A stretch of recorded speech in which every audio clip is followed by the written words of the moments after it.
Mark Twain's Letters from Hawaii. Letter number 1. On board schooner Ajax, Honolulu, Hawaii, March 18, 1866. Climatic. We arrived here today at noon, and while I spent an hour or so talking, the other passengers exhausted all the lodging accommodations of Honolulu, so I must remain on board the ship tonight. It is very warm in the stateroom, no air enters the ports. Therefore, have dressed in a way which seems best calculated to suit the exigencies of the case. A description of this dress is not necessary. I may observe, however, that I bought the chief article of it at Ward's.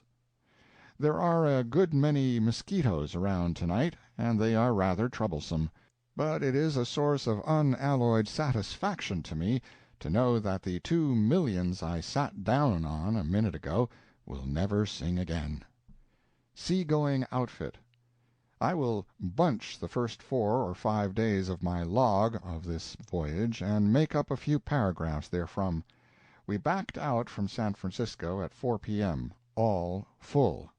Some full of tender regrets for severed associations, others full of buoyant anticipations of a pleasant voyage and a revivifying change of scene, and yet others full of schemes for extending their business relations and making larger profits. The balance were full of whiskey, all except Brown. Brown had had a couple of peanuts for lunch, and therefore one could not say he was full of whiskey solely, without shamefully transcending the limits of truth. Our little band of passengers were well and thoughtfully cared for by the friends they left weeping upon the wharf, as ever were any similar party of pilgrims. The traveling outfit conferred upon me began with a naval uniform, continued with a case of wine, a small assortment of medicinal liquors and brandy, several boxes of cigars, a bunch of matches, a fine tooth-comb, and a cake of soap, and ended with a pair of socks. Nota bene, I gave the soap to Brown, who bit into it, and then shook his head and said that, as a general thing, he liked to prospect curious foreign dishes and find out what they were like, but he couldn't go that, and threw it overboard. This outfit is a fair sample of what our friends did for all of us. 3 of our passengers, old sea captains, whalers, Captain Cuttle, Captain Phelps, and Captain Fitch (fictitious names), had bought 8 gallons of whiskey, and their friends sent them 11 gallons more. Nota bene, owing to headwinds and a rough sea, this outfit did not hold out. The 19 gallons were ample for the proposed 8-day voyage, but we were out upwards of 10 days, you see. The whalers were all dry and unhappy this morning. Making sail. Leaving all care and trouble and business behind in the city, now swinging gently around the hills and passing house by house and street by street out of view, we swept down through the Golden Gate and stretched away toward the shoreless horizon. It was a pleasant, breezy afternoon, and the strange new sense of entire and perfect emancipation from labor and responsibility coming strong upon me, I went up on the hurricane deck so that I could have room to enjoy it. I sat down on a bench, and for an hour I took a tranquil delight in that kind of labor which is such a luxury to the enlightened Christian, to wit, the labor of other people. Captain Godfrey was making sail, and he was moving the men around briskly. He made short work of the job, and his orders were marked by a felicity of language which challenged my admiration. Said he, "Let go the main hatch! Belay! Haul away on your topsail jib! Belay! Clew up your top gallantsail spanker boom halyards! Belay! Port your gaff topsail skyscrapers! Belay! Lively, you lubbas! Take a reef in the lee scuppers! Belay! Mr. Baxter, it's coming on to blow at about 4 bells in the hog-watch. Have everything taut and trim for it. Belay!" The ship was rolling fearfully. At this point I got up and started over to ask the captain if it wouldn't be a good idea to belay a little for a change, but I fell down. I then resumed my former seat. For 20 minutes after this I took careful note of how the captain leaned his body to port when the ship lurched to starboard, and hard to larboard when she lurched to port, and then got up to practice a little. I only met with moderate success, though, and after a few extraordinary evolutions, fetched up against the mainmast. The concussion did not injure the mast perceptibly, but if it had been a brick house the case might have been very different. I proceeded below, rather discouraged. Several effects of the turbulent sea. I found 22 passengers leaning over bulwarks, vomiting and remarking, "Oh, my God," and then vomiting again. Brown was there, ever kind and thoughtful, passing from one to another and saying, "That's all right, that's all right, you know. It'll clean you out like a jug, and then you won't feel so onery and smell so ridiculous." The sea was very rough for several days and nights, and the vessel rolled and pitched heavily. All but 6 or 8 of us took their meals in bed constantly, and remained shut up in the stateroom day and night. The saloons and decks looked deserted and lonesome, but gradually the seasick unfortunates convalesced until our dinner complement was augmented to 15 or 20. There were frames or racks on the tables to keep the dishes in their places, but they did not always succeed in doing it.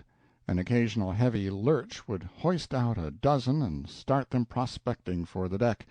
Brown was bitterly opposed to the racks, and said he "wasn't raised to eat out of them brick molds." No rack would answer for soup.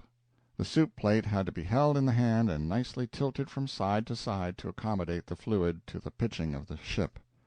The chairs were not fastened to the floor, and it was fun to see a procession of gentlemen go sliding backwards to the bulkhead, holding their soup plates on the level with their breasts, and giving their whole attention to preventing the contents from splashing out.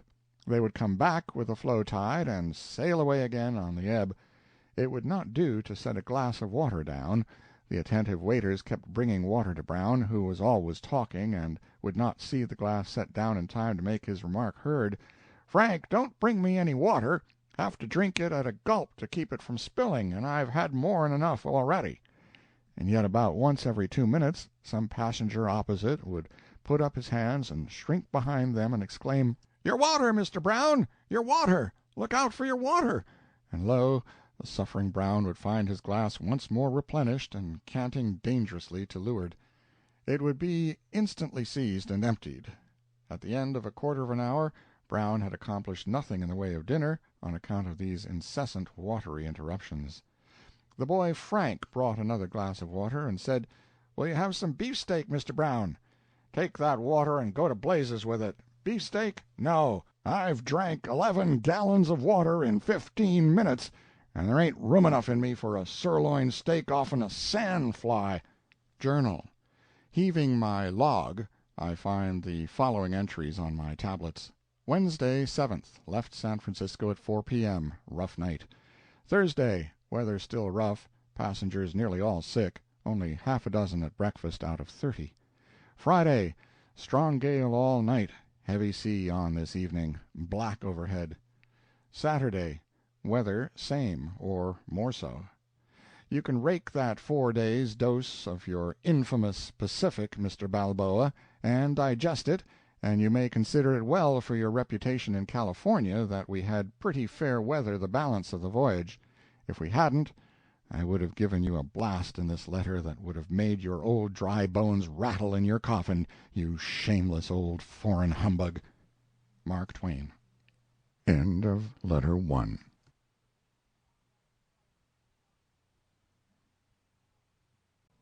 Letter number 2. Honolulu, March 19th, 1866. The Ajax voyage continued. The old nor'west swell. On the Sunday following our departure we had a fine day, and no wind scarcely, yet the sea ran high and the ship rolled a good deal. Upon inquiry I learned that this was caused by the old nor'west swell, which resembles any Broadway swell in that it puts on a good many airs, and conducts itself pretentiously even when it is not able to raise the wind.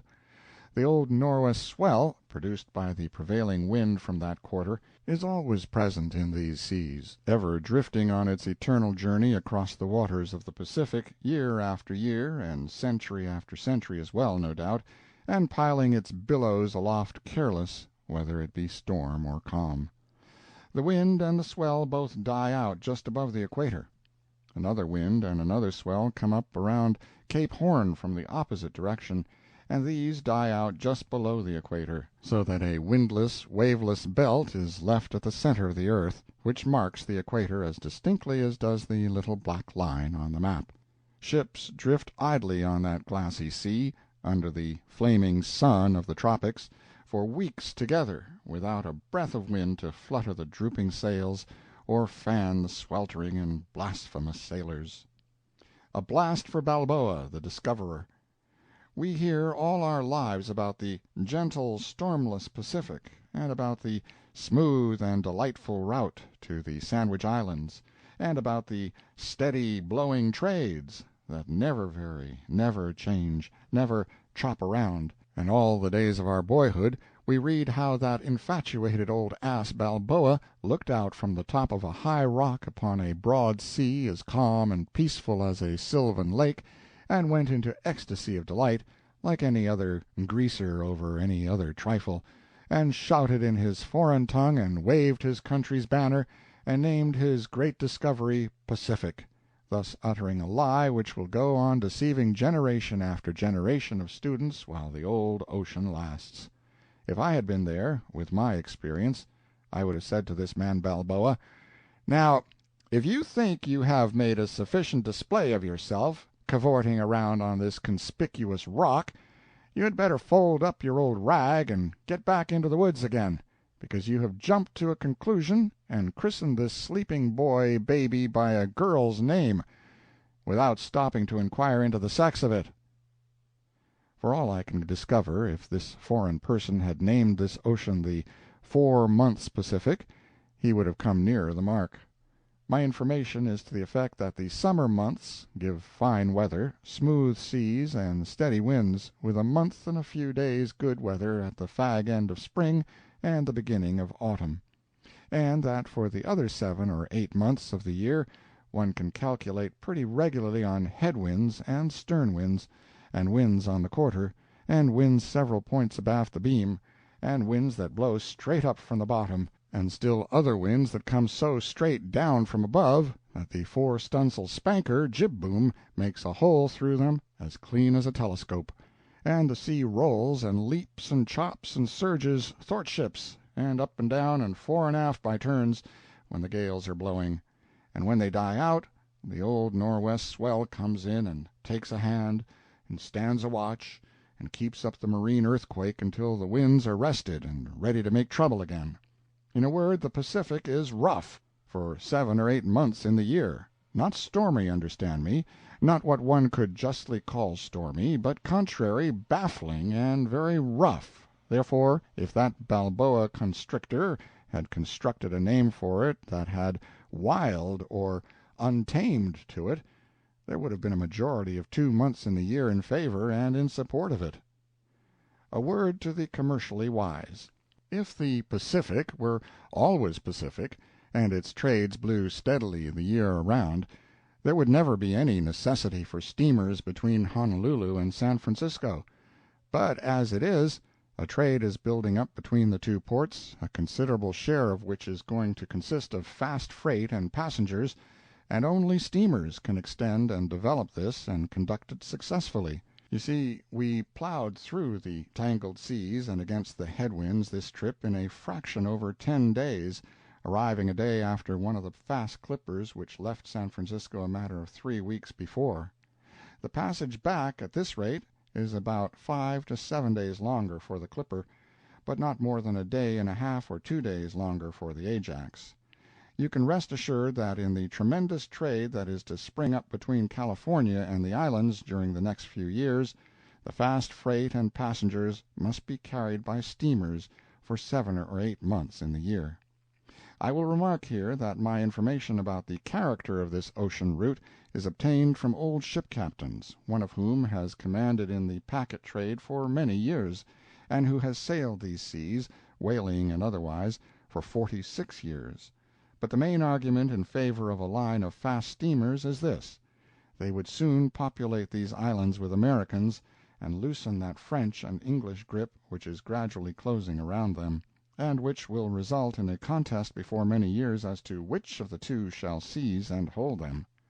I leave America out of this contest, for her influence and her share in it have fallen gradually away until she is out in the cold now, and does not even play third fiddle to this European element. But if California can send capitalists down here in 7 or 8 days' time and take them back in 9 or 10, she can fill these islands full of Americans and regain her lost foothold. Hawaii is too far away now, though, when it takes a man 20 days to come here and 25 or 30 to get back again in a sailing vessel. The steamer line ought to be established, even if it should lose money for 2 years. Your State has never paid one single dollar of profit to the United States. You are nothing but a burden and an expense to the country. But the Kingdom of Hawaii, without costing the United States a cent, has paid her, in customs, $400,000 in a single year. California's profits from this section can be made greater and far more lasting than those from Montana. Therefore, let your merchants' exchange look after the former just as earnestly as they are doing with the latter. Passing away the weary time. In writing about sea voyages, it is customary to state, with the blandest air of conveying information of rare freshness and originality, that anything, however trivial, that promises to spice the weary monotony of the voyage with a new sensation, is eagerly seized upon, and the most made of it by the passengers. I decline to insult your intelligence by making this threadbare statement, preferring to believe you would easily divine the existence of the fact without having to be told it. We had a bullock tied up on the forecastle, and a box near by with 2 sheep and a pig in it. These animals afforded a trifling amusement for us on our fair days, and when the opportunity offered we used to go forward and worry them. The bullock was always down on his beam ends, and if he ever dared to get up on his feet for a second in a stormy weather, the next lurch of the ship would snatch him bald-headed, as Mr. Brown expressed it, and flop him flat on the deck, and in fair weather he was seldom able to get up on account of his sore bones, acquired through the bangs and bruises of his foul weather experiences. So the bullock lay down pretty much all the time from San Francisco to Honolulu, and ever as his wandering gaze rested upon reeling men and plunging ship and towering billow, his eloquent eye damned the weather. Said Mr. Brown once, "Let's go forward and twist the captain's tail." "Who? Captain Godfrey?" "Thunder, no, Captain Gordon." "Who?" "Why, the bullock, Captain Gordon. We call him Captain Gordon because he lays down so much." I recognized the point of Mr. Brown's facetiousness then. Captain Gordon, a not undistinguished officer of the Eastern armies, had kept his room all the way, but as he was unwell enough to prefer that course to staggering about the tossing decks, and had a right to do as he pleased anyway, I reprimanded Brown on the spot for his inconsiderate levity. The pig was pulled and hauled and cuffed for the amusement of the idle passengers, but unknown to himself he had his revenge, for he imparted such a villainous odor of the sty to the hands and clothing of any man who meddled with him, that that man could never drift to windward of a lady passenger without suffering disgrace and humiliation under the rebuke of her offended upturned nose. The pig had no name. This was a source of ceaseless regret to Mr. Brown, and he often spoke of it. At last one of the sailors named it, and Brown happened to be passing by and overheard him. The sailor was feeding the animals, and the pig kept crowding the sheep away and monopolizing the slop pail. The sailor rapped him on the nose and said, "Oh, go away with you, Dennis."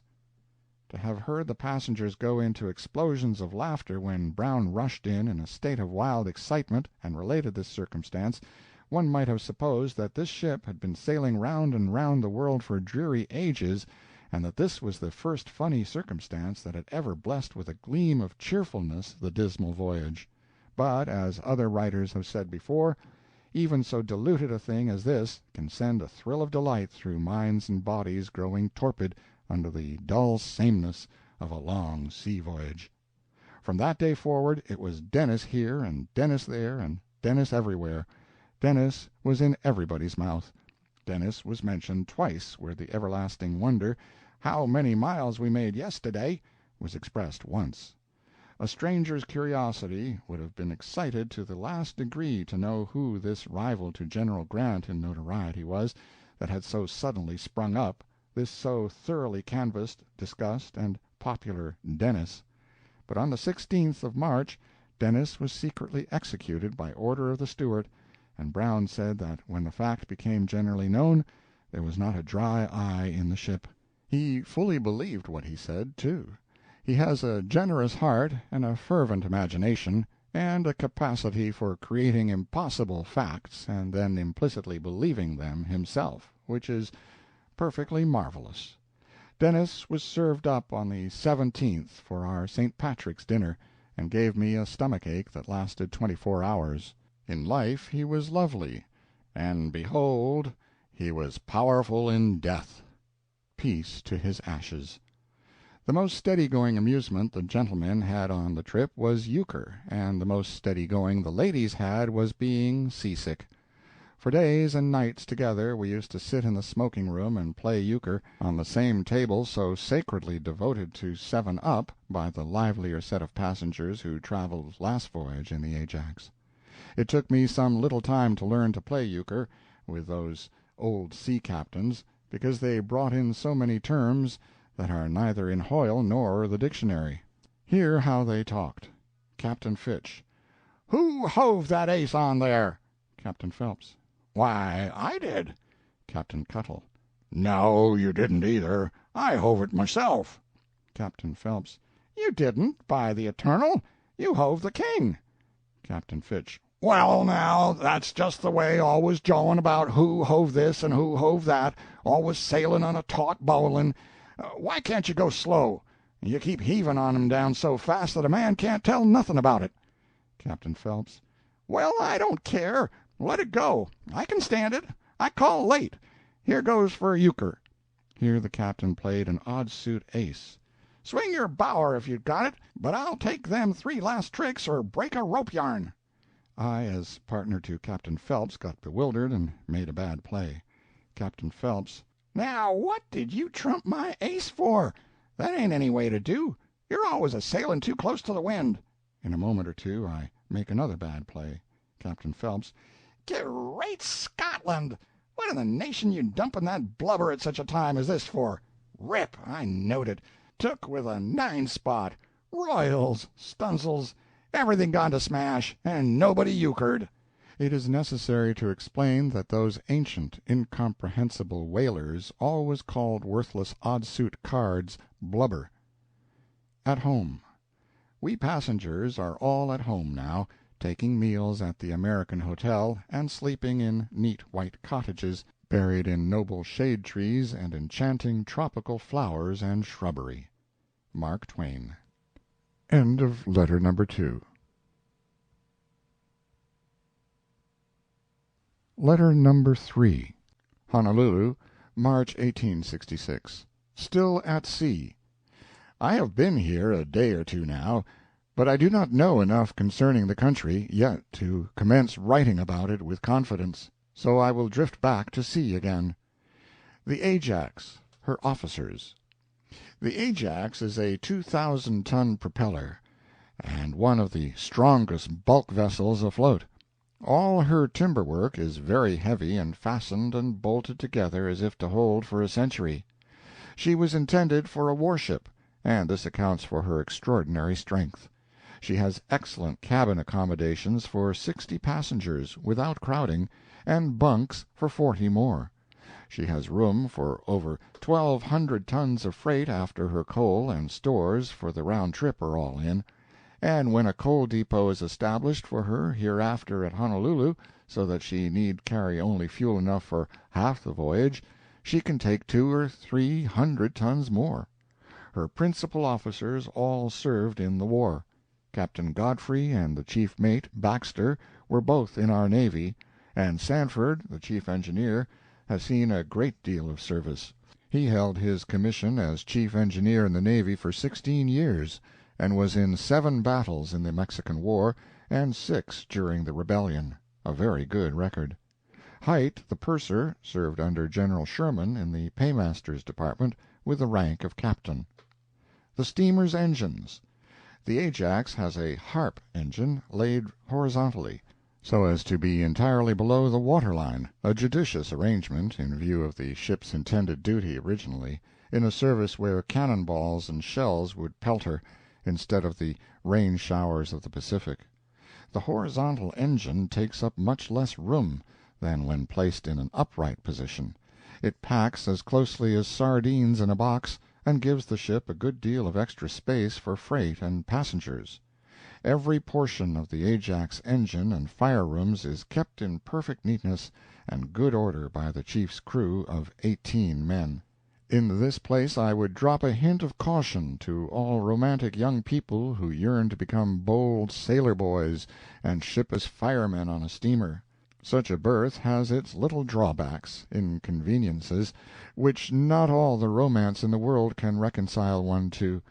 The principal of these is the sultry temperature of the furnace-room, where the fireman, far below the surface of the sea and away from the fresh air and the light of day, stands in a narrow space between two rows of furnaces that flame and glare like the fires of hell, and shovels coal 4 hours at a stretch in an unvarying temperature of 148 degrees Fahrenheit. And yet how the people of Honolulu growl and sweat on an uncommonly warm day with the mercury at 82 degrees in the shade and somewhere in the neighborhood of 100 degrees in the sun.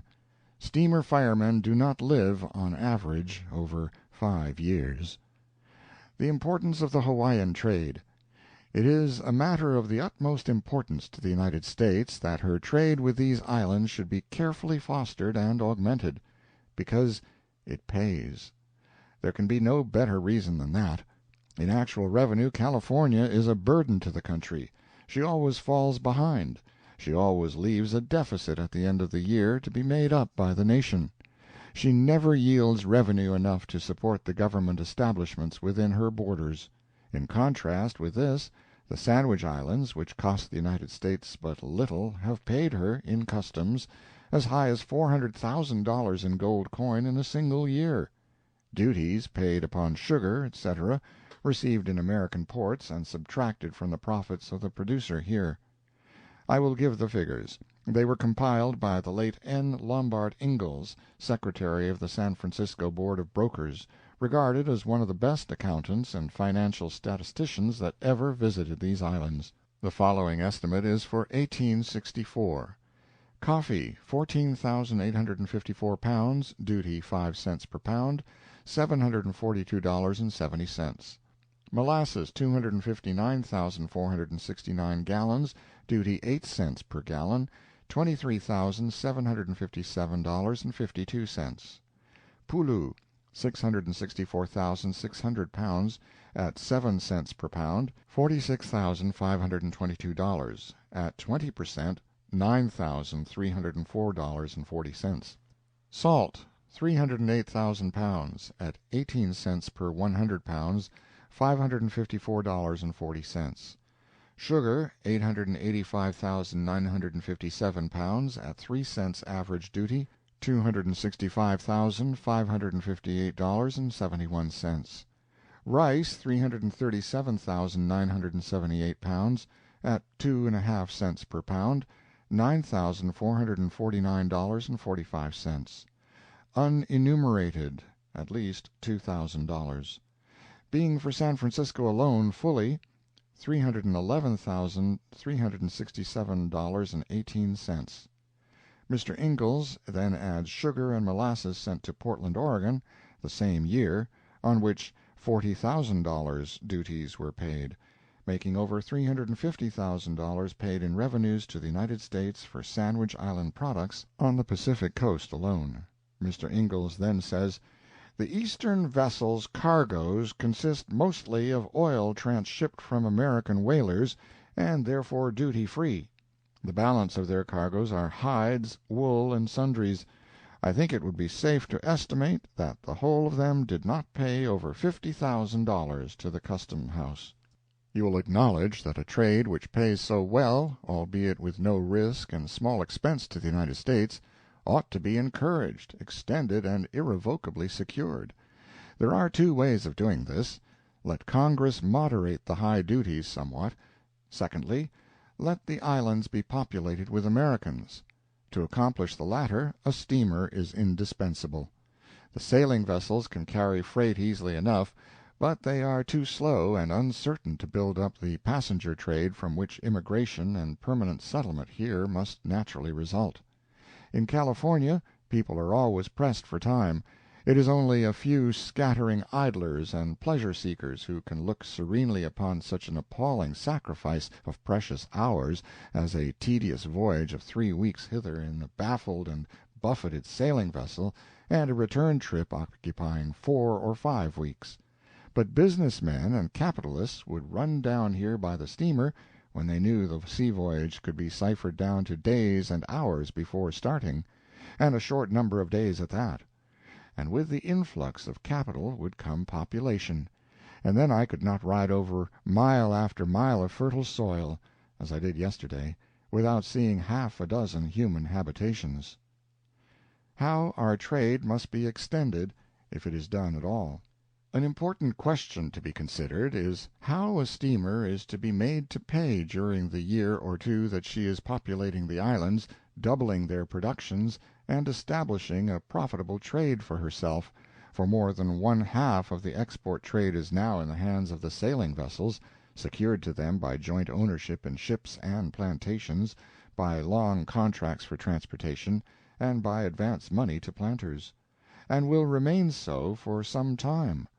The legitimate way to establish a steamer on a paying basis from the first is to give her a government subsidy of $50,000 or $100,000 a year for carrying the mails, and subtract it from the $500,000 a year appropriated for the China Mail Company, which is to begin business the 1st of next January. The latter company will either let a subcontract to the Ajax, or else put a small steamer of their own into the Honolulu trade. Probably the former. The China steamer will be a 5,000-ton vessel. The Ajax is 2,000 tons burden. Neither of them can enter here except in broad daylight, so narrow and crooked and shallow is the channel. The harbor is so small that it cannot accommodate more than 200 vessels comfortably, and so narrow that a large ship cannot be handled freely in it. It is not much wider than the river at Sacramento. A section of your river a mile and a half long opposite Sacramento would afford an ampler harbor than this.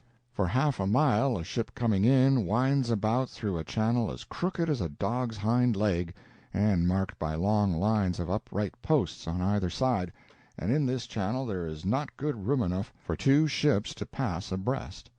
The great China mail steamer can not enter this port. She will draw too much water. There is only about 22 feet on the bar. If she arrived here at dusk, she would have to lie at anchor outside the harbor all night and exchange mails by small boats in the morning. That is, in fair weather. In the stormy season, in the season of the terrible Kona, she might have to lie there for 5 or 6 days. The China mail steamer will be at sea from 35 to 40 days on a round trip. With her provisions and 60 or 70 tons of coal a day, and other expenses, if she gets off with an outlay of $1,500 a day while under way, she will do well. Honolulu is clear out of her way, both going and coming. Leaving San Francisco, she would naturally come down until a little below the 30th parallel to get the benefit of the trades, but from thence to Honolulu, 9 degrees further south, would be all lost time to her. Returning, she would leave Shanghai and bend around north till above the 40th parallel to get the west winds, and then if she had no destination but San Francisco, she could go straight across with a spanking breeze all the way, but that not being the case, she would make use of the west wind a great part of the voyage, I suppose, and then take in a lot of no longer useful canvas and come straight down south a matter of 20 degrees, land at Honolulu, and then sail north again about 17 to get to San Francisco. Thus, you see, she will come out of her course, outward bound, over 500 miles to strike Honolulu. Returning, she will come out of her course 1,200 altogether, full 1,700 miles every trip more than she would have to make if she left the islands out of her voyage. The Ajax is considered fast. The greatest day's run she made this trip, with the wind exactly right and every rag of canvas set and drawing, was about 300 miles. On several other occasions she did not make over 200. So, to follow the China ship the very liberal average speed of 275 miles a day (250 would be nearer right), she must lose over 6 days every voyage if she comes to Honolulu. She will fool away at least one day here each way, 8 days altogether, expense for a year $144,000. It cannot be done any cheaper by the China mail steamer. The Ajax can do it for a great deal less, and the China Company would make money by subletting the contract to her. The China steamer will certainly never perform the Sandwich Island part of her contract with the government. That portion will unquestionably be executed by some other steamer, and so why not turn it over to the Ajax, and thus secure to the country the benefits that must accrue to it from the permanent establishment of a San Francisco and Honolulu steamship line? I am not particular whether the Ajax owners continue her in this trade or not, but I would like to see some steamer line established on this route, and I only speak of the Ajax in this connection because she has already gained a good footing, and because she is owned by a company which has the confidence of the public and is financially able to carry out a project of this kind in a good and satisfactory manner, and because, further, if the China Company put a small steamer of their own in this trade, they will not be likely to do it for a year to come, and a 12-month is a good deal of time to lose. Mark Twain. End of letter number 3.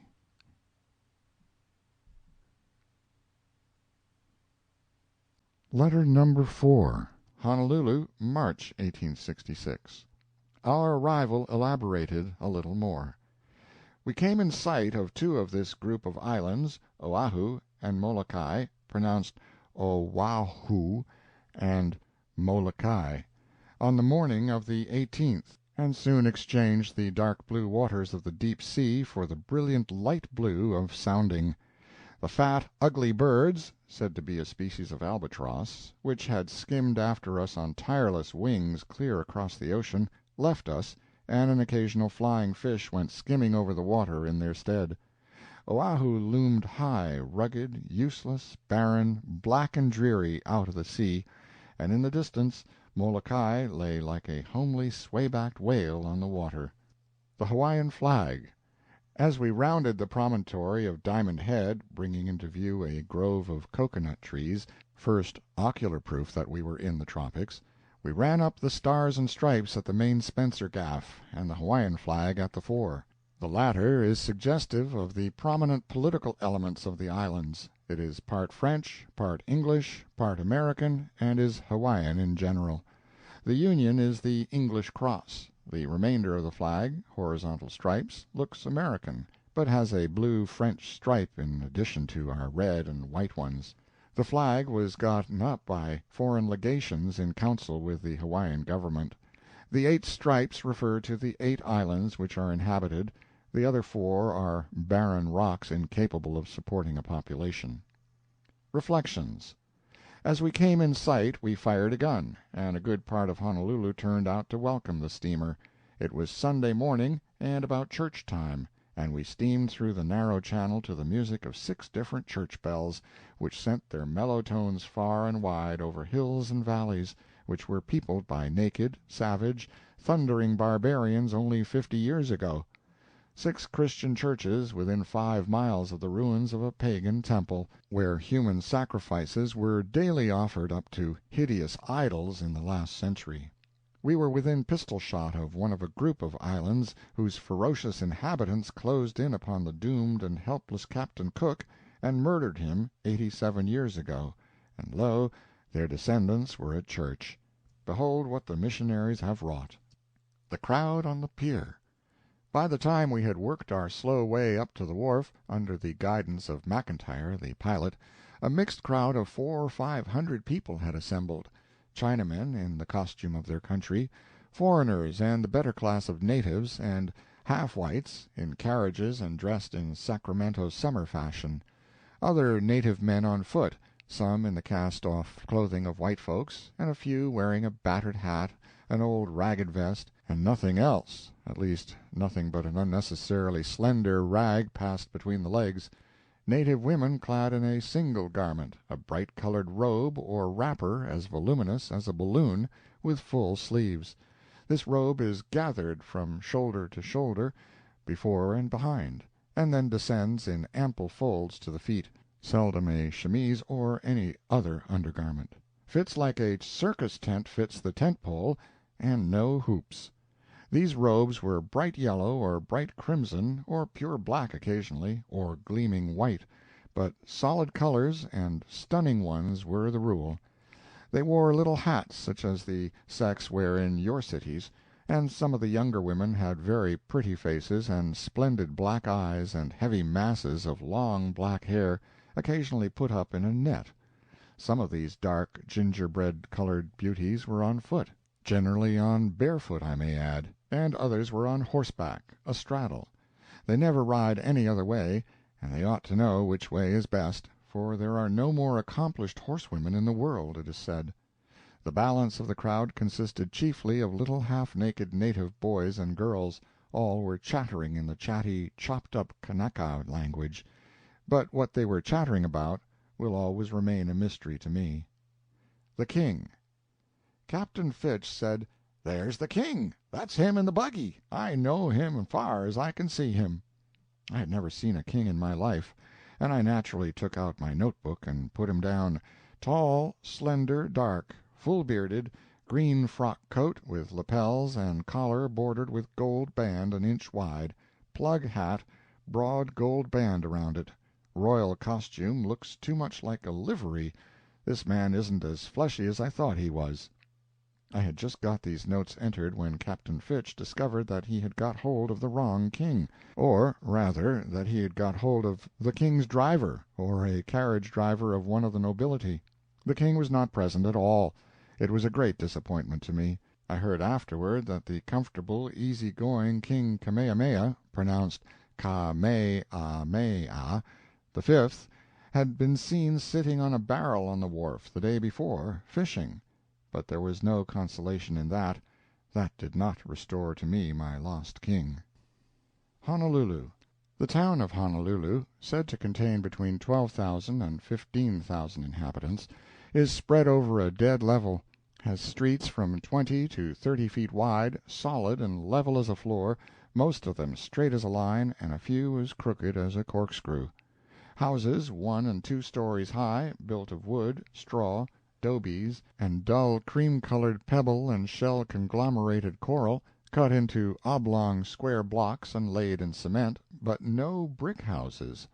There are great yards, more like plazas, about a large number of the dwelling-houses, and these are carpeted with bright green grass into which your foot sinks out of sight, and they are ornamented by 100 species of beautiful flowers and blossoming shrubs, and shaded by noble tamarind trees, and the pride of India with its fragrant flower, and by the umbrella tree, and I do not know how many more. I had rather smell Honolulu at sunset than the old police courtroom in San Francisco. Almost a king. I had not shaved since I left San Francisco, 10 days. As soon as I got ashore I hunted for a striped pole and shortly found one. I always had a yearning to be a king. This may never be, I suppose, but at any rate it will always be a satisfaction to me to know that if I am not a king, I am the next thing to it. I have been shaved by the king's barber. Landsmen on sea legs. Walking about on shore was very uncomfortable at first. There was no spring to the solid ground, and I missed the heaving and rolling of the ship's deck. It was unpleasant to lean unconsciously to an anticipated lurch of the world and find that the world did not lurch, as it should have done. And there was something else missed, something gone, something wanting. I could not tell what, a dismal vacuum of some kind or other, a sense of emptiness. But I found out what it was presently. It was the absence of the ceaseless dull hum of beating waves and whipping sails and fluttering of the propeller and creaking of the ship, sounds I had become so accustomed to that I had ceased to notice them and had become unaware of their existence until the deep Sunday stillness on shore made me vaguely conscious that a familiar spirit of some kind or other was gone from me. Walking on the solid earth with legs used to the giving of the decks under his tread made Brown sick, and he went off to bed and left me to wander alone about this odd-looking city of the tropics. New scenes and strong contrasts. The further I traveled through the town, the better I liked it. Every step revealed a new contrast, disclosed something I was unaccustomed to. In place of the grand mud-colored brown stone fronts of San Francisco, I saw neat white cottages with green window-shutters. In place of front yards like a billiard table with iron fences around them, I saw those cottages surrounded by ample yards about like Portsmouth Square as to size, thickly clad with green grass and shaded by tall trees, through whose dense foliage the sun could scarcely penetrate. In place of the customary infernal geranium, languishing in dust and general debility on tin-roofed rear additions or in bedroom windows, I saw luxurious banks and thickets of flowers, fresh as a meadow after a rain, and glowing with the richest dyes. In place of the dingy horrors of the willows and the painful sharp-pointed shrubbery of that funny caricature of nature which they call South Park, I saw huge-bodied, wide-spreading forest trees with strange names and stranger appearance, trees that cast a shadow like a thundercloud, and were able to stand alone without being tied to green poles. In place of those vile, tiresome, stupid, everlasting goldfish, wiggling around in glass globes and assuming all shades and degrees of distortion through the magnifying and diminishing qualities of their transparent prison-houses, I saw cats, tomcats, Mary Ann cats, long-tailed cats, bobtail cats, blind cats, one-eyed cats, wall-eyed cats, cross-eyed cats, gray cats, black cats, white cats, yellow cats, striped cats, spotted cats, tame cats, wild cats, singed cats, individual cats, groups of cats, platoons of cats, companies of cats, regiments of cats, armies of cats, multitudes of cats, millions of cats, and all of them sleek, fat, lazy, and sound asleep. In place of roughs and rowdies staring and blackguarding on the corners, I saw long-haired, saddle-colored Sandwich Island maidens sitting on the ground in the shade of the corner houses, gazing indolently at whatever or whoever happened along. Instead of that wretched cobblestone pavement nuisance, I walked on a firm foundation of coral built up from the bottom of the sea by the absurd but persevering insect of that name, with a light layer of lava and cinders overlying the coral, belched up out of fathomless hell long ago through the seared and blackened crater that stands dead and cold and harmless yonder in the distance now.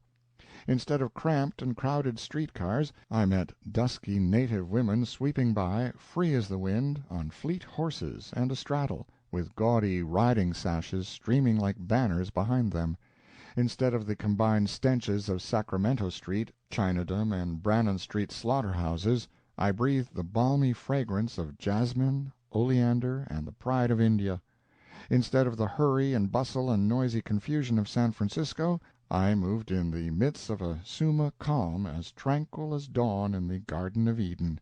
In place of our familiar skirting sand hills and the placid bay, I saw on the one side a framework of tall, precipitous mountains close at hand, clad in refreshing green, and cleft by deep, cool, chasm-like valleys, and in front of the grand sweep of the ocean, a brilliant transparent green near the shore, bound and bordered by a long white line of foamy spray dashing against the reef, and further out the dead blue water of the deep sea, flecked with whitecaps, and in far horizon a single lonely sail. At this moment this man Brown, who has no better manners than to read over one's shoulder, observes, "Yes, and hot. Oh, I reckon not. Only 82 in the shade. Go on, now, and put it all down, now that you've begun. Just say, and more centipedes, and cockroaches, and fleas, and lizards, and red ants, and scorpions, and spiders, and mosquitoes, and missionaries. Oh, blame my cats if I'd live here 2 months. Not if I was Hi-yu-muck-a-muck and king of Wahoo, and had a harem full of hyenas." Wahine, most generally pronounced Waihine, seems to answer for wife, woman, and female of questionable character indifferently. I never can get this man Brown to understand that hyena is not the proper pronunciation. He says, "It ain't any odds. It describes some of 'em, anyway." I remarked, "But, Mr. Brown, these are trifles." "Trifles be blowed! You get nipped by one of them scorpions once, and see how you like it. There was Mrs. Jones swabbing her face with a sponge. She felt something grab her cheek.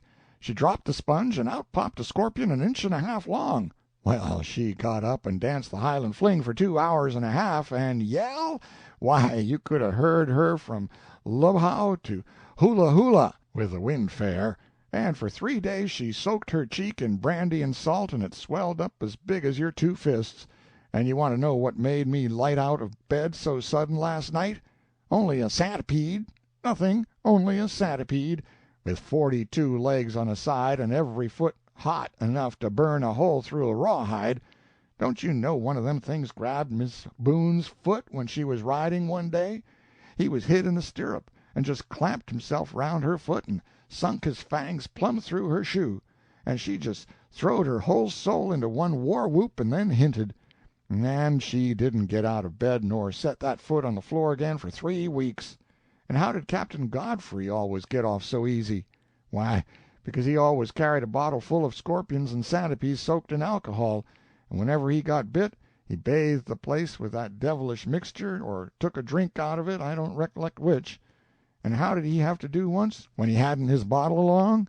He had to cut off the bite with his knife and fill up the hole with arnica, and then prop his mouth open with a boot-jack to keep from getting the lockjaw. Oh, fill me up about this lovely country! You can go on writing that slop about balmy breezes and fragrant flowers, and all that sort of truck, but you're not going to leave out them centipedes and things for want of being reminded of it, you know."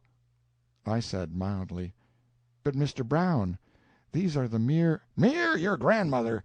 They ain't the mere anything. What's the use of you telling me they're the mere whatever it was you was going to call it? You look at them raw splotches all over my face, all over my arms, all over my body.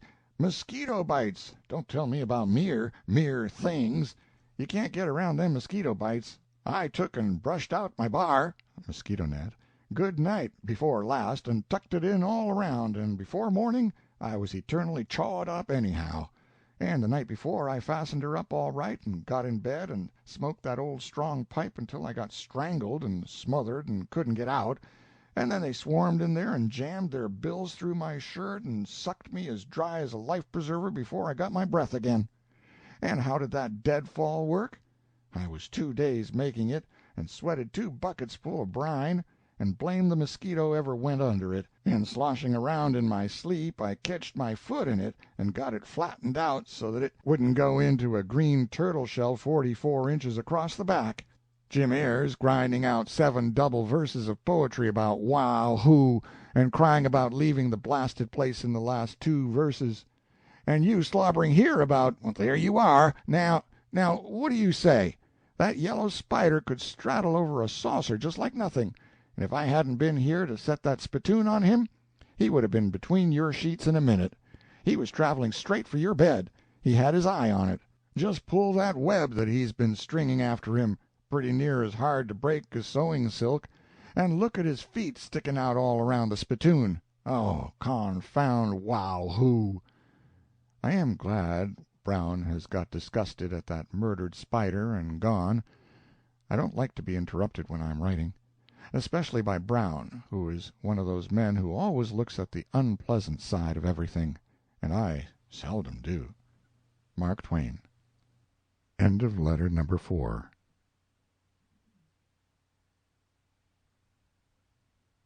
Letter number 5. Honolulu, March, 1866. Board and lodging secured. I did not expect to find as comfortable a hotel as the American, with its large, airy, well-furnished rooms, distinguished by perfect neatness and cleanliness, its cool, commodious verandas, its excellent table, its ample front yard, carpeted with grass and adorned with shrubbery, etc., and so I was agreeably disappointed. One of our lady passengers from San Francisco, who brings high recommendations, has purchased a half interest in the hotel, and she shows such a determination to earn success that I heartily wish she may achieve it, and the more so because she is an American, and if common remark can be depended upon, the foreign element here will not allow an American to succeed if a good strong struggle can prevent it. Several of us have taken rooms in a cottage in the center of town, and are well satisfied with our quarters. There is a grassy yard as large as Platt's Hall on each of the 3 sides of the premises. A number of great tamarind and algaroba trees tower above us, and their dense, wide-spreading foliage casts a shade that palls our verandas with a sort of solemn twilight, even at noonday. If I were not so fond of looking into the rich masses of green leaves that swathe the stately tamarind right before my door, I would idle less and write more, I think. The leaf of this tree is of the size and shape of that of our sickly, homely locust in the States, but the tamarind is as much more superb a tree than the locust as a beautiful white woman is more lovely than a digger squaw who may chance to generally resemble her in shape and size. The algaroba (my spelling is guesswork) has a gnarled and twisted trunk, as thick as a barrel, far-reaching crooked branches, and a delicate feathery foliage which would be much better suited to a garden shrub than to so large a tree. We have got some handsome mango trees about us also, with dark green leaves as long as a goose quill and not more than twice as broad. The trunk of this tree is about 6 inches through, and is very straight and smooth. 5 feet from the ground it divides into 3 branches of equal size, which bend out with a graceful curve and then assume an upright position. From these numerous smaller branches spout. The main branches are not always 3 in number, I believe, but ours have this characteristic at any rate. We pay from $5 to $7 a week for furnished rooms, and $10 for board. Further particulars in this connection. Mr. Lawler, an American, and well spoken of, keeps a restaurant where meals can be had at all hours, so you see that folks of both regular and eccentric habits can be accommodated in Honolulu. Washing is done chiefly by the natives, price $1 a dozen. If you are not watchful, though, your shirt won't stand more than 1 washing, because Kanaka artists work by a most destructive method. They use only cold water, sit down by a brook, soap the garment, lay it on one rock, and pound it with another. This gives a shirt a handsome fringe around its borders, but it is ruinous on buttons. If your washerwoman knows you will not put up with this sort of thing, however, she will do her pounding with a bottle, or else rub your clothes clean with her hands. After the garments are washed the artist spreads them on the green grass, and the flaming sun and the winds soon bleach them as white as snow. They are then ironed on a cocoa-leaf mat spread on the ground, and the job is finished. I cannot discover that anything of the nature of starch is used. Board, lodging, clean clothes, furnished room, coal oil or whale oil lamp (dingy, greasy, villainous). Next you want water, fruit, tobacco, and cigars, and possibly wines and liquors, and then you are fixed, and ready to live in Honolulu. Water. The water is pure, sweet, cool, clear as crystal, and comes from a spring in the mountains, and is distributed all over the town through leaden pipes. You can find a hydrant spiriting away at the bases of 3 or 4 trees in a single yard, sometimes, so plenty and cheap is this excellent water. Only $24 a year supplies a whole household with a limitless quantity of it. Fruit. You must have fruit. You feel the want of it here. At any rate I do, though I cared nothing whatever for it in San Francisco. You pay about 25 cents, 2 reals in the language of the country, borrowed from Mexico, where a good deal of their silver money comes from, a dozen for oranges, and so delicious are they that some people frequently eat a good many at luncheon. I seldom eat more than 10 or 15 at a sitting, however, because I despise to see anybody gourmandize. Even 15 is a little surprising to me, though, for 2 or 3 oranges in succession were about as much as I could ever relish at home. Bananas are worth about a bit a dozen, enough for that rather overrated fruit. Strawberries are plenty and as cheap as the bananas. Those which are carefully cultivated here have a far finer flavor than the California article. They are in season a good part of the year. I have a kind of general idea that the tamarinds are rather sour this year. I had a curiosity to taste these things, and I knocked half a dozen off the tree and ate them the other day. They sharpened my teeth up like a razor, and put a wire edge on them that I think likely will wear off when the enamel does. My judgment now is that when it comes to sublimated sourness, persimmons will have to take a back seat and let the tamarinds come to the front. They are shaped and colored like a peanut, and about 3 times as large. The seeds inside of the thin pod are covered with that sour, gluey substance which I experimented on. They say tamarinds make excellent preserves, and by a wise provision of Providence they are generally placed in sugar-growing countries, and also that a few of them placed in impure water at sea will render it palatable. Mangoes and guavas are plenty. I do not like them. The limes are excellent, but not very plenty. Most of the apples brought to this market are imported from Oregon. Those I have eaten were as good as bad turnips, but not better. They claim to raise good apples and peaches on some of these islands. I have not seen any grapes or pears or melons here. They may be out of season, but I keep thinking it is dead summer-time now. Cigars. The only cigars smoked here are those trifling, insipid, tasteless, flavorless things they call Manillas, 10 for 25 cents, and it would take 1,000 to be worth half the money. After you have smoked about $35 worth of them in a forenoon, you feel nothing but a desperate yearning to go out somewhere and take a smoke. They say high duties and a sparse population render it unprofitable to import good cigars, but I do not see why some enterprising citizen does not manufacture them from the native tobacco. A Kanaka gave me some Oahu tobacco yesterday, of fine texture, pretty good flavor, and so strong that one pipeful of it satisfied me for several hours. This man Brown has just come in and said he has bought a couple of tons of Manillas to smoke tonight. Wines and liquors. Wines and liquors can be had in abundance, but not of the very best quality.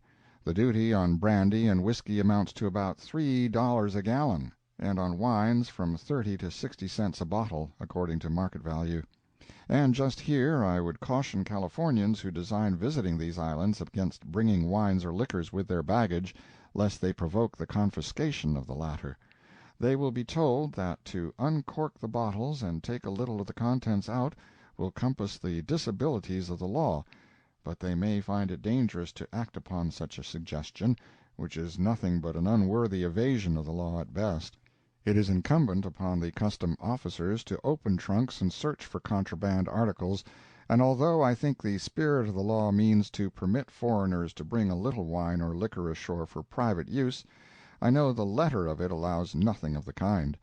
In addition to searching a passenger's baggage, the custom-house officer makes him swear that he has got nothing contraband with him. I will also mention, as a matter of information, that a small sum, $2 for each person, is exacted for permission to land baggage, and this goes to the support of the hospitals. I have said that the wines and liquors sold here are not of the best quality. It could not well be otherwise, as I can show. There seem to be no hard, regular drinkers in this town, or at least very few. You perceive that the duties are high. Saloon keepers pay a license of $1,000 a year. They must close up at 10 o'clock at night, and not open again before daylight the next morning. They are not allowed to open on Sunday at all. These laws are very strict and are rigidly obeyed. Water again.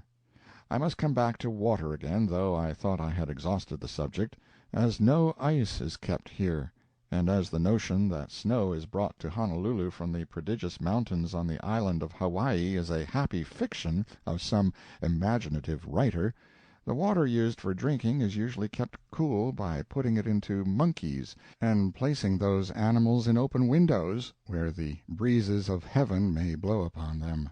Monkeys are slender-necked, large-bodied, gourd-shaped earthenware vessels, manufactured in Germany, and are popularly supposed to keep water very cool and fresh, but I cannot endorse that supposition. If a wet blanket were wrapped around the monkey, I think the evaporation would cool the water within, but nobody seems to consider it worth while to go to that trouble, and I include myself among this number. Ice is worth $100 a ton in San Francisco, and 500 or 600 here, and if the steamer continues to run, a profitable trade may possibly be driven in the article hereafter. It does not pay to bring it from Sitka in sailing vessels, though. It has been tried. It proved a mutinous and demoralizing cargo, too, for the sailors drank the melted freight and got so high-toned that they refused ever afterwards to go to sea unless the captains would guarantee them ice water on the voyage.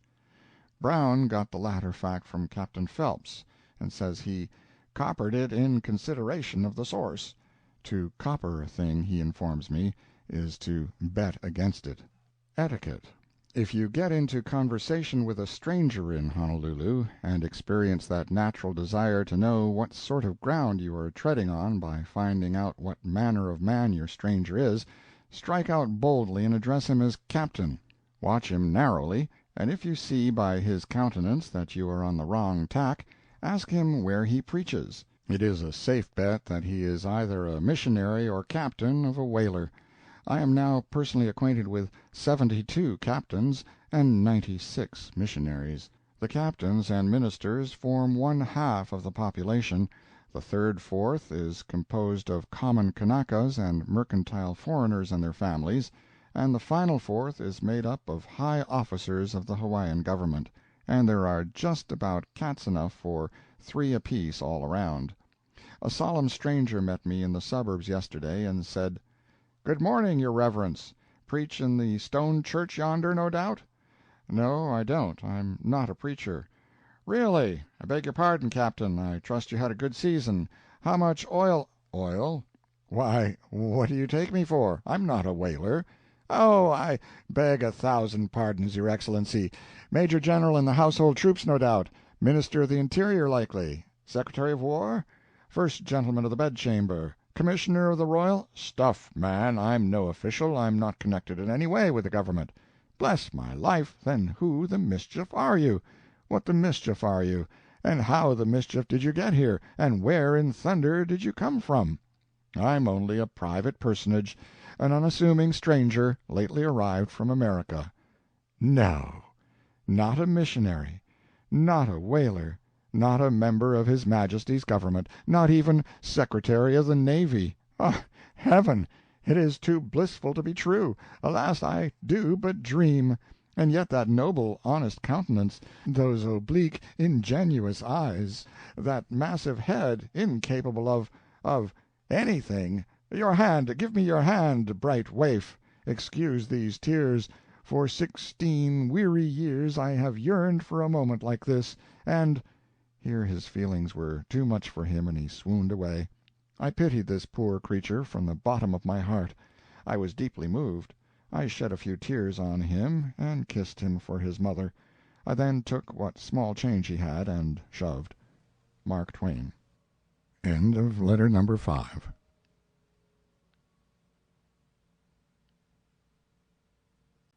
Letter number 6. Coming home from prison. Honolulu, March, 1866. I am probably the most sensitive man in the kingdom of Hawaii tonight, especially about sitting down in the presence of my betters. I have ridden 15 or 20 miles on horseback since 5 p.m., and to tell the honest truth, I have a delicacy about sitting down at all. I am one of the poorest horsemen in the world, and I never mount a horse without experiencing a sort of dread that I may be setting out on that last mysterious journey which all of us must take sooner or later, and I never come back in safety from a horseback trip without thinking of my latter end for 2 or 3 days afterward. This same old regular devotional sentiment began just as soon as I sat down here 5 minutes ago. An excursion to Diamond Head and the King's Cocoanut Grove was planned today. Time 4:30 p.m. The party to consist of half a dozen gentlemen and 3 ladies. They all started at the appointed hour except myself. I was at the government prison, and got so interested in its examination that I did not notice how quickly the time was passing. Somebody remarked that it was 20 minutes past 5 o'clock, and that woke me up. It was a fortunate circumstance that Captain Phillips was there with his turnout, as he calls a top buggy that Captain Cook brought here in 1778, and a horse that was here when Captain Cook came. Captain Phillips takes a just pride in his driving and in the speed of his horse, and to his passion for displaying them I owe it that we were only 16 minutes coming from the prison to the American Hotel, a distance which has been estimated to be over half a mile. But it took some awful driving.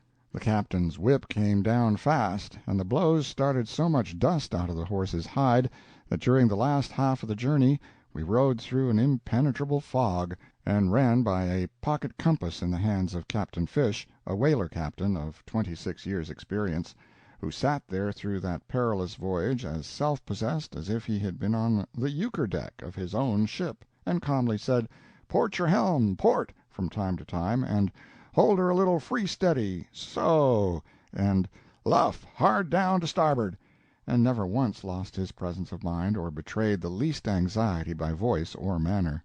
When we came to anchor at last, and Captain Phillips looked at his watch and said, "16 minutes! I told you it was in her. That's over 3 miles an hour," I could see he felt entitled to a compliment, and so I said I had never seen lightning go like that horse. And I never had.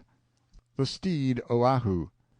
The landlord of the American said the party had been gone nearly an hour, but that he could give me my choice of several horses that could easily overtake them.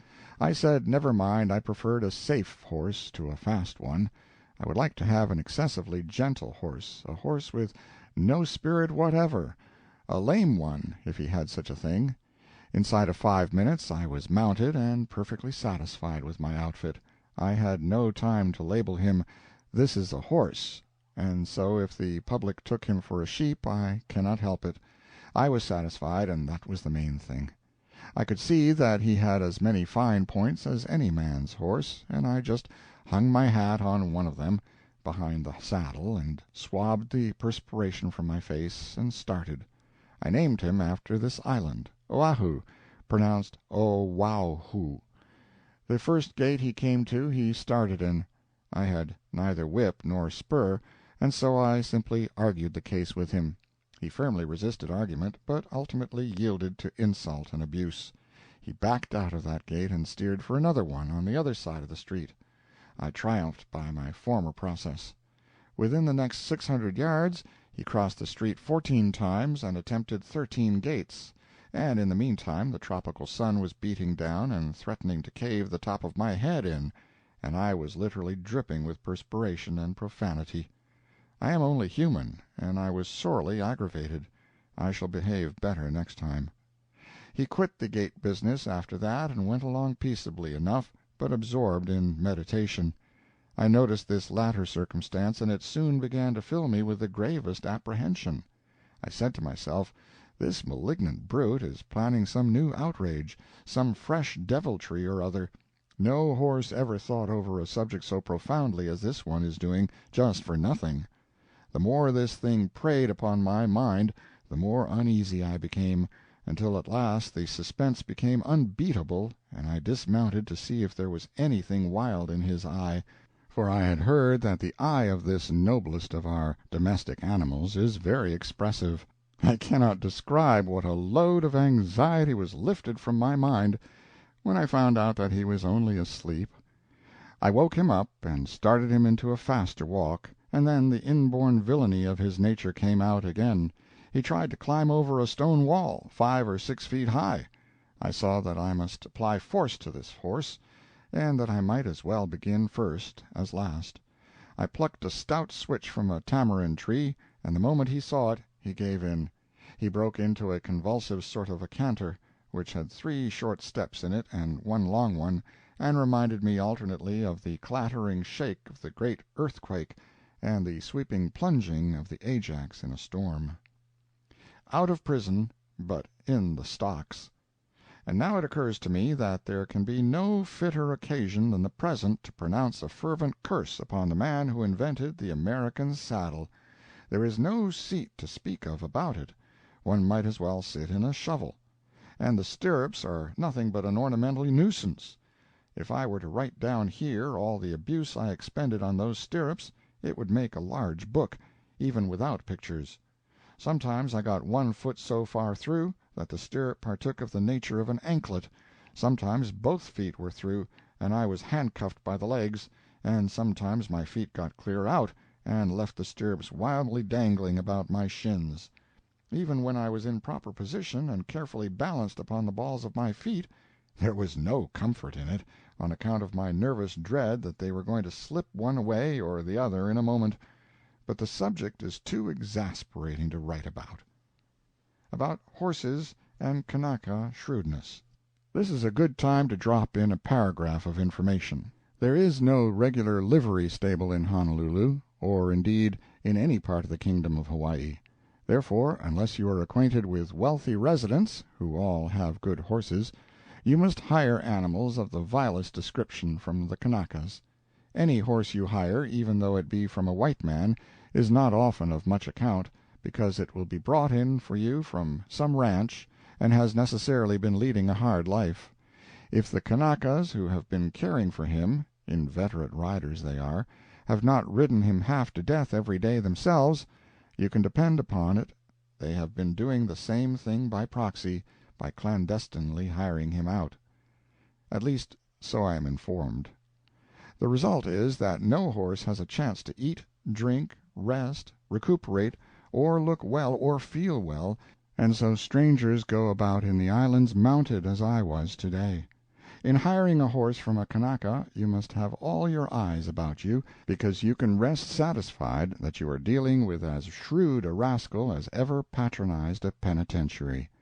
You may leave your door open and your trunk unlocked as long as you please, and he will not meddle with your property. He has no important vices, and no inclination to commit robbery on a large scale. But if he can get ahead of you in the horse business, he will take a genuine delight in doing it. This trait is characteristic of horse jockeys the world over, is it not? He will overcharge you if he can. He will hire you with a fine-looking horse at night, anybody's, maybe the king's, if the royal steed be in convenient view, and bring you the mate to my Oahu in the morning, and contend that it is the same animal. If you raise a row, he will get out by saying it was not himself who made the bargain with you, but his brother, who went out in the country this morning. They have always got a brother to shift the responsibility upon. A victim said to one of these fellows one day, "But I know I hired the horse of you, because I noticed that scar on your cheek." The reply was not bad. "Oh, yes, yes, my brother all same. We twins." A friend of mine, J. Smith, hired a horse yesterday, the Kanaka warranting him to be in excellent condition. Smith had a saddle and blanket of his own, and he ordered the Kanakas to put these on the horse. The Kanaka protested that he was perfectly willing to trust the gentleman with the saddle that was already on the animal, but Smith refused to use it. The change was made, then Smith noticed that the Kanaka had only changed the saddles, and had left the original blanket on the horse. He said he forgot to change the blankets, and so, to cut the bother short, Smith mounted and rode away. The horse went lame a mile from town, and afterward got to cutting up some extraordinary capers. Smith got down and took off the saddle, but the blanket stuck fast to the horse, glued to a procession of raw sores. The Kanaka's mysterious conduct stood explained. Another friend of mine bought a pretty good horse from a native a day or two ago, after a tolerably thorough examination of the animal. He discovered to-day that the horse was as blind as a bat in one eye. He meant to have examined that eye, and came home with a general notion that he had done it, but he remembers now that every time he made the attempt his attention was called to something else by his victimizer. One more yarn, and then I will pass to something else. I am informed that when Leland was here he bought a pair of very respectable-looking match horses from a native. They were in a little stable with a partition through the middle of it, one horse in each apartment. Leland examined one of them critically through a window, the Kanaka's brother having gone to the country with the key, and then went around the house and examined the other through a window on the other side. He said it was the neatest match he had ever seen, and paid for the horses on the spot. Whereupon the Kanaka departed to join his brother in the country. The scoundrel had shamefully swindled Leland. There was only one match horse, and he had examined his starboard side through one window and his port side through another. I decline to believe this story, but I give it because it is worth something as a fanciful illustration of a fixed fact, namely, that the Kanaka horse jockey is fertile in invention and elastic in conscience. Honolulu prices for horseflesh. You can buy a pretty good horse for $40 or $50, and a good enough horse for all practical purposes for $2.50. I estimate Oahu to be worth somewhere in the neighborhood of 35 cents. A good deal better animal than he is was sold here day before yesterday for $1.06, and sold again today for $2.25. Brown bought a handsome and lively little pony yesterday for $10, and about the best common horse on the island, and he is a really good one, sold yesterday with good Mexican saddle and bridle for $70, a horse which is well and widely known, and greatly respected for his speed, good disposition, and everlasting bottom. You give your horse a little grain once a day. It comes from San Francisco, and is worth about 2 cents a pound, and you give him as much hay as he wants. It is cut and brought to the market by natives, and is not very good. It is baled into long round bundles about the size of a large man. One of them is stuck by the middle on each end of a 6-foot pole, and the Kanaka shoulders the pole and walks about the streets between the upright bales in search of customers. These hay bales thus carried have a general resemblance to a colossal capital H. These hay bundles cost 25 cents apiece, and one will last a horse about a day. You can get a horse for a song, a week's hay for another song, and you can turn your animal loose among the luxuriant grass in your neighbor's broad front yard without a song at all. You do it at midnight, and stable the beast again before morning. You have been at no expense thus far, but when you come to buy a saddle and bridle, they will cost you from $20 to $35. You can hire a horse, saddle and bridle, at from $7 to $10 a week, and the owner will take care of them at his own expense. Well, Oahu worried along over a smooth, hard road, bordered on either side by cottages at intervals, pulu swamps at intervals, fish ponds at intervals, but through a dead-level country all the time, and no trees to hide the wide Pacific Ocean on the right, or the rugged, towering rampart of solid rock called Diamond Head or Diamond Point straight ahead. The King's Grove, Waikiki. A mile and a half from town I came to a grove of tall cocoanut trees with clean, branchless stems reaching straight up 60 or 70 feet, and topped with a spray of green foliage sheltering clusters of cocoanuts. Not more picturesque than a forest of colossal ragged parasols with bunches of magnified grapes under them would be. About a dozen cottages, some frame and the others of native grass, nestled sleepily in the shade here and there.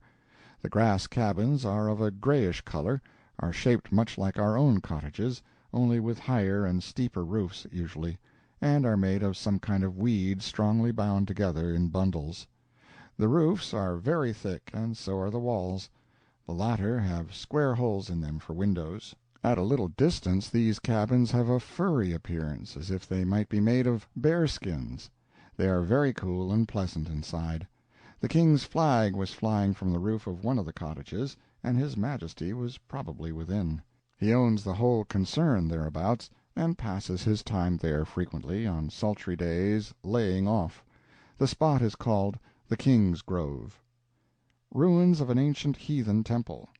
Near by is an interesting ruin, the meager remains of an ancient heathen temple, a place where human sacrifices were offered up in those old bygone days when the simple child of nature, yielding momentarily to sin when sorely tempted, acknowledged his error when calm reflection had shown it to him, and came forward with noble frankness and offered up his grandmother as an atoning sacrifice, in those old days when the luckless sinner could keep on cleansing his conscience and achieving periodical happiness as long as his relations held out, long, long before the missionaries braved 1,000 privations to come and make them permanently miserable by telling them how beautiful and how blissful a place heaven is, and how nearly impossible it is to get there, and showed the poor native how dreary a place perdition is, and what unnecessarily liberal facilities there are for going to it; showed him how, in his ignorance, he had gone and fooled away all his kinfolks to no purpose;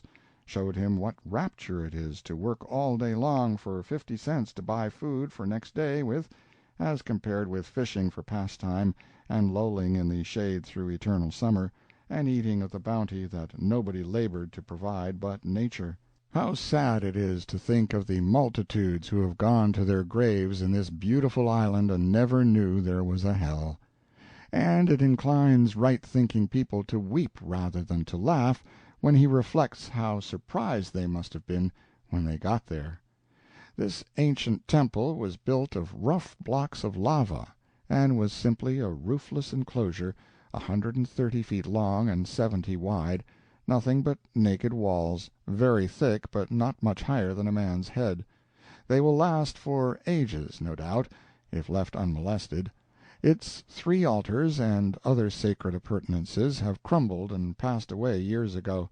It is said that in the old times thousands of human beings were slaughtered here in the presence of multitudes of naked, whooping, and howling savages.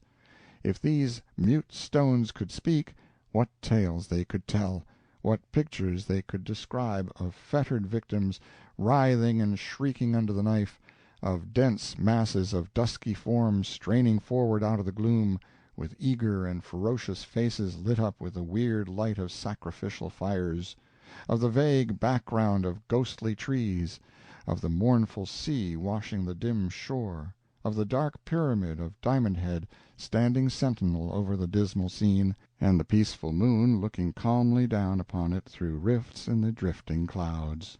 When Kamehameha, pronounced Ka-me-ha-me-ah, the Great, who was a very Napoleon in military genius and uniform success, invaded this island of Oahu 3/4 of a century ago, and exterminated the army sent to oppose him, and took full and final possession of the country, he searched out the dead body of the King of Oahu, and those of the principal chiefs, and impaled their heads upon the walls of this temple.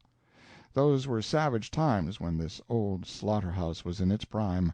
The King and the chiefs ruled the common herd with a rod of iron; made them gather all the provisions the masters needed, built all the houses and temples, stand all the expenses of whatever kind, take kicks and cuffs for thanks, drag out lives well flavored with misery, and then suffer death for trifling offenses, or yield up their lives on the sacrificial altars to purchase favors from the gods for their hard rulers. The missionaries have clothed them, educated them, broken up the tyrannous authority of their chiefs, and given them freedom and the right to enjoy whatever the labor of their hand and brains produces, with equal laws for all, and punishment for all alike who transgress them. The contrast is so strong, the wonderful benefit conferred upon this people by the missionaries is so prominent, so palpable, and so unquestionable, that the frankest compliment I can pay them, and the best, is simply to point to the condition of the Sandwich Islanders of Captain Cook's time and their condition today. Their work speaks for itself. The little collection of cottages, of which I was speaking a while ago, under the cocoanut trees, is a historical point. It is the village of Waikiki, usually pronounced Wai-ki-kai, once the capital of the kingdom and the abode of the great Kamehameha I.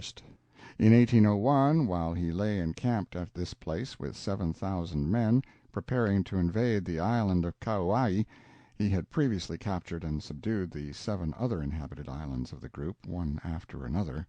A pestilence broke out in Oahu, and raged with great virulence. It attacked the King's army and made great havoc in it. It is said that 300 bodies were washed out to sea in one day. There is an opening in the coral reef at this point, and an anchorage inside for a small number of vessels, though one accustomed to the great Bay of San Francisco would never take this little belt of smooth water with its border of foaming surf to be a harbor, save for Whitehall boats or something of that kind. But harbors are scarce in these islands. Open roadsteads are the rule here. The harbor of Waikiki was discovered in 1786, 7 or 8 years after Captain Cook's murder, by Captains Portlock and Dixon, in the ships King George and Queen Charlotte, the first English vessels that visited the islands after that unhappy occurrence. This little bathing tub of smooth water possesses some further historical interest as being the spot where the distinguished navigator Vancouver landed when he came here in 1792.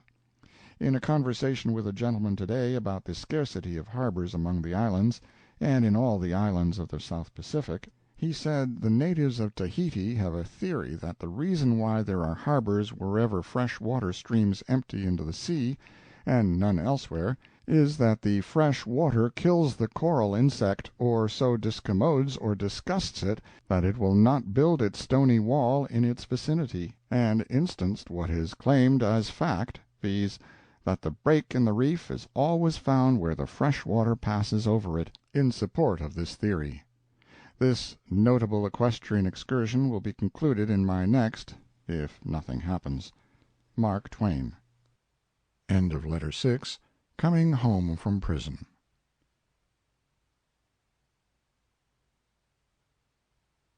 Letter number 7. The equestrian excursion concluded. I wandered along the sea beach on my steed Oahu around the base of the extinct crater of Leahi, or Diamond Head, and a quarter of a mile beyond the point I overtook the party of ladies and gentlemen and assumed my proper place, that is, in the rear, for the horse I ride always persists in remaining in the rear in spite of kicks, cuffs, and curses. I was satisfied as long as I could keep Oahu within hailing distance of the cavalcade. I knew I could accomplish nothing better, even if Oahu were Norfolk himself. We went on, a great deal too far, I thought, for people who were unaccustomed to riding on horseback, and who must expect to suffer on the morrow if they indulged too freely in this sort of exercise.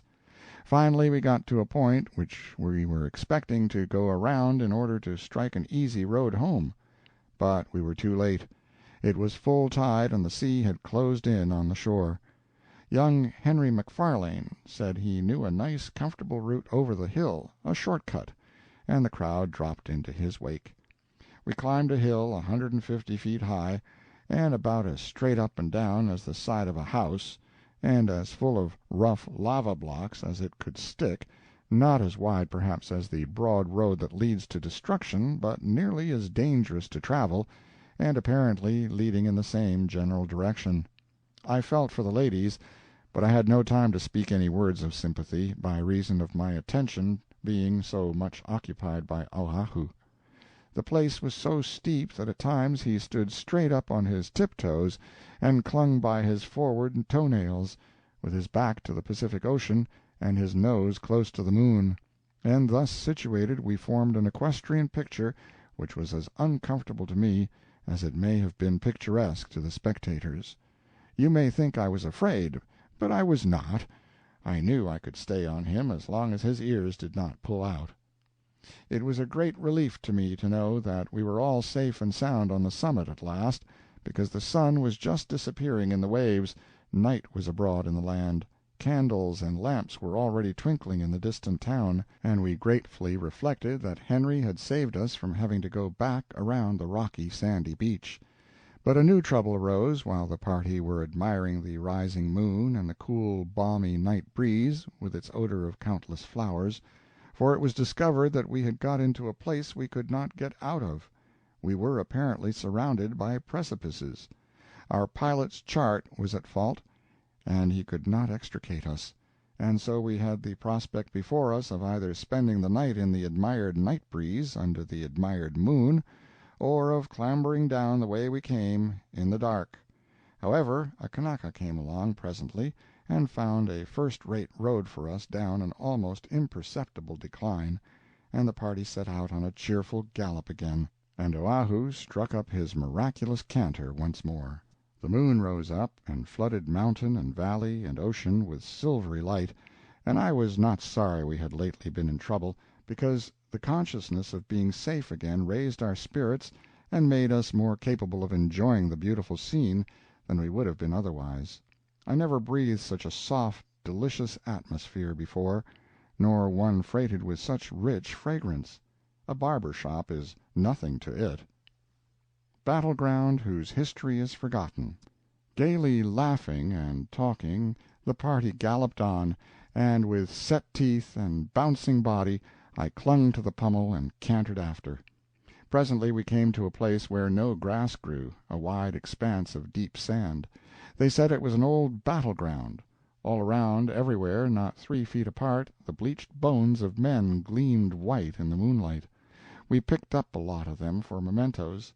I got quite a number of arm bones and leg bones, of great chiefs, maybe, who had fought savagely in that fearful battle in the old days when blood flowed like wine where we now stood, and wore the choicest of them out on Oahu afterward, trying to make him go. All sorts of bones could be found except skulls, but a citizen said irreverently that there had been an unusual number of skull hunters there lately, a species of sportsmen I had never heard of before. The conversation at this point took a unique and ghastly turn. A gentleman said, "Give me some of your bones, Miss Blank, I'll carry them for you." Another said, "You haven't got bones enough, Mrs. Blank, here's a good shin bone if you want it." Such observations as these fell from the lips of ladies with reference to their queer newly acquired property. "Mr. Brown, will you please hold some of my bones for me a minute?" And, "Mr. Smith, you have got some of my bones, and you have got one, too, Mr. Jones, and you have got my spine, Mr. Twain. Now don't any of you gentlemen get my bones all mixed up with yours, so that you can't tell them apart." These remarks look very irreverent on paper, but they did not sound so, being used merely in a business way, and with no intention of making sport of the remains. I did not think it was just right to carry off any of these bones, but we did it anyhow.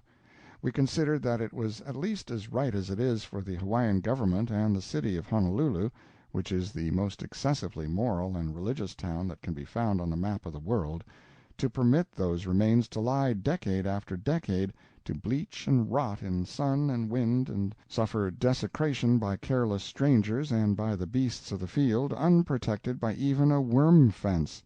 Call us hard names if you will, you statesmen and missionaries, but I say shame upon you that after raising a nation from idolatry to Christianity and from barbarism to civilization, you have not taught it the comment of respect for the dead.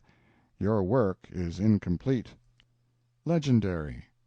Nothing whatever is known about this place. Its story is a secret that will never be revealed. The oldest natives make no pretense of being possessed of its history. They say these bones were here when they were children. They were here when their grandfathers were children, and how they came here they can only conjecture. Many people believe this spot to be an ancient battle-ground, and it is usual to call it so, and they believe that these skeletons have lain for ages just where their proprietors fell in the great fight. Other people believe that Kamehameha I fought his first battle here. On this point I have heard a story which may have been taken from one of the numerous books which have been written concerning these islands. I do not know where the narrator got it. He said that when Kamehameha, who was at first merely a subordinate chief on the island of Hawaii, landed here, he brought a large army with him, and encamped at Waikiki. The Oahuans marched against him, and so confident were they of success that they readily acceded to a demand of their priests that they should draw a line where their bones now lie, and take an oath that, if forced to retreat at all, they would never retreat beyond this boundary. The priests told them that death and everlasting punishment would overtake any who violated the oath, and the march was resumed. Kamehameha drove them back step by step. The priests fought in the front rank and exhorted them both by voice and inspired example to remember their oath, to die if need be, but never cross the fatal line. The struggle was manfully maintained, but at last the chief priest fell, pierced to the heart with a spear, and the unlucky omen fell like a blight upon the brave souls at his back. With a triumphant shout the invaders pressed forward, the line was crossed, the offended gods deserted the despairing army, and accepting the doom their perjury had brought upon them, they broke and fled over the plain where Honolulu stands now, up the beautiful Nuuanu Valley, paused a moment, hemmed in by precipitous mountains on either hand, and the frightful precipice of the Pali, pronounced Pali. Intelligent natives claim that there is no R in the Kanaka alphabet. in front, and then were driven over, a sheer plunge of 600 feet. The story is pretty enough, but Mr. Jarvis's excellent history says that the Oahuans were entrenched in Nuuanu Valley, that Kamehameha ousted them, routed them, pursued them up the valley, and drove them over the precipice. He makes no mention of our boneyard at all in his book. There was a terrible pestilence here in 1804, which killed great numbers of the inhabitants, and the natives have legends of others that swept the islands long before that, and therefore many persons now believe that these bones belong to victims of one of these epidemics who were hastily buried in a great pit.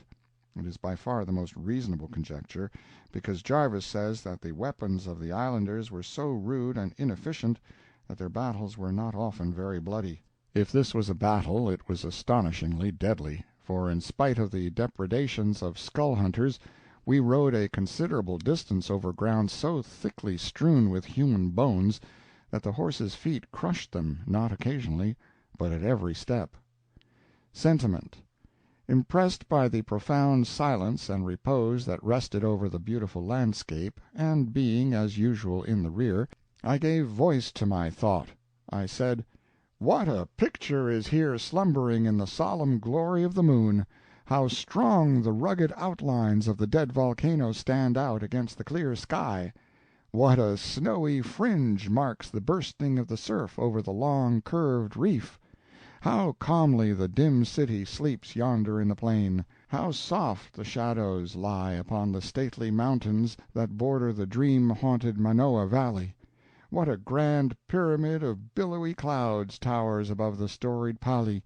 How the grim warriors of the past seem flocking in ghostly squadrons to their ancient battlefield again! How the wails of the dying well up from the—" At this point the horse called Oahu deliberately sat down in the sand. Sat down to listen, I suppose. Never mind what he heard. I stopped apostrophizing, and convinced him that I was not a man to allow contempt of court on the part of a horse.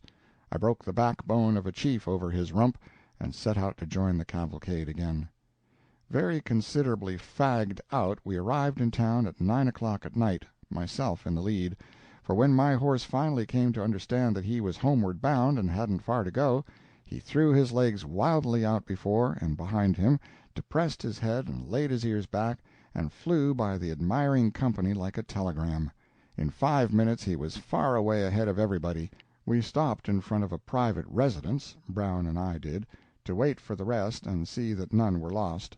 I soon saw that I had attracted the attention of a comely young girl, and I felt duly flattered. Perhaps, thought I, she admires my horsemanship, and I made a savage jerk at the bridle and said, "Ho, will you?"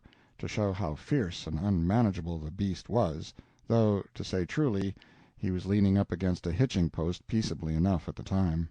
I stirred Oahu up and moved him about, and went up the street a short distance to look for the party, and loped gallantly back again, all the while making a pretense of being unconscious that I was an object of interest. I then addressed a few pert remarks to Brown, to give the young lady a chance to admire my style of conversation, and was gratified to see her step up and whisper to Brown, and glance furtively at me at the same time. I could see that her gentle face bore an expression of the most kindly and earnest solicitude, and I was shocked and angered to hear Brown burst into a fit of brutal laughter. As soon as we started home I asked with a fair show of indifference what she had been saying. Brown laughed again and said, "She thought, from the slouchy way you rode, and the way you drawled out your words, that you was drunk. She said, 'Why don't you take the poor creature home, Mr. Brown? It makes me nervous to see him galloping that horse and just hanging on that way, and he so drunk.'" I laughed very loudly at the joke, but it was a sort of hollow, sepulchral laugh, after all, and then I took it out of Oahu. An old acquaintance. I have found an old acquaintance here, Reverend Franklin S. Rising, of the Episcopal minister, who has had charge of a church in Virginia, Nevada, for several years, and who is well known in Sacramento and San Francisco. He sprained his knee in September last, and is here for his health. He thinks he has made no progress worth mentioning towards regaining it, but I think differently. He can ride on horseback and is able to walk a few steps without his crutches, things he could not do a week ago. While we were marching through Georgia. The popular song nuisance follows us here. In San Francisco it used to be, "Just before the battle, mother," every night and all night long. Then it was, "When Johnny comes marching home." After that it was, "Wearin' of the green," and last and most dreadful of all came that calamity of "When we were marching through Georgia." It was the last thing I heard when the ship sailed, and it gratified me to think I should hear it no more for months. And now, here at dead of night, at the very outpost and fag end of the world, on a little rock in the middle of a limitless ocean, a pack of dark-skinned savages are tramping down the street singing it with a vim and an energy that make my hair rise. Singing it in their own barbarous tongue. They have got the tune to perfection. Otherwise I never would have suspected that Waikiki Lantani Oi Kai Holy Holy Wahoo means "when we were marching through Georgia." If it would have been all the same to General Sherman, I wish he had gone around by the way of the Gulf of Mexico instead of marching through Georgia. Mark Twain. End of letter number 7.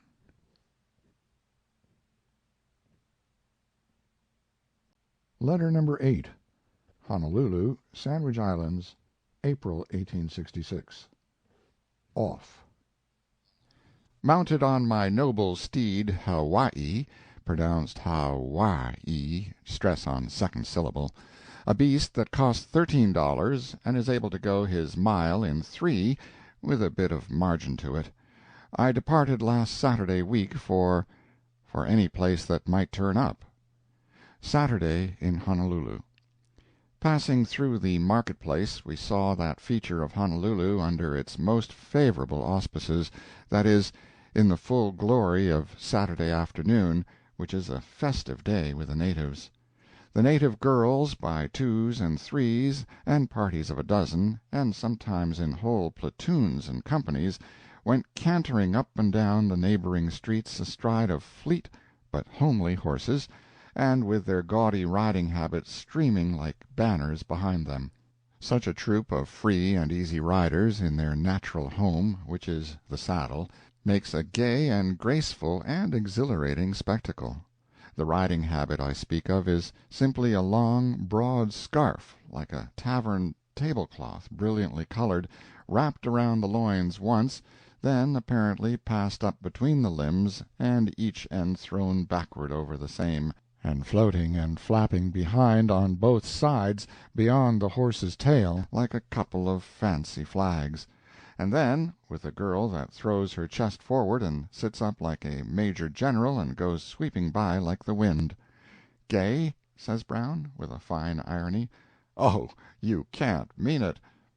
The girls put on all the finery they can scare up on Saturday afternoon, fine black silks, flowing red ones that nearly put your eyes out, others as white as snow, still others that discount the rainbow, and they wear their hair in nets, and trim their jaunty hats with fresh flowers, and encircle their dusky throats with home-made necklaces of the brilliant vermilion-tinted blossom of the ohia, and they fill the markets and the adjacent streets with their bright presences, and smell like thunder with their villainous cocoanut oil.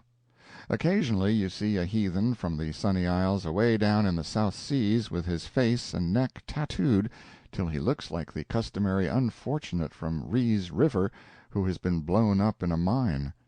Some are tattooed a dead blue color down to the upper lip, masked as it were, leaving the natural light yellow skin of Micronesia unstained from thence down. Some with broad marks drawn down from hair to neck on both sides of the face, and a strip of the original yellow skin, 2 inches wide, down the center, a gridiron with a spoke broken out, and some with the entire face discolored with the popular mortification tint, relieved only by 1 or 2 thin, wavy threads of natural yellow running across the face from ear to ear, and eyes twinkling out of this darkness, from under shadowing hat-brims, like stars in the dark of the moon. Poi for sale. Moving among the stirring crowds, you come to the poi merchants, squatting in the shade on their hams, in true native fashion, and surrounded by purchasers. The Sandwich Islanders always squat on their hams, and who knows but they may be the old original ham sandwiches? The thought is pregnant with interest. The poi looks like common flour paste, and is kept in large bowls formed of a species of gourd, and capable of holding from 1 to 3 or 4 gallons. Poi is the chief article of food among the natives, and is prepared from the kalo or taro plant. K and T are the same in the Kanaka alphabet, and so are L and R. The taro root looks like a thick, or, if you please, a corpulent sweet potato in shape, but is of a light purple color when boiled. When boiled it answers as a passable substitute for bread. The buck Kanakas bake it underground, then mash it up well with a heavy lava pestle, mix water with it until it becomes a paste, set it aside and let it ferment, and then it is poi, and a villainous mixture it is, almost tasteless before it ferments, and too sour for a luxury afterward. But nothing in the world is more nutritious. When solely used, however, it produces acrid humors, a fact which sufficiently accounts for the blithe and humorous character of the Kanakas. I think there must be as much of a knack in handling poi as there is in eating with chopsticks. The forefinger is thrust into the mess and stirred quickly around several times, and drawn as quickly out, thickly coated, just as if it were poulticed. The head is thrown back, the finger inserted in the mouth, and the poultice stripped off and swallowed, the eye closing gently, meanwhile, in a languid sort of ecstasy. Many a different finger goes into the same bowl, and many a different kind of dirt and shade and quality of flavor is added to the virtues of its contents. One tall gentleman, with nothing in the world on but a soiled and greasy shirt, thrust in his finger and tested the poi, shook his head, scratched it with the useful finger, made another test, prospected among his hair, caught something, and ate it. Tested the poi again, wiped the grimy perspiration from his brow with the universal hand, tested again, blew his nose. "Let's move on, Brown," said I, and we moved. Awa for sale. Ditto fish. Around a small shanty was collected a crowd of natives buying the awa root. It is said that but for the use of this root the destruction of the people in former times by venereal diseases would have been far greater than it was, and by others it is said that this is merely a fancy. All agree that poi will rejuvenate a man who is used up and his vitality almost annihilated by hard drinking, and that in some kinds of diseases it will restore health after all medicines have failed. But all are not willing to allow to the awa the virtues claimed for it. The native manufacture an intoxicating drink from it, which is fearful in its effects when persistently indulged in. It covers the body with dry, white scales, inflames the eyes, and causes premature decrepitude. Although the man before whose establishment we stopped has to pay a government license of $800 a year for an exclusive right to sell awa root, it is said that he makes a small fortune every 12 months, while saloon-keepers, who pay $1,000 a year for the privilege of retailing whiskey, etc., only make a bare living. We found the fish market crowded, for the native is very fond of fish, and eats the article raw. Let us change the subject. Old-time Saturdays. In old times here Saturday was a grand gala day indeed. All the native population of the town forsook their labors, and those of the surrounding country journeyed to the city.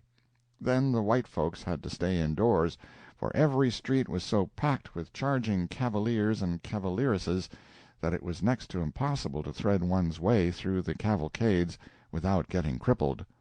In the afternoon the natives were wont to repair to the plain outside the town, and indulge in their ancient sports and pastimes, and bet away their week's earnings on horse races. One might see 2,000 or 3,000, some say 5,000, of these wild riders scurrying over the plain in a mass in those days, and it must have been a fine sight. At night they feasted, and the girls danced the lascivious hula-hula, a dance that is said to exhibit the very perfection of educated motion of limb and arm, hand, head, and body, and the exactest uniformity of movement and accuracy of time.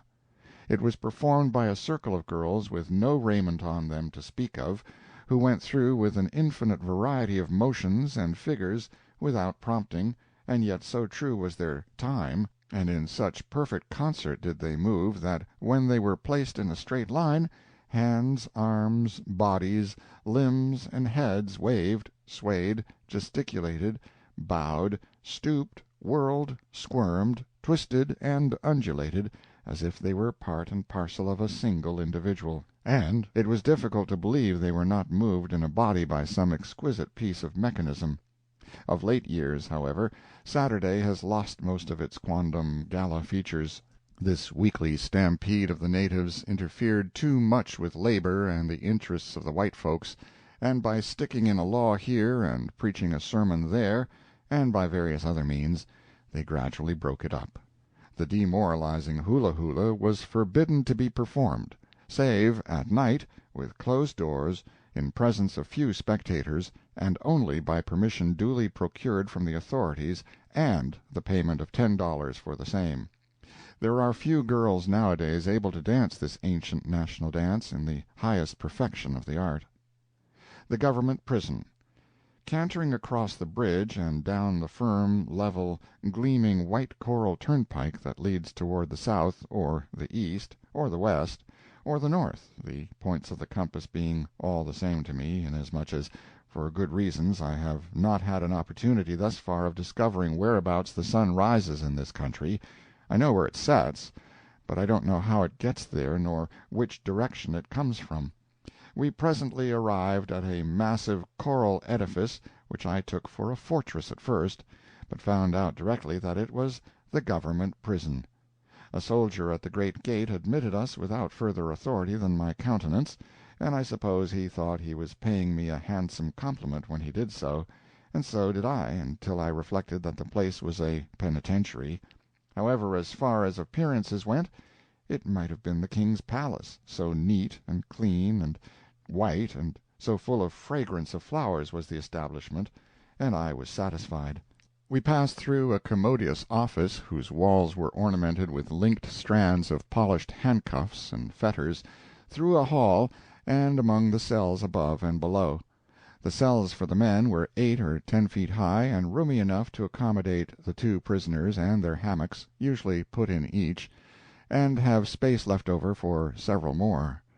The floors were scrubbed clean, and were guiltless of spot or stain of any kind, and the painfully white walls were unmarred by a single mark or blemish.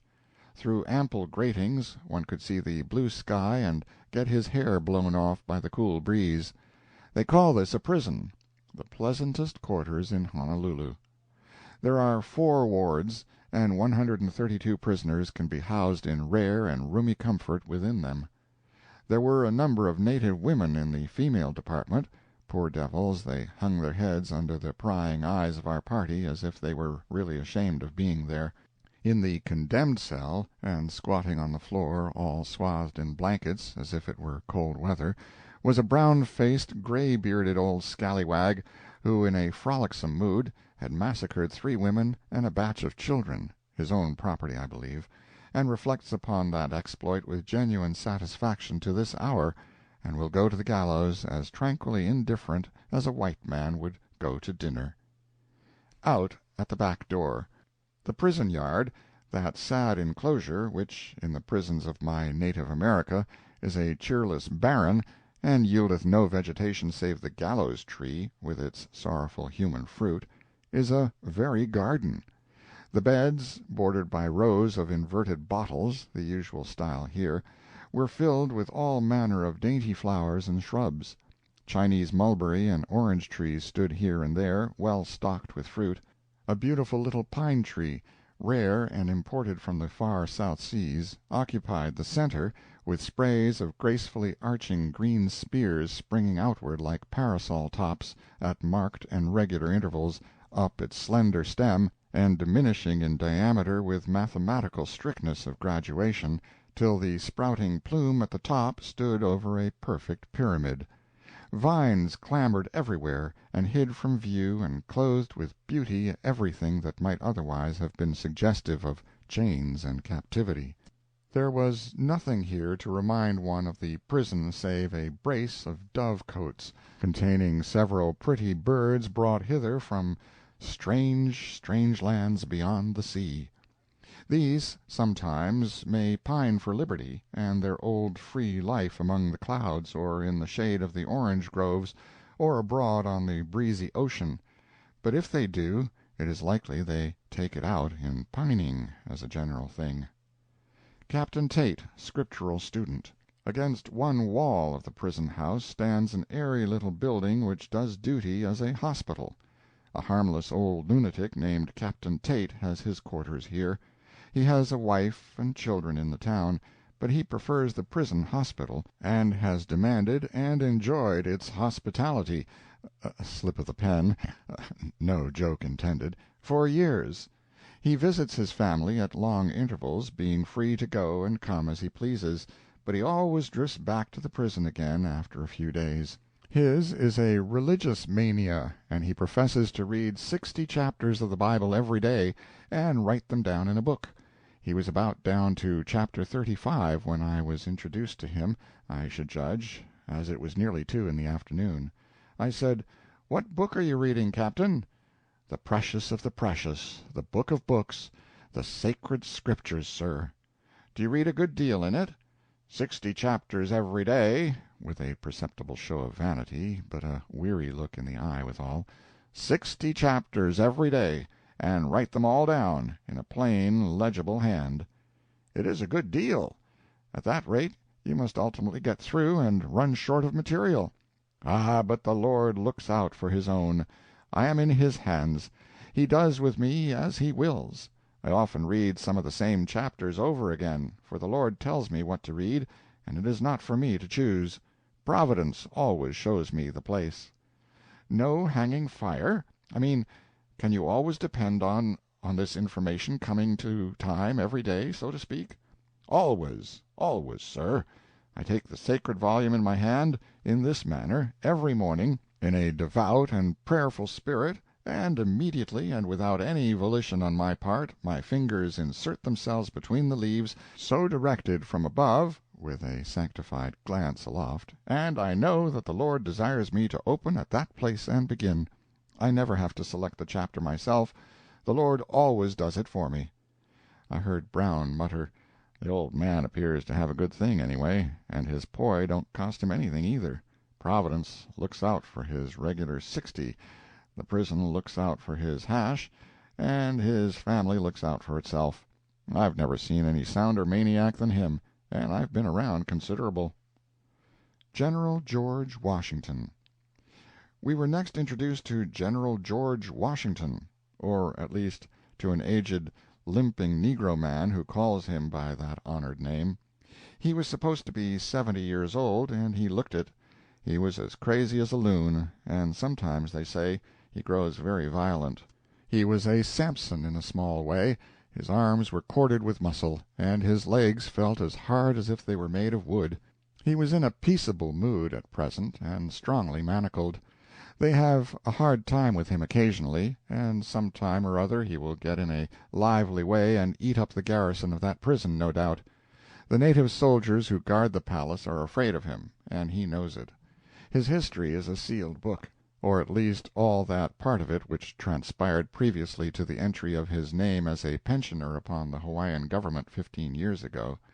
He was found carrying on at a high rate at one of the other islands, and it is supposed he was put ashore there from a vessel called the Olive Branch. He has evidently been an old sailor, and it is thought he was one of a party of negroes who fitted out a ship and sailed from a New England port some 20 years ago. He is fond of talking, in his dreamy, incoherent way, about the Blue Ridge in Virginia, and seems familiar with Richmond and Lynchburg. I do not think he is the old, original General W. Aloft. Upstairs in the prison are the handsome apartments used by the officers of the establishment. also a museum of quaint and curious weapons of offense and defense of all nations and all ages of the world. The prison is to a great extent a self-supporting institution, through the labor of the convicts farmed out to load and unload ships and work on the highways, and I am not sure but that it supports itself and pays a surplus into the public treasury besides, but I have no note of this, and I seldom place implicit confidence in my memory in matters where figures and finance are concerned, and have not been thought of for a fortnight. This government prison is in the hands of W. C. Park, Marshal of the Kingdom, and he has small need to be ashamed of his management of it. Without wishing to betray too much knowledge of such matters, I should say that this is the model prison of the western half of the world, at any rate. Mark Twain. End of letter number 8.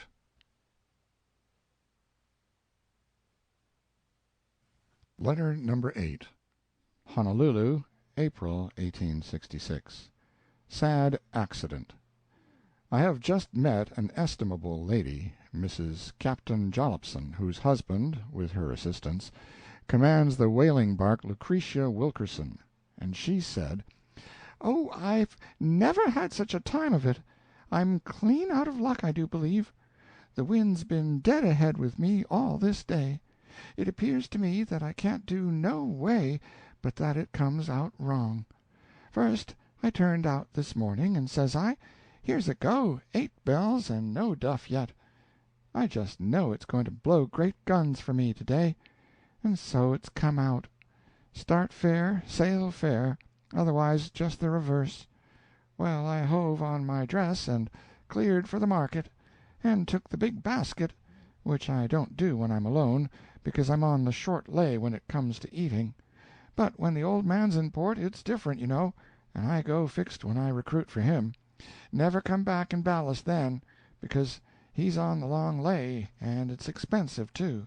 You can depend on it, his leakage and shrinkage shows up on his home bills when he goes out of port, and it's all on account of recruiting, too, though he says it's on account of toggery for me, which is a likely yarn, when I can't even buy a set of new halyards for my bonnet, but he growls.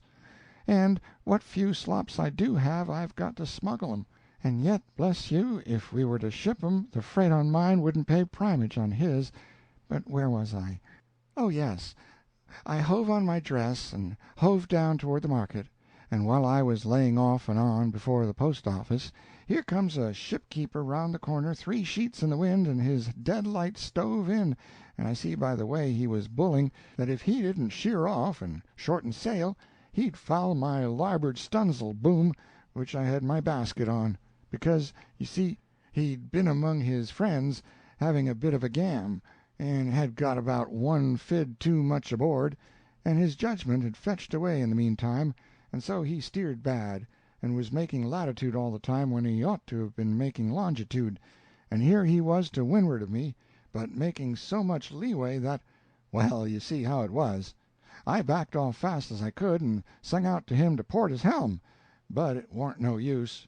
He'd everything drawing, and I had considerable sternway, and he just struck me a little abaft the beam, and down I went head on and skunned my elbow. I said, "Bless my life," and she said, "Well, you may say it. My, such a jolt! It started everything. It's worse'n being pulled. I shouldn't wonder if I'd have to be hove down." And then she spread her hand alongside of her mouth, and sung out, "Susy, ahoy!" to another woman, who rounded to wait for her, and the two fell off before the wind and sailed away together. Translation. 8 bells stands for the closing of a watch, 2 to an hour, 4 hours to a watch, 6 watches in a day, on board ship. Duff is Jack Tar's dessert, a sort of dough with dried apples or something of the kind in it on extra occasions. Cleared for the market. A ship clears for her voyage when she takes out her papers at the custom-house. Short lay and long lay, these phrases are confined to the whaling interest. Neither the officers nor men get any wages on a whale ship, but receive, instead, a proportion of all the bone and oil taken. Jack usually gets about the 120th part of all the catch, or profits of the voyage, for his share, and this is called a long lay. The captain generally gets a 10th, 12th, or 14th, which is a short lay, and the other officers in proportion. Some captains also have perquisites besides their lay, $1 or more on every barrel of the catch, over a certain number. The luckiest captain of the lot made $50,000 last season. Very good for a few months' work. When a ship is ready to sail and must suddenly supply the place of some seaman who has fallen sick, candidates will take advantage of the circumstances and demand as short a lay as a second mate's to ship as the last man and complete the crew. I am informed, but I do not believe it, that this is termed the lay of the last minstrel. Recruit. The whaling voyage to the North Seas occupies about 7 months. Then the vessel returns to Honolulu, tranships her oil to the States, refits, and goes over to the coast of California about November or December, to put in her idle time catching humpback whales or devilfish, returning here along in March and April to recruit. That is, procure vegetables, and especially potatoes, which are a protective against scurvy, and give the men a few days' run on shore, and then off for the north again as early in the spring as possible. Those vessels which do not consider the coast fishing profitable, because of the stoving of boats by the savage humpbacks, and the consequent loss of men and material, go to westward, as they term going down to the line after sperm whales, and when they have finished this between season, they go over and recruit at Japan, and from thence proceed directly north. Leakage and shrinkage.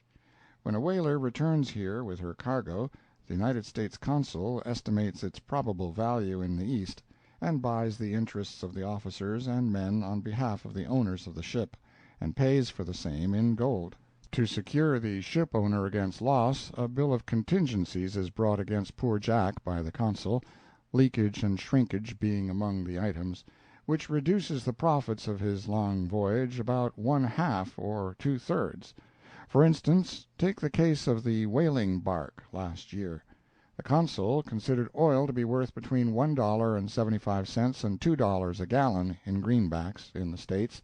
He put it down at $1.75 to be on the safe side, and then reduced as follows: First, premium to be paid for money, and difference between gold and paper, so much. Jack must be paid in gold. Second, an allowance of 8% for probable leakage and shrinkage of the oil on its homeward voyage. Third, freight on the homeward voyage, paid by Jack. Fourth, interest and insurance on the cargo hence to the States, paid by Jack. Fifth, commission of the owner at home, 2.5% for selling the cargo, paid by Jack. And after all these reductions, what do you suppose the Consul paid Jack for his 120th lay in a cargo of oil worth over $1.75 a gallon at home? He paid him 74 cents a gallon. As a general thing, the ship owner at home makes a princely profit out of this gouging of the sailorman, but instances have occurred, rarely, however, where the price set by the Consul here was so much above the real value of the oil at home that all the gouging was not sufficient to save the ship owner from loss. Home bills. It makes no difference how much money a sailor brings into port, he is soon head over heels in debt. In order to secure his services on a voyage, the ship is obliged to assume this indebtedness. The item is entered against Jack on the ship's books at the home port in the East as his home bill. If the voyage proves lucky, the ship gets even on Jack's home bill by subtracting it from his lay, but if she takes no oil she must pay the bill anyhow, and is out and injured, of course. These home bills are first assumed by one of the professional "sharks" in New Bedford and New London, who furnish crews to ships. Say Jack owes $50. The shark enters his name for a voyage, assumes his debt, advances him $1 or so for a farewell spree, and takes his note for $150, and the ship owner agrees to cash it at the end of 6 months. Ships have left port responsible for $5,000 home bills, lost 4 or 5 men by desertion, been to great trouble and expense to supply other men, and then had no luck and failed to catch a single whale. Slops. Improvident Jack is apt to leave port short of jackets, trousers, shirts, tobacco, pipes, letter paper, and so forth and so on. The ship takes a large quantity of these things along, and supplies them to him at extremely healthy prices, so that sometimes, after a long unlucky voyage, no wages, and heavy home bills and bills for slops, Jack will return to port very considerably in debt to the ship, and the ship must stand the loss, for an unprofitable voyage squares all such accounts. In squaring up a voyage before the consul, the ship captain piles up the slop bills as high as he can get them, though it does not put a single cent in his own pocket. He forgets, in his enthusiasm for his owner's interest, that while he is gouging Jack for the benefit of the firm are gouging himself, and Jack too, by the system of the consular assessment that I have mentioned above. The captain says to the consul, "Put down 3 pair of boots on this man's slop bill." Jack: "But I didn't have but 1 pair, sir." Captain: "Belay, don't talk back. You might have had 'em if you'd wanted 'em. And put 'em down for 11 pair of socks." Jack: "But I only had 2 pair, sir." Captain: "Well, it, is that any of my fault? They there for anybody that wanted 'em? And set 'em down for 2 ream of letter paper." Jack: "Why, I never writ a letter whilst I was gone, sir." Captain: "Hold your yop. Do you cal'late for me to be responsible for all your damn foolishness? You might have had 4 ream if you wanted it, and set on 10% for other truck, which I don't recollect what it was."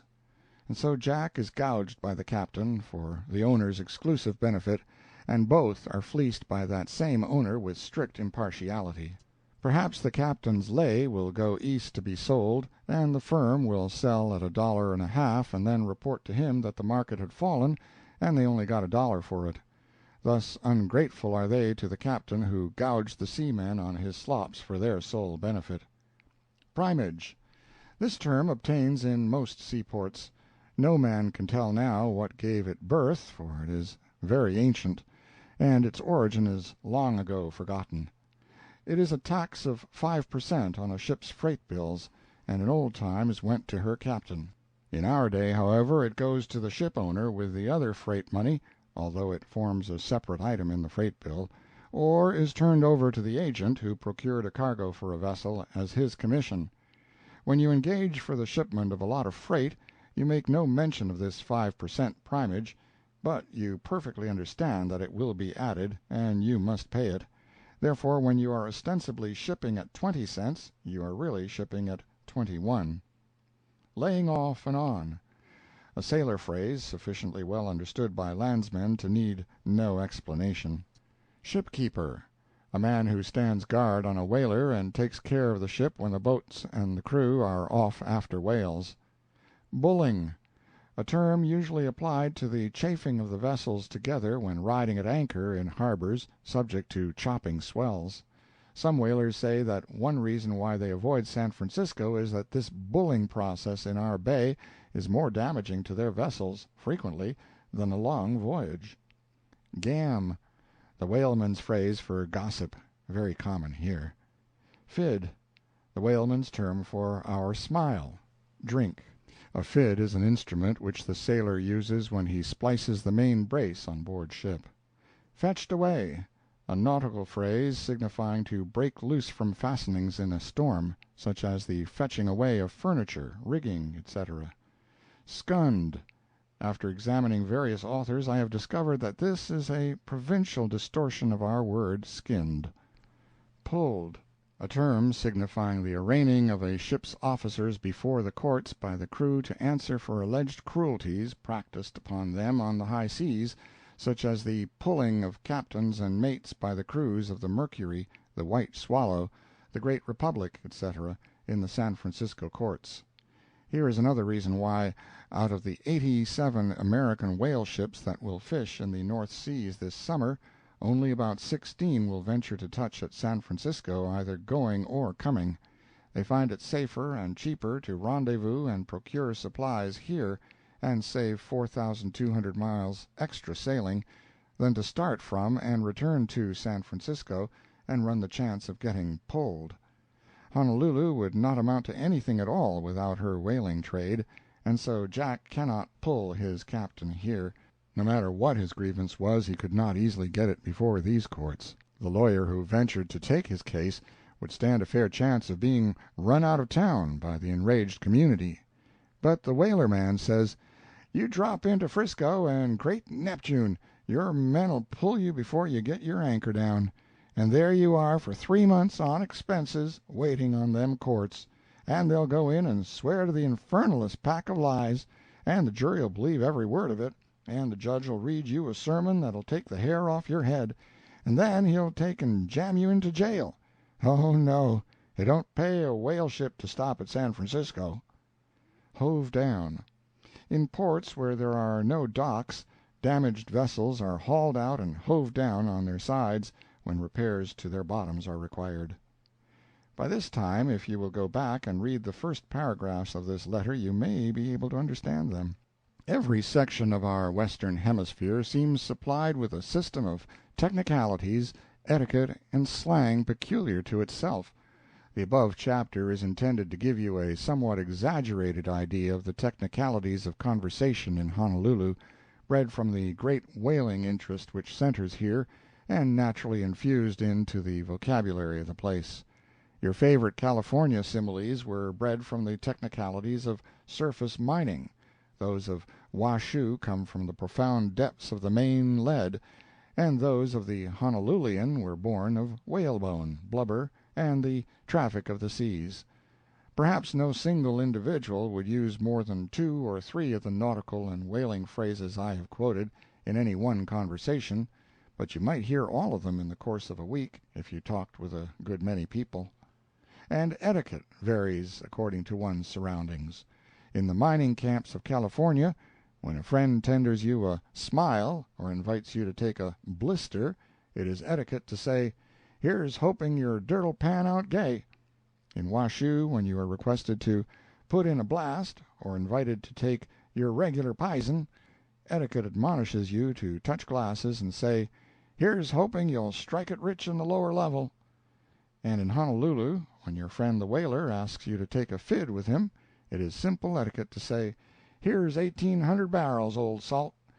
But "drink hearty" is universal. That is the orthodox reply the world over.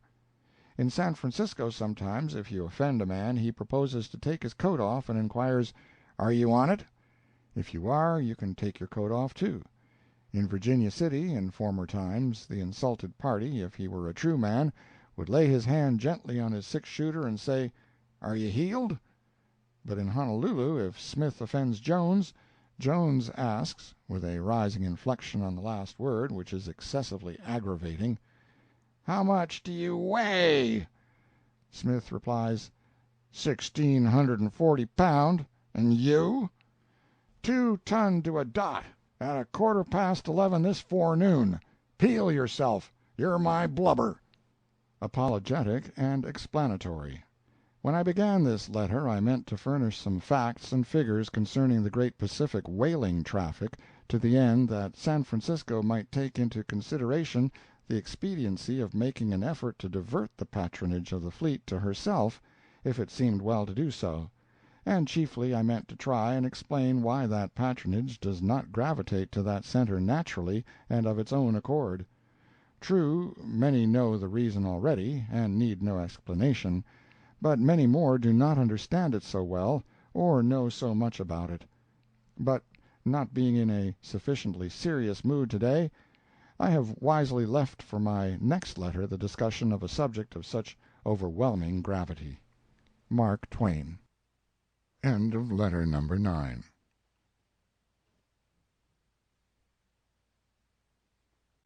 Letter number 10. The Whaling Trade. Honolulu, April, 1866. The whaling trade of the North Seas, which is by no means insignificant, centers in Honolulu. Shorn of it this town would die. Its business men would leave, and its real estate would become valueless, at least as city property. though Honolulu might flourish afterwards as a fine sugar plantation, the soil being rich and scarcely needing irrigation. The San Francisco Chamber of Commerce might do worse than make an effort to divert the whaling trade to her city. Honolulu fits out and provisions a majority out of 96 whalers this year, and receives a very respectable amount of money for it. Last year she performed this service for only 51 vessels, so you can see how the trade is increasing. Sailors always spend all their money before they leave port. Last year they spent $150,000 here, and will doubtless spend double as much when this year's fleet returns. It is said that in the palmy days of whaling, 15 or 20 years ago, they have squandered as high as $1.5 million in this port, at the end of a successful voyage. There have been vast fleets of whale ships fitted out here and provisioned and recruited in a single year, in those days, and everything promises that the whaling interest will now move steadily forward, under the impetus of the long-continued high rates of oil and bone, until it eclipses in importance any degree it has ever attained in former times. In chartering vessels to carry home the catch of whalers, in equipping them, and supplying and recruiting them, and in relieving their crews of their money at the end of the season, San Francisco might manage to get several $100,000s a year out of the whaling trade if she could get it into her hands, or $1 million or so, should whaling again reach its former high prosperity. It costs from $1,000 all the way up to $20,000 to provision and fit a whaler here for her voyage to the North Seas, including paying off crew and taking them by and large. The average is about $6,000 to each vessel. Of the 96 ships which go north from here this season, only 49 will fit here, the other 47, being the increase in tonnage and on their first voyage, were equipped at home. The home equipment is generally for 2 full seasons, so Honolulu will not get the job of supplying these new ships for a couple of years yet. But after that she will have their whole custom, unless, perhaps, San Francisco can make a satisfactory bid for the whaling trade in the meantime. There have been over 400 whalers in the North Seas at one time in the palmy days of the trade, 2/3 of which were supplied in this market, and paid Honolulu over $1 million for doing it, even at the moderate prices of those days. Concerning oil and bone. Oil is valuable, but whalebone is more so. Sperm whales are chiefly caught at the line, or westart, as they term it. They do not yield any bone, but the oil is worth from 75 to 100% more than any other at the present time. Humpbacks and devilfish are caught on the coast of California between seasons. The yield is called coast oil. They yield no bone. Okhotsk whales yield about 20% less bone than the Arctic whale, and it is worth 4 to 5 cents a pound less than Arctic. The catch is a term which signifies the fruits of a voyage. The average catch for 3 years past of ships sailing out of this port was about 650 barrels of oil a year to each vessel and 8,000 pounds of bone. Consular prices. The consular prices at which crews of whalers were paid off here in the fall of 1865 were as follows: whale oil 64 cents a gallon, coast oil 60, sperm oil 92, Okhotsk bone 74 cents a pound, Arctic 78 in gold. These prices were not one half what the articles were worth in the Eastern markets in currency. Past and present. The palmy days of whaling, the phrase which one hears here as often as he hears in California of matters which transpired in an early day there, or in Washoe of the flush times of '63, refers to a period some 15 years gone by. But the palmy days, in a modified form, lasted clear up to 1853. Let me give a few figures. The fleet brought to this port in 1853 oil 4,000,000 gallons, bone 2,020,264 pounds. Then for several years the yield gradually fell away, till in 1858 the figures were oil considerable under 3,000,000 gallons, bone 1,614,710 pounds. 5 years after, in 1863, in the midst of the war, the catch had fallen away down to oil 732,031 gallons, bone 337,043 pounds. Still lower in 1864, oil 642,362 gallons, bone 339,331 pounds. But in 1865, in spite of the pirate Shenandoah, the trade almost held its own. It had struck bottom, as we say in Washoe, and was ready to start up again. The yield was oil 621,434 gallons, bone 337,394 pounds. These last figures were for 67 ships, all told, 51 of which went from here. We may look for better results this season, with 96 vessels in the fleet, and next year the palmy days may come again, for everything that can be turned into a whale ship by any process known to art is being bought up or chartered in the East now for this trade, and in due time the icy solitudes of the North Seas will once more become populous with the winged servants of commerce. What commands the whaler patronage? I have talked whaler talk and read whaling statistics and asked questions about the whaling interest every now and then for 2 or 3 weeks, and have discovered that it was easy to get plausible information concerning every point connected with this commerce save one, and that was, why is it that this remote port in a foreign country is made the rendezvous of the whaling fleet instead of the seemingly more eligible one of San Francisco on our own soil? This was a stunner. Most people would venture a chance shot at one portion of the mystery, but nobody was willing to attempt its entire solution. The truth seems to be that there is no main, central, prominent reason for it, but it is made up of a considerable bundle of reasons, neither of which is especially important when taken by itself. San Francisco versus Honolulu. 1. See how the case stands. In Honolulu it is not a holiday job to ship a crew, natives comprise it chiefly, and the government frowns upon their employment as sailors, because it causes the agricultural interests to suffer for want of labor. And you see the plantations build up the whole kingdom, while the whaling trade only builds up Honolulu and 1 or 2 smaller seaports. So the government first made the whalers enter into bonds of $100 for each man, that is, to ensure the return of that man to the kingdom. The bond was increased until now it is $300, and shipping taxes of various kinds have been instituted, which amount altogether to about $600 for each man, which must be paid in gold to the government when the man ships. Ships usually go out under bonds of $3,000 to $10,000 for the return of their crews. The bond system, which was intended to keep the Kanakas all at home, don't work.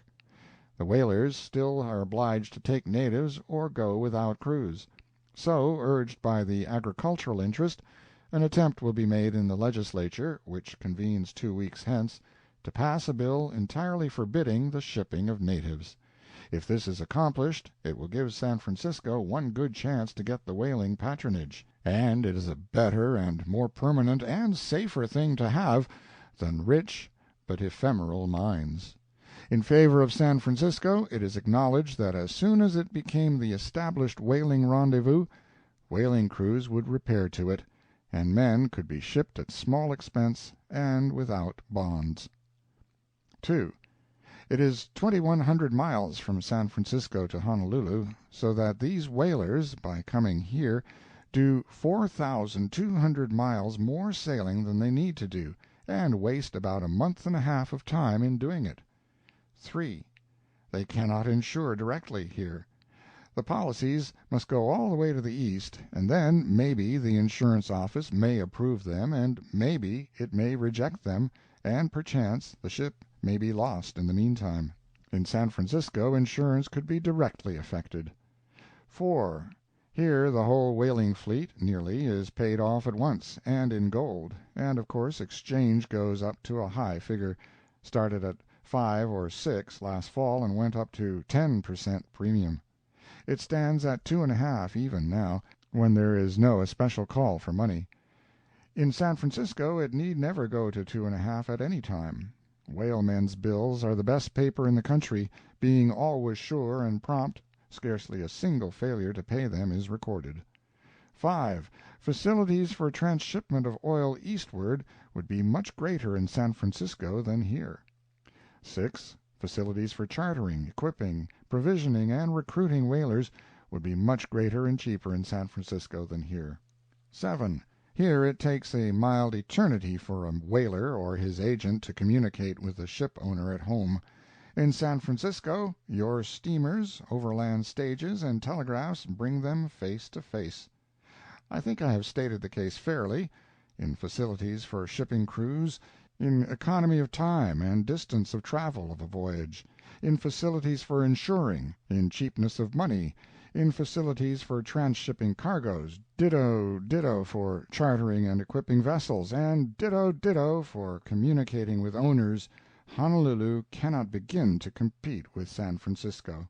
And why does the whaling fleet rendezvous in a remote port in a foreign land, instead of a convenient one at home? An attempt at a solution. I have got the question answered by piecemeal by many different persons, and I will jot down the several items here. They say it is hard to get crews in San Francisco, but they confess that this would not be the case if that city became the established rendezvous. They say men can run away so easily there, and put the ship in for their home bills, etc., but that here they can't get off the islands. They say the ship is preyed upon by everybody, and fleeced for everything from spun yarn up to salt beef. They say their ships are worn out by bulling in the harbor there, but the harbor is smooth and roomy here. And they say, finally, and then the old sea dogs gnash their teeth and swear till the air turns blue around them, that "there's more land sharks (lawyers) in Frisco than there's fiddlers in hell, I tell you, and you'll get pulled before your anchor's down." If there is a main, central count in the indictment against San Francisco, that is it. A whaler can be snatched up, pulled, by his men and the land sharks, and hauled into court in San Francisco with the utmost facility, but they cannot touch him here. The lawyer who took charge of a sailor's complaint against his captain might as well emigrate. He could practice no more in Honolulu. True, when a case is so flagrant that it cannot possibly be overlooked, a sort of trial is sometimes had, but it never amounts to much. The above are the whaling captain's arguments, or were in the first place, but from their mouths they have gone into everybody's else, and belong to nobody in particular now. Then there are other arguments, which you hear oftener from other people than from the whalers themselves. For instance, several persons have explained about in this wise: in San Francisco the agent transacts the captain's business exactly as it is done here, and then brings in a bill, item by item, for commissions, a bill that any man can understand in a minute, and it looks expensive. But here the agent, with fine sagacity, charges no commissions, at least they do not appear on the surface. They are faithfully rung into the general bill in a sort of debtor to sundries fashion, though, and nobody notices it, and consequently nobody grumbles. Another powerful argument may be stated thus: a whaleman don't amount to much in San Francisco, but here he is the biggest frog in the pond. Up there the agent lets him dance attendance until more important business is attended to, and then goes out with him and assists him in just such of his concerns as absolutely require assistance, and then leaves him to paddle his own canoe with the remainder. But here the agent welcomes the old salt like a long-lost brother, and makes him feel that he is a man of consequence, and so he is, and should be so treated in San Francisco.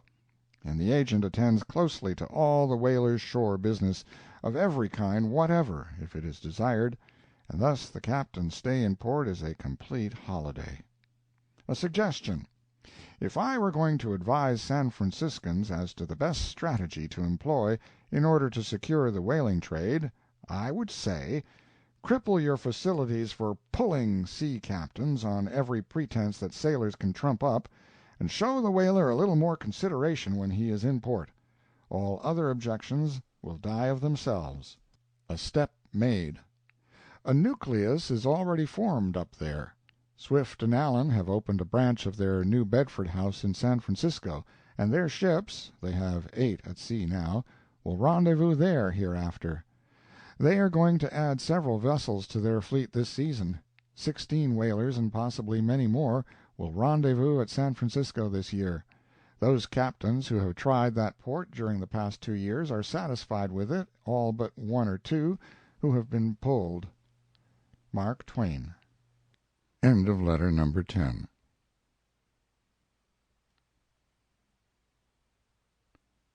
Letter number 11. Paradise and the Pari joke. Honolulu, April, 1866.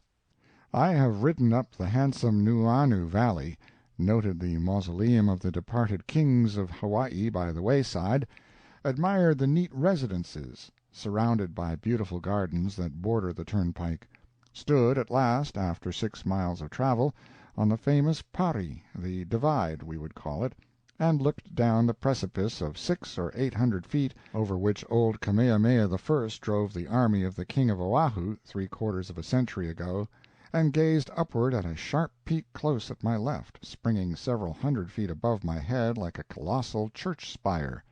Stood there and saw the sun go down, and the little plain below, and the sea that bordered it, become shrouded in thick darkness, and then saw the full moon rise up and touch the tops of the billows, skip over the gloomy valley and paint the upper third of the high peak as white as silver, and heard the ladies say, "Oh, beautiful, and such a strong contrast," and heard the gentlemen remark, "By George, talk about scenery, how's that?" It was all very well, but the same place in daylight does not make so fine a picture as the Kalihi Valley, pronounced Ka-lee-he, stress on the second syllable. All citizens talk about the Pari, all strangers visit the first thing, all scribblers write about it, but nobody talks or writes about or visits the Pari's charming neighbor, the Kalihi Valley. I think it was a fortunate accident that led me to stumble into this enchanted ground. Another paradise. For a mile or 2 we followed a trail that branched off from the terminus of the turnpike that leads past the government prison, and bending close around the rocky point of a foothill we found ourselves fairly in the valley, and the panorama began to move. After a while the trail took the course of a brook that came down the center of the narrowing canyon, and followed it faithfully throughout its eccentric windings. On either side the ground rose gradually for a short distance, and then came the mountain barriers, densely wooded precipices on the right and left that towered hundreds of feet above us, and up which one might climb about as easily as he could climb up the side of a house. It was a novel sort of scenery, those mountain walls. Face around and look straight across at one of them, and sometimes it presented a bold, square front, with small inclination out of the perpendicular. Move on a little and look back, and it was full of sharp ridges, bright with sunlight, and with deep, shady clefts between, and what had before seemed a smooth boulder, set in among the thick shrubbery on the face of the wall, was now a bare rampart of stone that projected far out from the mass of green foliage, and was as sharply defined against the sky as if it had been built of solid masonry by the hand of man. Ahead the mountain looked portly, swollen if you please, and were marked all over, up and down, diagonally and crosswise, by sharp ribs that reminded one of the fantastic ridges which the wind builds of the drifting snow on a plain. Sometimes these ridges were drawn all about the upper quarter of a mountain, checking it off in velvety green squares and diamonds and triangles, some beaming with sunlight and others softly shaded, the whole upper part of the mountain looking something like a vast green veil thrown over some object that had a good many edges and corners to it, then a sort of irregular eaves all around, and from this the main body of the mountain swept down, with a slight outward curve, to the valley below. All over these highlands the forest trees grew so thickly that, even close at hand, they seemed like solid banks of foliage. These trees were principally of two kinds, the koa and the kukui, the one with a very light green leaf and the other with a dark green. Occasionally there were broad alternate belts of each extending diagonally from the mountains' bases to their summits, and here and there, in the midst of the dark green, were great patches of the bright light-colored leaves, so that, to look far down the valley, along the undulating front of the barrier of peaks, the effect was as if the sun were streaming down upon it through breaks and rifts in the clouds, lighting up belts at intervals all along, and leaving those intervening darkened by the shadows of the clouds. And yet there was not a shred of a cloud in the whole firmament. It was very soft and dreamy and beautiful. And following down the two tall ridges that walled the valley in, we saw them terminate at last in two bold black headlands that came together like a V, and across this gate ran a narrow zone of the most brilliant light green tint, the shoal water of the distant sea, between reef and shore, and beyond this the somber blue of the deeper water stretched away to the horizon. The varied picture of the lights and shadows on the wooded mountains, the strong dark outlines of the gate, and the bright green water and the belt of the blue beyond, was one replete with charming contrasts and beautiful effects, a revelation of fairyland itself. The mountain stream beside us, brawling over its rocky bed, leapt over a miniature precipice occasionally, and then reposed for a season in a limpid pool at her base, reflecting the dank and dripping vines and fans that clung to the wall and protruded in bunches and festoons through breaks in the sparkling cascade. On the gentle rising ground about us were shady groves of forest trees, the kou, the koa, the breadfruit, the lauhala, the orange, lime, bukui, and many others, and handsomest of all the ohia, with its feathery tufts of splendid vermilion-tinted blossoms, a coloring so vivid as to be almost painful to the eye. Large tracts were covered with large how bushes, whose sheltering foliage is so thick as to be almost impervious to rain. It is spotted all over with a rich yellow flower, shaped something like a teacup, and sometimes it is further embellished by innumerable white bell-shaped blossoms that grow upon a running vine with a name unknown to me. Here and there were wide crops of bushes completely overgrown and hidden beneath the glossy green leaves of another species of vine, and so dense was this covering that it would hardly be possible for a bird to fly through it. Then there were open spaces well carpeted with grass, and sylvan avenues that wound hither and thither till they lost themselves among the trees.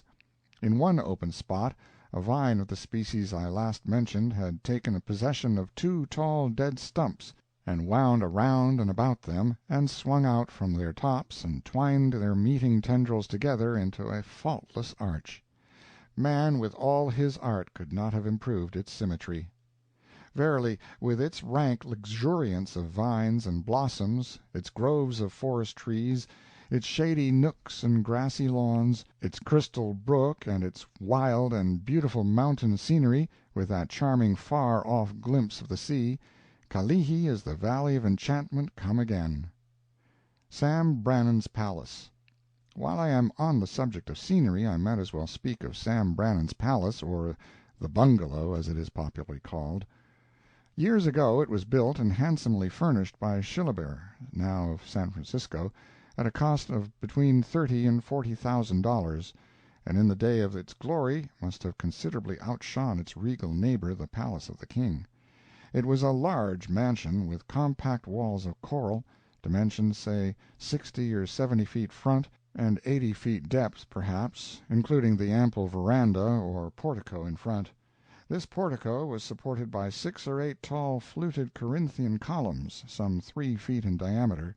A dozen coral steps led up to the portico from the ground, and these extended the whole length of the front. There were 4 rooms on the main floor, some 24 feet square each, and about 20 feet high, besides a room or so of smaller dimensions. When its white paint was new, this must have been a very stately edifice.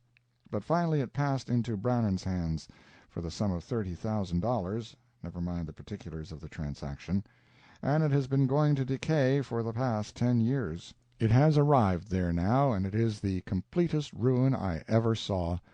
One or two of the pillars have fallen, and lie like grand Theban ruins diagonally across the wide portico. Part of the roof of the portico has caved down, and a huge gridiron of the plasterless lathing droops from above and threatens the head of the apostrophizing stranger. The windows are dirty, and some of them broken. The shutters are unhinged. The elegant doors are marred and splintered. Within, the floors are strewn with debris from the shattered ceilings, weeds grow in damp mold in obscure corners, lizards peep curiously out from unsuspected hiding places, and then scurry along the walls and disappear in gaping crevices. The summer breeze sighs fitfully through the desolate chambers, and the unforbidden sun looks down through many a liberal vent in roof and ceiling. The spacious grounds without are rank with weeds, and the fences are crazy with age and chronic debility. No more complete and picturesque ruin than the bungalow exists today in the Old World or the New. It is the most discouraged-looking pile the sun visits on its daily round, perhaps. In the sorrowful expression of its deserted halls, its fallen columns, and its decayed magnificence, it seems to proclaim, in the homely phrase of California, that it has "got enough pie." Thomas Jefferson John Quincy Adams of San Francisco, agent for the State Agricultural Society of California, and agent of pretty much all the other institutions of the kind in the world, including the Paris Exhibition, who has traveled all over these islands during the past 8 months, and gathered more information, and collected more silkworms, and flowers, and seeds, and done more work and stayed longer in people's houses, an uninvited guest, and got more terrific hints and had a rougher time generally, on an imperceptible income, than any other man the century has produced, is Sam Brannan's trusted agent to put the bungalow in elegant repair and draw on him for $5,000 for the purpose.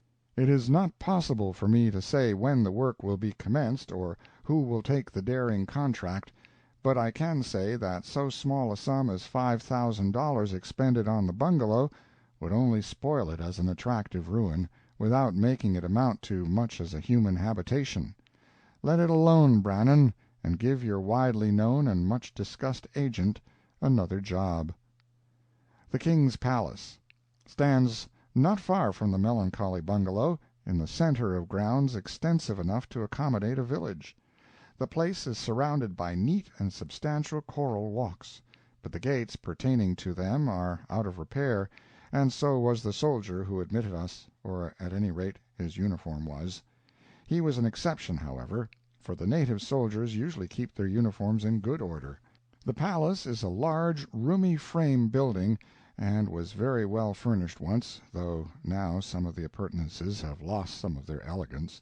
But the King don't care, I suppose, as he spends nearly all his time at his modest country residence at Waikiki. A large apartment in the center of the building serves as the Royal Council Chamber. The walls are hung with life-size portraits of various European monarchs, sent hither as tokens of that cousinly regard which exists between all kings, at least on paper. To the right is the reception-room or hall of audience, and to the left are the library and a sort of ante-room or private audience chamber. In one of these are life-size portraits of old Kamehameha the Great, and one or two queens and princes. The old war-horse had a dark brown, broad and beardless face, with native intelligence apparent in it, and something of a crafty expression about the eye. Hair white with age and cropped short.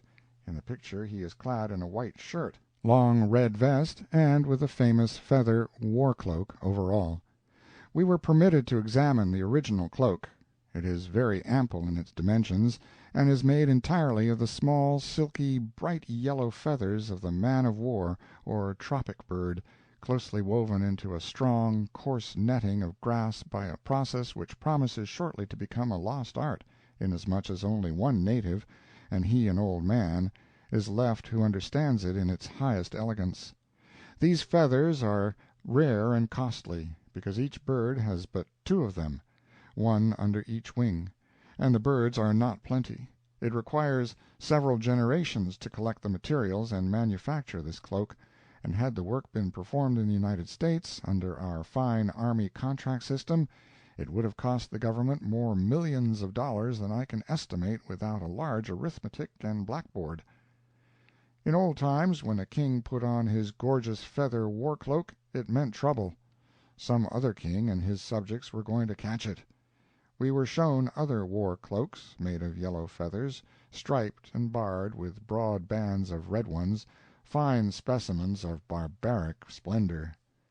The broken spear of a terrible chief who flourished 700 years ago, according to the tradition, was also brought out from among the sacred relics of a former age, and displayed. It is said that this chieftain stood 7 feet high without his boots. He was permanently without them, and was able to snake an enemy out of the ranks with this spear at a distance of 40 to 60 and even 100 feet, and the spear, of hard, heavy native wood, was once 30 feet long. The name of this pagan hero is sounded no more from the trumpet of fame, his bones lie none knows where, and the record of his gallant deeds is lost. But he was a brick, we may all depend on that. How the wood of the weapon has managed to survive 7 centuries of decay, though, is a question calculated to worry the antiquaries. But it is sunrise now, and time for honest people to begin to turn in. Mark Twain. End of letter number 11.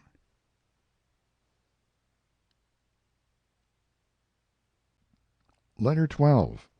Hawaiian Legislature. Honolulu, May 23, 1866. I have been reporting the Hawaiian Legislature all day.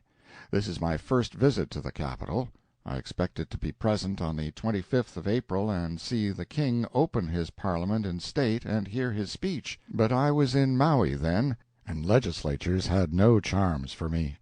The government of the Hawaiian Kingdom is composed of 3 estates, viz., the King, the nobles, and the commons, or representatives. The nobles are members of the legislature by right of their nobility, by blood, if you please, and hold the position for life. They hold the right to sit, at any rate, though that right is not complete until they are formally commissioned as legislators by the King. Prince William, who is 31 years of age, was only so commissioned 2 years ago, and is now occupying a seat in the Parliament for the first time. The King's ministers belong to the legislature by virtue of their office. Formerly the Legislative Assembly consisted of a House of Nobles and a House of Representatives, and worked separately, but now both estates sit and vote together.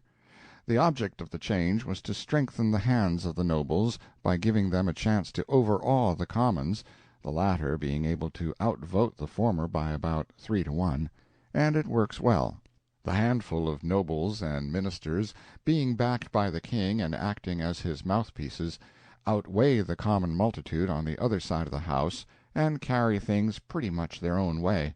It is well enough, for even if the representatives were to assert their strength and override the nobles and pass a law which did not suit the King, His Majesty would veto the measure, and that would be the end of it, for there is no passing a bill over his veto.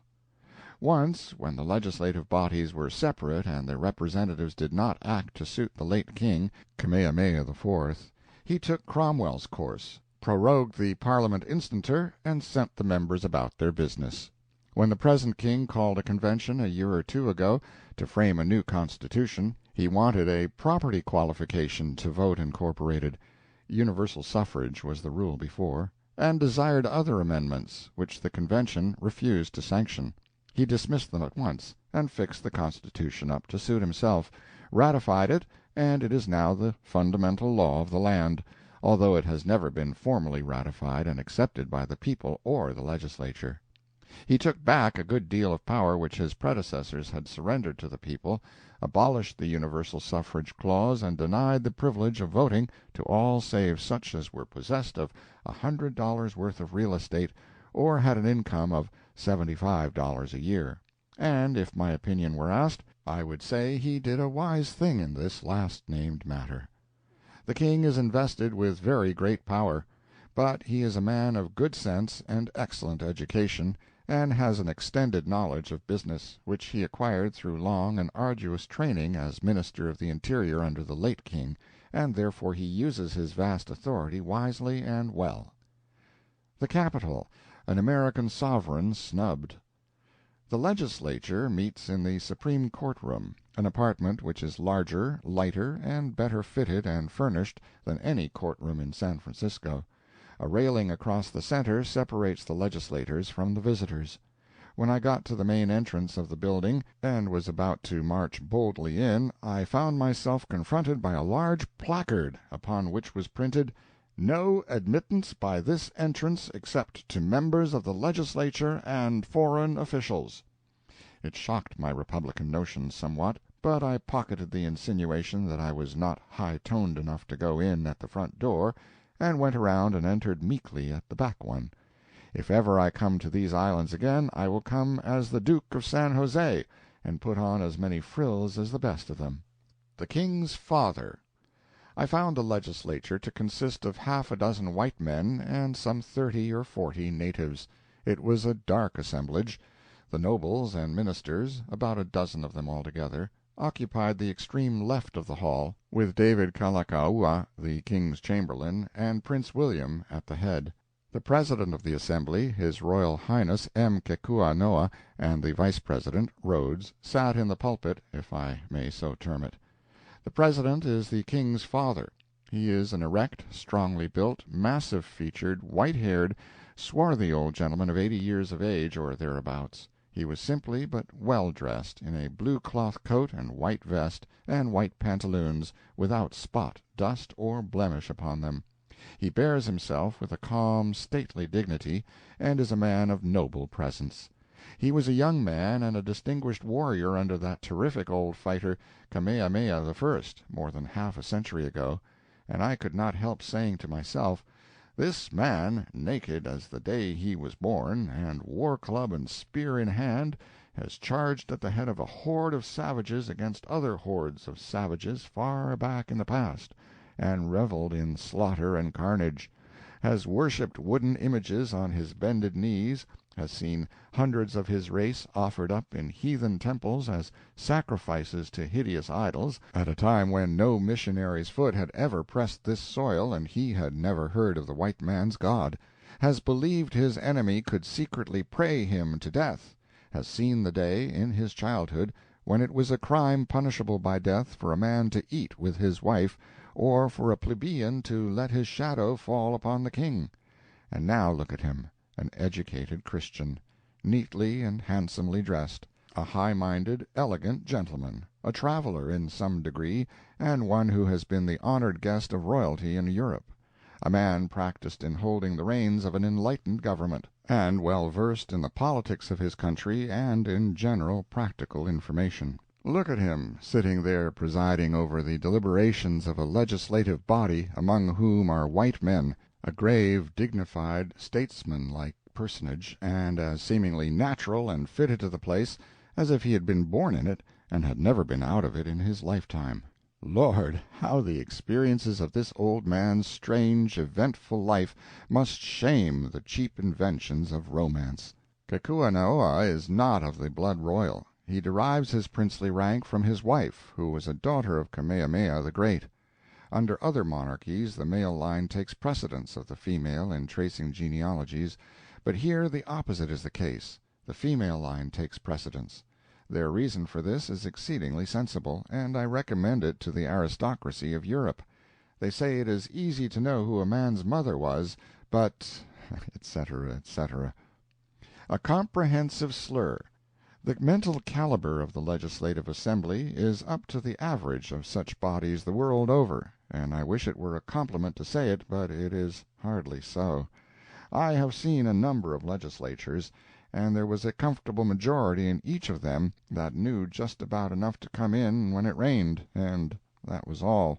Few men of first-class ability can afford to let their affairs go to ruin while they fool away their time in legislatures for months on a stretch.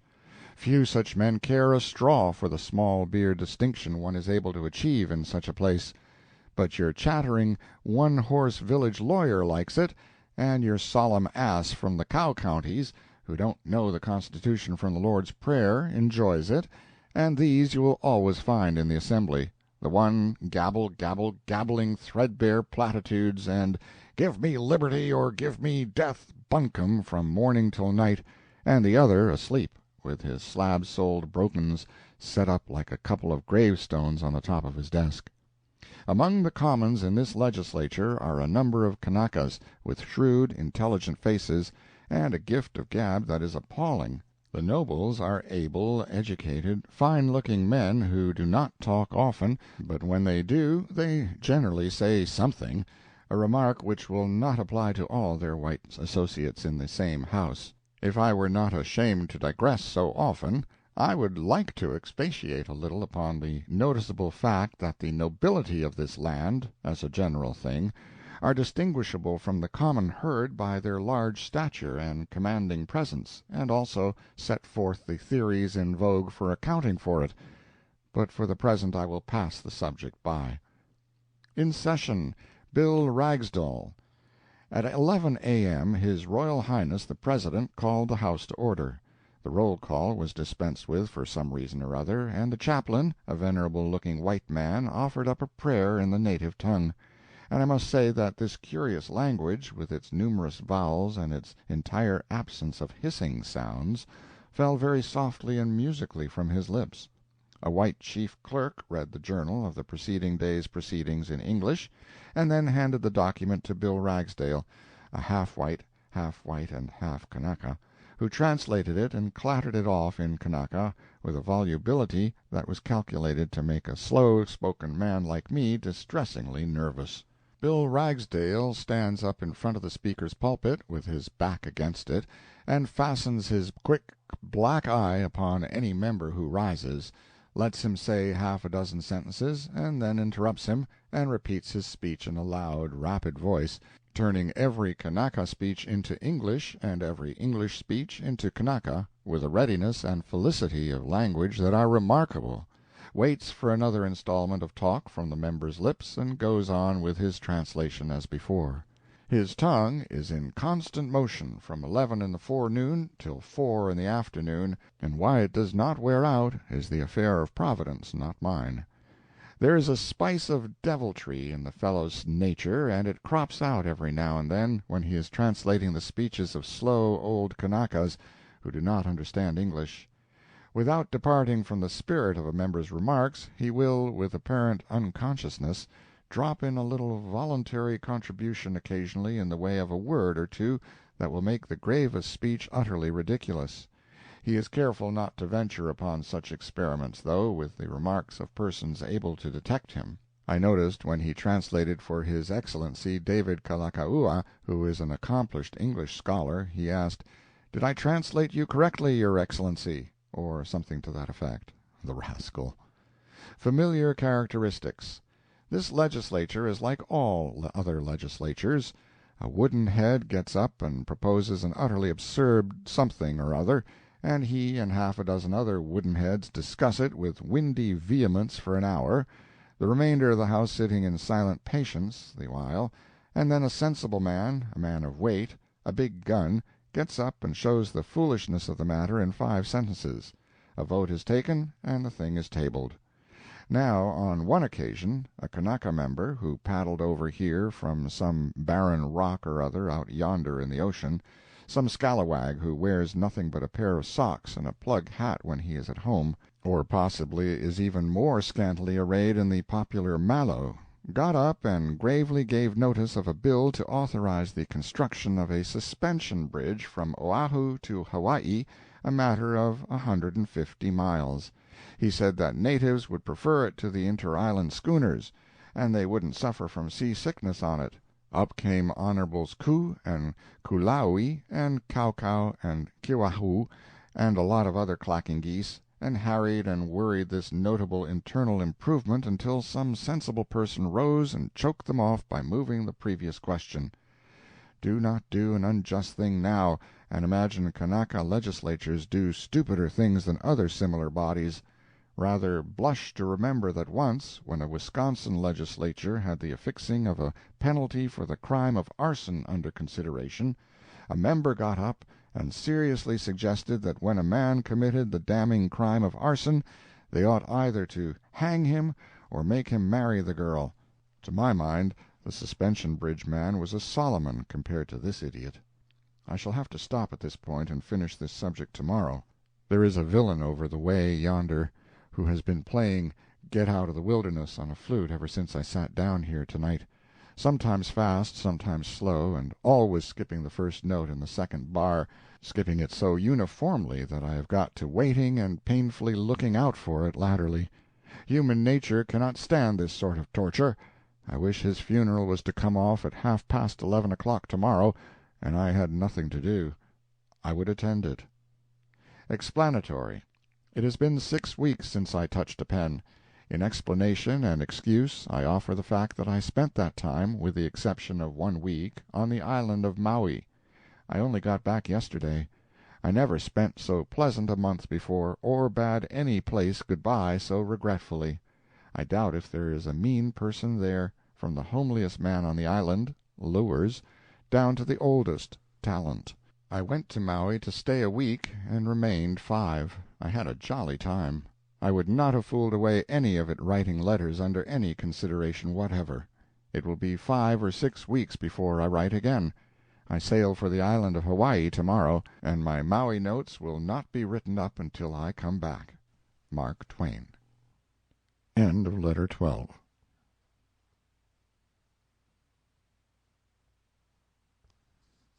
Letter number 13. Legislature continued. The Solons at work. Honolulu, May 23, 1866.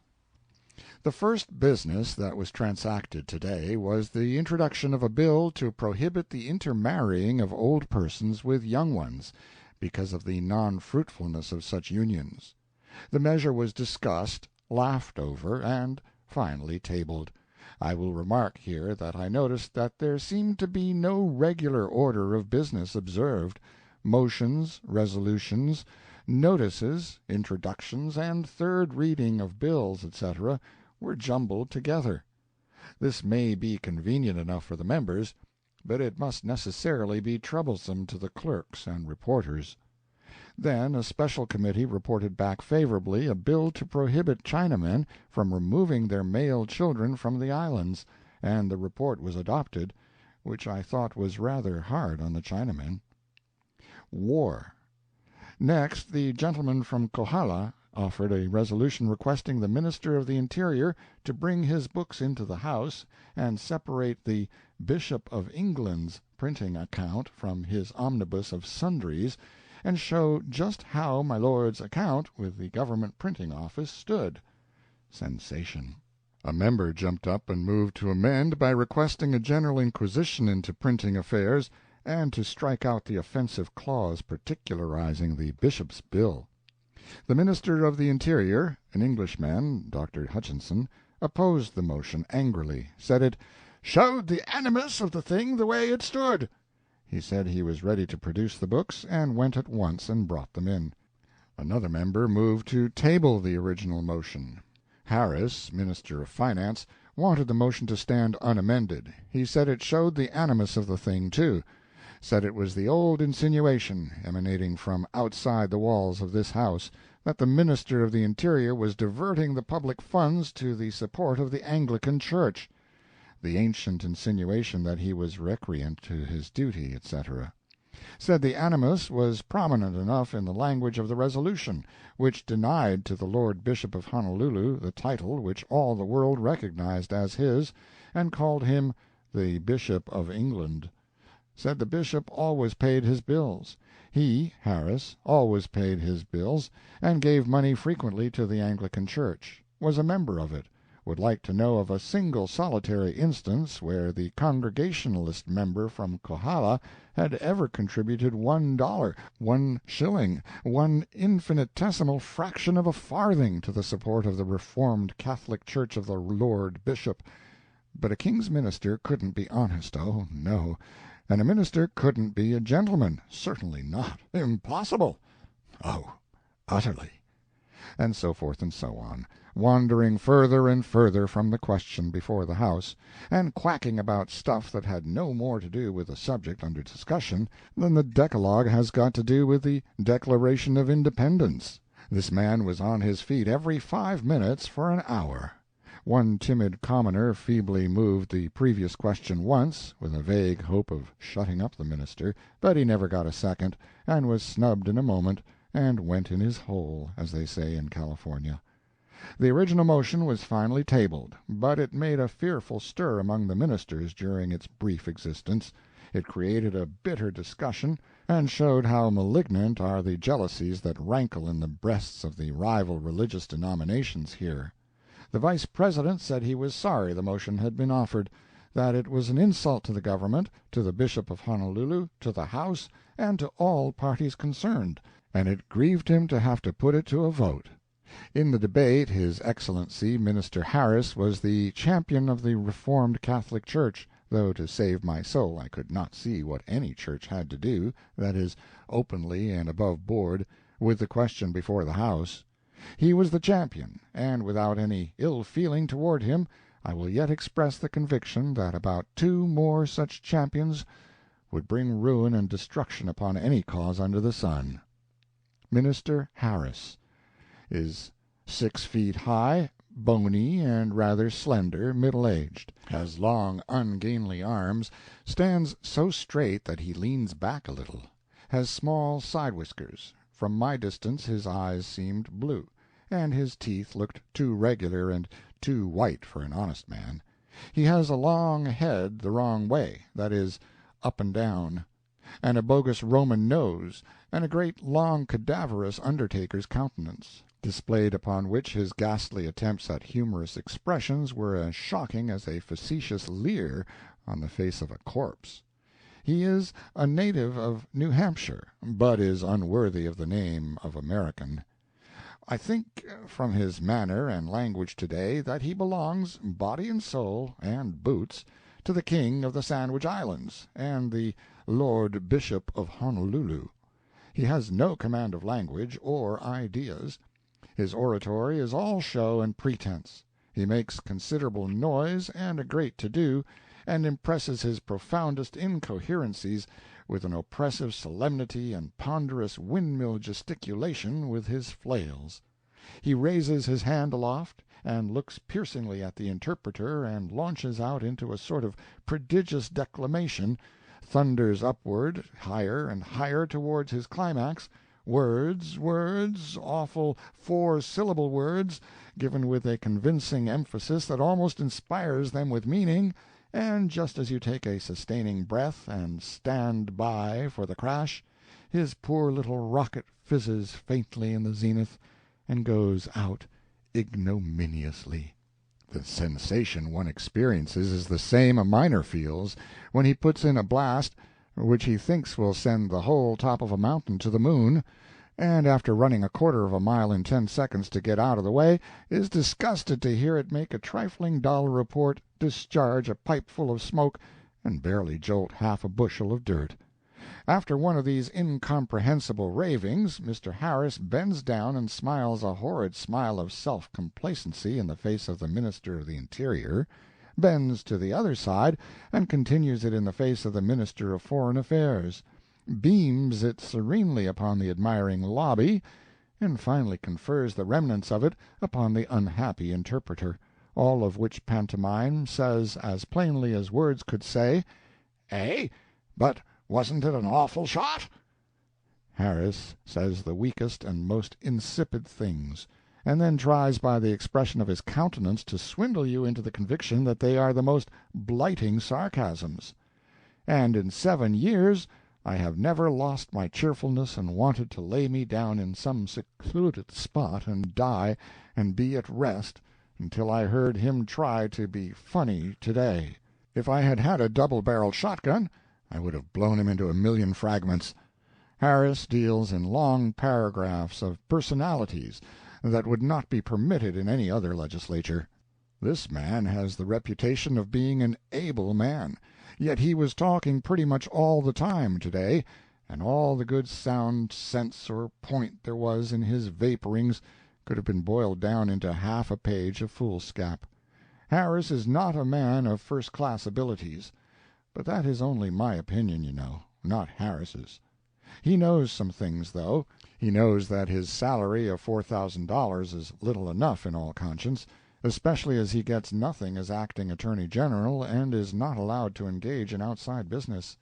And he knew enough on one occasion to vote against reducing his pay to $3,000 when his single vote was necessary to kill the proposed economy. He is an inveterate official barnacle, and is generally well supplied with offices.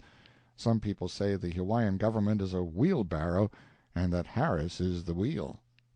The legislature voted an appropriation yesterday to have the photographs of its members taken and hung in the Capitol. If they had known I was going to paint Harris, they might have saved about $3. Harris, you won't do. If I had time now, I would write you a little something about Harris. Under the circumstances, though, I feel it my duty to pass on to something else. Minister Hutchinson. Next to His Excellency Mr. Harris, His Majesty's Minister of Finance, sits His Excellency Mr. Hutchinson, His Majesty's Minister of the Interior, an Englishman. He has sandy hair, sandy mustache, sandy complexion, is altogether one of the sandiest men I ever saw, so to speak.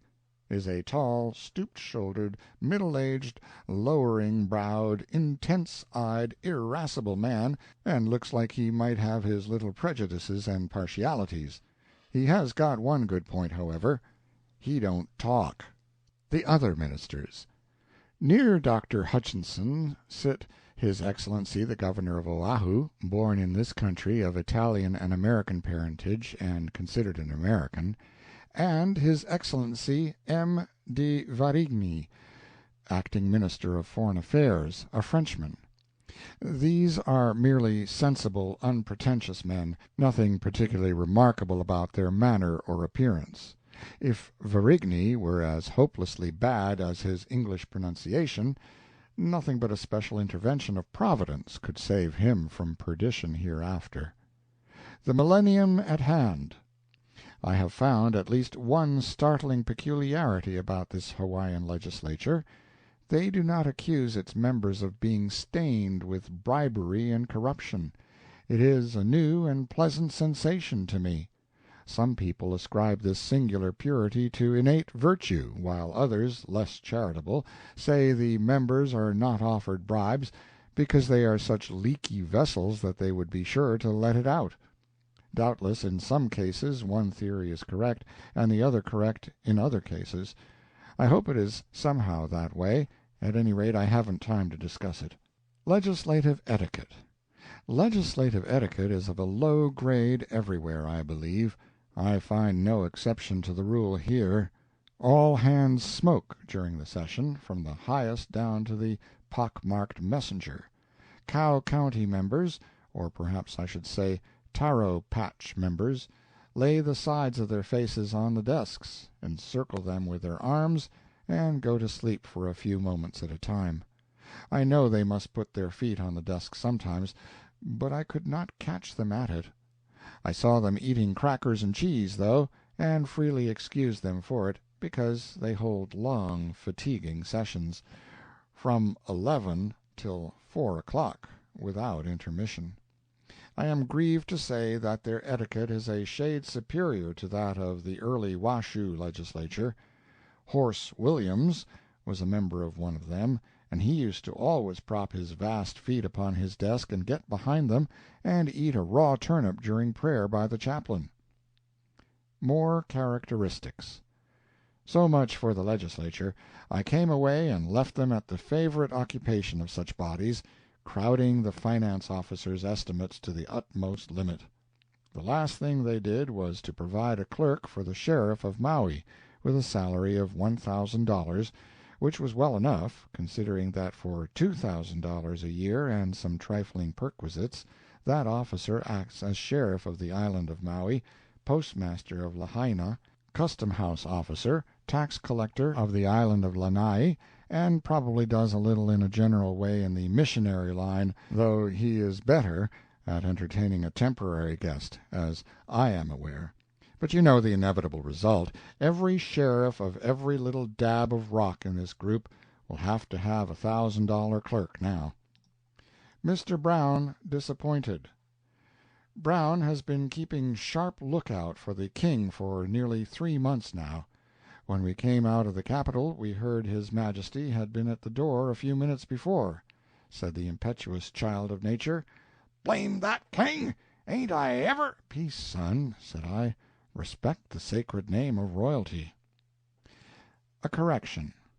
Speaking of the King reminds me of something which ought to be said and might as well be said in this paragraph. Some people in California have an idea that the King of the Sandwich Islands is a man who spends his time idling about the town of Honolulu with individuals of questionable respectability, and drinking habitually and to excess. This impression is wrong. Before he ascended the throne he was faster than was well for him or for his good name, but, like the hero of Agincourt, he renounced his bad habits and discarded his Falstaffs when he became king, and since that time has conducted himself as becomes his high position. He attends closely to his business, makes no display, does not go about much, and in manners and habits is a thorough gentleman. He only appears in the streets when his affairs require it, and then he goes well mounted or in his carriage, and decently and properly attended. And while upon this subject I will remark that His Majesty's income is amply sufficient for the modest state he indulges in. The legislature appropriates $16,000 a year to his use, and his estates, called the royal domain, yield him $20,000 a year besides. The present palace is to be pulled down and a new one erected. The legislature has just made an appropriation of $40,000 to begin the work and carry it on for the next 2 years. There was nothing said about what it is ultimately to cost, wherefore I surmise that it is the design of the government to build a palace well worthy of the name. Mark Twain. End of letter number 13.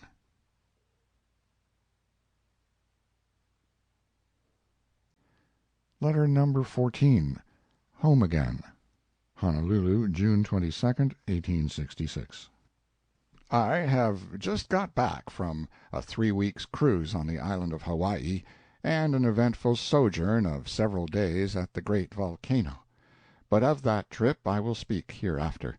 I am too badly used up to do it now. I only want to write a few lines at present by the live Yankee, merely to keep my communications open, as the soldiers say. The late Princess. I find Hawaiian politics in a state of unusual stir on account of the death of the King's sister. Her Royal Highness the Princess Victoria Kamamalu Kahumanu, heir presumptive to the crown. She was something over 27 years old, and had never been married, although she was formally betrothed to Prince William, and the marriage day appointed more than once, but circumstances interfered, and the nuptials were never consummated. The princess was a granddaughter of old Kamehameha the Conqueror, and, like all of that stock, was talented. She was the last female descendant of the old warrior. The care of her infancy was confided to Dr. A.F., correctly G.P., Judd, afterwards so honorably distinguished in Hawaiian history. Subsequently, Hon. John E. was appointed her guardian by the King. She was carefully educated in the Royal Chief School, which was at that time presided over by the earliest friends of the Hawaiians, the American missionaries. It is now in the hands of the gentlemen of the Royal Hawaiian Church, otherwise the Reformed Catholic Church, a sort of nondescript wildcat religion imported here from England. She became an accomplished pianist and vocalist, and for many years sat at the melodeon and led the choir in the great stone church here. From her infancy it was expected that she would one day fill the throne, and therefore great importance was attached to her acts, and they were duly observed and noted as straws calculated to show how the wind would be likely to set in her ultimate official life. Consequently, the strong friendship she manifested for the missionaries was regarded with jealous eye in certain quarters, and frequent attempts were made to diminish her partiality for them. The late Mr. Wiley, Minister of Foreign Affairs, a native of Scotland, once sent for Hon. Mr. E., and endeavored to get him to use his influence in dissuading the Princess and Mrs. Bishop, a high chiefess, who visited California in the Ajax lately, from further attendance upon the church choirs. He said it was very improper and out of character for princesses to sing in a choir, and that such personages in England would not do such a thing. The effort was fruitless, however. Victoria continued her former course, and remained faithful to her early friends. She was urged to desert them and go over to the Reformed Catholic Church, but she steadfastly refused. The Princess was distinguished as the founder and perpetual president of a benevolent association called Ahahui Kahumanu, an organization partaking of the benevolent character of Freemasonry, but without its secrecy. It was composed of her countrywomen, and supported by their subscriptions. Its membership was exceedingly numerous, and its ramifications extended all over the several islands of the group. Its objects were to secure careful nursing of its members when sick, and their decent burial after death. The society always formed in procession and followed deceased members to the grave, arrayed in a uniform composed of a white robe and a scarf, which indicated the official rank of the wearer by its color.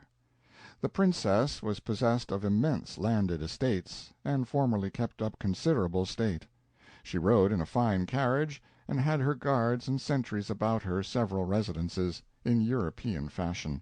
The natives have always been remarkable for the extravagant love and devotion they show toward their chiefs. It almost amounts to worship. When Victoria was a girl of 15, she made an excursion through the island of Hawaii, the realm of the ancient founders of her race, with her guardian and a retinue of servants, and was everywhere received with a wild enthusiasm by her people. In Hilo they came in multitudes to the house of the reverend missionary where she was stopping, and brought with them all manner of offerings: poi, taro, bananas, pigs, fowls, anything they could get hold of which was valuable in their eyes, and many of them stinted and starved themselves for the time being, no doubt, to do this honor to a princess who could not use or carry away the 100th part of what they lavished upon her. And for hours and even days together the people thronged around the place, and wept and chanted their distressing songs, and wailed their agonizing wails, for joy at the return of a loved one, and sorrow at his death, are expressed in precisely the same way with this curious people. Mourning for the dead. The Princess died on Tuesday, May 29th, and on Wednesday the body was conveyed to the King's palace, there to lie in state about 4 weeks, which is royal custom here. The chamber is still darkened, and its walls and ceilings draped and festooned with solemn black. The corpse is attired in white satin trimmed with lace and ruche, and reposes upon the famous yellow feather war-cloak of the kings of Hawaii. A simple coronet of orange blossoms, interwoven with white feathers, adorns the head that was promised a regal diadem. 6 kahili beaters stand upon each side, and these are surrounded by a guard of honor in command of one of the high chiefs. A party of chief women are in constant attendance, and officers of the household troops and of the volunteer forces are on duty about the palace. The old Queen Dowager sleeps in the chamber every night. Candelabras burn day and night at the head and feet of the corpse, and shed a funereal twilight over it, and over the silent attendants and the dark and dismal symbols of woe. Every evening a new chant, composed by some chief woman several days before, and carefully rehearsed, is sung. All this in the death chamber. Outside, on the broad verandas and in the ample palace yard, a multiple of common natives howl and wail, and weep and chant the dreary funeral songs of ancient Hawaii, and dance the strange dance for the dead. Numbers of these people remain there day after day and night after night, sleeping in the open air in the intervals of their mourning ceremonies. I am told these things. I have not seen them. The King has ordered that no foreigner shall be permitted to enter the palace gates before the last night previous to the funeral. The reason why this order was issued is, I am told, that the performance at the palace at the time the corpse of the late king lay there in state were criticized and commented upon too freely. These performances were considerably toned down while the missionaries were in power, but under the more liberal regime of the new Reformed Catholic dispensation they fell back toward their old-time barbarous character. The gates were thrown open, and everybody went in and saw and heard what may be termed the funeral orgies of the dead king. The term is coarse, but perhaps it is a better one than a milder one would be. And then scribblers like myself wrote column after column about the matter in the public prints, and the subject was discussed and criticized in private circles and inveighed against in the pulpits. All this was harassing and disagreeable to the parties nearest concerned, and hence the present order forbidding any but Hawaiian citizens and lenient friends from witnessing the ceremonies. So strong is some people's curiosity, however, that the law has already been violated several times within the past week by strangers who entered the tabooed grounds in disguise. They were discovered, however, and quietly turned out. The deceased princess has lain in state now for more than 3 weeks, yet still the nightly wailing goes on in the palace yard, and the crowds of natives who conduct it increases steadily by influx from the other islands, and the lamentations grow more extravagant all the time. The missionary efforts to discourage and break up this weird custom, inherited from the old pagan days, are quietly rebuked in a little advertisement which appears over the signature of the King's Chamberlain in the public papers today, wherein he invites all natives to come to the palace grounds and stay there night and day and take part in the wailing for the departed. That looks like a disposition on the part of the authorities not only to check the progress of civilization, but to go backward a little. The coffin. The legislature have appropriated $6,000 to defray the funeral expenses of the princess. The obsequies will take place the latter part of next week. I have seen the coffin. It is not quite finished yet, and certainly it is the most elegant piece of burial furniture I ever saw. It is made of those two superb species of native wood, kou and koa. The former is nearly as dark as ebony, the latter is like fine California laurel, richly grained and clouded with mahogany. Both woods have an iron-like hardness, and are exceedingly close in grain, and when highly polished and varnished, nothing in the shape of wood can be more brilliant, more lustrous, more beautiful. It produces a sort of ecstasy in me to look at it, and holds me like a mesmeric fascination. There is nothing extraordinary about the fashioning, the planning and construction, of this coffin, but still it is beautiful. The wood is so splendidly burnished, and so gracefully grained and clouded. The silver tablet upon the coffin, upon which is to be inscribed the name and title of the deceased, is to cost $500. I go into these minor details to show you that royal state in the Sandwich Islands approaches as near to its European models as the circumstances of the case will admit. How funerals of dead chiefs were celebrated in old times. If a Sandwich Islands missionary comes across a stranger, I think he weighs him and measures him and judges him, in defiance of the injunction to judge not, etc., by an ideal which he has created in his own mind, and if that stranger falls short of that ideal in any particular, the good missionary thinks he falls just that much short of what he ought to be in order to stand a chance for salvation, and with a tranquil simplicity of self-conceit, which is marvelous to a modest man, he honestly believes that the Almighty, of a necessity, thinks exactly as he does. I violate the injunction to judge not, also. I judge that missionary, but with a modesty which is entitled to some credit. I freely confess that my judgment may err. Now, therefore, when I say that the Sandwich Islands missionaries are pious, hard-working, hard-praying, self-sacrificing, hospitable, devoted to the well-being of this people and the interests of Protestantism, bigoted, puritanical, slow, ignorant of all white human nature and natural ways of men except the remnant of these things that are left in their own class or profession, old fogey, 50 years behind the age, uncharitable toward the weaknesses of the flesh, considering all shortcomings, faults, and failings in the light of crimes, and having no mercy and no forgiveness for such. When I say this about the missionaries, I do it with the explicit understanding that it is only my estimate of them, not that of a higher intelligence, nor that of even other sinners like myself.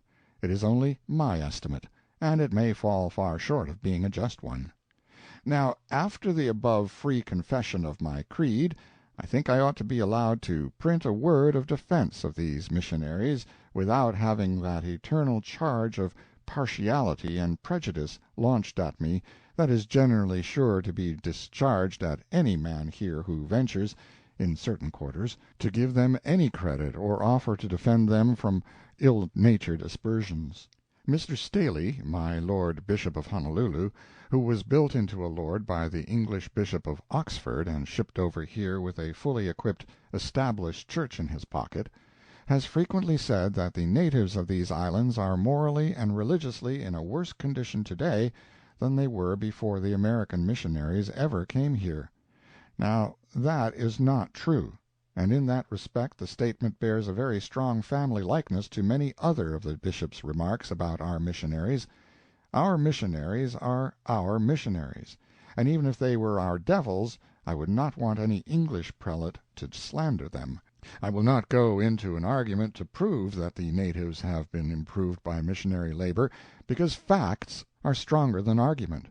Above, I have stated how the natives are now singing and wailing every night, queerly enough, but innocently and harmlessly, out yonder in the palace yard for the dead princess. Following is some account of the style of conducting this sort of thing shortly before the traduced missionaries came.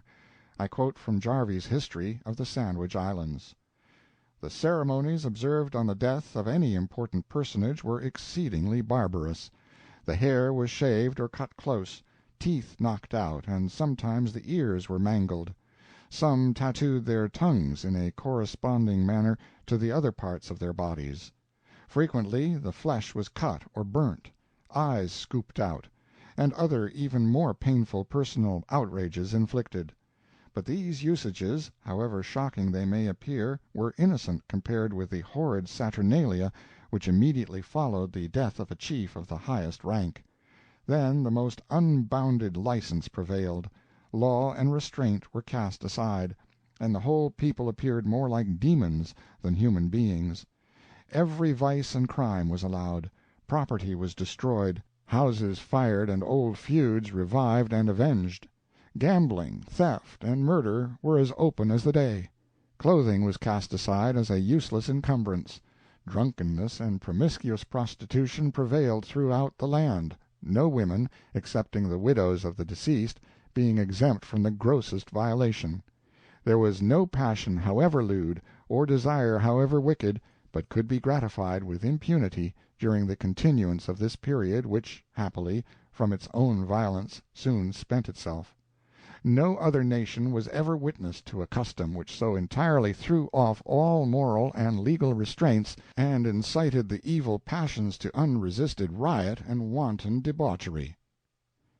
It is easy to see now that the missionaries have made a better people of this race than they formerly were, and I am satisfied that if that old-time national spree were still a custom of the country, my Lord Bishop would not be in this town today saying hard things about the missionaries. No, his excellent judgment would have impelled him to take to the woods when the princess died. Who shall inherit the throne? The great bulk of the wealth, the commerce, the enterprise, and the spirit of progress in the Sandwich Islands centers in the Americans. Americans own the whaling fleet, they own the great sugar plantations, they own the cattle ranches, they own their share of mercantile depots and the lines of packet ships. Whatever of commercial and agricultural greatness the country can boast of, it owes to them. Consequently, the question of who is likely to succeed to the crown in case of the death of the present king is an interesting one to American residents, and therefore to their countrymen at home. The incumbent of the throne has it in his power to help or hinder them a good deal. The king is not married, and if he dies without leaving an heir of his own body or appointing a successor, the crown will be likely to fall upon either His Highness Prince William C. Lunalilo or David Kalakaua. The former is of the highest blood in the kingdom, higher than the king himself, it is said, and Kalakaua is descended from the ancient kings of the island of Hawaii. King Keoua, father of Kamehameha the Great, great-great-grandfather of the present king, was also the great-great-grandfather of Prince William. But from Kamehameha the lines diverge, and if there is any kinship between William and Kamehameha V, it is distant. They both had a common ancestor in King Umi, however, a gentleman who flourished several hundred years ago. Prince William is called 11th in descent from Umi, and the present king only 14th, which confers seniority of birth and rank upon the former. But this subject is tanglesome. Prince William. Prince William is a man of fine large build, is 31 years of age, is affable, gentlemanly, open, frank, manly, is as independent as a lord, and has a spirit and a will like the old conqueror himself.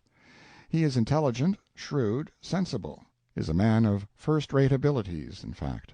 He has a right handsome face and the best nose in the Hawaiian kingdom, white or otherwise. It is a splendid beak, and worth being proud of. He has one most unfortunate fault: he drinks constantly, and it is a great pity, for if he would moderate this appetite, or break it off altogether, he could become a credit to himself and his nation. I like this man, and I like his bold independence, and his friendship for and appreciation of the American residents, and I take no pleasure in mentioning this failing of his.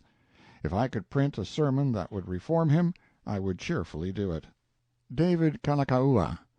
Honorable David Kalakaua, who at present holds the office of King's Chamberlain, is a man of fine presence, is an educated gentleman, and a man of good abilities. He is approaching 40, I should judge, is 35 at any rate. He is conservative, politic, and calculating, makes little display, and does not talk much in the legislature. He is a quiet, dignified, sensible man, and would do no discredit to the kingly office. The king has power to appoint his successor. If he does such a thing, his choice will probably fall on Kalakaua. In case the king should die without making provision for a successor, it would be the duty of the legislature to select the king from among the dozen high chiefs, male and female, who are eligible under the Hawaiian Constitution. Under these circumstances, if Prince William were thoroughly redeemed from his besetting sin, his chances would be about even with Kalakaua's. Funeral music. It is 2 o'clock in the morning, and I have just been up toward the palace to hear some of the singing of the numerous well-born watchers, of both sexes, who are standing guard in the chamber of death. The voices were very pure and rich, and blended together without harshness or discord, and the music was exceedingly plaintive and beautiful. I would have been glad enough to get closer. When the plebeians outside the building resumed their distressing noise, I came away. In the distance I hear them as if yet poor, simple, loving, faithful, Christian savages. Postscript. The Swallow arrived here on Monday morning with Anson Burlingame, United States Minister to China, and General Van Valkenburg, United States Minister to Japan. Their stay is limited to 14 days, but a strong effort will be made to persuade them to break that limit and pass the 4th of July here. They are paying and receiving visits constantly, of course, and are cordially welcomed. Burlingame is a man who would be esteemed, respected, and popular anywhere, no matter whether he were among Christians or cannibals. The people are expecting McCook, our new minister to these islands, every day. Whartonby and Mackey, of Nevada (California), arrived here in the last vessel, and will start back in a week or two. They came merely for recreation. Several San Franciscans have come to Honolulu to locate permanently. Among them Dr. A. C. Buffum. He has a fair and growing practice. Judge Jones is another. He has already more law practice on his hands than he can well attend to. And lastly, J. J. Ayers, late one of the proprietors of the Morning Call, has arrived, with material for starting a newspaper and job office. He has not made up his mind yet, however, to try the experiment of a newspaper here. Sanford, last chief engineer of the Ajax, came in the last vessel, and proposes to settle in the islands, perhaps in the sugar line. He has gone to Maui to see what the chances are in that deservedly famous sugar-producing region. A letter arrived here yesterday morning giving a meager account of the arrival on the island of Hawaii of 19 poor starving wretches who had been buffeting a stormy sea in an open boat for 43 days. Their ship, the Hornet, from New York, with a quantity of kerosene on board, had taken fire and burned in latitude 2 degrees north and longitude 135 degrees west. Think of their sufferings for 43 days and nights, exposed to the scorching heat of the center of the torrid zone, and at the mercy of a ceaseless storm. When they had been entirely out of provisions for a day or two and the cravings of hunger became insupportable, they yielded to the shipwrecked mariner's final and fearful alternative, and solemnly drew lots to determine who of their number should die to furnish food for his comrades. And then the morning mists lifted and they saw land. They are being cared for at Sanpohoihoi, Laupahoihoi, a little seaside station I spent a night at 2 weeks ago. This boatload was in charge of the captain of the Hornet. He reports that the remainder of the persons in his ship, 20 in number, left her in 2 boats, under command of the first and second mates, and the 3 boats kept company until the night of the 19th day, when they got separated. No further particulars have arrived here yet, and no confirmation of the above sad story. Dinner to the envoys. The American citizens of Honolulu, anxious to show to their distinguished visitors the honor and respect due them, have invited them to partake of a dinner upon some occasion before their departure. Burlingame and General Van Valkenburg have accepted the invitation, and will inform the committee this evening what day will best suit their convenience. Mark Twain. End of letter number 14.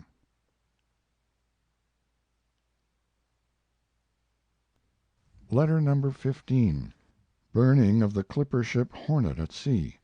Detailed account of the sufferings of officers and crew, as given by the third officer and members of the crew. Honolulu, June 25, 1866.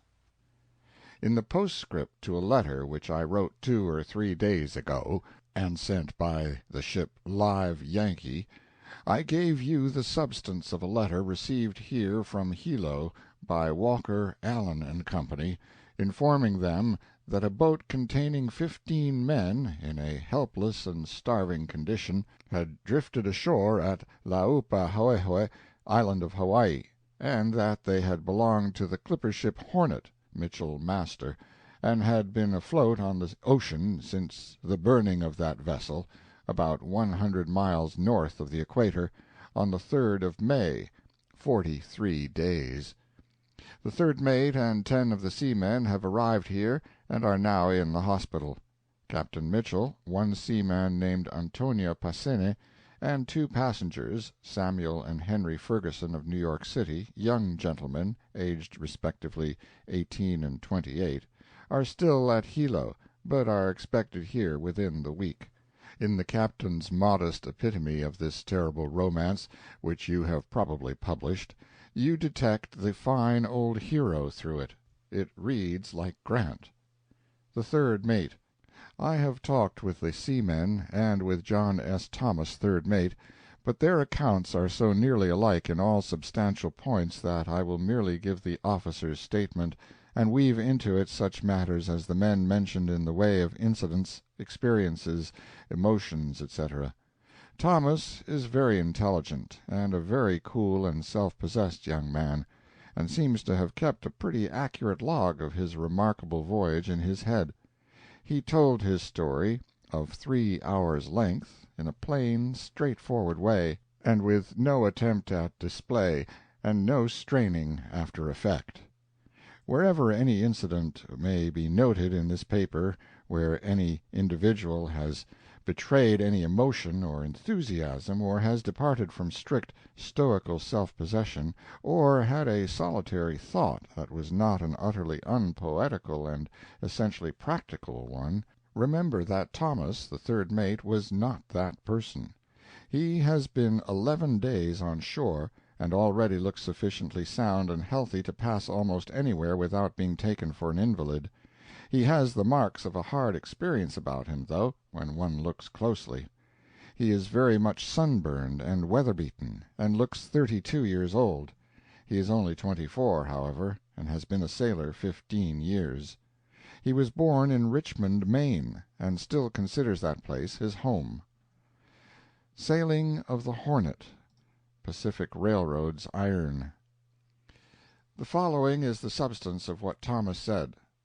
The Hornet left New York on the 15th of January last, unusually well manned, fitted, and provisioned, as fast and as handsome a clipper ship as ever sailed out of that port.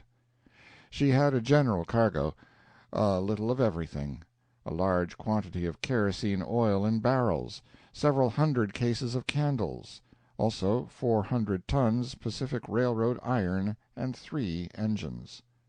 The third mate thinks they were dock engines, and one of the seamen thought they were locomotives. Had no gales and no bad weather, nothing but fine sailing weather, and she went along steadily and well. Fast, very fast, in fact. Had uncommonly good weather off Cape Horn. He had been around that cape 7 times, each way, and had never seen such fine weather there before. On the 12th of April, in latitude, say, 35 south and longitude 95 west, signaled a Prussian bark.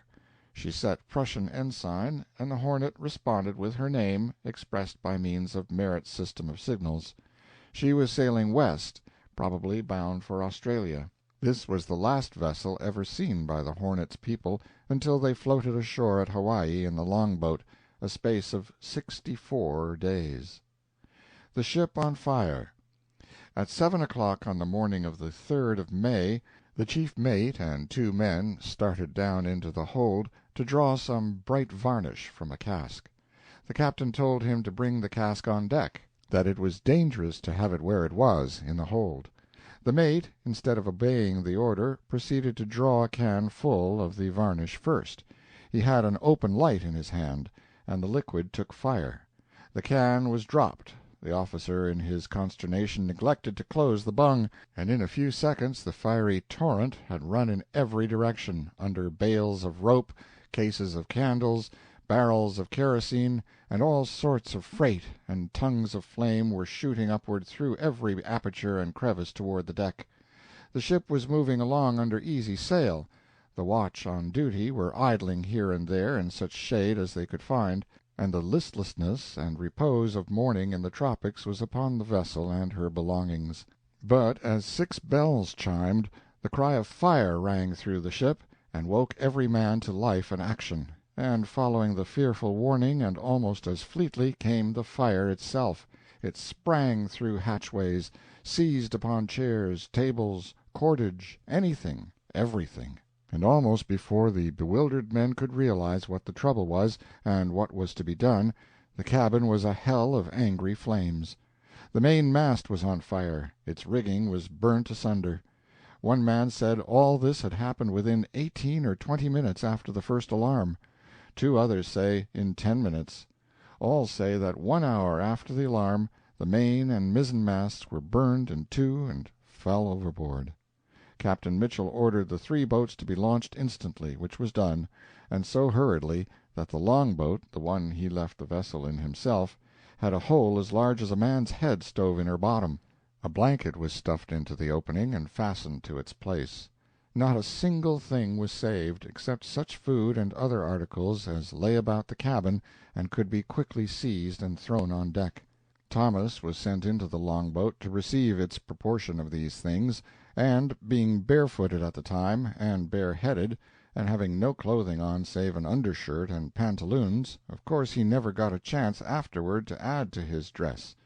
He lost everything he had, including his log-book, which he had faithfully kept from the first.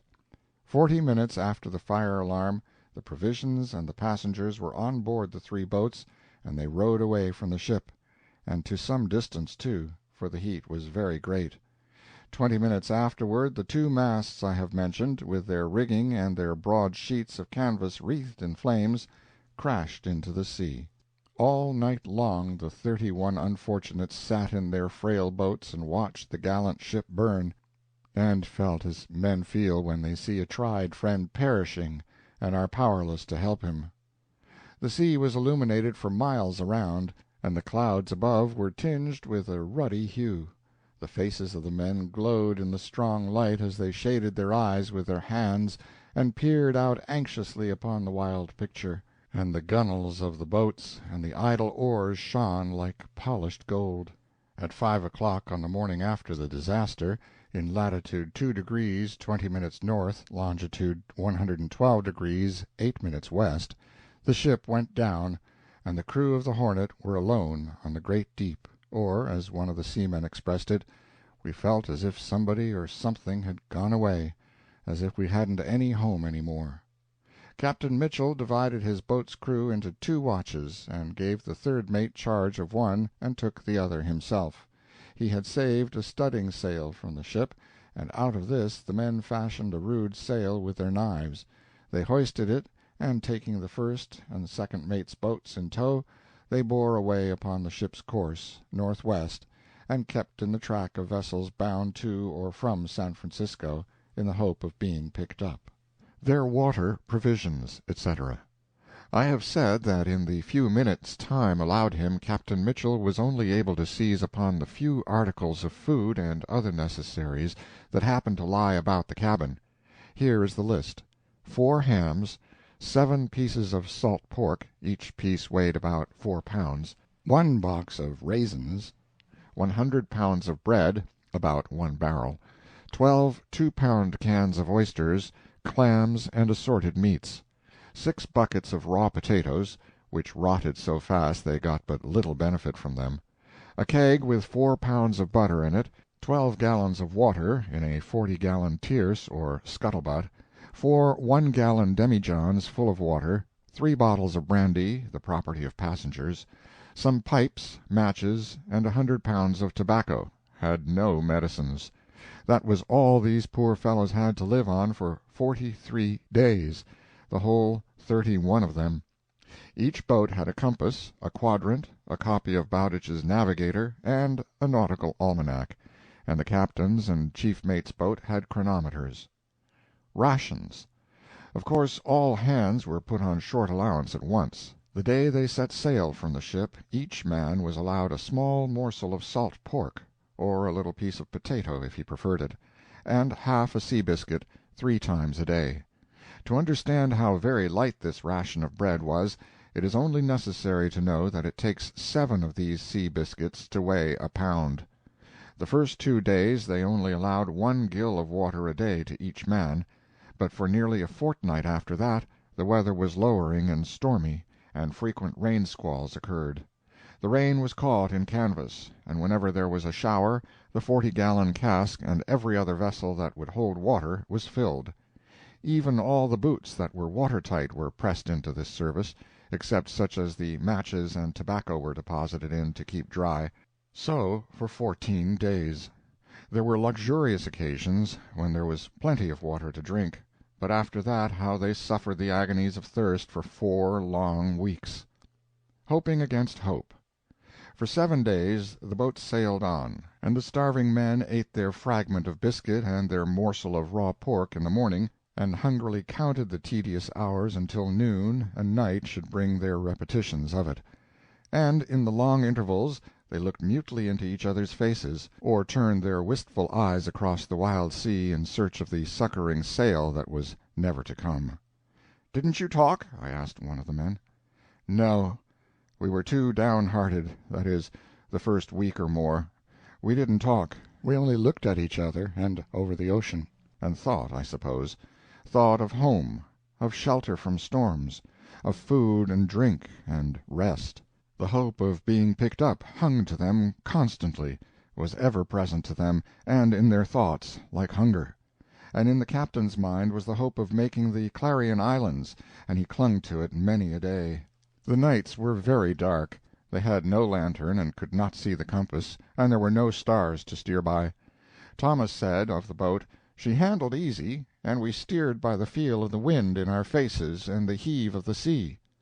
Dark and dismal and lonesome work was that.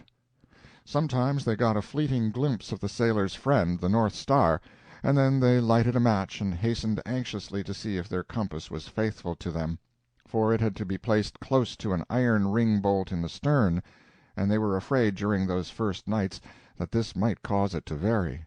It proved true to them, however. Sumptuous fare. On the 5th day a notable incident occurred. They caught a dolphin, and while their enthusiasm was still at its highest over this stroke of good fortune, they captured another. They made a trifling fire in a tin plate and warmed the prizes (to cook them was not possible), and divided them equitably among all hands, and ate them. On the 6th day 2 more dolphins were caught. 2 more were caught on the 7th day, and also a small bonita, and they began to believe they were always going to live in this extravagant way. But it was not to be. These were their last dolphins, and they never could get another bonita, though they saw them and longed for them often afterward. Rations reduced. On the 8th day the rations were reduced by 1/2. Thus, breakfast 1/4 of a biscuit, an ounce of ham, and a gill of water to each man. Dinner, same quantity of bread and water, and 4 oysters or clams. Supper, water and bread the same, and 12 large raisins or 14 small ones to a man. Also, during the first 12 or 15 days, each man had 1 spoonful of brandy a day. Then it gave out. This day, as one of the men was gazing across the dull waste of waters as usual, he saw a small dark object rising and falling upon the waves. He called attention to it, and in a moment every eye was bent upon it in intensest interest. When the boat had approached a little nearer, it was discovered that it was a small green turtle, fast asleep. Every noise was hushed as they crept upon the unconscious slumberer. Directions were given, and hopes and fears expressed in guarded whispers. At the fatal moment, a moment of tremendous consequence to these famishing men, the expert selected for the high and responsible office stretched forth his hand, while his excited comrades bated their breath and trembled for the success of the enterprise, and seized the turtle by the hind leg and handed him aboard. His delicate flesh was carefully divided among the party and eagerly devoured, after being warmed, like the dolphins which went before him. The boats separate. After the 8th day I have 10 days unaccounted for. No notes of them save that the men say they had their 2 or 3 ounces of food and their gill of water 3 times a day, and then the same weary watching for a saving sail by day and by night, and the same sad "hope deferred that maketh the heart sick" was their monotonous experience. They talked more, however, and the captain labored without ceasing to keep them cheerful. They have always a word of praise for the old man. The 18th day was a memorable one to the wanderers on the lonely sea. On that day the boats parted company. The captain said that separate from each other there were 3 chances for the saving of some of the party where there could be but 1 chance if they kept together. The magnanimity and utter unselfishness of Captain Mitchell, and through his example the same conduct in his men, throughout this distressing voyage, are among its most amazing features. No disposition was ever shown by the strong to impose upon the weak, and no greediness, no desire on the part of any to get more than his just share of food, was ever evinced.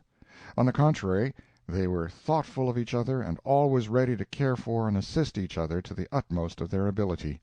When the time came to part company, Captain Mitchell and his crew, although theirs was much more the numerous party, 15 men to 9 and 7 respectively in the other boats, took only 1/3 of the meager amount of provisions still left, and passed over the other 2/3 to be divided up between the other crews. These men could starve, if need be, but they seem not to have known how to be mean. After the division the captain had left for his boat's share 2/3 of the ham, 1/4 of a box of raisins, half a bucket of biscuit crumbs, 14 gallons of water, 3 cans of soup and bully. That last expression of the third mate's occurred frequently during his narrative, and bothered me so painfully with its mysterious incomprehensibility that at length I begged him to explain to me what this dark and dreadful soup and bully might be. With the consul's assistance he finally made me understand the French dish known as soup bouillon. It is put up in cans like preserved meats, and the American sailor is under the impression that its name is a sort of general tide which describes any description of edible whatever which is hermetically sealed in a tin vessel, and with that high contempt for trifling conventionalities which distinguishes his class, he has seen fit to modify the pronunciation into soup and bully. Mark. The captain told the mates he was still going to try to make the Clarion Isles, and that they could imitate his example if they thought best, but he wished them to freely follow the dictates of their own judgment in the matter. At 11 o'clock in the forenoon the boats were all cast loose from each other, and then, as friends part from friends whom they expect to meet no more in life, all hands hailed with a fervent "God bless you, boys! Good-bye!" and the two cherished sails drifted away and disappeared from the longing gaze that followed them so sorrowfully. Another capture. On the afternoon of this eventful 18th day 2 boobies were caught, a bird about as large as a duck, but all bone and feathers. Not as much meat as there is on a pigeon. Not nearly so much, the men say. They eat them raw, bones, entrails, and everything. No single morsel was wasted. They were carefully apportioned among the 15 men. No fire could be built for cooking purposes, the wind was so strong and the sea ran so high that it was all a man could do to light his pipe. A good friend gone. At eventide the wanderers missed a cheerful spirit, a plucky, strong-hearted fellow who never drooped his head or lost his grip, a staunch and true good friend, who was always at his post in storm or calm, in rain or shine, who scorned to say die, and yet was never afraid to die, a little trim and taut old rooster he was, who starved with rest, but came on watch in the stern sheets promptly every day at 4 in the morning and 6 in the evening for 18 days, and crowed like a maniac. Right well they named him Richard the Lionheart. One of the men said with honest feeling, "As true as I'm a man, Mr. Mark Twain, if that rooster was here today, and any man dared to abuse the bird, I'd break his neck." Richard was esteemed by all, and by all his rights were respected. He received his little ration of bread-crumbs every time the men were fed, and, like them, he bore up bravely and never grumbled and never gave way to despair. As long as he was strong enough, he stood in the stern sheets or mounted the gunwale as regularly as his watch came round, and crowed his 2-hour talk, and when at last he grew feeble in the legs and had to stay below, his heart was still stout, and he slapped about in the water on the bottom of the boat, and crowed as bravely as ever. He felt that under circumstances like these America expects every rooster to do his duty, and he did it. But is it not to the high honor of that boat's crew of starving men that, tortured day and night by the pangs of hunger as they were, they refused to appease them with the blood of their humble comrade? Richard was transferred to the chief mate's boat, and sailed away on the 18th day. Religious services. The third mate does not remember distinctly, but thinks morning and evening prayers were begun on the 19th day. They were conducted by one of the young Fergusons, because the captain could not read the prayer book without his spectacles, and they had been burned with the ship; and ever after this date, at the rising and setting of the sun, the storm-tossed mariners reverently bowed their heads while prayers went up for "they that are helpless and far at sea." An incident. On the morning of the 21st day, while some of the crew were dozing on the thwarts and others were buried in reflection, one of the men suddenly sprang to his feet and cried, "A sail! A sail!" Of course sluggish blood bounded then, and eager eyes were turned to seek the welcome vision. But disappointment was their portion, as usual. It was only the chief mate's boat drifting across their path after 3 days' absence.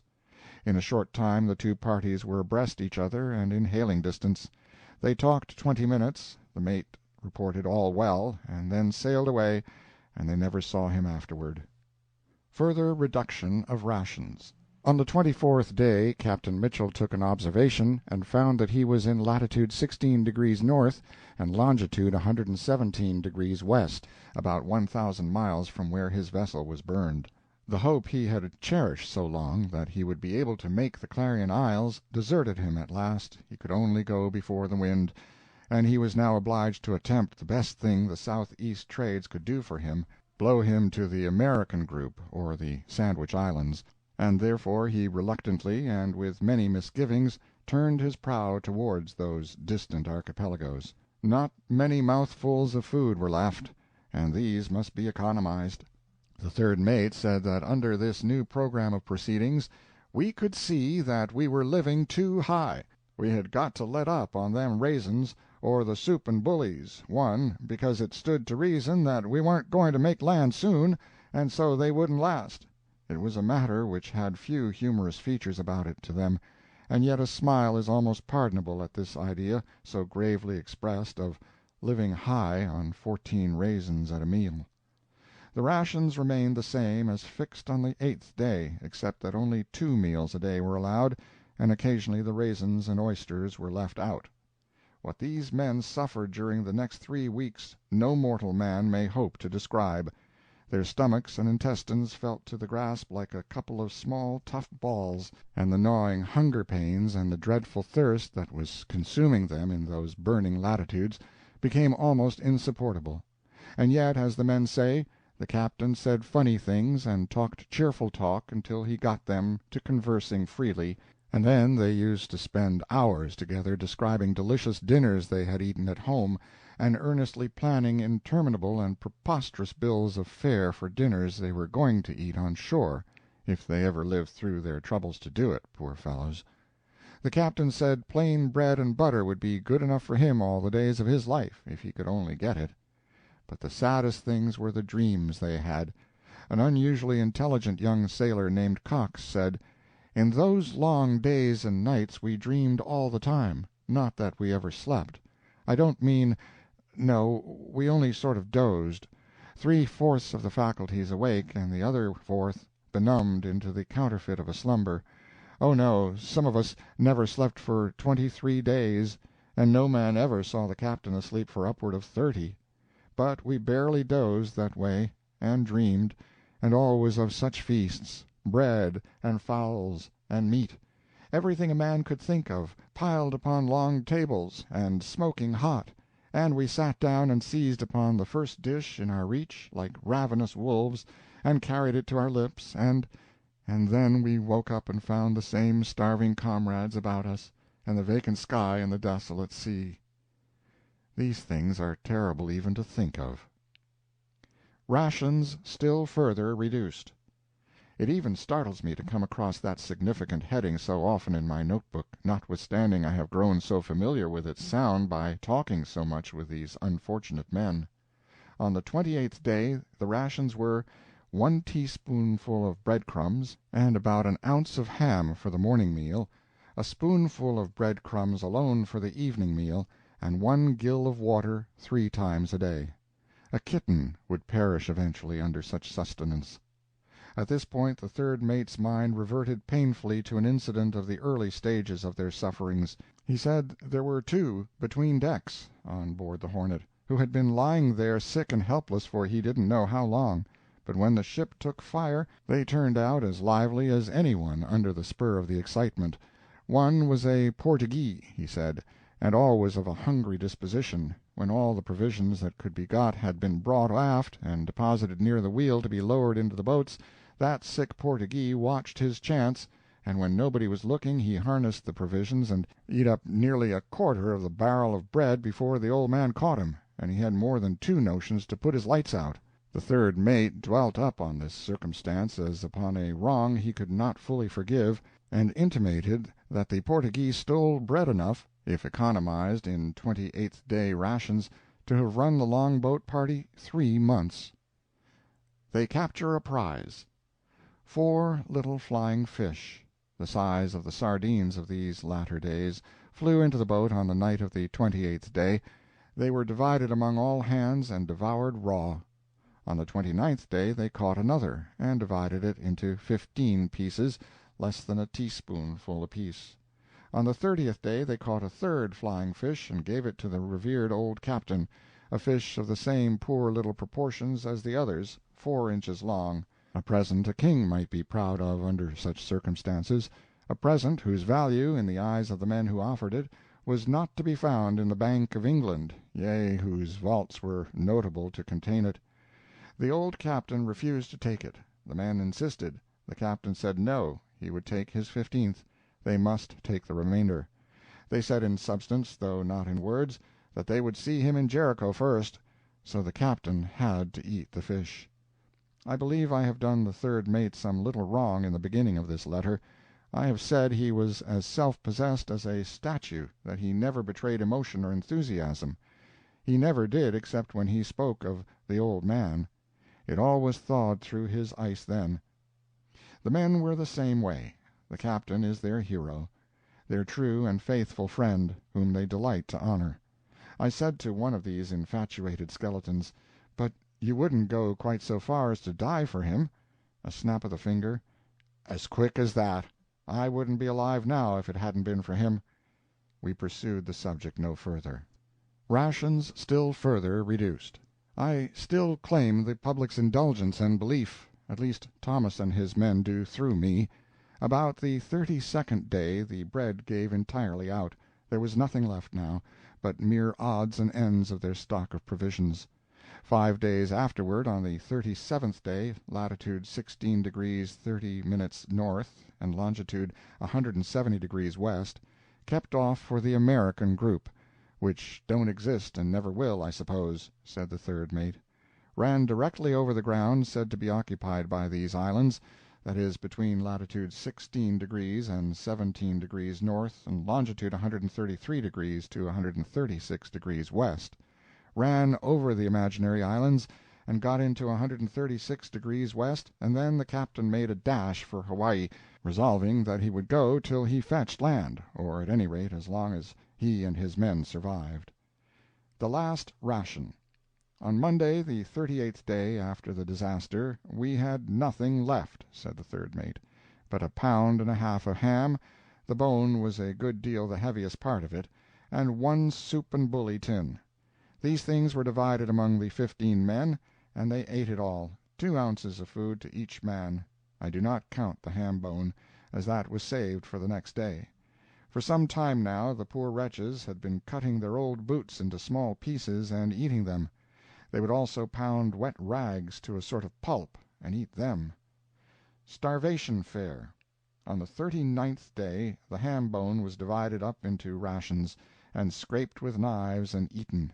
I said, "You say the 2 sick men remained sick all through, and after a while 2 or 3 had to be relieved from standing watch? How did you get along without medicines?" The reply was, "Oh, we couldn't have kept them if we'd had them. If we'd had boxes of pills or anything like that, we'd have eaten them. It was just as well. We couldn't have kept them, and we couldn't have given them to the sick men alone. We'd have shared them around all alike, I guess." It was said rather in jest, but it was a pretty true jest, no doubt. After apportioning the ham bone, the captain cut the canvas cover that had been around the ham into 15 equal pieces, and each man took his portion. This was the last division of food that the captain made. The men broke up the small oaken butter tub and divided the staves among themselves and gnawed them up. The shell of the little green turtle, heretofore mentioned, was scraped with knives and eaten to the last shaving. The third mate chewed pieces of boot and spit them out, but ate nothing except the soft straps of 2 pairs of boots, ate 3 on the 39th day, and saved 1 for the 40th.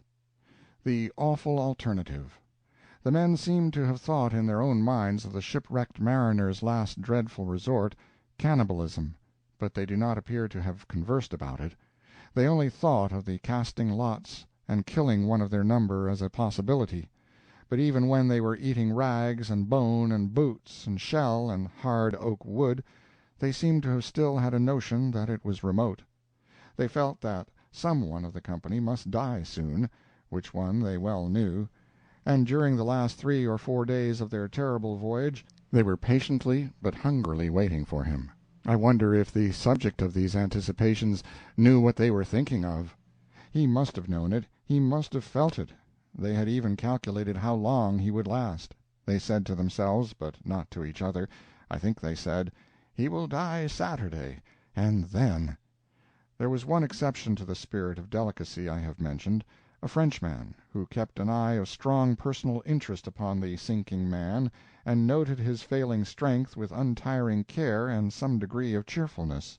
He frequently said to Thomas, "I think he will go off pretty soon now, sir, and then we'll eat him." This is very sad. Thomas, and also several of the men, state that the sick Portuguese, during the 5 days that they were entirely out of provisions, actually ate 2 silk handkerchiefs and a couple of cotton shirts, besides his share of the boots and bones and lumber. The Captain's birthday. Captain Mitchell was 56 years old on the 12th of June, the 40th day after the burning of the ship, and the 3rd day before the boat's crew reached land. He said it looked somewhat as if it might be the last one he was going to enjoy. He had no birthday feast except some bits of ham canvas, no luxury but this, and no substantials save the leather and oaken bucket staves. Speaking of the leather diet, one of the men told me he was obliged to eat a pair of boots which were so old and rotten that they were full of holes. And then he smiled gently and said he didn't know, though, but what the holes tasted about as good as the balance of the boot. This man was still very feeble, and after saying this he went to bed. Land ho! At 11 o'clock on the 15th of June, after suffering all that men may suffer and live for 43 days in an open boat, on a scorching tropical sea, one of the men feebly shouted the glad tidings, "Land ho!" The watch below were lying in the bottom of the boat. What do you suppose they did? They said they had been cruelly disappointed over and over again, and they dreaded to risk another experience of the kind. They could not bear it. They lay still where they were. They said they would not trust to an appearance that might not be land after all. They would wait. Shortly it was proven beyond question that they were almost to land. Then there was joy in the party. One man is said to have swooned away. Another said the sight of the green hills was better to him than a day's rations, a strange figure for a man to use who had been fasting for 40 days and 40 nights. The land was the island of Hawaii, and they were off and could see nothing in shore but breakers. I was there a week or 2 ago, and it is a very dangerous place. When they got pretty close to shore they saw cabins, but no human beings. They thought they would lower the sail and try to work in with the oars. They cut the ropes and the sail came down, and then they found they were not strong enough to ship the oars. They drifted helplessly toward the breakers, but looked listlessly on and cared not a straw for the violent death which seemed about to overtake them after all their manful struggles, their privations, and their terrible sufferings. They said it was good to see the green fields again. It was all they cared for. The green fields were a haven of rest for the weary wayfarers. It was sufficient. They were satisfied. It was nothing to them that death stood in their pathway. They had long been familiar to him. He had no terrors for them. 2 of Captain Spencer's natives saw the boat, knew by the appearance of things that it was in trouble, and dashed through the surf and swam out to it. When they climbed aboard there were only 5 yards of space between the poor sufferers and a sudden and violent death. 15 minutes afterward the boat was beached upon the shore, and a crowd of natives, who are the very incarnation of generosity, unselfishness, and hospitality, were around the strangers, dumping bananas, melons, taro, poi, anything and everything they could scrape together that could be eaten, on the ground by the cartload, and if Mr. Jones of the station had not hurried down with his steward, they would soon have killed the starving men with kindness. As it was, the sick Portuguese really ate 6 bananas before Jones could get hold of him and stop him. This is a fact, and so are the stories of his previous exploits. Jones and the Kanaka girls and men took the mariners in their arms like so many children and carried them up to the house, where they received kind and judicious attention until Sunday evening, when 2 whaleboats came from Hilo. Jones furnished a third, and they were taken in these to the town just named, arriving there at 2 o'clock Monday morning. Remarks. Each of the young Fergusons kept a journal from the day the ship sailed from New York until they got on land once more at Hawaii. The captain also kept a log every day he was adrift. These logs, by the captain's direction, were to be kept up faithfully as long as any of the crew were alive, and the last survivor was to put them in a bottle when he succumbed, and lash the bottle to the inside of the boat. The captain gave a bottle to each officer of the other boats, with orders to follow his example. The old gentleman was always thoughtful. The hardest berth in that boat, I think, must have been that of provision keeper. This office was performed by the captain and the third mate. Of course they were always hungry. They always had access to the food, and yet must not gratify their craving appetites.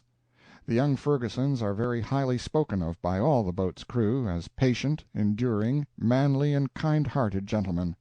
The captain gave them a watch to themselves. It was the duty of each to bail the water out of the boat 3 hours a day. Their home is in Stamford, Connecticut, but their father's place of business is New York.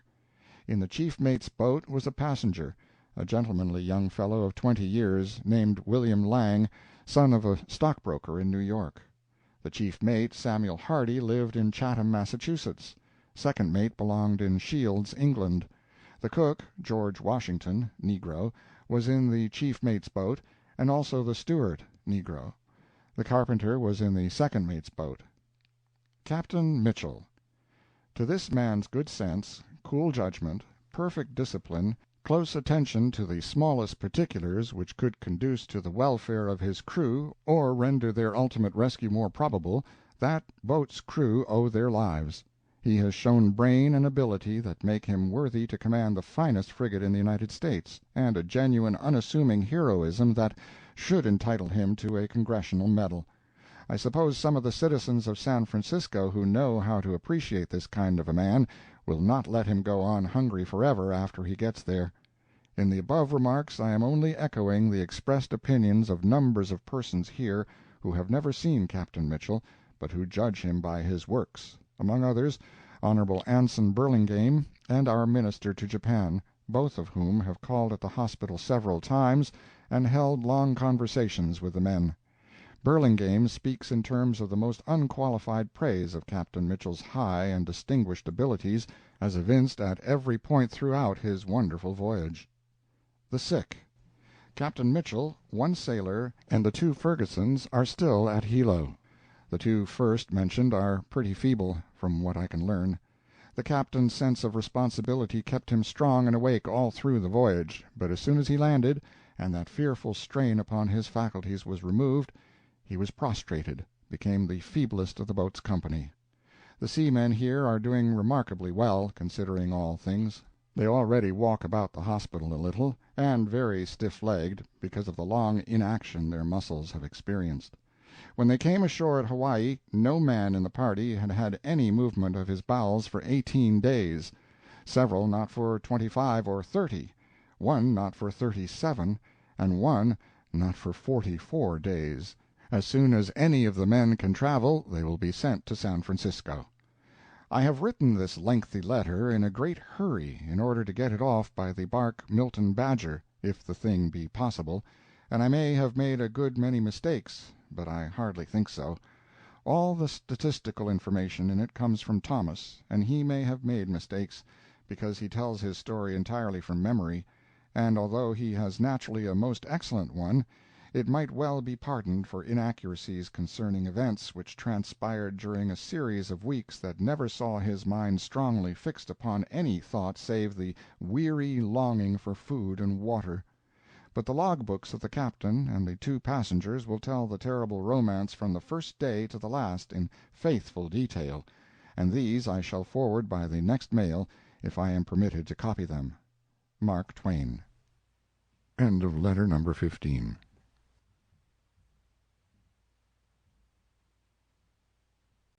Chapter 16. A Month of Mourning. Honolulu, June 30th, 1866. For a little more than a month, the late Princess, Her Royal Highness Victoria Kamamalu Kahumanu, heir presumptive to the crown and sister to the King, lay in state at Iolani Palace, the royal residence. For a little over a month, troops of natives of both sexes, drawn here from the several islands by the great event, have thronged past my door every evening on their way to the palace. Every night, and all night long, for more than 30 days, multitudes of these strange mourners have burned their candle-nut torches in the royal enclosure, and sung their funeral dirges, and danced their hula-hulas, and wailed their harrowing wail for the dead. All this time we strangers have been consumed with curiosity to look within those walls and see the pagan deviltry that was going on there, but the thing was taboo, forbidden (we get our word taboo from the Hawaiian language) to foreigners, haoles. The grounds were thrown open to everybody the first night, but several rowdy white people acted so unbecomingly, so shamefully in fact, that the King placed a strict taboo upon their future admittance. I was absent, on the island of Hawaii, Maui, at that time, and so I lost that one single opportunity to gratify my curiosity in this matter. Last night was to behold the grand finale, inasmuch as the obsequies were to transpire today, and therefore I was a good deal gratified to learn that a few foreigners would be allowed to enter a side gate and view the performances in the palace yard from the veranda of Dr. Hutchinson's house, Minister of the Interior. I got there at a little after 8 p.m. Night scene in the palace grounds. The veranda we occupied overlooked the royal grounds and afforded an excellent view of the 2,000 or 2,500 natives sitting, densely packed together, in the glare of the torches, between our position and the palace, 100 feet in front of us. It was a wild scene. Those long rows of eager, dusky faces with the light upon them, the band of hula girls in the center, showily attired in white bodices and pink skirts, and with wreaths of pink and white flowers and garlands of green leaves about their heads, and the strongly illuminated torch-bearers scattered far and near at intervals through the large assemblage, and standing up conspicuously above the masses of sitting forms. Light enough found its way to the broad verandas of the palace to enable us to see whatever transpired upon them with considerable distinctness. We could see nothing there, however, except 2 or 3 native sentries in red uniforms with gleaming muskets in their hands. Presently someone said, "Oh, there's the King." "Where?" "There, on the veranda. Now he's just passing that— "No, it's that blasted Harris." That isn't really his Christian name, but he is usually called by that or a stronger one. I state this by way of explanation. Harris is the Minister of Finance and Attorney General, and I don't know how many other things. He has 3 marked points. He is not a second Solomon. He is as vain as a peacock. He is as cheeky as—however, there is no simile for his cheek. In the legislature, the other day, the Speaker was trying to seat a refractory member. The member knew he was strictly in order, though, and that his only crime was his opposition to the ministry, and so he refused to sit down. Harris whispered to the interpreter, "Tell the Speaker to let me have the chair a moment." The Speaker vacated his place. Harris stepped into it, rapped fiercely with the gavel, scowled imperiously upon the intrepid commoner, and ordered him to sit down. The man declined to do it. Harris commanded the sergeant-at-arms to seat him. After a trial, that officer said the bold representative of the people refused to permit him to seat him. Harris ordered the sergeant to take the man out of the house, remove him by force. Sensation. Tempest, I should rather say. The poor humbled and brow-beaten country members threw off their fears for the moment and became men, and from every part of the house they shouted, "Come out of that chair! Leave that place! Put him out! Put out the"—I have forgotten the Hawaiian phrase, but it is equivalent to "miserable dog." And this terrible man, who was going to perform such wonders, vacated the Speaker's chair and went meekly back to his own place, leaving the stout opponent of the ministry master of the field. The legislature adjourned at once, and the excited and triumphant burst forth into a stirring battle hymn of the old days of Kamehameha the Great. Harris was an American once. He was born in Portsmouth, New Hampshire, but he is no longer one. He is Hupilimeai to the King. How do you like that, Mr. H.? How do you like being attacked in your own native tongue? Note to the reader: that long native word means—well, it means Uriah Heep boiled down. It means the soul and spirit of obsequiousness. No genuine American can be other than obedient and respectful toward the government he lives under and the flag that protects him, but no such an American can ever be Hupilimeai to anybody. I hope the gentle reader will pardon this digression, but if the gentle reader don't want to do it, he can let it alone. A glimpse of the heathen ages. About half past 8 o'clock a dozen native women rose up and began the sad morning rites. They locked arms and swayed violently backward and forward, faced around and went through a number of quick gestures with hands, heads, and bodies, turned and twisted and mingled together, heads and hands going all the time, and their motions timed to a weird howling which it would be rather complimentary to call singing, and finished up spreading their arms abroad and throwing their heads and bodies far backward simultaneously, and all uttering a deafening squall at the same moment. Well, if there's anything between the Farallones and Fiddler's Green as devilish as that, I wish I may— "Brown," I said, "these solemn and impressive funeral rites of the ancient times have been rescued from the oblivion to which the ignorant missionaries consigned them 40 years ago by the good and wise Lord Bishop Staley, and it ill beseems such as you to speak irreverently of them. I cannot permit you to say more in this vein in my presence."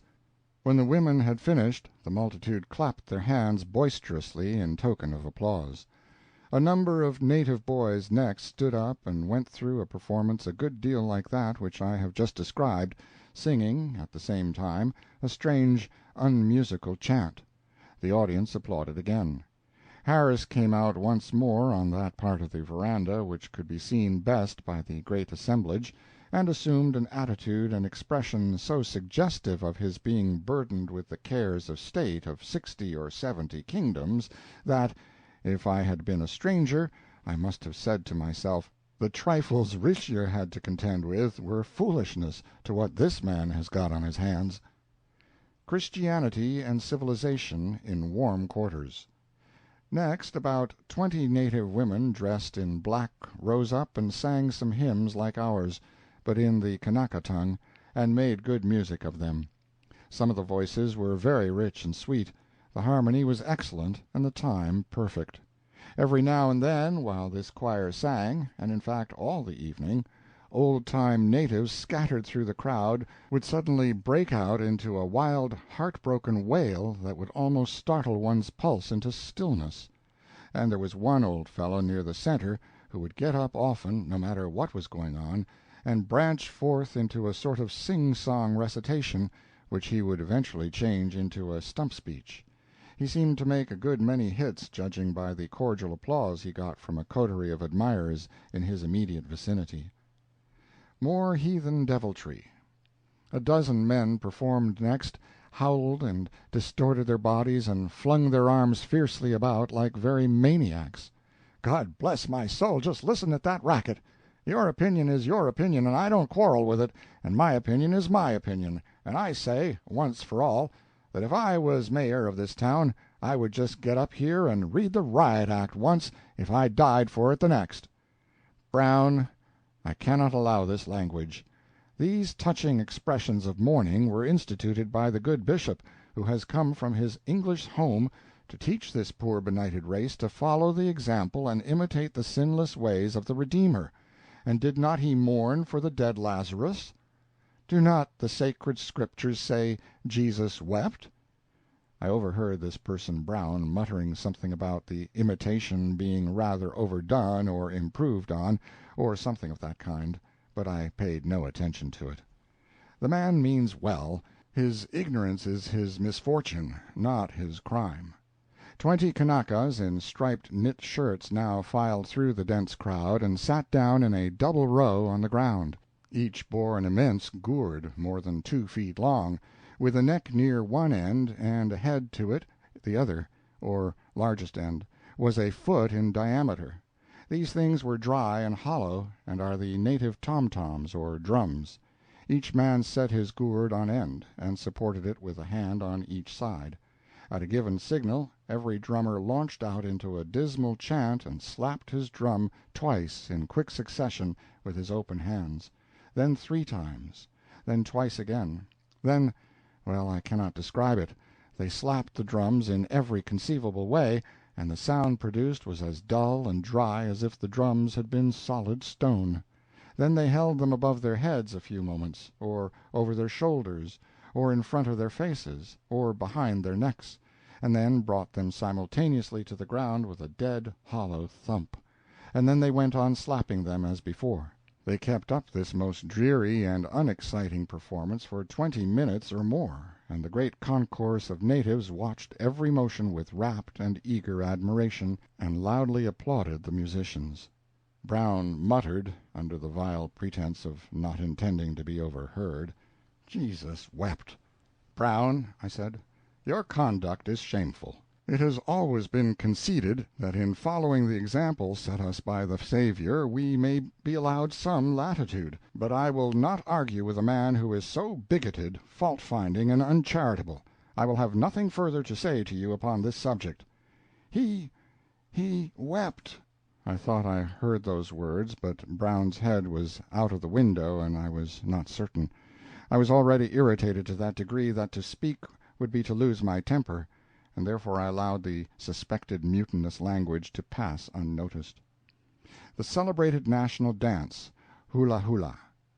After the drumming came the famous hula hula we had heard so much about and so longed to see, the lascivious dance that was wont to set the passions of men ablaze in the old heathen days a century ago. About 30 buxom young Kanaka women, gaily attired, as I have before remarked, in pink and white, and with heads wreathed with flowers and evergreens, formed themselves into half a dozen rows of 5 or 6 in a row, shook the reefs out of their skirts, tightened their girdles, and began the most unearthly caterwauling that was ever heard, perhaps. The noise had a marked and regular time to it, however, and they kept strict time to it with writhing bodies, with heads and hands thrust out to the left, then to the right, then a step to the front, and the left hands all projected simultaneously forward, and the right hands placed on the hips, then the same repeated with a change of hands, then a mingling together of the performers, quicker time, faster and more violently excited motions, more and more complicated gestures, the words of their fierce chant meantime treating in broadest terms and in detail of things which may be vaguely hinted at in a respectable newspaper but not distinctly mentioned. Then a convulsive writhing of the person, continued for a few moments and ending in a sudden stop and a grand caterwaul in chorus. Great applause. "Jesus wept."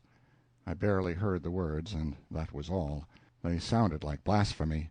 I offered no rebuke to the utterer, because I could not disguise from myself that the gentle grief of the Savior was but poorly imitated here, that the heathen orgies resurrected by the Lord Bishop of Honolulu were not warranted by the teachings of the Master whom he professes to serve. Minister Harris, emerging from the palace veranda at this moment, with the weight of his 60 kingdoms bearing down on him heavier than ever, and it being past midnight, I judged it time to go home, and I did so. Whose circus it was.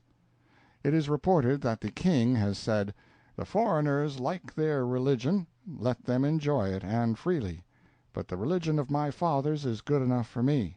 Now that is all right. At least I think so, and I have no fault to find with the natives for the lingering love they feel for their ancient customs, but I do find fault with Bishop Staley for reviving those customs of a barbarous age at a time when they had long been abandoned and were being forgotten, when one more generation of faithful adherents to the teachings of the American missionaries would have buried them forever and made them memories of the past, things to be talked of and wondered at, like the old laws that made it death for a plebeian to stand erect in the presence of his king, or for a man to speak to his wife on a taboo day, but never imitated. For 40 years before the Bishop brought his Royal Hawaiian Established Reformed Catholic Church here, the kings and chiefs of this land had been buried with the quiet, simple, Christian rites that are observed in England and America, and no man thought of anything more being necessary.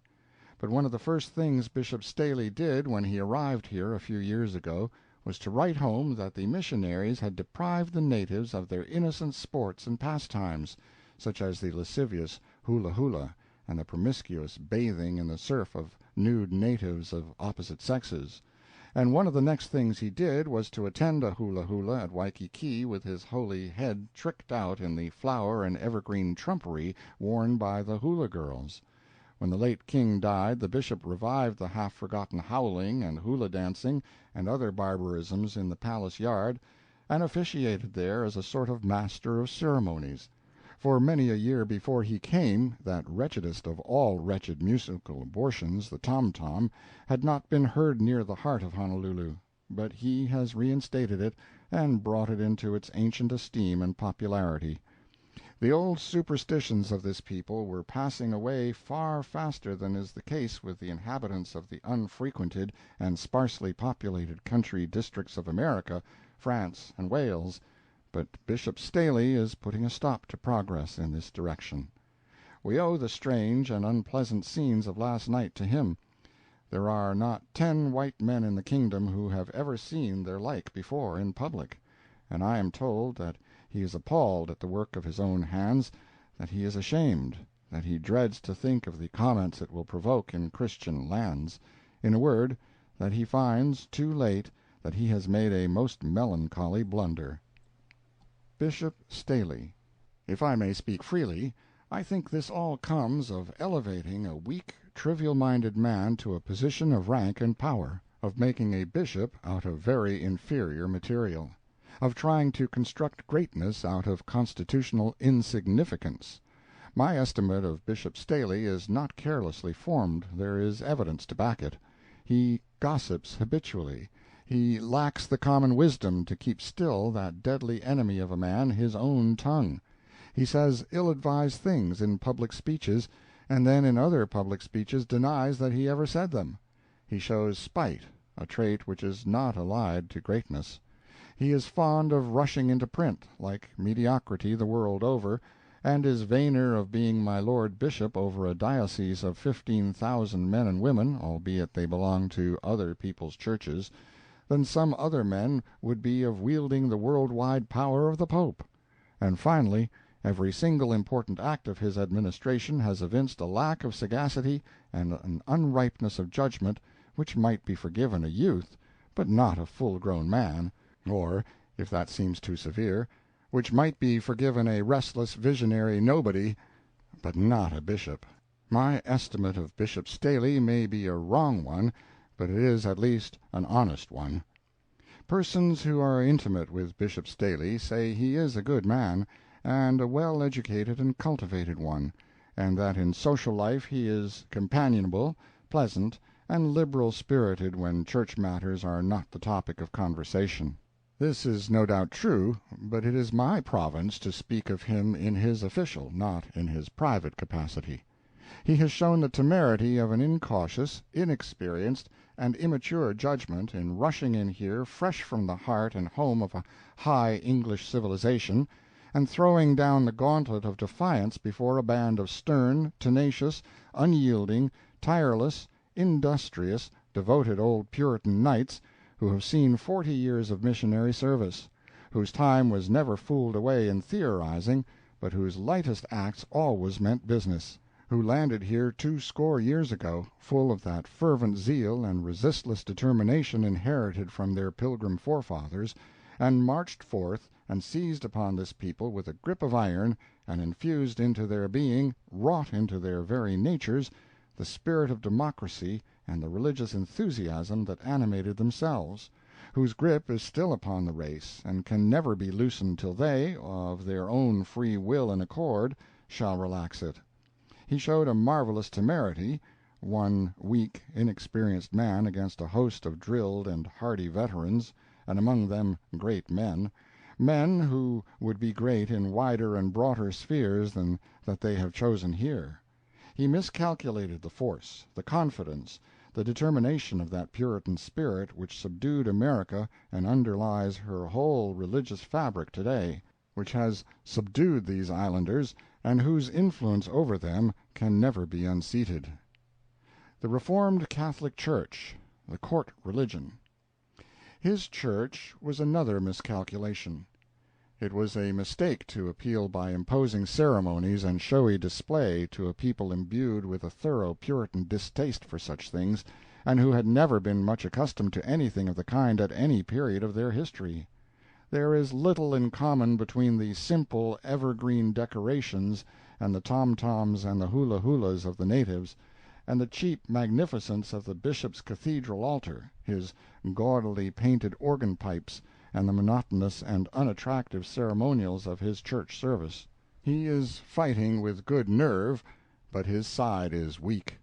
The moneyed strength of these islands, their agriculture, their commerce, their mercantile affairs, is in the hands of Americans, Republicans.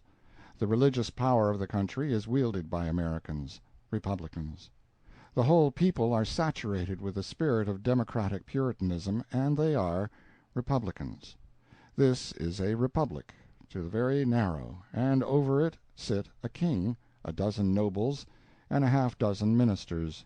The field of the Royal Hawaiian Established Church is thus so circumscribed that the little cathedral in Nuuanu Street, with its 30 pews of 10 individual capacity each, is large enough to accommodate it in its entirety, and have room to spare. And this is the bugbear that has kept the American missionaries in hot water for 3 or 4 years. The Bishop of Honolulu ought to feel flattered that a chance so slim as his, and a power so feeble as his, has been able to accomplish it. But at the same time he ought to feel grateful because, if let alone, he and his church must infallibly have been and remained insignificant. I do not say this ill-naturedly, for I bear the Bishop no malice, and I respect his sacred office. I simply state a palpable fact. I will say a word or two about the Reformed Catholic Church, to the end that strangers may understand its character. Briefly, then, it is a miraculous invention. One might worship this strange production itself without breaking the first commandment, for there is nothing like it in the heavens above, or in the earth beneath, or in the water under the earth. The Catholics refuse to accept it as Catholic. The Episcopalians deny that it is the church they are accustomed to, and of course the Puritans claim no kindred with it. It is called a child of the Established Church of England, but it resembles its parent in few particulars. It has got an altar, which is gay with fiery velvet, showy white trimmings, vases of flowers, and other mantel ornaments. It was once flanked by imposing 7-branched candlesticks, but these were obnoxious and have been removed. Over it is a thing like a gilt signboard on which is rudely painted 2 processions, 4 personages in each, marching solemnly and in single file toward the crucified Savior in the center, and bringing their baggage with them.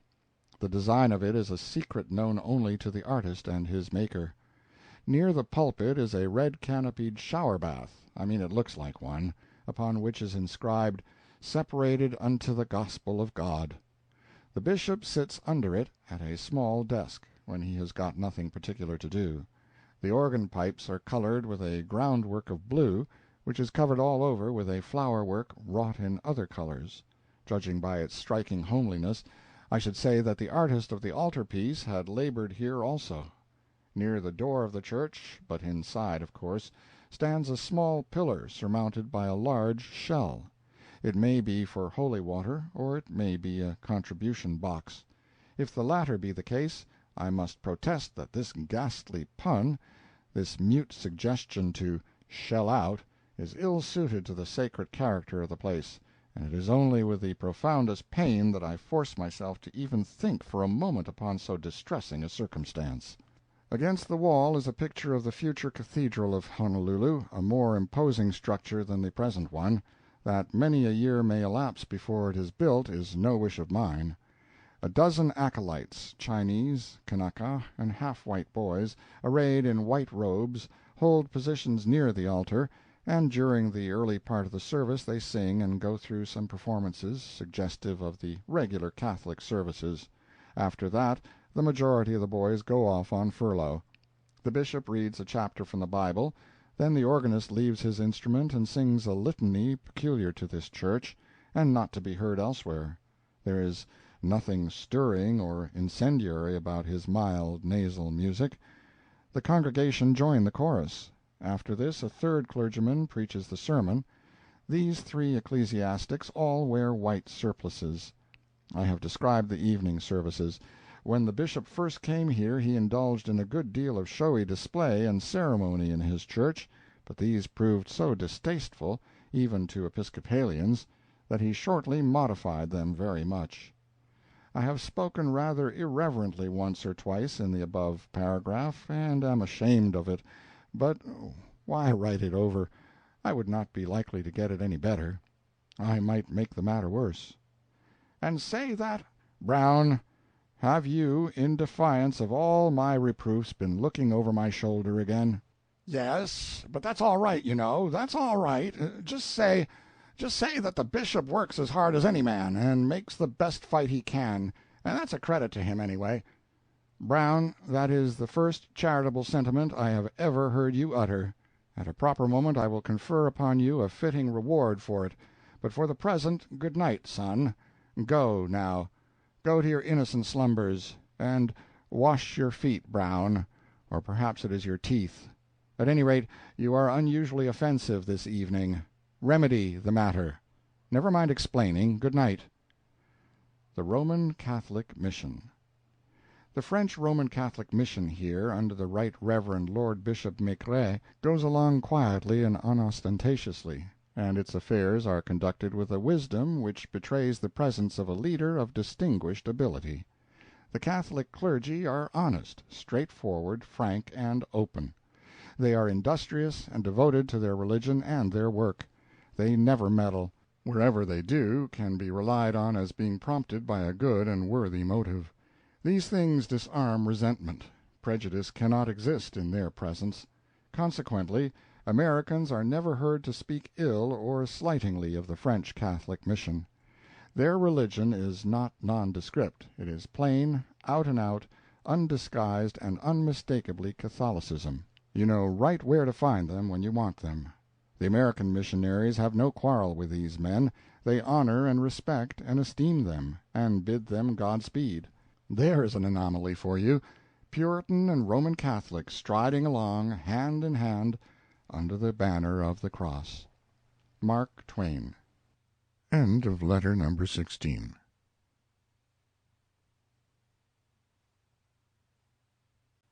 Letter 17. Funeral of the Princess. Honolulu, July 1, 1866. At 10 o'clock yesterday morning, the court, members of the legislature, and various diplomatic bodies assembled at the Iolani Palace to be present at the funeral of the late princess. The sermon was preached by the Reverend Mr. Parker, pastor of the great stone church, of which the princess was a member, I believe, and whose choir she used to lead in the days of her early womanhood. To the day of her death she was a staunch, unwavering friend and ally of the missionaries, and it is a matter of no surprise that Parker, always eloquent, spoke upon this occasion with a feeling and pathos which visibly moved the hearts of men accustomed to conceal their emotions. The Bishop of Honolulu, ever zealous, had sought permission to officiate in Parker's stead, but after duly considering the fact that the princess had always regarded the bishop with an unfriendly eye, and had persistently refused to have anything to do with his church, his request was denied. However, he demanded and was granted the place of honor in the procession, although it belonged properly to the officiating clergyman. The bishop also claimed that inasmuch as the royal mausoleum was consecrated ground, it would be sacrilegious to allow a Calvinistic minister to officiate there when the body was consigned to the tomb, and so he was allowed to conduct that portion of the obsequies himself.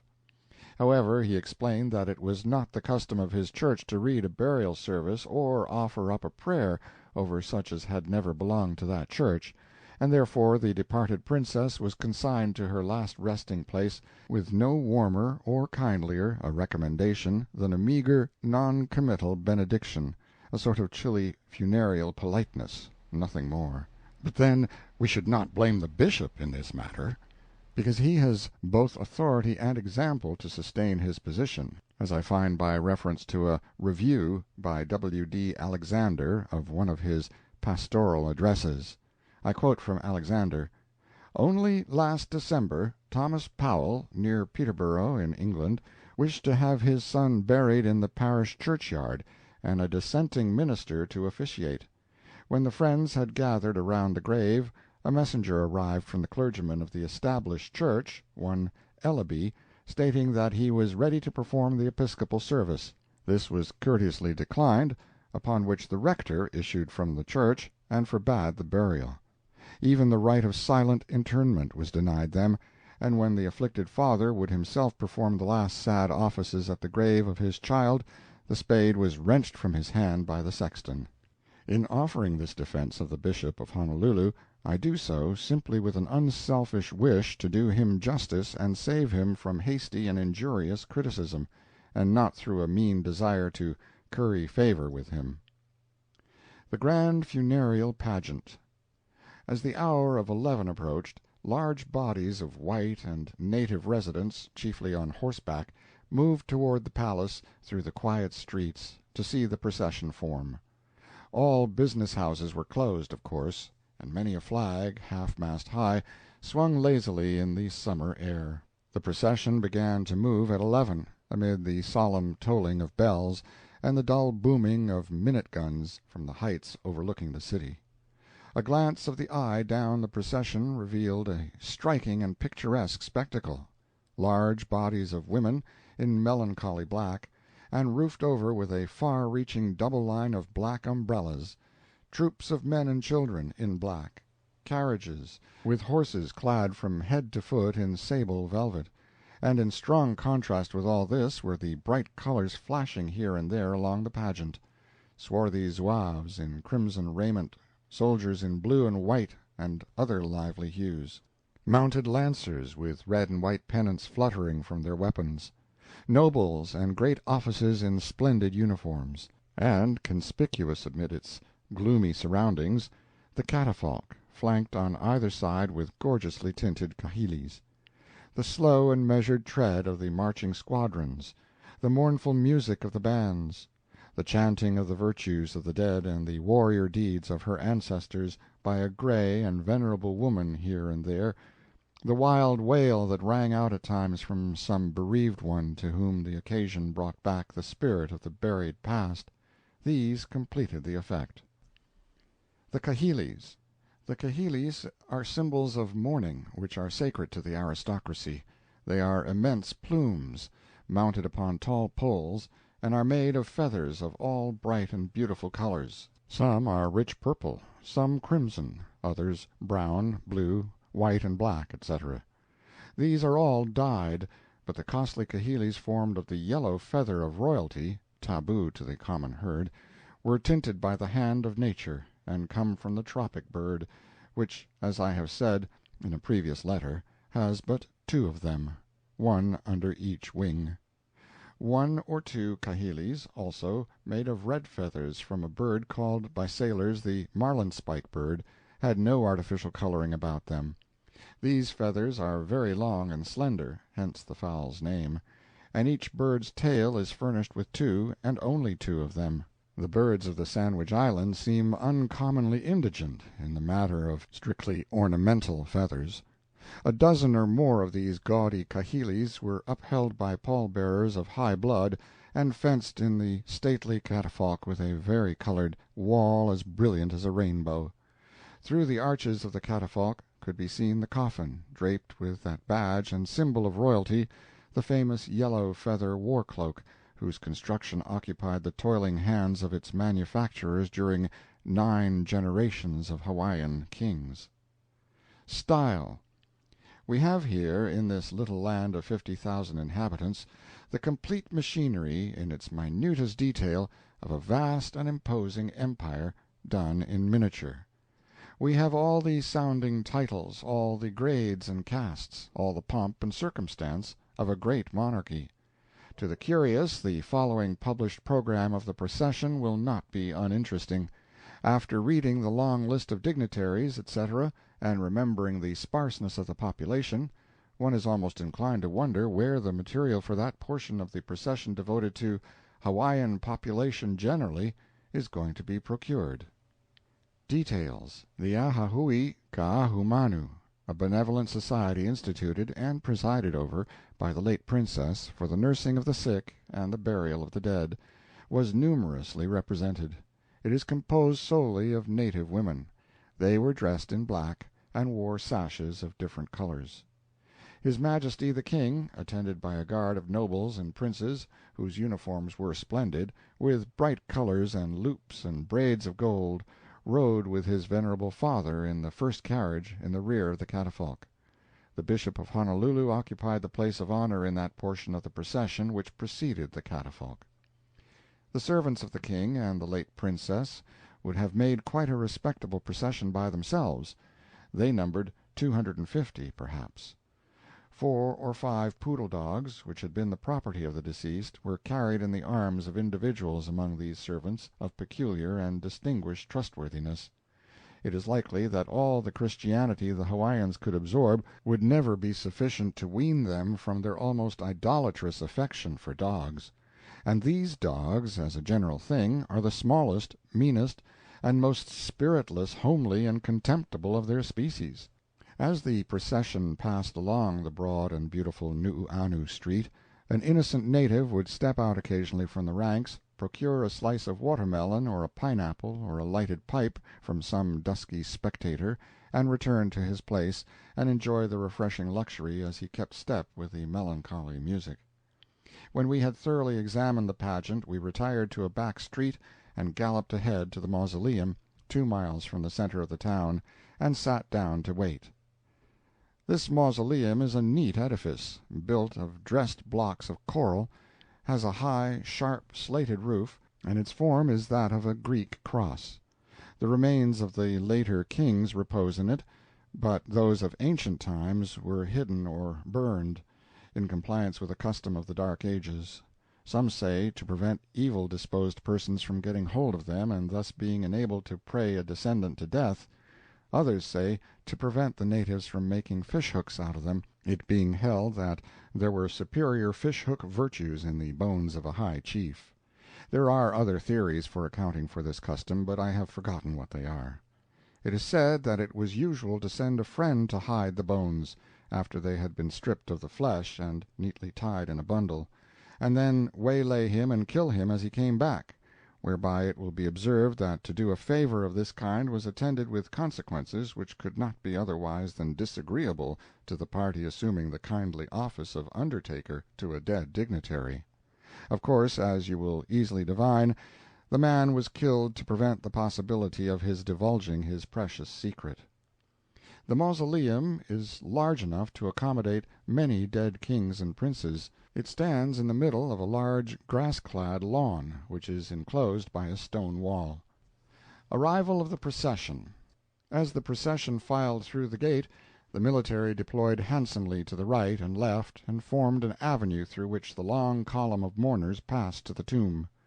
The coffin was borne through the door of the mausoleum, followed by the King and his chiefs, the great officers of the kingdom, foreign consuls, ambassadors, and distinguished guests, Burlingame and General Van Valkenburg.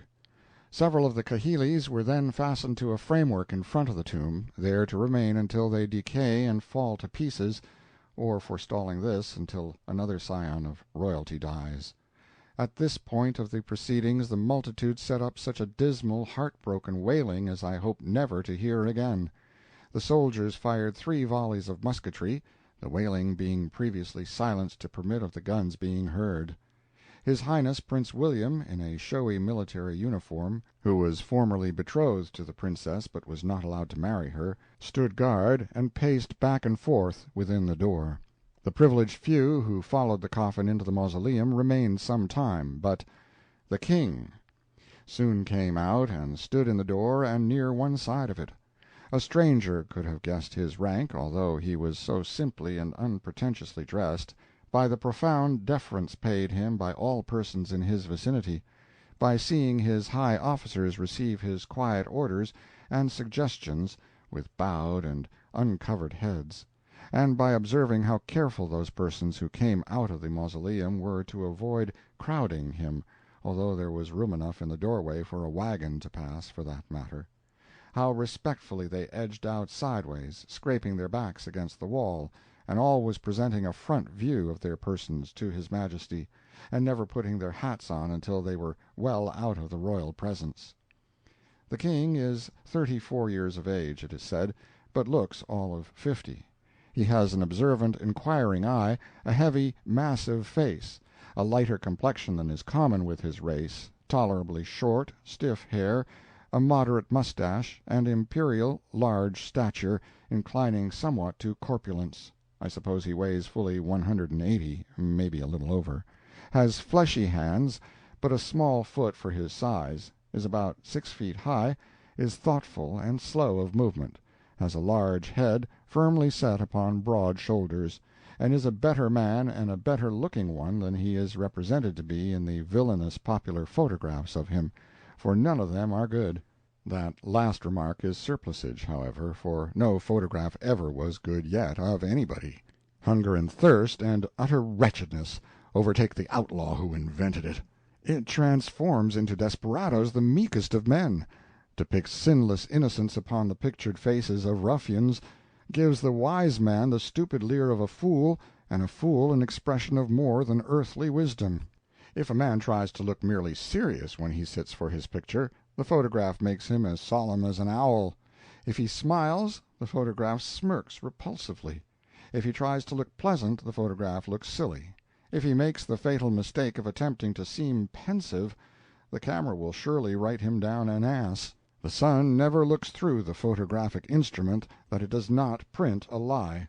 The piece of glass it prints it on is well named a negative, a contradiction, a misrepresentation, a falsehood.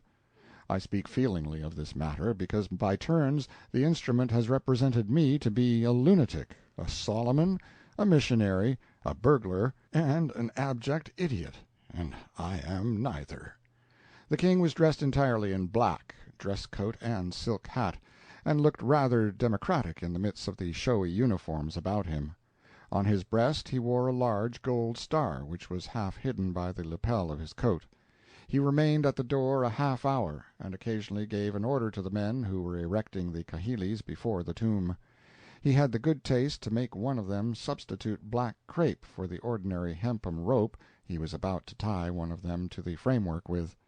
Finally he entered his carriage and drove away, and the populace shortly began to drop in his wake. While he was in view there was but one man who attracted more attention than himself, and that was Minister Harris. This feeble personage had crape enough around his hat to express the grief of an entire nation, and as usual he neglected no opportunity of making himself conspicuous and exciting the admiration of the simple Kanakas. Oh, noble ambition of this modern Richelieu! A contrast.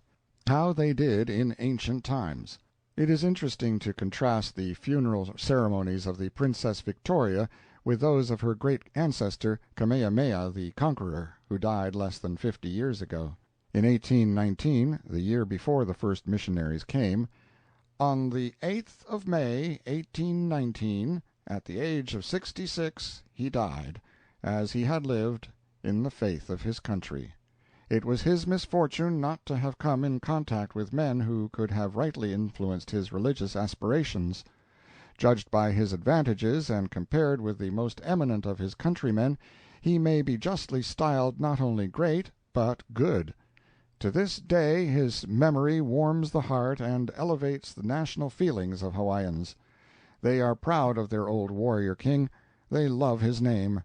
His deeds form their historical age, and an enthusiasm everywhere prevails, shared even by foreigners who knew his worth, that constitutes the firmest pillar of the throne of his son.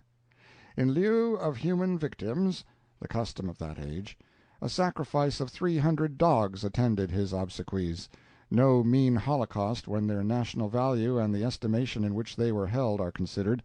The bones of Kamehameha, after being kept for a while, were so carefully concealed that all knowledge of their final resting place is now lost. There was a proverb current among the common people that the bones of a cruel king could not be hid. They made fish-hooks and arrows of them, upon which, in using them, they vented their abhorrence of his memory in bitter execrations. The account of the circumstances of his death, as written by the native historians, is full of minute detail, but there is scarcely a line of it which does not mention or illustrate some bygone custom of the country. In this respect it is the most comprehensive document I have yet met with. I will quote it entire. When Kamehameha was dangerously sick and the priests were unable to cure him, they said, be of good courage, and build a house for the god," his own private god or idol, "that thou mayst recover." The chiefs corroborated this advice of the priests, and a place of worship was prepared for Kukailimoku, and consecrated in the evening. They proposed also to the king, with a view to prolong his life, that human victims should be sacrificed to his deity, upon which the greater part of the people absconded through fear of death, and concealed themselves in hiding places till the tabu, in which destruction impended, was passed. It is doubtful whether Kamehameha approved of the plan of the chiefs and priests to sacrifice men, as he was known to say, "The men are sacred for the king," meaning that they were for the service of his successor. This information was derived from Liholiho, his son. After this, his sickness increased to such a degree that he had not strength to turn himself in his bed. When another season, consecrated for worship at the new temple Heiau, arrived, he said to his son Liholiho, "Go thou and make supplication to thy God. I am not able to go, and will offer my prayers at home." When his devotions to his feathered god Kukailimoku were concluded, a certain religiously disposed individual who had a bird god suggested to the king that through its influence his sickness might be removed. The name of this god was Pua. Its body was made of a bird, now eaten by the Hawaiians, and called in their language alai. Kamehameha was willing that a trial should be made, and 2 houses were constructed to facilitate the experiment. But while dwelling in them he became so very weak as not to receive food. After lying there 3 days, his wives, children, and chiefs, perceiving that he was very low, returned him to his own house. In the evening he was carried to the eating-house, where he took a little food in his mouth, which he did not swallow, also a cup of water. The chiefs requested him to give them his counsel, but he made no reply, and was carried back to the dwelling-house. But when near midnight, 10 o'clock perhaps, he was carried again to the place to eat, but, as before, he merely tasted of what was presented to him. Then Kaikioewa addressed him thus: "Here we all are, your younger brethren, your son Liholiho, and your foreigner. Impart to us your dying charge, that Liholiho and Kaahumanu may hear." Then Kamehameha inquired, "What do you say?" Kaikioewa repeated, "Your counsels for us." He then said, "Move on in my good way, and—" He could proceed no further. The foreigner, Mr. Young, embraced and kissed him. Hoapili also embraced him, whispering something in his ear, after which he was taken back to the house. About 12 he was carried once more to the house for eating, into which his head entered, while his body was in the dwelling-house immediately adjoining. It should be remarked that this frequent carrying of a sick chief from one house to another resulted from the tabu system, then in force. There were at that time 6 houses connected with an establishment: 1 for worship, 1 for the men to eat in, an eating-house for the women, a house to sleep in, a house in which to manufacture kapa, a native cloth, and 1 where, at certain intervals, the women might dwell in seclusion. The sick was once more taken to his house, when he expired. This was at 2 o'clock, a circumstance from which Leleiohoku derived his name. As he breathed his last, Kalaimoku came to the eating-house to order those in it to go out. There were 2 aged persons thus directed to depart. One went, the other remained on account of love to the king, by whom he had formerly been kindly sustained. The children also were sent away. Then Kalaimoku came to the house, and the chiefs had a consultation. One of them spoke thus: "This is my thought. We will eat him raw." Kaahumanu, one of the dead king's widows, replied, "Perhaps his body is not at our disposal. That is more properly with his successor. Our part in him, his breath, has departed.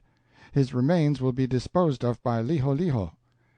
After this conversation the body was taken into the consecrated house for the performance of the proper rites by the priest and the new king. The name of this ceremony is uko, and when the sacred hog was baked the priest offered it to the dead body, and it became a god, the king at the same time repeating the customary prayers. Then the priest, addressing himself to the king and chiefs, said: I will now make known to you the rules to be observed respecting persons to be sacrificed on the burial of this body. If you obtain 1 man before the corpse is removed, 1 will be sufficient, but after it leaves this house 4 will be required. If delayed until we carry the corpse to the grave, there must be 10, but after it is deposited in the grave there must be 15. Tomorrow morning there will be a tabu, and if the sacrifice be delayed until that time, 40 men must die." Then the high priest, Hewahewa, inquired of the chiefs, "Where shall be the residence of King Liholiho?" They replied, "Where indeed? You of all men ought to know." Then the priest observed, "There are 2 suitable places. One is Kau, the other is Kohala." The chiefs preferred the latter, as it was more thickly inhabited. The priest added, "These are proper places for the king's residence, but he must not remain in Kona, for it is polluted." This was agreed to. It was now break of day. As he was being carried to the place of burial the people perceived that their king was dead, and they wailed. When the corpse was removed from the house to the tomb, a distance of 1 chain, the procession was met by a certain man who was ardently attached to the deceased. He leapt upon the chiefs who were carrying the king's body. He desired to die with him on account of his love. The chiefs drove him away. He persisted in making numerous attempts, which were unavailing, also had it in his heart to die with him, but was prevented by Hookio. The morning following Kamehameha's death, Liholiho and his train departed for Kohala, according to the suggestions of the priest, to avoid the defilement occasioned by the dead. At this time if a chief died the land was polluted, and the heirs sought a residence in another part of the country until the corpse was dissected and the bones tied in a bundle, which being done the season of defilement terminated. If the deceased were not a chief, the house only was defiled, which became pure again on the burial of the body. Such were the laws on this subject. On the morning on which Liholiho sailed in his canoe for Kohala, the chiefs and people mourned after their manner on occasion of a chief's death, conducting themselves like madmen and like beasts. Their conduct was such as to forbid description. The priests also put into action the sorcery apparatus, that the person who had prayed the king to death might die, for it was not believed that Kamehameha's departure was the effect either of sickness or old age. When the sorcerers set up by their fireplaces sticks with a strip of kapa flying at the top, the chief Keeaumoku, Kahahumanu's brother, came in a state of intoxication and broke the flagstaff of the sorcerers, from which it was inferred that Kaahumanu and her friends had been instrumental in the king's death. On this account they were subjected to abuse. You have the contrast now, and a strange one it is. This great queen, Kaahumanu, who was subjected to abuse during the frightful orgies that followed the king's death, in accordance with an ancient custom, afterwards became a devout Christian and a steadfast and powerful friend of the missionaries. Mark Twain. Postscript. The Ministers.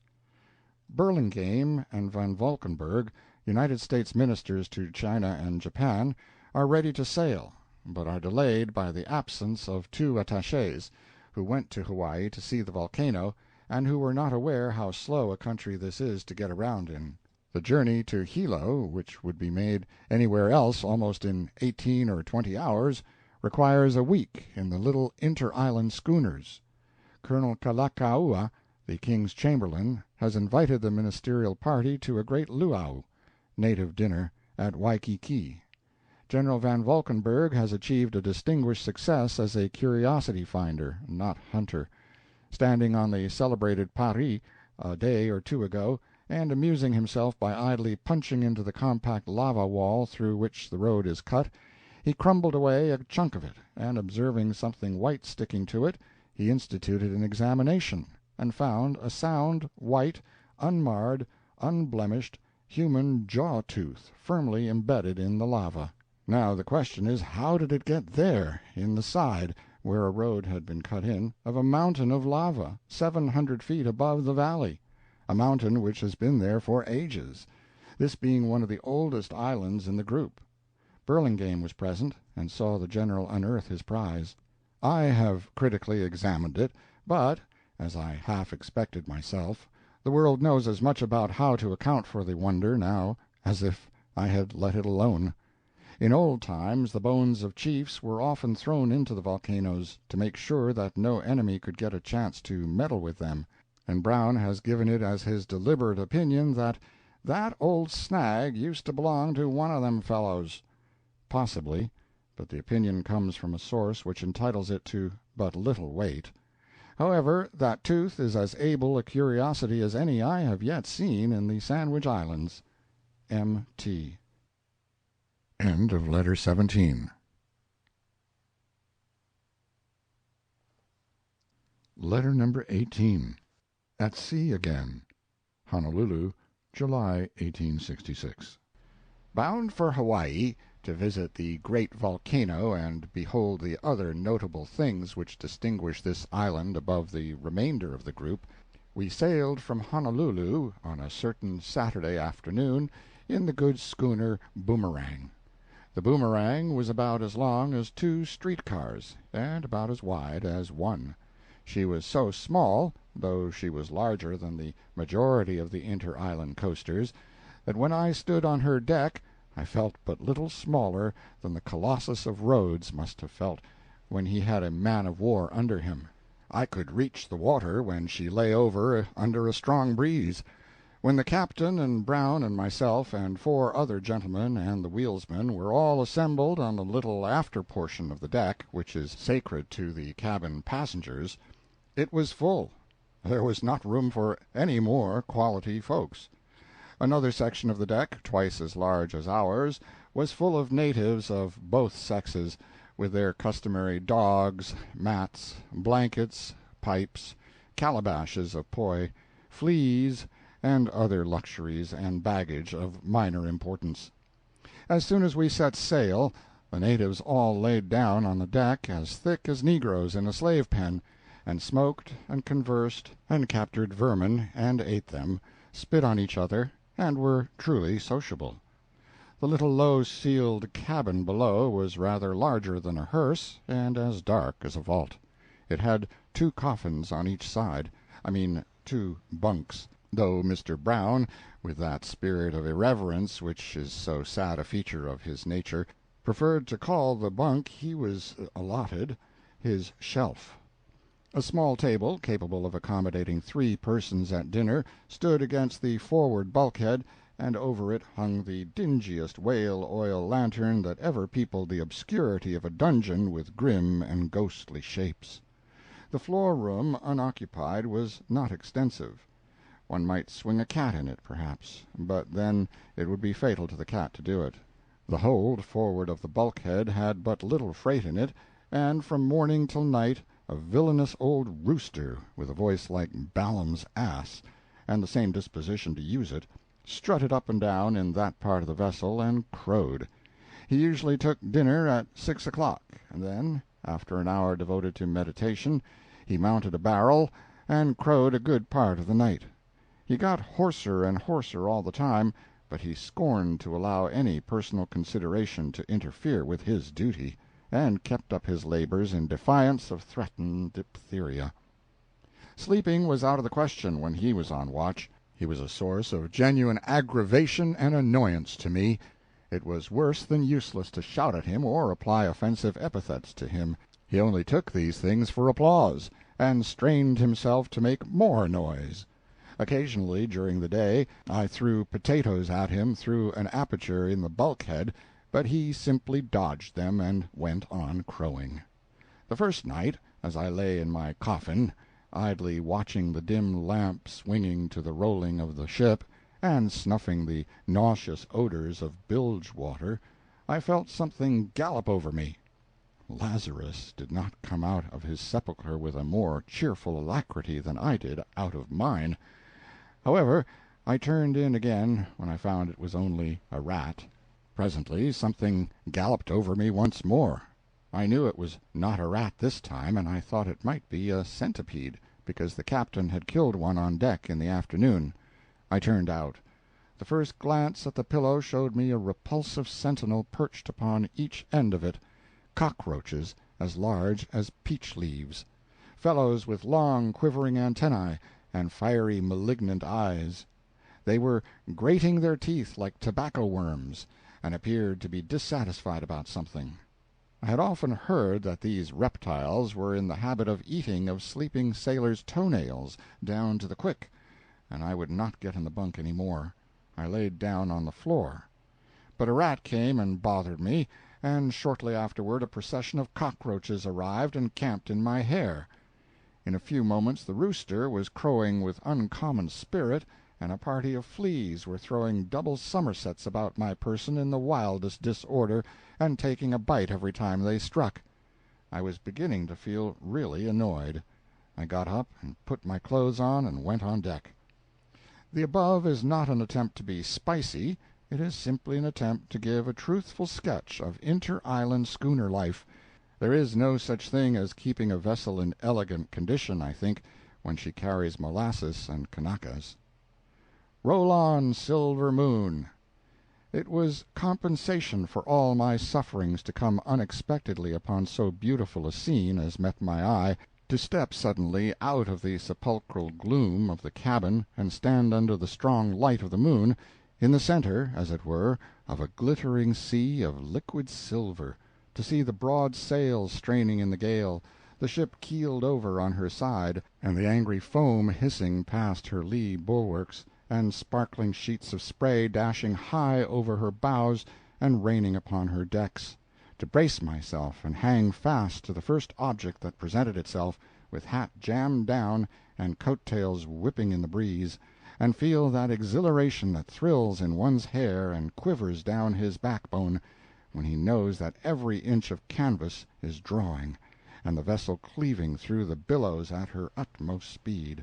There was no darkness, no dimness, no obscurity there. All was brightness. Every object was vividly defined.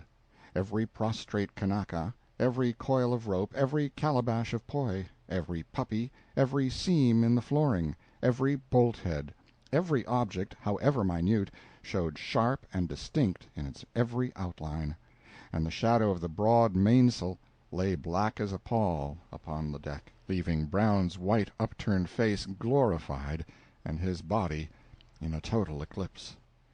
I endeavor to entertain the seasick man. I turned to look down upon the sparkling animalculae of the South Seas, and watch the train of jeweled fire they made in the wake of the vessel. Oh, me! What is the matter, Brown? Oh, me! You said that before, Brown. Such tautology. Tautology be hanged! This is no time to talk to a man about tautology when he is sick. Oh, so sick. Oh, my! And has vomited up his heart, and— me! Oh, my! Hand me that soup dish, and don't stand there hanging to that bulkhead looking like a fool.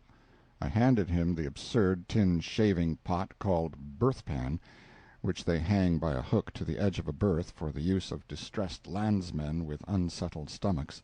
But all the sufferer's efforts were fruitless. His tortured stomach refused to yield up its cargo. I do not often pity this bitter enemy to sentiment. He would not thank me for it anyhow. But now I did pity him, and I pitied him from the bottom of my heart. Any man with any feeling must have been touched to see him in such misery. I did not try to help him. Indeed, I did not even think of so unpromising a thing, but I sat down by him to talk to him, and so caused the tedious hours to pass less wearily, if possible. I talked to him for some time, but, strangely enough, pathetic narratives did not move his emotions, eloquent declamation did not inspirit him, and the most humorous anecdotes failed to make him even smile. He seemed as distressed and restless at intervals, albeit the rule of his present case was to seem to look like an allegory of unconditional surrender, hopeless, helpless, and indifferent. He seemed as distressed and restless as if my conversation and my anecdotes were irksome to him. It was because of this that at last I dropped into poetry. I said I had been writing a poem, or rather been paraphrasing a passage in Shakespeare, a passage full of wisdom, which I thought I might remember easier if I reduced it to rhyme. Hoped it would be pleasant to him. Said I had taken but few liberties with the original, had preserved its brevity and terseness, its language as nearly as possible, and its ideas in their regular sequence, and proceeded to read it to him as follows: Polonius's advice to his son, paraphrased from Hamlet. Beware of the spoken word. Be wise. Bury thy thoughts in thy breast, nor let thoughts that are unnatural be ever in acts expressed. Be thou courteous and kindly toward all. Be familiar and vulgar with none. But the friends thou hast proved in thy need hold thou fast till life's mission is done. Shake not thy faith by confiding in every new begot friend. Beware thou of quarrels, but in them fight them out to the bitter end. Give thine ear unto all that would seek it, but to few thy voice impart. Receive and consider all censure, but thy judgment seal in thy heart. Let thy habit be ever as costly as thy purse is able to span. Never gaudy, but rich, for the raiment full often proclaimeth the man. Neither borrow nor lend. Oft a loan both loseth itself and a friend, and to borrow relaxeth the thrift whereby husbandry gaineth its end. But lo, above all, set this law: unto thyself be thou true. Then never toward any canst thou the deed of a false heart do. As I finished, Brown's stomach cast up its contents, and in a minute or two he felt entirely relieved and comfortable. He then said that the anecdotes and the eloquence were no good, but if he got seasick again he would like some more poetry. The zones of the earth concentrated. Monday morning we were close to the island of Hawaii. Two of its high mountains were in view, Mauna Loa and Hualalai. The latter is an imposing peak, but being only 10,000 feet high is seldom mentioned or heard of. Mauna Loa is 14,000 feet high.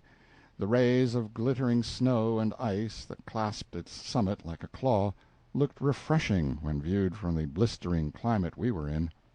One could stand on that mountain, wrapped up in blankets and furs to keep warm, and while he nibbled a snowball or an icicle to quench his thirst, he could look down the long sweep of its sides and see spots where plants are growing that grow only where the bitter cold of winter prevails.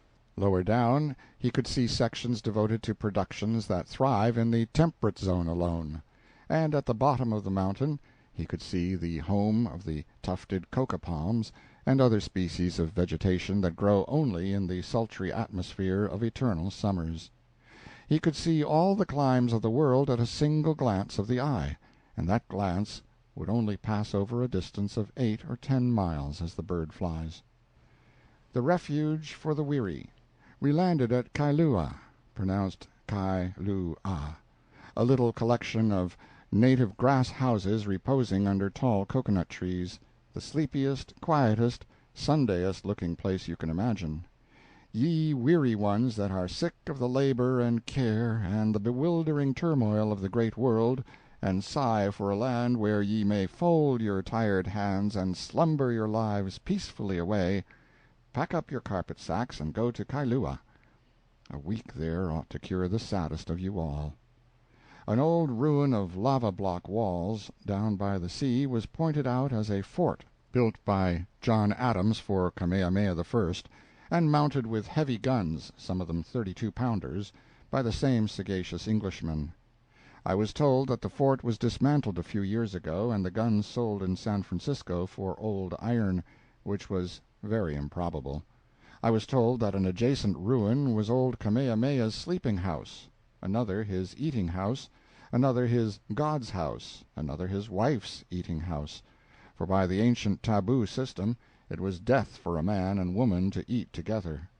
Every married man's premises comprised 5 or 6 houses. This was the law of the land. It was this custom, no doubt, which has left every pleasant valley in these lands marked with the ruins of numerous house enclosures, and given strangers the impression that the population must have been vast before those houses were deserted. But the argument loses much of its force when you come to consider that the houses absolutely necessary for half a dozen married men were sufficient in themselves to form one of the deserted villages so frequently pointed out to the Californian. To the natives all whites are haoles, how rise, that is, strangers, or more properly, foreigners, and to the white residents all white newcomers are Californians. The term is used more for convenience than anything else. I was told, also, that Kailua was old Kamehameha's favorite place of residence, and that it was always a favorite place of resort with his successors. Very well, if Kailua suits these kings, all right, every man to his taste, but as Brown observed in this connection, "You'll excuse me." Stewed chicken, miraculous bread. I was told a good many other things concerning Kailua, not one of which interested me in the least. I was weary and worn with the plunging of the boomerang in the always stormy passages between the islands. I was tired of hanging on by teeth and toenails, and, above all, I was tired of stewed chicken. All I wanted was an hour's rest on a foundation that would let me stand up straight without running any risk, but no information. I wanted something to eat that was not stewed chicken. I didn't care what, but no information. I took no notes, and had no inclination to take any. Now, the foregoing is nothing but the feverish irritability of a short, rough sea voyage coming to the surface, a voyage so short that it affords no time for you to tone down and grow quiet and reconciled, and get your stomach in order, and the bad taste out of your mouth, and the unhealthy coating off your tongue. I snarled at the old rooster and the cockroaches and the national stewed chicken all the time, not because these troubles could be removed, but only because it was a sanitary necessity to snarl at something or perish.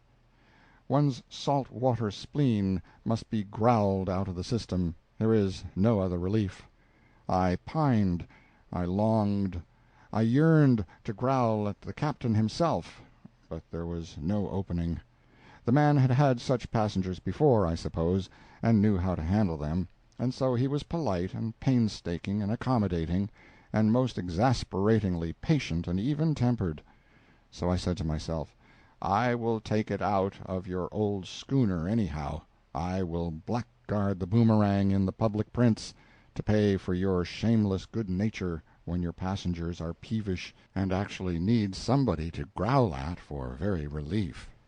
But now that I am restored by the land breeze, I wonder at my ingratitude, for no man ever treated me better than Captain Kangaroo did on board his ship.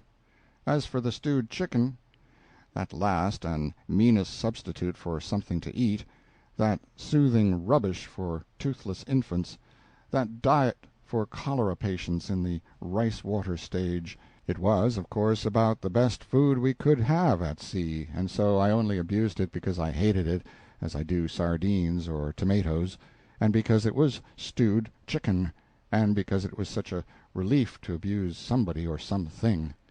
But Kangaroo, I never abused Captain Kangaroo. I hope I have a better heart than to abuse a man who, with the kindest and most generous and unselfish motive in the world, went into the galley, and with his own hands baked for me the worst piece of bread I ever ate in my life. His motive was good, his desire to help me was sincere, but his execution was damnable. You see, I was not sick, but nothing would taste good to me. The Kanaka cook's bread was particularly unpalatable. He was a new hand, the regular cook being sick and helpless below. And Captain Kangaroo, in the genuine goodness of his heart, felt for me in my distress, and went down and made that most infernal bread. I ate one of those rolls, I would have eaten it if it had killed me, and said to myself, it is on my stomach, 'tis well. If it were on my conscience, life would be a burden to me. I carried one up to Brown, and he ate a piece, but declined to experiment further. I insisted, but he said no, he didn't want any more ballast. When the good deeds of men are judged in the great day, that is to bring bliss or eternal woe unto us all, the charity that was in Captain Kangaroo's heart will be remembered and rewarded, albeit his bread will have been forgotten for ages. The famous orange and coffee region. It was only about 15 miles from Kailua to Kealakekua Bay, either by sea or land, but by the former route there was a point to be weathered where the ship would be the sport of contrary winds for hours, and she would probably occupy the entire day in making the trip, whereas we could do it on horseback in a little while and have the cheering benefit of a respite from the discomforts we had been experiencing on the vessel. We hired horses from the Kanakas, and miserable affairs they were, too. They had lived on meditation all their lives, no doubt, for Kailua is fruitful in nothing else. I will mention in this place that horses are plenty everywhere in the Sandwich Islands. No Kanaka is without one or more, but when you travel from one island to another it is necessary to take your own saddle and bridle, for these articles are scarce. It is singular baggage for a sea voyage, but it will not do to go without it. The ride through the district of Kona to Kealakekua Bay took us through the famous coffee and orange section. I think the Kona coffee has a richer flavor than any other, be it grown where it may and call it by what name you please. At one time it was cultivated quite extensively and promised to become one of the great staples of Hawaiian commerce. But the heaviest crop ever raised was almost entirely destroyed by a blight, and this, together with heavy American custom duties, had the effect of suddenly checking enterprise in this direction. For several years the coffee growers fought the blight with all manner of cures and preventatives, but with small success, and at length some of the less persevering abandoned coffee growing altogether and turned their attention to more encouraging pursuits. The coffee interest has not yet recovered its former importance, but is improving slowly. The exportation of this article last year was over 268,000 pounds, and it is expected that the present year's yield will be much greater. Contrast the progress of the coffee interest with that of sugar, and the demoralizing effects of the blight upon the former will be more readily seen. Exportations 1852, coffee, pounds 117,000, sugar, pounds 730,000. 1865, coffee, pounds 263,000, sugar, pounds 15,318,097. Thus the sugar yield of last year was more than 20 times what it was in 1852, while the coffee yield has scarcely more than doubled. The coffee plantations we encountered in our short journey looked well, and we were told that the crop was unusually promising. There are no finer oranges in the world than those produced in the district of Kona. When new and fresh they are delicious. The principal market for them is California, but of course they lose much of their excellence by so long a voyage. About 500,000 oranges were exported last year against 15,000 in 1852. The orange culture is safe and sure, and is being more and more extensively engaged in every year. We passed one orchard that contained 10,000 orange trees. There are many species of beautiful trees in Kona, noble forests of them, and we had numberless opportunities of contrasting the orange with them. The verdict rested with the orange. Among the varied and handsome foliage of the kou, koa, kukui, breadfruit, mango, guava, peach, citron, ohia, and other fine trees, its dark, rich green cone was sure to arrest the eye and compel constant exclamations of admiration. So dark a green is its foliage that at a distance of a quarter of a mile the orange tree looks almost black. Woodland scenery. The ride from Kailua to Kealakekua Bay is worth taking. It passes along on high ground, say 1,000 feet above sea level, and usually about a mile distant from the ocean, which is always in sight, save that occasionally you find yourself buried in the forest in the midst of a rank, tropical vegetation and a dense growth of trees, whose great boughs overarch the road and shut out sun and sea and everything, and leave you in a dim, shady tunnel, haunted with invisible singing birds and fragrant with the odor of flowers. It was pleasant to ride occasionally in the warm sun, and feast the eye upon the ever-changing panorama of the forest, beyond and below us, with its many tints, its softened lights and shadows, its billowy undulations sweeping gently down from the mountain to the sea. It was pleasant also, at intervals, to leave the sultry sun and pass into the cool green depths of this forest, and indulge in sentimental reflections under the inspiration of its brooding twilight and its whispering foliage.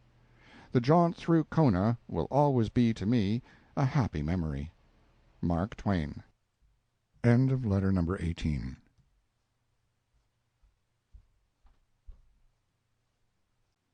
Letter number 19. Concerning Matters and Things. Kona, July, 1866. At one farmhouse we got some large peaches of excellent flavor while on our horseback ride through Kona.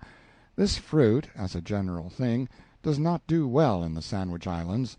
It takes a sort of almond shape, and is small and bitter. It needs frost, they say, and perhaps it does. If this be so, it will have a good opportunity to go on needing it, as it will not be likely to get it. The trees from which the fine fruit I have spoken of came, had been planted and replanted over and over again, and to this treatment the proprietor of the orchard attributed his success. We passed several sugar plantations, new ones, and not very extensive. The crops were, in most cases, third ratoons. Note: the first crop is called plant cane. Subsequent crops, which spring from the original roots, without replanting, are called ratoons. Almost everywhere on the island of Hawaii, sugar cane matures in 12 months, both ratoons and plant, and although it ought to be taken off as soon as it tassels, no doubt, it is not absolutely necessary to do it until about 4 months afterward. In Kona the average yield of an acre of ground is 2 tons of sugar, they say. This is only a moderate yield for these islands, but would be extraordinary for Louisiana and most other sugar-growing countries. The plantations in Kona being on pretty high ground, up among the light and frequent rains, no irrigation whatever is required. In central Kona there is but little idle cane land now, but there is a good deal in North and South Kona. There are thousands of acres of cane land unoccupied on the island of Hawaii, and the prices asked for it range from $1 to $150 an acre. It is owned by common natives, and is lying out of doors. They make no use of it whatever, and yet here lately they seem disinclined to either lease or sell it. I was frequently told this. In this connection it may not be out of place to insert an extract from a book of Hawaiian travels recently published by a visiting minister of the gospel. "Well, now, I wouldn't if I was you.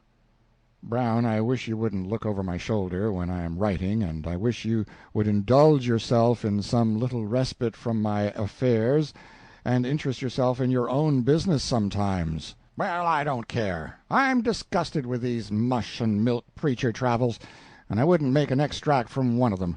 Father Damon has got stacks of books shoe-marked up by them pious bushwhackers from America, and they're the flattest reading. They are sicker than the smart things children say in the newspapers.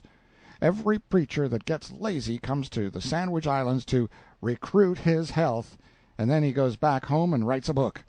And he puts in a lot of history, and some legends, and some manners and customs, and dead loads of praise of the missionaries for civilizing and Christianizing the natives, and says in considerable chapters how grateful the savage ought to be. And when there is a chapter to be filled out, and they haven't got anything to fill it out with, they shovel in a lot of Scripture, now don't they? You just look at Reverend Cheever's book, and Anderson's, and when they come to the volcano, or any sort of heavy scenery, and it is too much bother to describe it, they shovel in another lot of Scripture, and wind up with, "Lo, what God hath wrought." Confound their lazy melts! Sick. Now, I wouldn't make extracts out of no such bosh. Mr. Brown, I brought you with me on this voyage merely because a newspaper correspondent should travel in some degree of state, and so command the respect of strangers. I did not expect you to assist me in my literary labors with your crude ideas. You may desist from further straining your intellect for the present, Mr. Brown, and proceed to the nearest depot and replenish the correspondent fountain of inspiration. Fountain dry now, of course. Confound me if I ever chance an opinion but I've got to trot down to the soda factory and fill up that cursed jug again. Seems to me that you need more inspiration. Good afternoon, Mr. Brown. The extract I was speaking of reads as follows. We were in North Kona. The arable uplands in both the Konas are owned chiefly by foreigners. Indeed, the best of the lands on all the islands appear to be fast going into foreign hands, and one of the allegations made to me by a foreign resident against the missionaries was that their influence was against such a transfer. The Reverend Mr. told me, however, that to prevent the lands immediately about him, once owned by the admirable Kapiolani, from going to strangers he knew not who, he had felt obliged to invest his own private funds in them. We naturally swell with admiration when we contemplate a sacrifice like this. But while I read the generous last words of that extract, it fills me with inexpressible satisfaction to know that Reverend Mr. had his reward. He paid $1,500 for one of those pieces of land. He did not have to keep it long. Without sticking a spade into it, he sold it to a foreigner for $10,000 in gold. Yet there be those among us who fear to trust the precious promise, "Cast thy bread upon the waters, and it shall return unto thee after many days." I have since been told that the original $1,500 belonged to a ward of the missionary, and that inasmuch as the latter was investing it with the main view of doing his charge the best service in his power, and doubtless would not have felt at liberty to so invest it merely to protect the poor natives, his glorification in the book was not particularly gratifying to him. The other missionaries smile at the idea of their tribe investing their own private funds in this free and easy, this gay and affluent way, buying $1,500 worth of land at a dash, salary $400 a year, and merely to do a trifling favor to some savage neighbor. Nature's printed record in the lava. At 4 o'clock in the afternoon we were winding down a mountain of dreary and desolate lava to the sea, and closing our pleasant land journey. This lava is the accumulation of ages. One torrent of fire after another has rolled down here in old times, and built up the island structure higher and higher. Underneath it is honeycombed with caves. It would be of no use to dig wells in such a place. They would not hold water. You would not find any for them to hold, for that matter. Consequently, the planters depend upon cisterns. The last lava flow occurred here so long ago that there are none now living who witnessed it. In one place it enclosed and burned down a grove of cocoanut trees, and the holes in the lava where the trunks stood are still visible. Their sides retain the impression of the bark. The trees fell upon the burning river, and, becoming partly submerged, left in it the perfect counterfeit of every knot and branch and leaf, and even nut, for curiosity seekers of a long distant day to gaze upon and wonder at. There were doubtless plenty of Kanaka sentinels on guard hereabouts at that time, but they did not leave casts of their figures in the lava, as the Roman sentinels at Herculaneum and Pompeii did. It is a pity it is so, because such things are so interesting, but so it is. They probably went away. They went away early, perhaps. It is very bad. However, they had their merits. The Romans exhibited the higher pluck, but the Kanakas showed the sounder judgment. As usual, Brown loaded his unhappy horse with 15 or 20 pounds of specimens, to be cursed and worried over for a time, and then discarded for new toys of a similar nature. He is like most people who visit these islands. They are always collecting specimens, with a wild enthusiasm, but they never get home with any of them. Captain Cook's death place. Shortly we came in sight of that spot whose history is so familiar to every schoolboy in the wide world, Kealakekua Bay. the place where Captain Cook, the great circumnavigator, was killed by the natives nearly 100 years ago. The setting sun was flaming upon it, a summer shower was falling, and it was spanned by two magnificent rainbows. Two gentlemen who were in advance of us rode through one of these, and for a moment their garments shone with a more than regal splendor. Why did not Captain Cook have taste enough to call his great discovery the Rainbow Islands? These charming spectacles are present to you at every turn. They are as common in all the islands as fogs and wind in San Francisco. They are visible every day, and frequently at night also, not the silvery bow we see once in an age in the States by moonlight, but barred with all bright and beautiful colors, like the children of the sun and rain. I saw one of them a few nights ago. What the sailors call rain dogs, little patches of rainbow, are often seen drifting about the heavens in these latitudes, like stained cathedral windows. Kealakekua Bay is a little curve like the last kink of a snail shell, winding deep into the land, seemingly not more than a mile wide from shore to shore. It is bounded on one side, where the murder was done, by a little flat plain, on which stands a cocoanut grove and some ruined houses. A steep wall of lava, 1,000 feet high at the upper end and 300 or 400 at the lower, comes down from the mountain and bounds the inner extremity of it. From this wall the place takes its name, Kealakekua, which in the native tongue signifies the pathway of the gods. They say, and still believe, in spite of their liberal education in Christianity, that the great god Lono, who used to live upon the hillside, always traveled that causeway when urgent business connected with heavenly affairs called him down to the seashore in a hurry. As the red sun looked across the placid ocean through the tall, clean stems of the cocoanut trees, like a blooming whiskey bloat through the bars of a city prison, I went and stood in the edge of the water on the flat rock pressed by Captain Cook's feet when the blow was dealt that took away his life, and tried to picture in my mind the doomed man struggling in the midst of the multitude of exasperated savages, the men in the ship crowding to the vessel's side and gazing in anxious dismay toward the shore, but I discovered that I could not do it. It was growing dark, the rain began to fall. We could see that the distant Boomerang was helplessly becalmed at sea, and so I adjourned to the cheerless little box of a warehouse and sat down to smoke and think, and wish the ship would make the land, for we had not eaten much for the 10 hours, and were viciously hungry. The Story of Captain Cook. Plain, unvarnished history takes the romance out of Captain Cook's assassination, and renders a deliberate verdict of justifiable homicide. Wherever he went among the islands, he was cordially received and welcomed by the inhabitants, and his ships lavishly supplied with all manner of food. He returned these kindnesses with insult and ill treatment.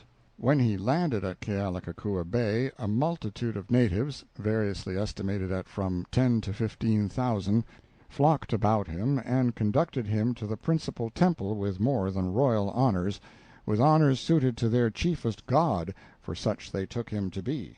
They called him Lono, a deity who had resided at that place in a former age, but who had gone away and had ever since been anxiously expected back by the people. When Cook approached the awe-stricken people, they prostrated themselves and hid their faces. His coming was announced in a loud voice by heralds, and those who had not time to get out of the way after prostrating themselves were trampled under foot by the following throngs. Arrived at the temple, he was taken into the most sacred part and placed before the principal idol, immediately under an altar of wood on which a putrid hog was deposited. This was held toward him while the priest repeated a long and rapidly enunciated address, after which he was led to the top of a partially decayed scaffolding. 10 men, bearing a large hog and bundles of red cloth, then entered the temple and prostrated themselves before him. The cloth was taken from them by the priest, who encircled Cook with it in numerous folds, and afterward offered the hog to him in sacrifice. Two priests, alternately and in unison, chanted praises in honor of Lono, after which they led him to the chief idol, which, following their example, he kissed. He was anointed by the high priest, that is to say, his arms, hands, and face were slimed over with the chewed meat of a cocoanut. After this nasty compliment, he was regaled with awa manufactured in the mouths of attendants, and spit out into a drinking vessel. As the last most delicate attention, he was fed with swine meat which had been masticated for him by a filthy old man. These distinguished civilities were never offered by the islanders to mere human beings. Cook was mistaken for their absent god. He accepted the situation and helped the natives to deceive themselves. His conduct might have been wrong, in a moral point of view, but his policy was good in conniving at the deception, and proved itself so. The belief that he was a god saved him a good while from being killed, protected him thoroughly and completely, until, in an unlucky moment, it was discovered that he was only a man. His death followed instantly. Jarvis, from whose history principally I am condensing this narrative, thinks his destruction was a direct consequence of his dishonest personation of the god. But, unhappily for the argument, the historian proves, over and over again, that the false Lono was spared time and again when simple Captain Cook of the Royal Navy would have been destroyed with small ceremony. The idolatrous worship of Captain Cook, as above described, was repeated at every heathen temple he visited. Wherever he went the terrified common people, not being accustomed to seeing gods marching around of their own free will and accord, and without human assistance, fled at his approach or fell down and worshipped him. A priest attended him and regulated the religious ceremonies which constantly took place in his honor. Offerings, chants, and addresses met him at every point. For a brief period he moved among them an earthly god, observed, feared, and worshipped. During all this time the whole island was heavily taxed to supply the wants of the ships or contribute to the gratification of their officers and crews, and, as was customary in such cases, no return expected. The natives rendered much assistance in fitting the ships and preparing them for their voyages. At one time the king of the island laid a taboo upon his people, confining them to their houses for several days. This interrupted the daily supply of vegetables to the ships. Several natives tried to violate the taboo, under threats made by Cook's sailors, but were prevented by a chief who, for thus enforcing the laws of his country, had a musket fired over his head from one of the ships. This is related in Cook's Voyages. The taboo was soon removed, and the Englishmen were favored with the boundless hospitality of the natives as before, except that the Kanaka women were interdicted from visiting the ships. Formerly, with extravagant hospitality, the people had sent their wives and daughters on board themselves. The officers and sailors went freely about the island, and were everywhere laden with presents.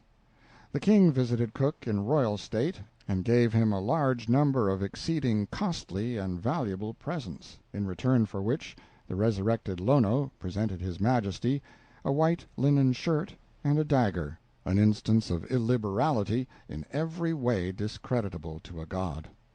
On the 2nd of February, at the desire of his commander, Captain King proposed to the priests to purchase for fuel the railing which surrounded the top of the temple of Lono. In this Cook manifested as little respect for the religion in the mythology of which he figured so conspicuously, as scruples in violating the divine precepts of his own. Indeed, throughout his voyages, a spirit regardless of the rights and feelings of others, when his own were interested, is manifested, especially in his last cruise, which is a blot upon his memory.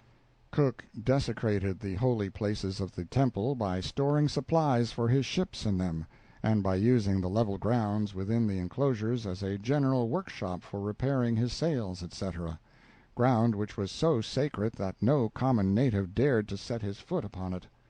Ledyard, a Yankee sailor who was with Cook, and whose journal is considered the most just and reliable account of this eventful period of the voyage, says 2 iron hatchets were offered for the temple railing, and when the sacrilegious proposition was refused by the priests with horror and indignation, it was torn down by order of Captain Cook and taken to the boats by the sailors, and the images which surmounted it removed and destroyed in the presence of the priests and chiefs.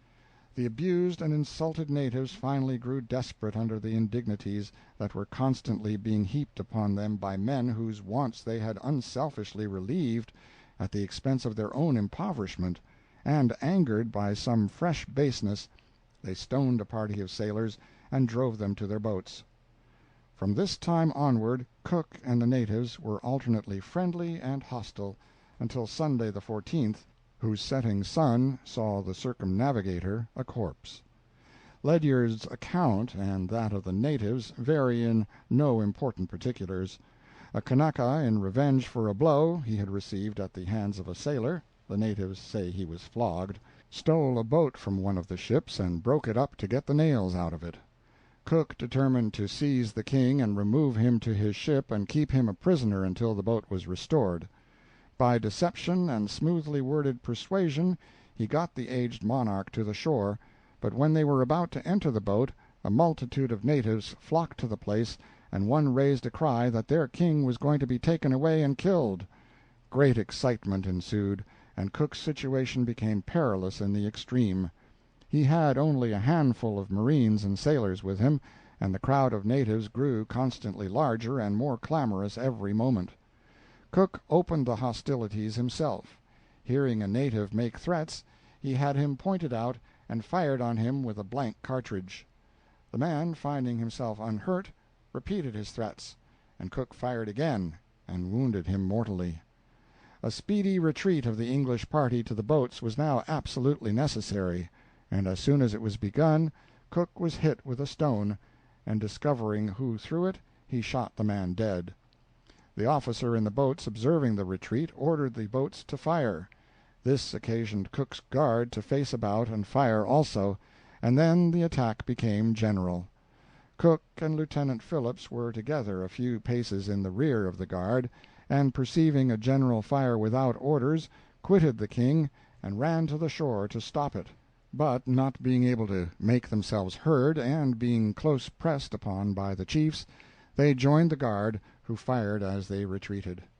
Cook, having at length reached the margin of the water, between the fire and the boats, waved with his hat for them to cease firing and come in, and while he was doing this a chief stabbed him from behind with an iron dagger, procured in traffic with the sailors, just under the shoulder-blade, and it passed quite through his body. Cook fell with his face in the water, and immediately expired. The native account says that after Cook had shot 2 men, he struck a stalwart chief with the flat of his sword, for some reason or other. The chief seized and pinioned Cook's arms in his powerful grip, and bent him backward over his knee, not meaning to hurt him, for it was not deemed possible to hurt the god Lono, but to keep him from doing further mischief, and this treatment giving him pain, he betrayed his mortal nature with a groan. It was his death warrant. The fraud which had served him so well was discovered at last. The natives shouted, "He groans! He is not a god!" and instantly they fell upon him and killed him. His flesh was stripped from the bones and burned, except 9 pounds of it which were sent on board the ships. The heart was hung up in a native hut, where it was found and eaten by 3 children, who mistook it for the heart of a dog. One of these children grew to be a very old man, and died here in Honolulu a few years ago. A portion of Cook's bones were recovered and consigned to the deep by the officers of the ships. Small blame should attach to the natives for the killing of Cook. They treated him well. In return, he abused them. He and his men inflicted bodily injury upon many of them at different times, and killed at least 3 of them before they offered any proportionate retaliation. Mark Twain. End of letter number 19.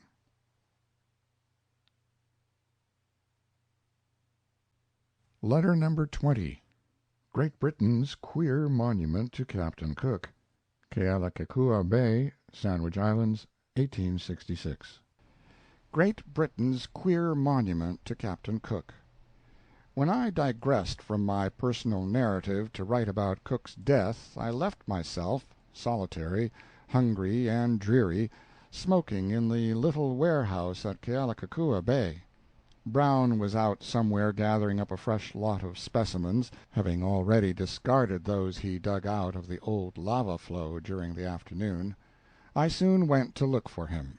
He had returned to the great slab of lava upon which Cook stood when he was murdered, and was absorbed in maturing a plan for blasting it out and removing it to his home as a specimen. Deeply pained at the bare thought of such a sacrilege, I reprimanded him severely, and at once removed him from the scene of temptation. We took a walk, then, the rain having moderated considerably. We clambered over the surrounding lava field, through masses of weeds, and stood for a moment upon the doorstep of an ancient ruin, the house once occupied by the aged king of Hawaii, and I reminded Brown that that very stone step was the one across which Captain Cook drew the reluctant old king when he turned his footsteps for the last time toward his ship. I checked a movement on Mr. Brown's part. "No," I said, "let it remain. Seek specimens of a less hallowed nature than this historical stone." We also strolled along the beach toward the precipice of Kealakekua, and gazed curiously at the semicircular holes high up in its face, graves they are, of ancient kings and chiefs, and wondered how the natives ever managed to climb from the sea up the sheer wall, and make those holes, and deposit their packages of patrician bones in them. Tramping about in the rear of the warehouse, we suddenly came upon another object of interest. It was a cocoanut stump, 4 or 5 feet high, and about a foot in diameter at the butt. It had lava boulders piled around its base to hold it up and keep it in its place, and it was entirely sheathed over, from top to bottom, with rough, discolored sheets of copper, such as ships' bottoms are coppered with. Each sheet had a rude inscription scratched upon it, with a nail apparently, and in every case the execution was wretched. It was almost dark by this time, and the inscriptions would have been difficult to read even at noonday, but with patience and industry I finally got them all in my notebook. They read as follows: "Near this spot, Captain James Cook, the distinguished circumnavigator, who discovered these islands A.D. 1778. His Majesty's ship Imogene, October 17, 1837. Parties from H.M. ship Vixen visited this spot January 25, 1858. This sheet and capping put on by Sparrowhawk September 16, 1839, in order to preserve this monument to the memory of Cook. Captain Montresor and officers of H.M.S. Calypso visited this spot the 18th of October, 1858. This tree, having fallen, was replaced on this spot by H.M.S. V. Cormorant, G.T. Gordon, Esquire, Captain, who visited this bay May 18, 1846. This bay was visited July 4, 1843, by H.M.S. Carafort, the Right Honorable Lord George Paulet, Captain, to whom, as the representative of Her Britannic Majesty Queen Victoria, these islands were ceded February 25, 1843. After Cook's murder, his second-in-command on board the ship opened fire upon the swarms of natives on the beach, and one of his cannon balls cut this cocoanut tree short off and left this monumental stump standing. It looked sad and lonely enough out there in the rainy twilight, but there is no other monument to Captain Cook. True, up on the mountain-side we had passed by a large enclosure like an ample hog-pen, built of lava blocks, which marks the spot where Cook's flesh was stripped from his bones and burned. But this is not properly a monument, since it was erected by the natives themselves, and less to do honor to the circumnavigator than for the sake of convenience in roasting him. A thing like a guide-board was elevated above this pen on a tall pole, and formerly there was an inscription upon it describing the memorable occurrence that had there taken place. But the sun and the wind have long ago so defaced it as to render it illegible. Music soothes the sad and lonely. The sky grew overcast, and the night settled down gloomily. Brown and I went and sat on the little wooden pier, saying nothing, for we were tired and hungry and did not feel like talking. There was no wind, the drizzling, melancholy rain was still falling, and not a sound disturbed the brooding silence save the distant roar of the surf and the gentle washing of the wavelets against the rocks at our feet. We were very lonely. No sign of the vessel. She was still becalmed at sea, no doubt. After an hour of sentimental meditation, I bethought me of working upon the feelings of my comrade. The surroundings were in every way favorable to the experiment. I concluded to sing, partly because music so readily touches the tender emotions of the heart, and partly because the singing of pathetic ballads and such things is an art in which I have been said to excel. In a voice tremulous with feeling, I began: "'Mid pleasures and palaces though we may roam, be it ever so humble, there's no place like home. Home, home, sweet, sweet—" My poor friend rose up slowly and came and stood before me and said, Now, look-a-here, Mark. It ain't no time and it ain't no place for you to be going on in that way. I'm hungry and I'm tired and wet, and I ain't going to be put upon and aggravated when I'm so miserable. If you was to start in on any more yowling like that, I'd shove you overboard, I would, by chimney. "Poor vulgar creature," I said to myself, "he knows no better. I have not the heart to blame him. How sad a lot is his, and how much he is to be pitied, in that his soul is dead to the heavenly charm of music. I cannot sing for this man. I cannot sing for him while he has that dangerous calm in his voice, at any rate." Hunger driveth to desperate enterprises.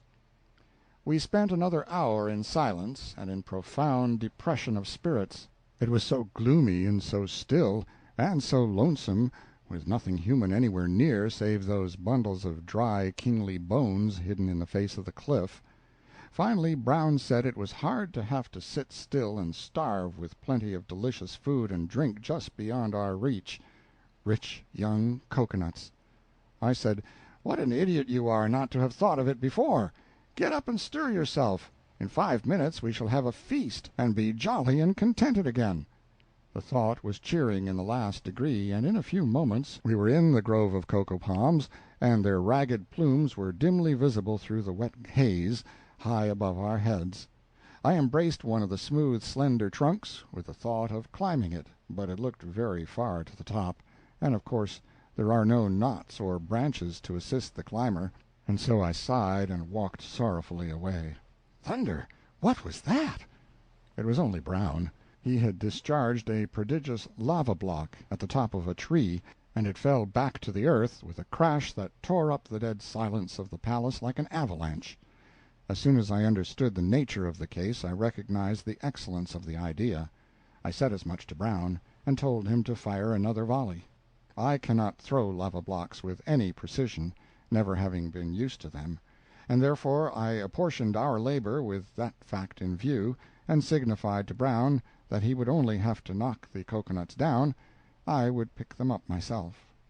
Brown let drive with another boulder. It went singing through the air and just grazed a cluster of nuts hanging 50 feet above the ground. "Well done," said I. "Try it again." He did so. The result was precisely the same. "Well done again," said I. "Move your hindsight a shade to the left, and let her have it once more." Brown sent another boulder hurling through the dingy air. Too much elevation. It just passed over the cocoanut tuft. "Steady, lad," said I. "You scatter too much. Now, 1, 2, fire!" And the next missile clove through the tuft, and a couple of long, slender leaves came floating down to the earth. "Good," I said. "Depress your piece a line." Brown paused and panted like an exhausted dog. Then he wiped some perspiration from his face, a quart of it, he said, and discarded his coat, vest, and cravat. The next shot fell short. He said, "I'm letting down. Them large boulders are monstrous responsible rocks to send up there, but they're rough on the arms." He He then sent a dozen smaller stones in quick succession after the fruit, and some of them struck in the right place, but the result was nothing. I said he might stop and rest a while. "Oh, never mind," he said. "I don't care to take any advantage. I don't want to rest until you do. But it's singular to me how you always happen to divide up the work about the same way. I'm to knock 'em down, and you're to pick 'em up. I'm of the opinion that you're going to wear yourself down to just nothing but skin and bones on this trip, if you ain't more careful. Oh, don't mind about me resting. I can't be tired. I ain't hove only about 11 ton of rocks up into that Liberty Pole. Mr. Brown, I'm surprised at you. This is mutiny. Oh, well, I don't care what it is, mutiny, sass, or what you please. I'm so hungry that I don't care for nothing." It was on my lips to correct his loathsome grammar, but I considered the dire extremity he was in, and withheld the deserved reproof. After some time spent in mutely longing for the coveted fruit, I suggested to Brown that if he would climb the tree I would hold his hat. His hunger was so great that he finally concluded to try it. His exercise had made him ravenous, but the experiment was not a success. With infinite labor and a great deal of awkwardly constructed swearing, he managed to get up some 30 feet, but then he came to an uncommonly smooth place and began to slide back slowly but surely. He clasped the tree with his arms and legs, and tried to save himself, but he got too much sternway, and the thing was impossible. He dragged for a few feet, and then shot down like an arrow.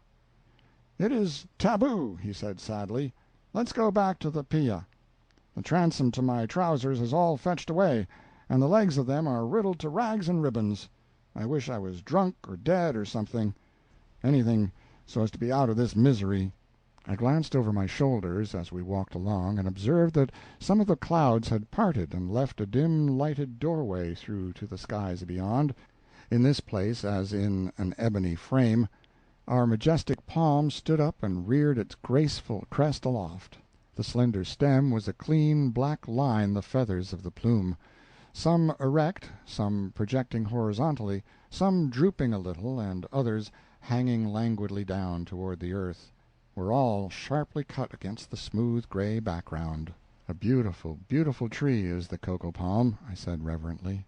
"I don't see it," said Brown, resentfully. "People that haven't clumb one are always driveling about how pretty it is, and when they make pictures of these hot countries they always shove one of the ragged things into the foreground. I don't see what there is about it that's handsome. It looks like a feather duster struck by lightning." Perceiving that Brown's mutilated pantaloons were disturbing his gentle spirit, I said no more. Providentially saved from starvation. Toward midnight a native boy came down from the uplands to see if the boomerang had got in yet, and we chartered him for subsistence service. For the sum of 12½ cents in coin he agreed to furnish cocoanuts enough for a dozen men at 5 minutes' notice. He disappeared in the murky atmosphere, and in a few seconds we saw a little black object, like a rat, running up our tall tree and pretty distinctly defined against the light place in the sky.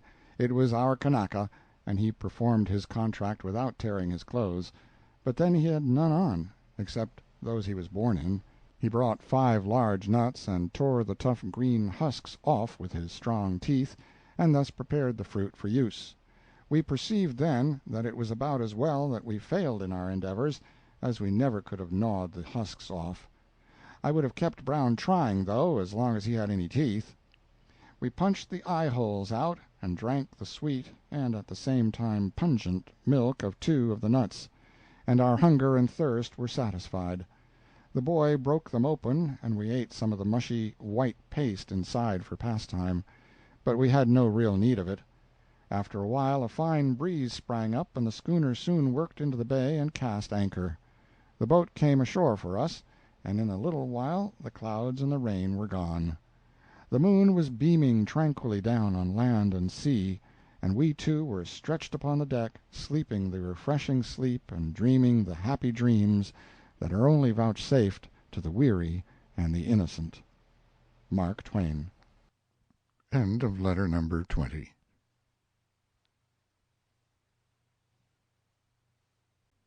Letter number 21.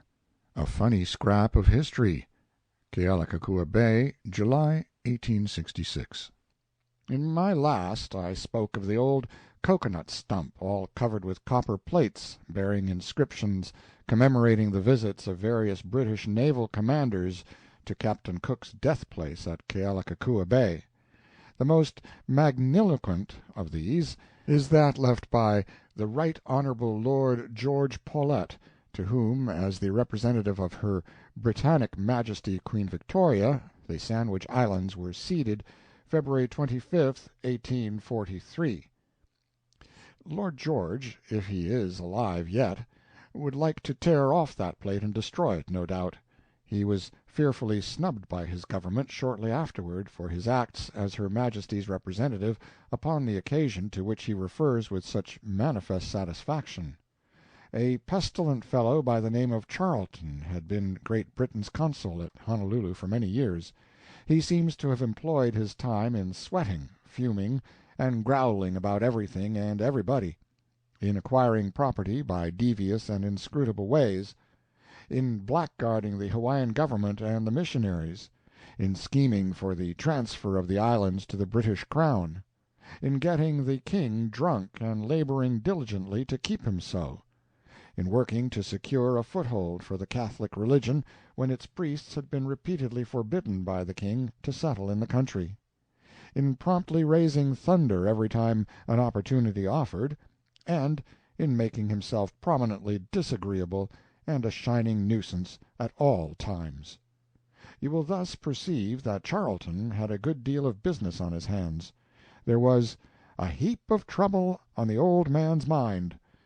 He was sued in the courts upon one occasion for a debt of long standing amounting to £3,000, and judgment rendered against him. This made him lively. He swore like the army in Flanders, but it was of no avail. The case was afterwards carefully examined twice, once by a commission of distinguished English gentlemen, and once by the law officers of the British Crown, and the Hawaiian court's decision sustained in both instances. His property was attached, and one Skinner, a relative who had $10,000 in the bank, got ready to purchase it when it should be sold on execution. So far so good. Several other English residents had been worsted in lawsuits. They and Charlton became loud in their denunciation of what they termed a want of justice in the Hawaiian courts. The suits were all afterwards examined by the law offices of the British Crown, and the Hawaiian courts sustained, as in Charlton's case. Charlton got disgusted, wrote a sassy letter to the King, and left suddenly for England, conferring his consulate, for the time being, upon a kindred spirit named Simpson, a bitter traducer of the Hawaiian government, an officer whom the government at once refused to recognize. Charlton left with Simpson a demand upon the government for possession of a large and exceedingly valuable tract of land in Honolulu, alleged to have been transferred to him by a deed duly signed by a native gentleman, who had never owned the property, and whose character for probity was such that no one would believe he ever would have been guilty of such a proceeding. Charity compels us to presume that the versatile Charlton forged the deed. The boundaries, if specified, were vaguely defined. It contained no mention of a consideration for value received. It had been held in abeyance and unmentioned for 20 years, and its signer and witnesses were long since dead. It was a shaky instrument altogether.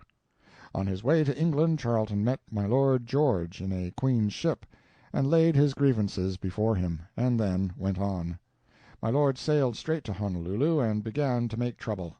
Under threats of bombarding the town, he compelled the King to make the questionable deed good to the person having charge of Charlton's property interests, demanded the reception of the new consul, demanded that all those suits, a great number, which had been decided adversely to Englishmen, including many which had even been settled by amicable arbitration between the parties, should be tried over again, and by juries composed entirely of Englishmen, although the written law provided that but half the panel should be English, and therefore, of course, the demand could not be complied with without a tyrannical assumption of power by the King.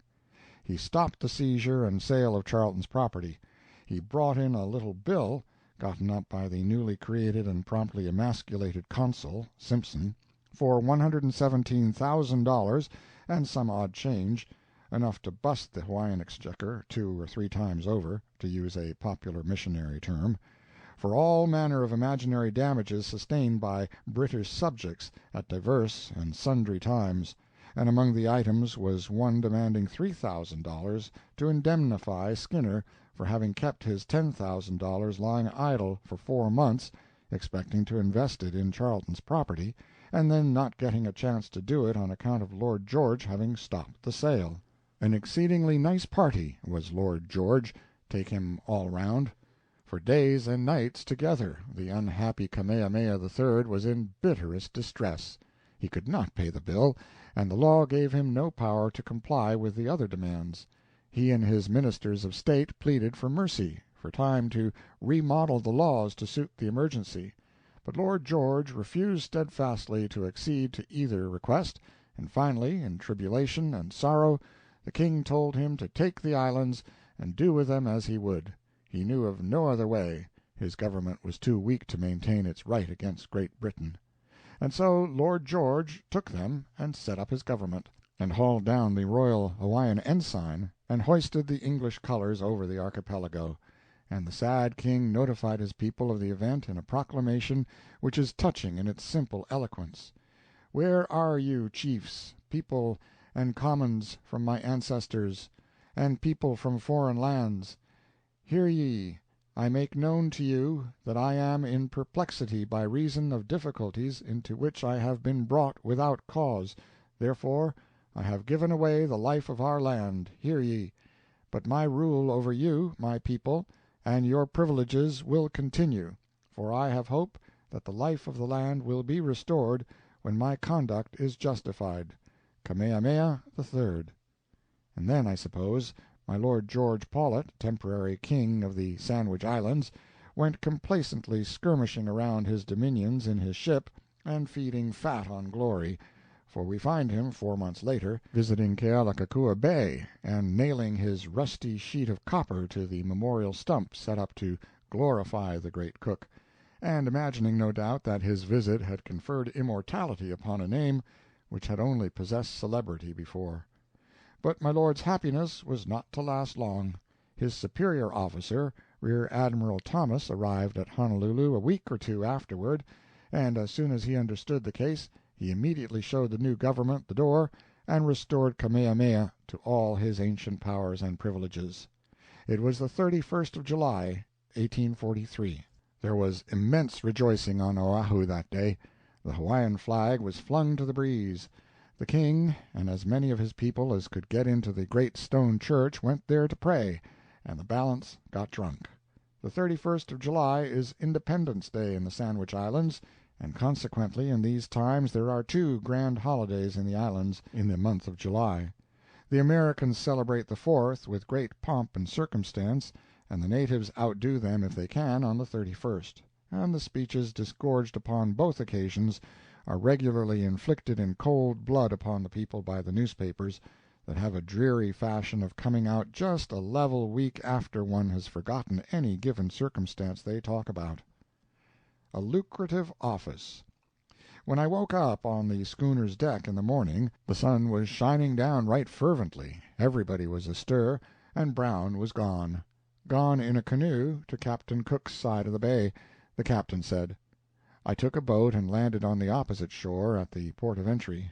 There was a house there, a foreigner's house, and near it were some native grass huts. The collector of this port of entry not only enjoys the dignity of office, but has emoluments also.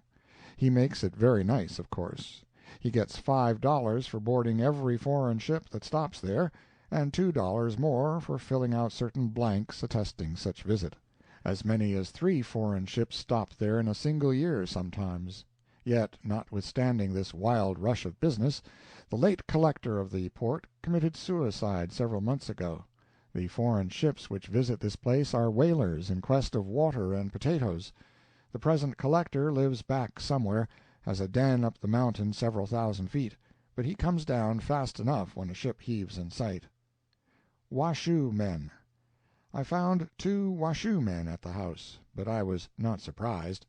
I believe if a man were to go to perdition itself, he would find Washoe men there, though not so thick, maybe, as in the other place. The holy place. 200 yards from the house was the ruins of the pagan temple of Lono, so desecrated by Captain Cook when he was pretending to be that deity. Its low, rude walls look about as they did when he saw them, no doubt. In a cocoanut grove near at hand is a tree with a hole through its trunk, said to have been made by a cannon-ball fired from one of the ships at a crowd of natives immediately after Cook's murder. It is a very good hole. The hero of the Sunday school books. The high chief cook of this temple, the priest who presided over it and roasted the human sacrifices, was uncle to Obookia, and at one time that youth was an apprentice priest under him. Obookia was a young native of fine mind, who, together with 3 other native boys, was taken to New England by the captain of a whale ship during the reign of Kamehameha I, and were the means of attracting the attention of the religious world to their country and putting it into their heads to send missionaries there. And this Obookia was the very same sensitive savage who sat down on the church steps and wept because his people did not have the Bible. That incident has been very elaborately painted in many a charming Sunday school book, and told so plaintively and so tenderly that I have cried over it in Sunday school myself, on general principles, although at a time when I did not know much, and could not understand why the people of the Sandwich Islands need care a cent about it as long as they did not know there was a Bible at all. This was the same Obookia, this was the very same old Obookia, so I reflected, and gazed upon the ruined temple with a new and absorbing interest. Here that gentle spirit worshipped, here he sought the better life, after his rude fashion. On this stone, perchance, he sat down with his sacred lasso, to wait for a chance to rope in some neighbor for the holy sacrifice. On this altar, possibly, he broiled his venerable grandfather, and presented the rare offering before the high priest, who may have said, "Well done, good and faithful servant." It filled me with emotion. Kanui the Unfortunate. Obookia was converted and educated, and was to have returned to his native land with the first missionaries had he lived. The other native youths made the voyage, and 2 of them did good service, but the third, William Kanui, fell from grace afterward, for a time, and when the gold excitement broke out in California he journeyed thither and went to mining, although he was 50 years old.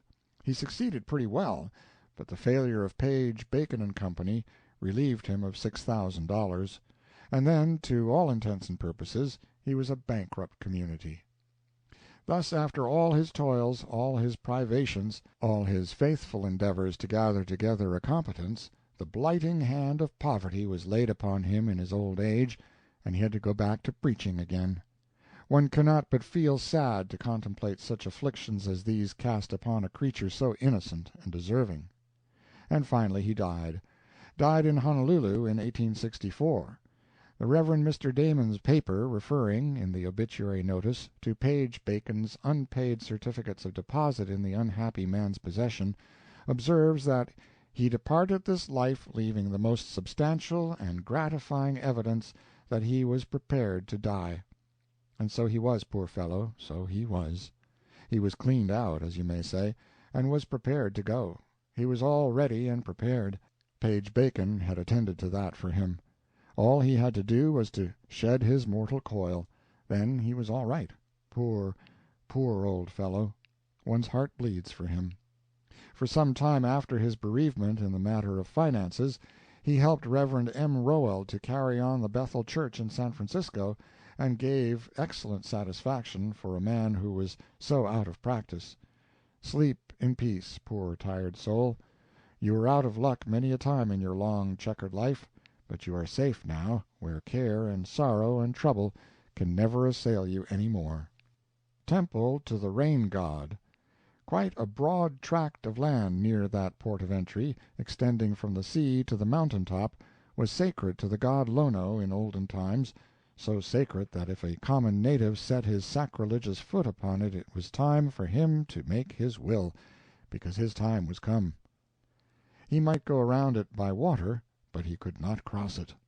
It was well sprinkled with pagan temples and stocked with awkward homely idols carved out of logs of wood. There was a temple devoted to prayers for rain, and with rare sagacity it was placed at a point so well up on the mountainside that if you prayed there 24 times a day for rain you would be likely to get it every time. You would seldom get to your Amen before you would have to hoist your umbrella. The house built by the dead men.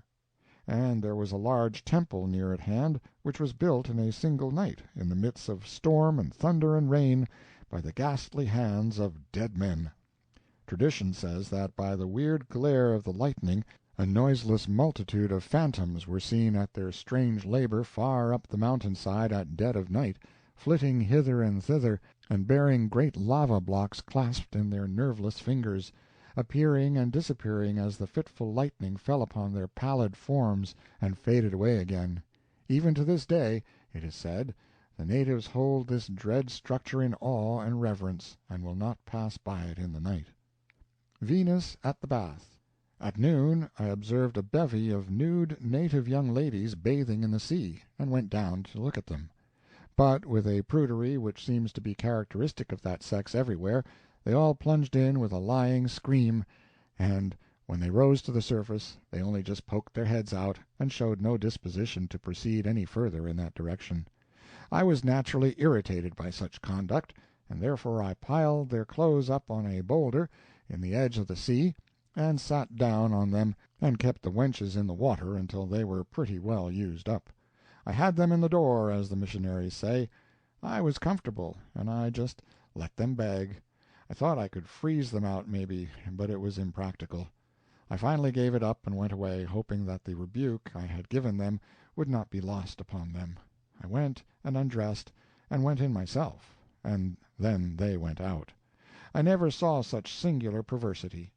Shortly a party of children of both sexes came floundering around me, and then I quit and left the Pacific Ocean in their possession.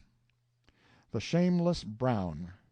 I got uneasy about Brown finally, and as there were no canoes at hand, I got a horse whereon to ride 3 or 4 miles around to the other side of the bay and hunt him up. As I neared the end of the trip, and was riding down the pathway of the gods toward the sea in the sweltering sun, I saw Brown toiling up the hill in the distance, with a heavy burden on his shoulder, and knew that canoes were scarce with him, too. I dismounted and sat down in the shade of a crag, and after a while, after numerous pauses to rest by the way, Brown arrived at last, fagged out, and puffing like a steamboat, and gently eased his ponderous burden to the ground, the cocoanut stump all sheathed with copper memorials to the illustrious Captain Cook. "Heaven and earth!" I said, "what are you going to do with that?" "Going to do with it? Let me blow a little, let me blow. It's monstrous heavy, that log is. I'm most tired out. Going to do with it? Why, I'm going to take her home for a specimen." "You egregious ass! March straight back again and put it where you got it. Why, Brown, I am surprised at you, and hurt. I am grieved to think that a man who has lived so long in the atmosphere of refinement which surrounds me can be guilty of such vandalism as this. Reflect, Brown, and say if it be right, if it be manly, if it be generous, to lay desecrating hands upon this touching tribute of a great nation to her gallant dead. Why, Brown, the circumnavigator Cook labored all his life in the service of his country, with a fervid soul and a fearless spirit. He braved the dangers of the unknown seas, and planted the banner of England far and wide over their beautiful island world. His works have shed a glory upon his native land which still lives in her history today. He laid down his faithful life in her service at last, and, unforgetful of her son, she yet reveres his name and praises his deeds, and in token of her love, and in reward for the things he did for her, she had reared this monument to his memory, this symbol of a nation's gratitude, which you would defile with unsanctified hands. Restore it. Go." "All right, if you say so, but I don't see no use of such a spread as you're making. Don't see nothing so very high-toned about this old rotten chunk. It's about the orniest thing for a monument I've ever struck yet. If it suits Cook, though, all right. I wish him joy. If I was planted under it, I'd hist it, if it was the last act of my life. Monument! It ain't fit for a dog. I can buy dead loads of just such for 6 bits. She puts this over Cook, but she put one over that foreigner, what was his name, Prince Albert, that cost $1,000,000, and what did he do? Why, he never done anything but lead a gallus, comfortable life at home and out of danger, and raise a large family for government to board at £300,000 a year apiece. But with this fellow, you know, it was different. However, if you say the old stump's got to go down again, down she goes. As I said before, if it's your wishes, I've got nothing to say. Nothing, only this: I fetched her a mile or a mile and a half, and she weighs 150, I should judge, and if it would suit Cook just as well to have her planted up here instead of down there, it would be considerable of a favor to me. I made him shoulder the monument and carry it back nevertheless. His criticisms on the monument and its patron struck me, though, in spite of myself. The creature has got no sense, but his vaporings sound strangely plausible sometimes. In due time we arrived at the port of entry once more. Mark Twain. End of letter number 21.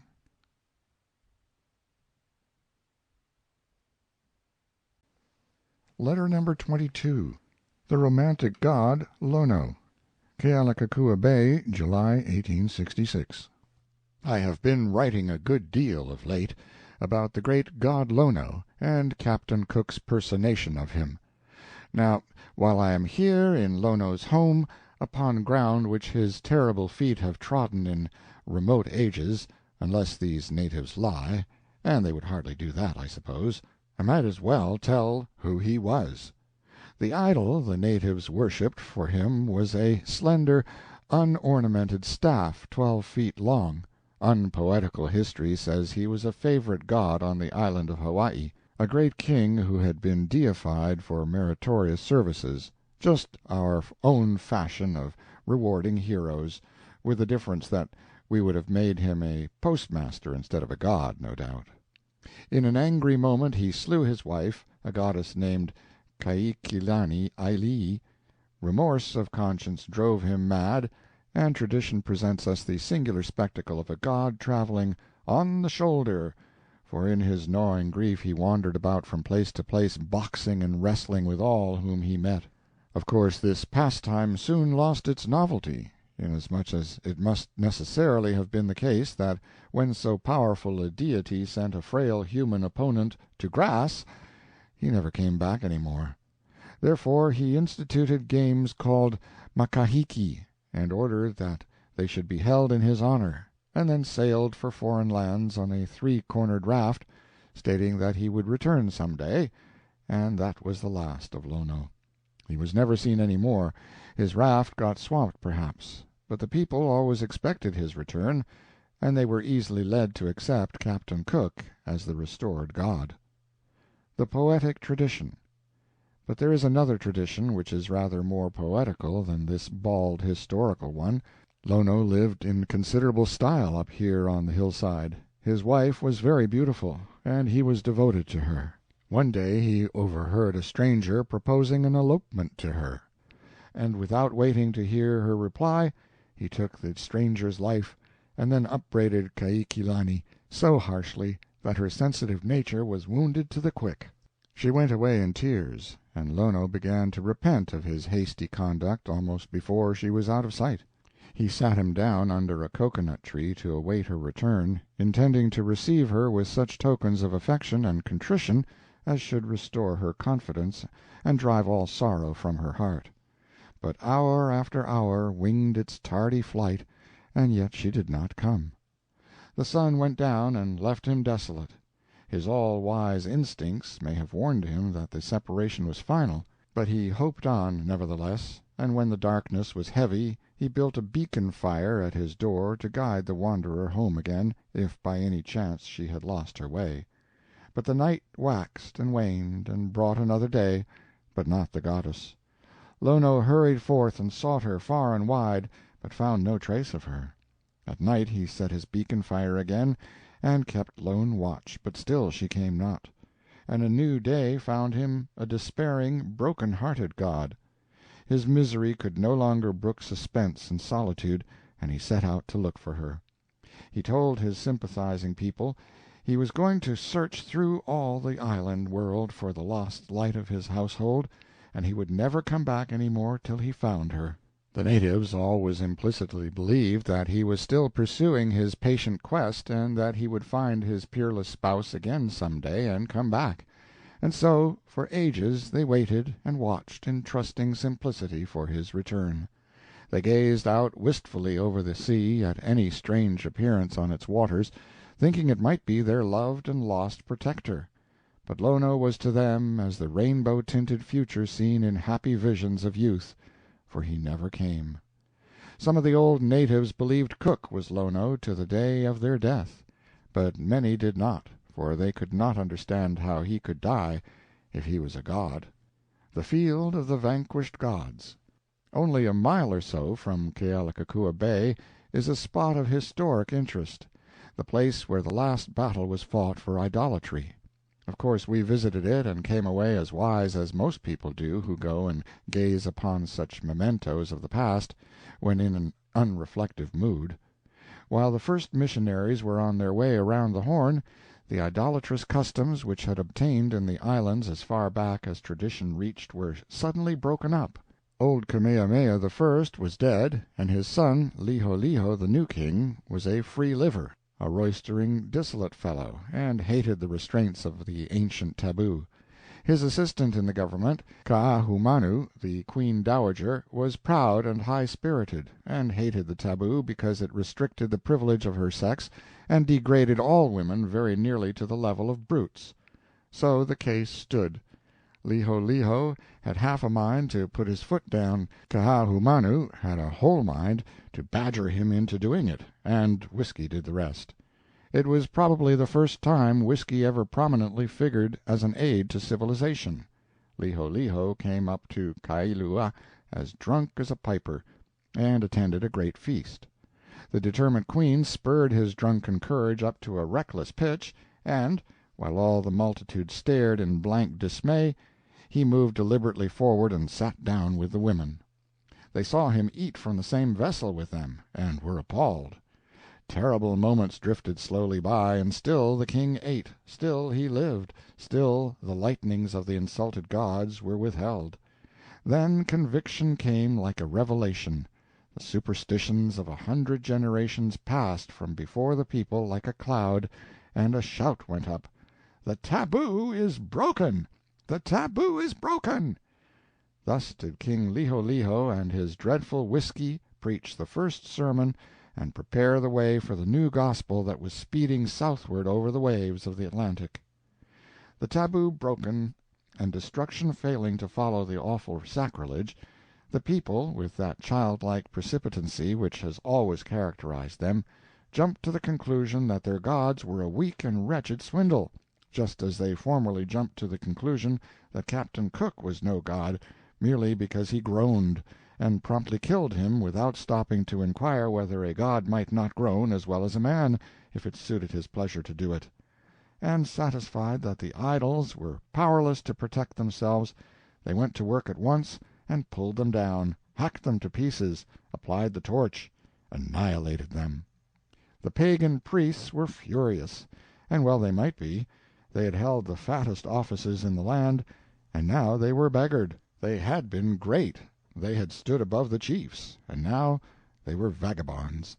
They raised a revolt, they scared a number of people into joining their standard, and Kekuakolani, an ambitious offshoot of royalty, was easily persuaded to become their leader.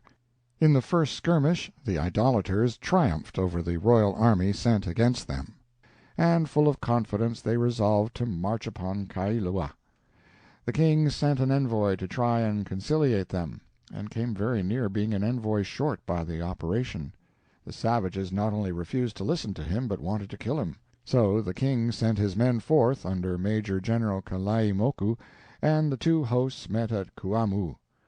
The battle was long and fierce, men and women fighting side by side, as was the custom, and when the day was done, the rebels were flying in every direction in hopeless panic, and idolatry and the taboo were dead in the land. The Royalists marched gaily home to Kailua, glorifying the new dispensation. "There is no power in the gods," said they. "They are a vanity and a lie. The army with idols was weak, the army without idols was strong and victorious." The nation was without a religion. The missionary ship arrived in safety shortly afterward, timed by providential exactness to meet the emergency, and the gospel was planted as in a virgin soil. Canoe Voyage. At noon we hired a Kanaka to take us down to the ancient ruins at Honaunau in his canoe, price $2. Reasonable enough for a sea voyage of 8 miles, counting both ways. The native canoe is an irresponsible-looking contrivance. I cannot think of anything to liken it to but a boy's sled runner hollowed out, and that does not quite convey the correct idea. It is about 15 feet long, high and pointed at both ends, is a foot and a half or 2 feet deep, and so narrow that if you wedged a fat man into it you might not get him out again. It seems to sit right upon top of the water like a duck, but it has an outrigger and does not upset easily if you keep still.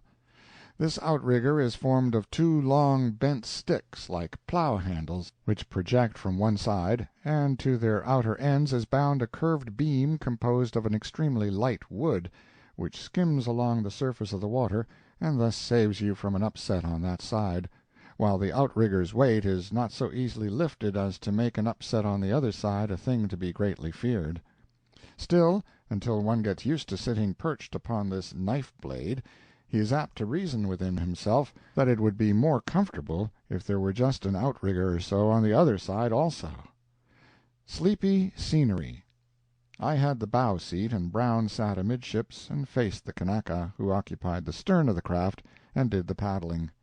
With the first stroke the trim shell of a thing shot out from the shore like an arrow. There was not much to see. While we were on the shallow water of the reef, it was pastime to look down into the limpid depths at the large bunches of branching coral, the unique shrubbery of the sea. We lost that, though, when we got out into the dead blue water of the deep. But we had the picture of the surf, then, dashing angrily against the crag-bound shore and sending a foaming spray high into the air. There was interest in this beetling border, too, for it was honeycombed with quaint caves and arches and tunnels, and had a rude semblance of the dilapidated architecture of ruined keeps and castles rising out of the restless sea. When this novelty ceased to be a novelty, we had to turn our eyes shoreward and gaze at the long mountain with its rich green forests stretching into the curtaining clouds, and at the specks of houses in rearward distance, and the diminished schooner riding sleepily at anchor. And when these grew tiresome we dashed boldly into the midst of a school of huge beastly porpoises engaged at their eternal game of arching over a wave and disappearing, and then doing it over again, and keeping it up, always circling over in that way, like so many well-submerged wheels. But the porpoises wheeled themselves away, and then we were thrown upon our own resources. It did not take many minutes to discover that the sun was blazing like a bonfire, and that the weather was of a melting temperature. It had a drowsing effect, too, and when Brown attempted to open a conversation, I let him close it again for lack of encouragement. I expected he would begin on the Kanaka, and he did. "Fine day, John." "Aola iki." I took that to mean "I don't know," and as equivalent to "I don't understand you." "Sort of sultry, though." "Aola iki." "You're right. At least I'll let it go at that, anyway. It makes you sweat considerable, don't it?" "Aola iki." "Right again, likely. You better take a bath when you get down here to Honaunau. You don't smell good, anyhow, and you can't sweat that way long without smelling worse." "Aola iki." "Oh, this ain't any use. This Injun don't seem to know anything but Auri iki, and the interest of that begins to let down after it's been said 16 or 17 times. I reckon I'll bail out a while for a change." I expected he would upset the canoe, and he did. It was well enough to take the chances, though, because the sea had flung the blossom of a wave into the boat every now and then, until, as Brown said in a happy spirit of exaggeration, there was about as much water inside as there was outside. There was No peril about the upset, but there was a great deal of discomfort. The author of the mischief thought there was compensation for it, however, in that there was a marked improvement in the Kanaka smell afterwards. The Ruined City of Refuge. At the end of an hour we had made the 4 miles, and landed on a level point of land, upon which was a wide extent of old ruins, with many a tall cocoanut tree growing among them.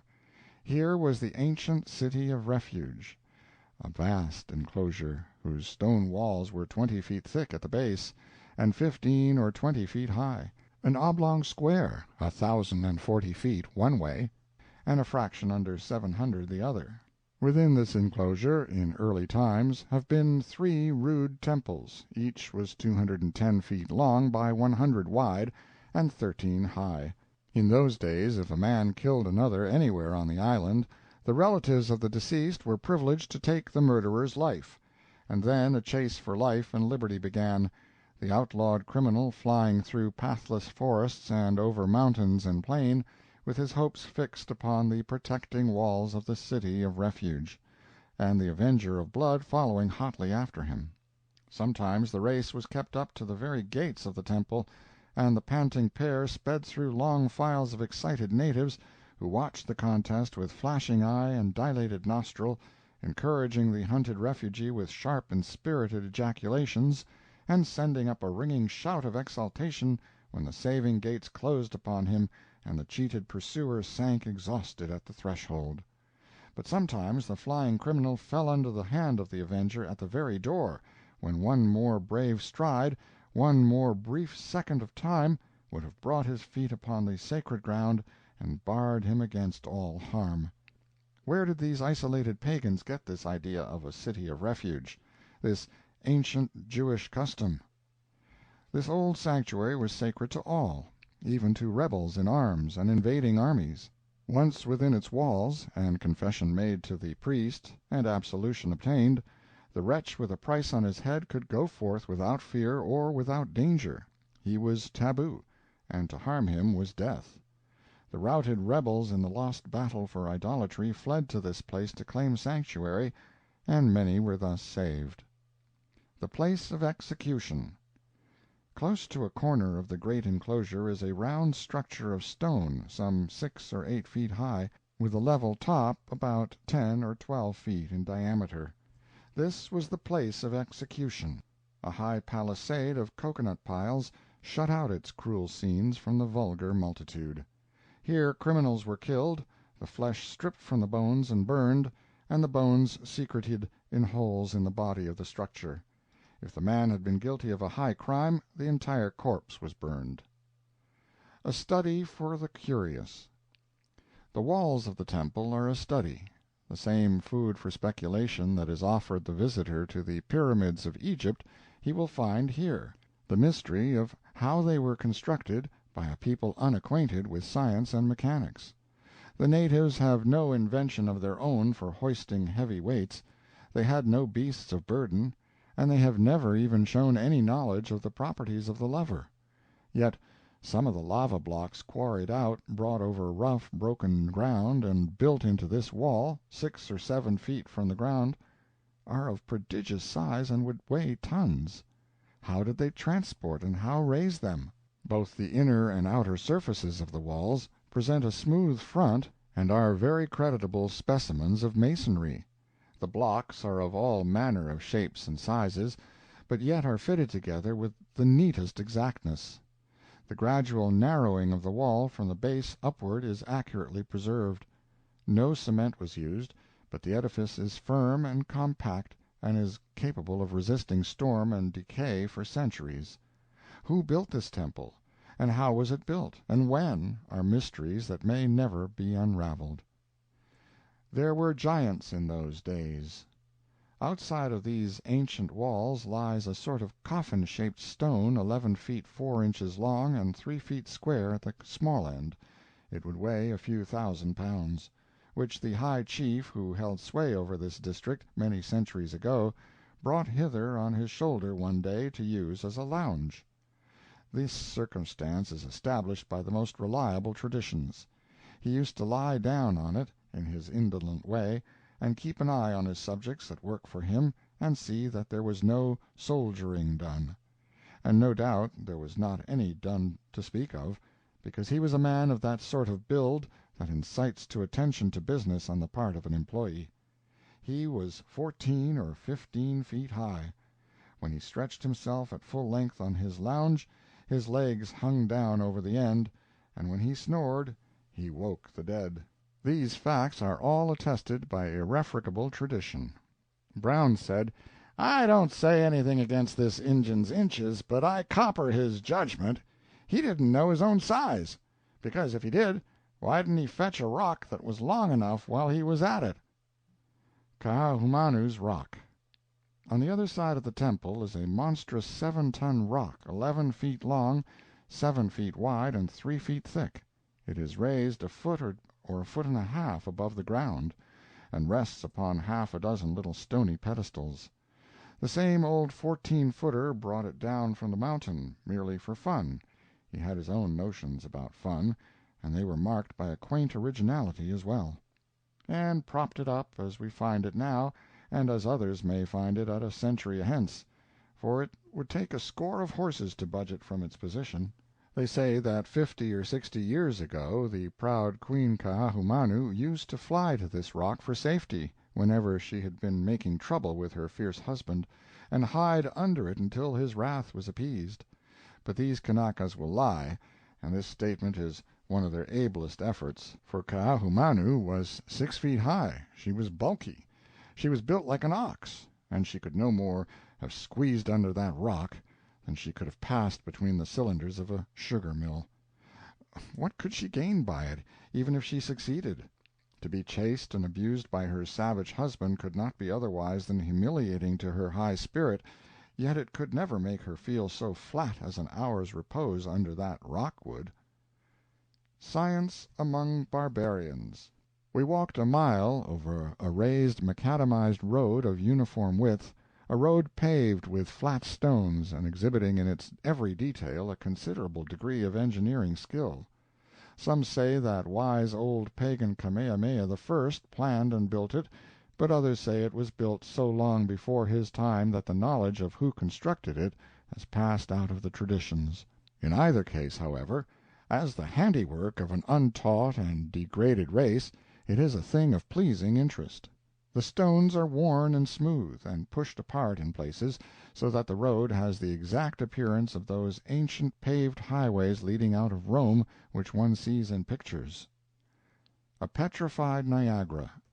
The object of our tramp was to visit a great natural curiosity at the base of the foothills, a congealed cascade of lava.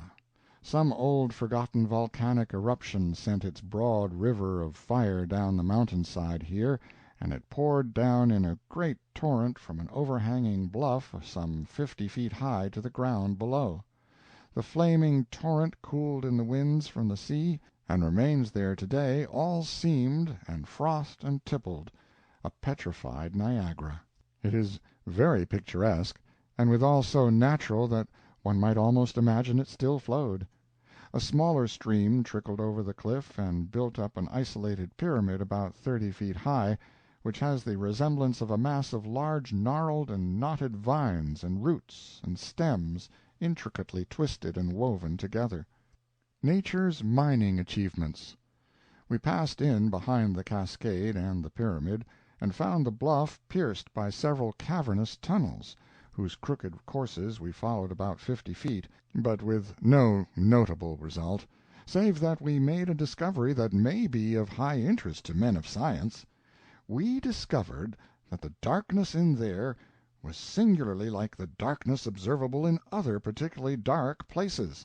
Exactly like it, I thought. I am borne out in this opinion by my comrade, who said he did not believe there was any difference, but if there was, he judged it was in favor of this darkness here. 2 of these winding tunnels stand as proof of nature's mining abilities. Their floors are level, they are 7 feet wide, and their roofs are gently arched. Their height is not uniform, however. We passed through one 100 feet long, which leads through a spur of the hill and opens out well up in the sheer wall of a precipice whose foot rests in the waves of the sea. It is a commodious tunnel, except that there are occasionally places in it where one must stoop to pass under. The roof is lava, of course, and is thickly studded with little lava-pointed icicles an inch long, which hardened as they dripped. They project as closely together as the iron teeth of a corn sheller, and if one will stand up straight and walk any distance there, he can get his hair combed free of charge. Brown tried to hurry me away from this vicinity by saying that if the expected land breeze sprang up while we were absent, the Boomerang would be obliged to put to sea without waiting for us, but I did not care.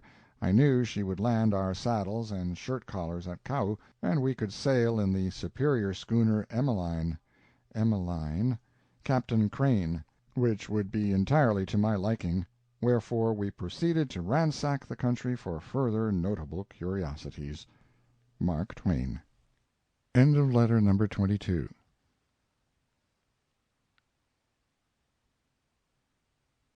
Letter number 23. The High Chief of Sugardom. Honolulu, September 10th, 1866. I have visited Haleakala, Kilauea, Wailuku Valley, the Petrified Cataracts, the pathway of the Great Hog God. In a word, I have visited all the principal wonders of the island, and now I come to speak of one which, in its importance to America, surpasses them all. A land which produces 6, 8, 10, 12, yea, even 13,000 pounds of sugar to the acre on unmanured soil. There are precious few acres of unmanured ground in Louisiana, none at all, perhaps, which will yield 2,500 pounds of sugar. There is not an unmanured acre under cultivation in the Sandwich Islands which yields less. This country is the king of the sugar world, as far as astonishing productiveness is concerned. Heretofore the Mauritius has held this high place. Commodore Perry, in his report on the Mauritius, says: "Before the introduction of guano into Mauritius, the product of sugar on that island was from 2,000 to 2,500 pounds to the acre. But the increase since the application of this fertilizer has been so extraordinary as to be scarcely credible. In ordinary seasons the product has been from 6,000 to 7,000 pounds, and under peculiarly favorable circumstances it has even reached 8,000 pounds to the acre." It was scarcely credible. Guano has not been used in the Sandwich Islands at all, yet the sugar crop of Maui averages over 6,000 pounds straight through, all the time, for every acre cultivated. Last year the average was 7,000 pounds per acre on the Ulupalakua plantation. This year the plant crop on the Wailuku plantation averages 8,000. Portions of Waikapu, Wailuku, Waihi, Ulupalakua, and many other plantations have yielded over 11,000 pounds to the acre, and 20 acres on the fourth-named average the enormous yield of 13,000 pounds per acre one season. These things are scarcely credible, but they are true, nevertheless. By late Patent Office reports it appears that the average sugar yield per acre throughout the world ranges from 500 to 1,000 pounds. The average in the Sandwich Islands, lumping good, bad, and indifferent, is 5,000 pounds per acre. Progress of the island's production. The cultivation of sugar in the islands dates back 14 years. Its cultivation as an actual business dates back only 4 years. This year the aggregate yield is 27,000,000 pounds. The cultivation of sugar in Louisiana dates back 115 years. Its cultivation as an actual business dates back just 100 years. When it had been a business 40 years, there were 100 plantations in Louisiana. 10 years later there were 150 on the Mississippi, and the aggregate yield was only 10,000,000 pounds. A few years later it reached 25,000,000. Compare that with the 27,000,000 yield of 29 small plantations in the Sandwich Islands. The sugar history of the islands may be compressed into a very small table. Aggregate yield of pounds for 1852, 730,000; 1856, 554,805; 1857, 700,556. 1858, 1,204,061. 1859, 1,826,620. 1860, 1,444,271. 1861, 2,567,498. 1862, 3,005,603. 1863, 5,292,121. 1864, 10,414,441. 1865, 15,318,097. 1866, 27,050,000. The exports of molasses during the entire year of 1865 amounted to 500,000 gallons, only a little more than was exported during the first 6 months of the present year. The following table gives the yield in pounds of the 29 principal plantations for the present year: Island of Hawaii, Harto, 150,000; Kohala, 2,000,000; Onamea, 1,200,000; Metcalfs, 1,200,000; Kauiki, 1,600,000; Hunsing, 600,000; Paukau, 600,000; Island of Maui, Maki, 1,800,000; Haua, 600,000; Waikapu, 1,000,000; Wailuku, 2,400,000; Bailey and Son, 400,000; Lures, 2,000,000; Hobron, 1,200,000; Haiku, 800,000; East Maui, 800,000; Sea and Turton, 1,000,000; Lahaina Sugar Company, 1,200,000;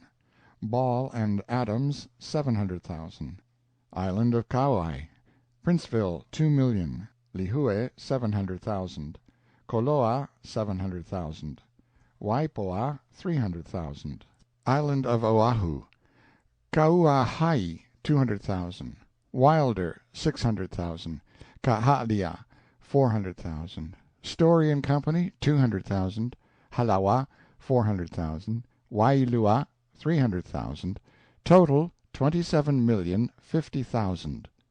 When all the cane lands in the islands are under full cultivation, they will produce over 250,000,000 pounds of sugar annually. Comparative.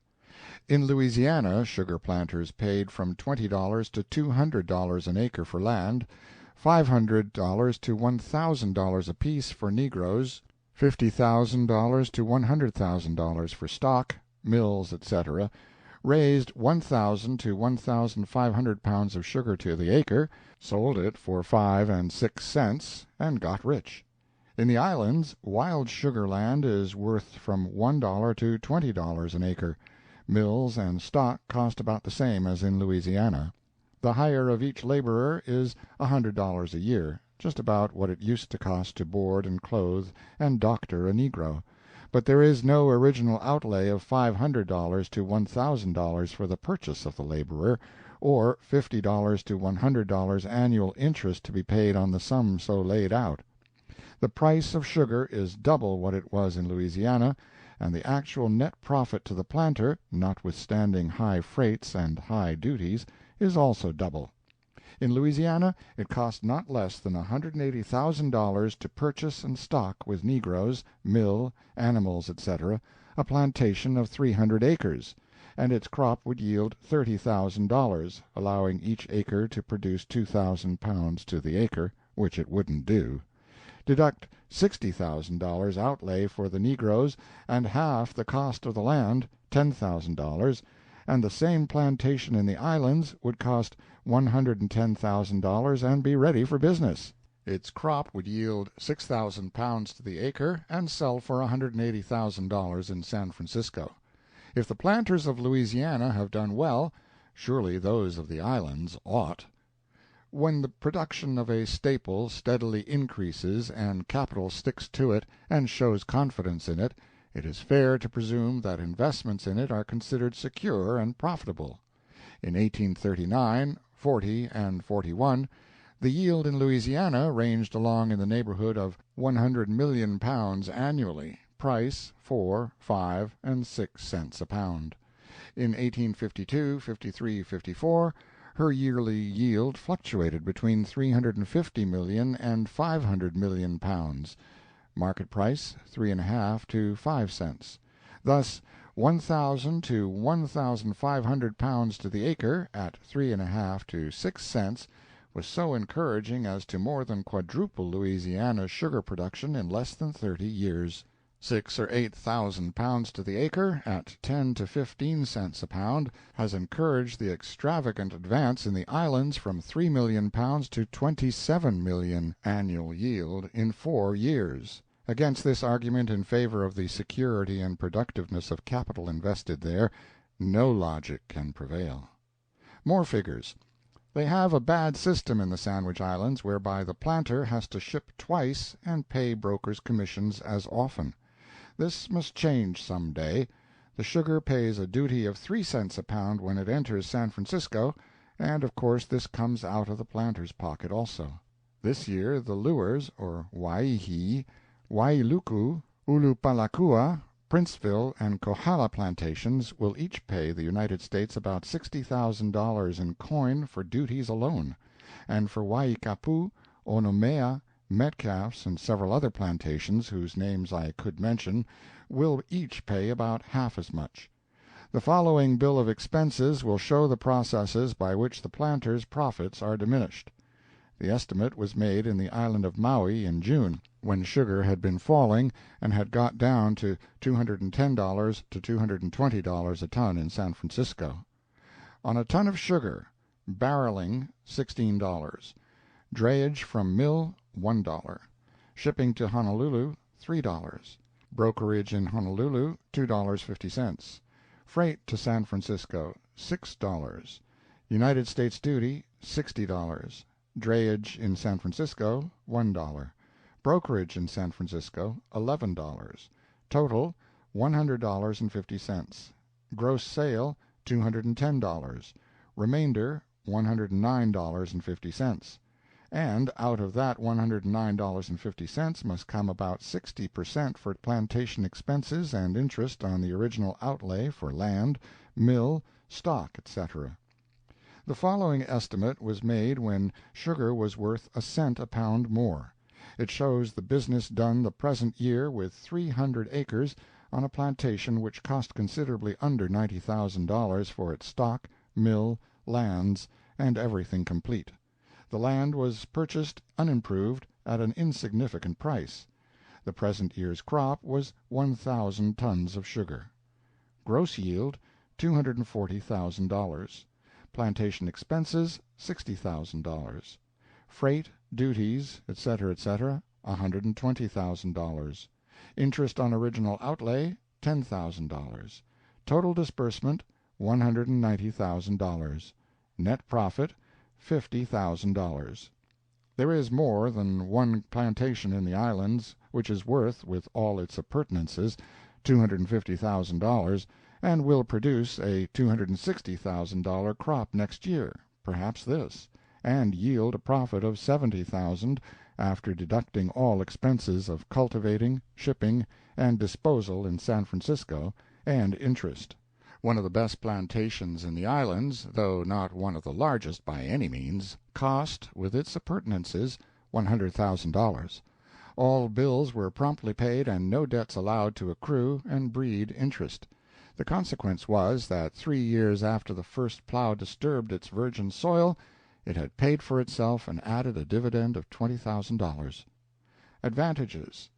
In Louisiana they take off one plant and 2 crops usually before replanting, and so they do in the islands as a general thing, though some think the ratoons would run several years longer without disadvantage. The sugar crop in Louisiana is never sure. In the islands, when favorably situated for irrigation, it never fails. In the former it must be immediately cut upon the first suspicion of a frost, whether it is mature or not. In the latter there is no frost, and the planter may cut it when it suits his convenience. It will stand several months after ripening without deteriorating. Not much of the cane of the species that tassel is cultivated, but even tassel cane can remain in the field 4 months after maturing without deteriorating. In Louisiana the cane must always be cut before the frost comes, but in the islands it may be cut whenever it is ripe, any day in the year.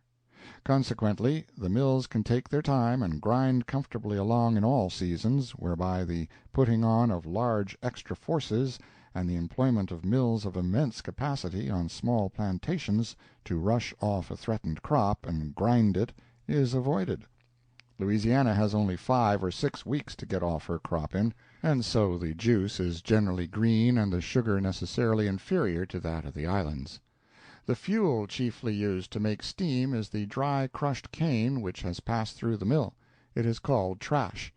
It is mixed with hard wood, and the two combined make a very hot fire. On the low ground of West Maui, plant cane matures in from 18 to 20 months, and ratoons ripen in from 15 to 18 months. At Ulupalakua, whose lowest cane lands are 2,000 feet, and its highest 3,500 feet above sea level, plant cane requires all the way from 22 months to 3 years to ripen, according to elevation. One may see there plant cane that is just sprouting, cane that is half grown, cane that is full grown, and first, second, and third ratoons, all on the same plantation. At all seasons of the year there is cane ready for the mill, and labor in no department of sugar cultivation and manufacture need ever stop. 1,000 acres are in cane, and from 200 to 300 of it are taken off yearly, yielding from 800 to 1,000 tons of sugar. This plantation, being high up in the neighborhood of the clouds, depends upon the frequent rains for irrigation, but 40,000 barrels of water are kept in cisterns for mill purposes, use of stock, etc., to be ready for emergencies.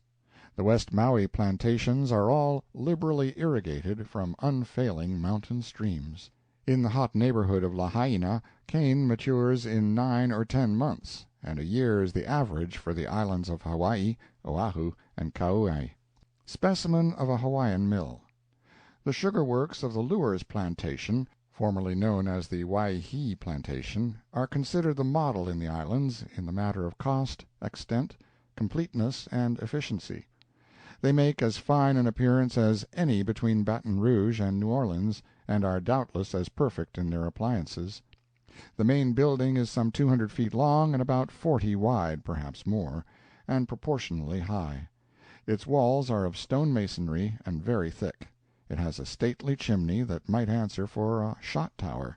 Being painted snow white, the mill building and the tall chimney stand out in strong contrast with the surrounding bright green cane fields. A long elevated flume in front, and a laboring overshot wheel of large diameter, at one side a broad, peopled with coolies spreading trash to dry, half a dozen Kanakas feeding cane to the whirling cylinders of the mill, and a noisy procession of their countrymen driving cartloads of the material to their vicinity and dumping it. These things give the place a businesslike aspect which is novel in the slumbering Sandwich Islands. The neighboring offices of the proprietor, the dwelling of the superintendent, the store, blacksmith shop, quarters for white employees, native huts, and a row of frame quarters for Chinese coolies, make Waihee a village of very respectable pretensions. The employees of the mill and plantation with their families number 350 persons, perhaps. Within the commodious mill building I have described are 4 long rows of iron vats, coolers, about 25 in a row, occupying almost the whole of the great floor, and with railways between the rows which are traversed by cars which convey the cooked sugar in a liquid state to the vats to be cooled. Each vat is about 6 feet long, 3½ or 4 feet wide, and about 2 feet deep, and is able to contain an amount of sweetness equivalent to 13 young women. In unpoetical figures, 1,400 pounds. In the center is a small machine called a grinder, an exceedingly useful contrivance, and the only one I have seen in the islands. When the sugar in the coolers becomes grained and hardened, it has many hard lumps in it, which it is difficult to reduce in the centrifugals, and this service the grinder performs. It is simply two swiftly revolving iron cylinders placed close together, and after the grained sugar has passed between them, lumps before are lumps no longer. Close to the grinder are 6 centrifugals, small metallic tubs, whose sides are pierced with a few thousand pinholes to the square inch. The nasty-looking grained sugar (it is about half black molasses, and looks like an inferior quality of mud) is dumped in to the amount of a bushel. The tub is set to spinning around at the rate of 10 or 1200 revolutions a minute. The mud begins to retreat from the center and cling to the sides, and in about 3 minutes the bottom is as clean as a dinner plate. The sides are packed with a coating 2 or 3 inches thick of beautiful light straw-colored sugar, ready for the table, and all the disagreeable molasses has been expressed through the innumerable pinholes by the frightful velocity of the machine. At the upper end of the apartment are several 500-gallon steam clarifiers, which receive the raw juice from the mill, which is a large machine on the same principle as the grinder, between whose cylinders the canes are squeezed dry of their juice, and cleanse it of its impurities. Then it passes through pipes to the train, a row of great iron kettles, where it is well boiled and kept in constant motion. The Weitzel pan receives the cane juice next, and completes the evaporation of the water from it. A revolving wheel paddles it into ceaseless motion here. This pan is heated by steam. The persecuted juice goes hence to the vacuum pan, a very costly contrivance which is little used in the islands. It is a huge iron globe capable of containing several hundred gallons. The virtues claimed for it are that it will boil the juice at half the temperature required by the ordinary open concentrator, and that consequently the sugar will cool and grain quicker, that the sugar can even be grained in the pan, if necessary, and transferred at once to the centrifugals, instead of lingering in the coolers for 4 to 7 days, as is the case in other mills. And lastly, that it will make almost first-quality sugar out of first molasses. The vacuum pan boils at a temperature of 140 to 160 degrees, the common open concentrator at 230 to 260.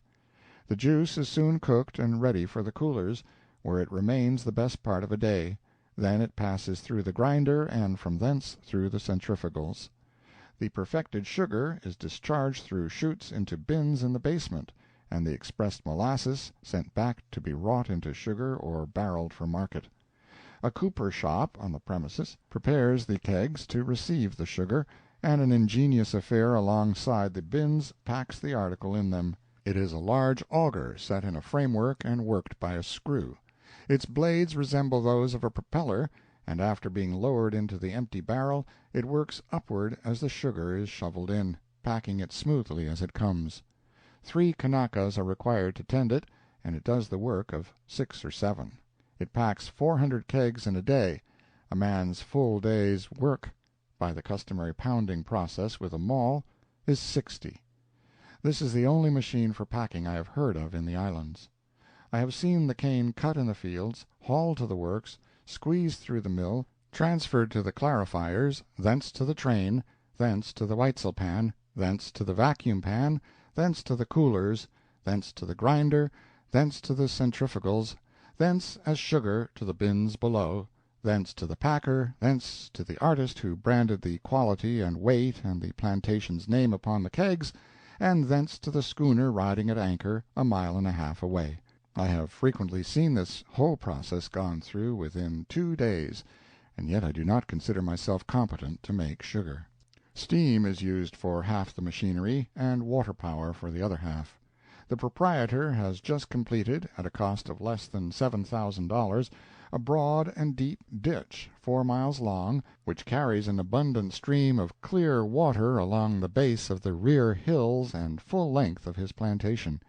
It can be used to irrigate not only the 530 acres now in cane, but will add 210 more that were never susceptible of cultivation before, which addition is equivalent to adding $120,000 to the gross yield of the concern. That much, at any rate. The land produces the ordinary average, 3 tons to the acre. I have described the Lure's mill as well as I could, and the same description will answer in the main for the Wailuku, Waikapu, Ulupalakua, and all the other mills I have visited. No two mills are just alike, and yet no two are sufficiently unlike to render it worth while for a man to describe both. The plantations I have named are all situated on the island of Maui. Perhaps a few acres of plant cane on either of them have fallen short of 3 tons this year, or any year, and choice pieces of ground on the Ulupalakua, Waikapu, and Wailuku have yielded double that amount per acre. This plant cane averages about equally clear through, say 3 to 3½ tons per acre, except in the case of the Wailuku, which reached an average of 4 tons this year. One 20-acre lot on this plantation produced 10,000 pounds of sugar to the acre, and one 11-acre lot 11,000 pounds per acre. I take the figures from the official account books of the superintendent. The mill was turning out 200,000 pounds of excellent sugar a month when I was there. Molasses. I have said nothing about molasses. They work some of it over and reduce it to sugar, and each planter ships a few $1,000s worth of it, and, as at Ulupalakua, feeds the third quality to his hogs, if he has any. Formerly inferior molasses was always thrown away, but here, lately, an enlightened spirit of progress has moved the government to allow the erection of 3 distilleries, I am told, and hereafter it will be made into whiskey. That remark will be shuddered at in some quarters, but I don't care. Ever since I have been a missionary to these islands I have been snubbed and kept down by the other missionaries, and so I will just bring our calling into disrepute occasionally by that sort of dreadful remarks. It makes me feel better. Monopoly.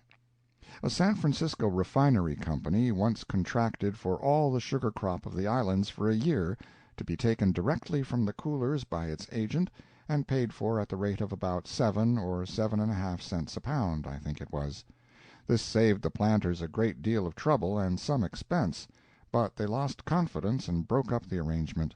It would have been a profitable thing for all parties if it could have been continued, and I think the planters would like to give some responsible man the sole control of the sugar market of the Pacific coast on similar terms. Labor. The principal labor used on the plantations is that of Kanaka men and women, $6 to $8 a month, and find them, or $8 to $10 and let them find themselves. The contract with the laborer is in writing, and the law rigidly compels compliance with it. If the man shirks a day's work and absents himself, he has to work 2 days for it when his time is out. If he gets unmanageable and disobedient, he is condemned to work on the reef for a season, at 25 cents a day. If he is in debt to the planter for such purchases as clothing and provisions, however, when his time expires, the obligation is canceled, the planter has no recourse at law. The sugar product is rapidly augmenting every year, and day by day the Kanaka race is passing away. Cheap labor had to be procured by some means or other, and so the government sends to China for coolies and farms them out to the planters at $5 a month each for 5 years, the planter to feed them and furnish them with clothing. The Hawaiian agent fell into the hands of Chinese sharpers, who showed him some superb coolie samples, and then loaded his ships with the scurviest lot of pirates that ever went unhung. Some of them were cripples, some were lunatics, some afflicted with incurable diseases, and nearly all were intractable, full of fight, and animated by the spirit of the very devil.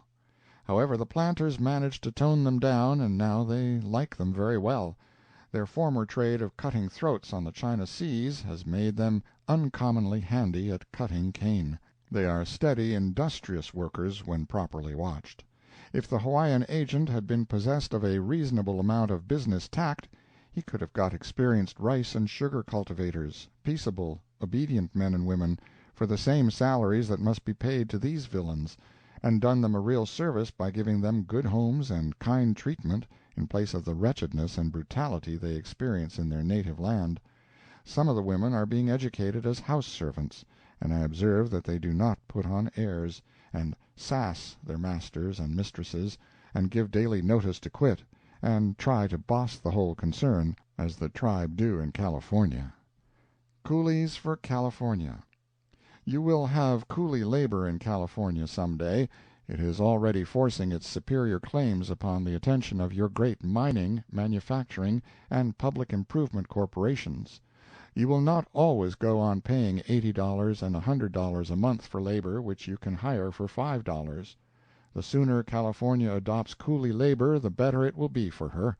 It cheapens no labor of men's hands save the hardest and most exhausting drudgery which neither intelligence nor education are required to fit a man for, drudgery which all white men abhor and are glad to escape from. You may take note of the fact that to adopt coolie labor could work small hardship to the men who now do the drudgery, for every shipload of coolies received there and put to work would so create labor, would permit men to open so many mines they cannot afford to work now, and begin so many improvements they dare not think of at present, that all the best class of the working population who might be emancipated from the pick and shovel by that shipload would find easier and more profitable employment in superintending and overseeing the coolies. It would be more profitable, as you will readily admit, to the great mining companies of California and Nevada to pay 300 Chinamen an aggregate of $1,500 a month, or 5 times the amount if you think it more just, than to pay 300 white men $30,000 a month, especially when the white men would desert in a body every time a new mining region was discovered, but the Chinamen would have to stay until their contracts were worked out. People are always hatching fine schemes for inducing Eastern capital to the Pacific coast. Yonder in China are the capitalists you want, and under your own soil is a bank that will not dishonor their checks. The mine purchased for a song by Eastern capital would pour its stream of wealth past your door and empty it in New York. You would be little the richer for that. There are hundreds of men in California who are sitting on their quartz leads watching them year after year, and hoping for the day when they will pay, and growing gray all the time, hoping for a cheapening of labor that will enable them to work the mine, or warrant another man in buying it, who would soon be capitalists if coolie labor were adopted. The Mission Woolen Mill Company take California wool and weave from it fabrics of all descriptions, which they challenge all America to surpass, and sell at prices which defy all foreign competition. The secret is in their cheap Chinese labor. With white labor substituted, the mills would have to stop. The Pacific Railroad Company employ a few thousand Chinamen at about $30 a month, and have white men to oversee them. They pronounce it the cheapest, the best, and the most quiet, peaceable, and faithful labor they have tried. Some of the heaviest mining corporations in the State have it in contemplation to employ Chinese labor. Give this labor to California for a few years, and she would have 50 mines opened where she has one now, a dozen factories in operation where there is one now, 1,000 tons of farm produce raised where there are 100 now, leagues of railroad where she has miles today, and a population commensurate with her high and advancing prosperity. With the Pacific Railroad creeping slowly but surely towards her over mountain and desert and preparing to link her with the East, and with the China mail steamers about to throw open to her the vast trade of our opulent coastline stretching from the Amoor River to the equator, what State in the Union has so splendid a future before her as California? Not one, perhaps. She should awake and be ready to join her home prosperity to these tides of commerce that are so soon to sweep toward her from the East and the West. To America it has been vouchsafed to materialize the vision and realize the dream of centuries of the enthusiasts of the Old World. We have found the true Northwest Passage. We have found the true and only direct route to the bursting coffers of Ormus and of Ind, to the enchanted land whose mere drippings, in the ages that are gone, enriched and aggrandized ancient Venice first, then Portugal, Holland, and in our time England, and each in succession they longed and sought for the fountainhead of this vast oriental wealth, and sought in vain. The path was hidden to them, but we have found it over the waves of the Pacific, and American enterprise will penetrate to the heart and center of its hoarded treasures, its imperial affluence. The gateway of this path is the Golden Gate of San Francisco. Its depot, its distributing house, is California. Her customers are the nations of the earth.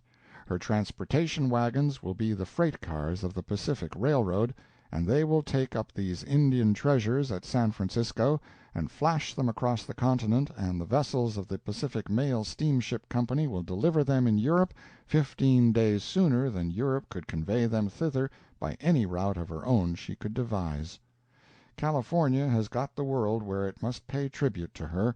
She is about to be appointed to preside over almost the exclusive trade of 450 million people, the almost exclusive trade of the most opulent land on earth.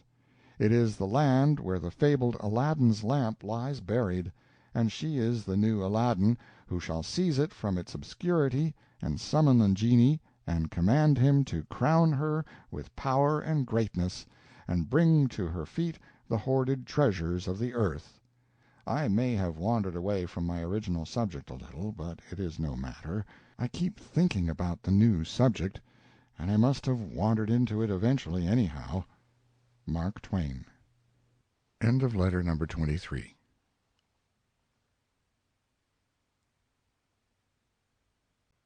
Letter number 24. A notable discovery. Kilauea, June, 1866. Leaving the caves and tunnels, we returned to the road and started in a general direction towards Honaunau, but were presently attracted by a number of holes in a bluff not more than 300 or 400 yards from the place we had just left. We concluded to go up and examine them. Our native boatman, who had faithfully followed us thus far, and who must have been bearing the chief part of the heat and burden of the day, from the amount of perspiring he was doing, looked a little discouraged, I thought, and therefore we signified to him, in elaborate pantomime, that he might sit down and wait till we came back. We scrambled through a tangle of weeds which concealed great beds of black and wrinkled lava, and finally reached the low bluff, but the holes were just high enough to be out of reach. I bent a little below the lower one and ordered Brown to mount my shoulders and enter it. He said he could hold me easier than I could hold him, and I said I was afraid to go in that dark cavern alone. He used some seditious language of small consequence, and then climbed up and crawled in. I suppose the fellow felt a little nervous, for he paused up there on his hands and knees and peered into the darkness for some minutes with nothing of him visible in the face of the precipice but his broad boot-soles and a portion of his person which a casual acquaintance might not have recognized at a cursory glance. Then he and his boot-soles slowly disappeared. I waited a minute in a state of lively curiosity, another minute with flagging curiosity as regarded the cave, but with a new-born attention to the pelting sun, another long minute with no curiosity at all. I leaned drowsily against the wall. And about this time the investigator backed suddenly out of the hole and crushed me to the earth. We rolled down the slight declivity and brought up in a sitting posture face to face. I looked astonished, maybe, but he looked terrified. "It's one of them infernal old ancient graveyards," he said. "No?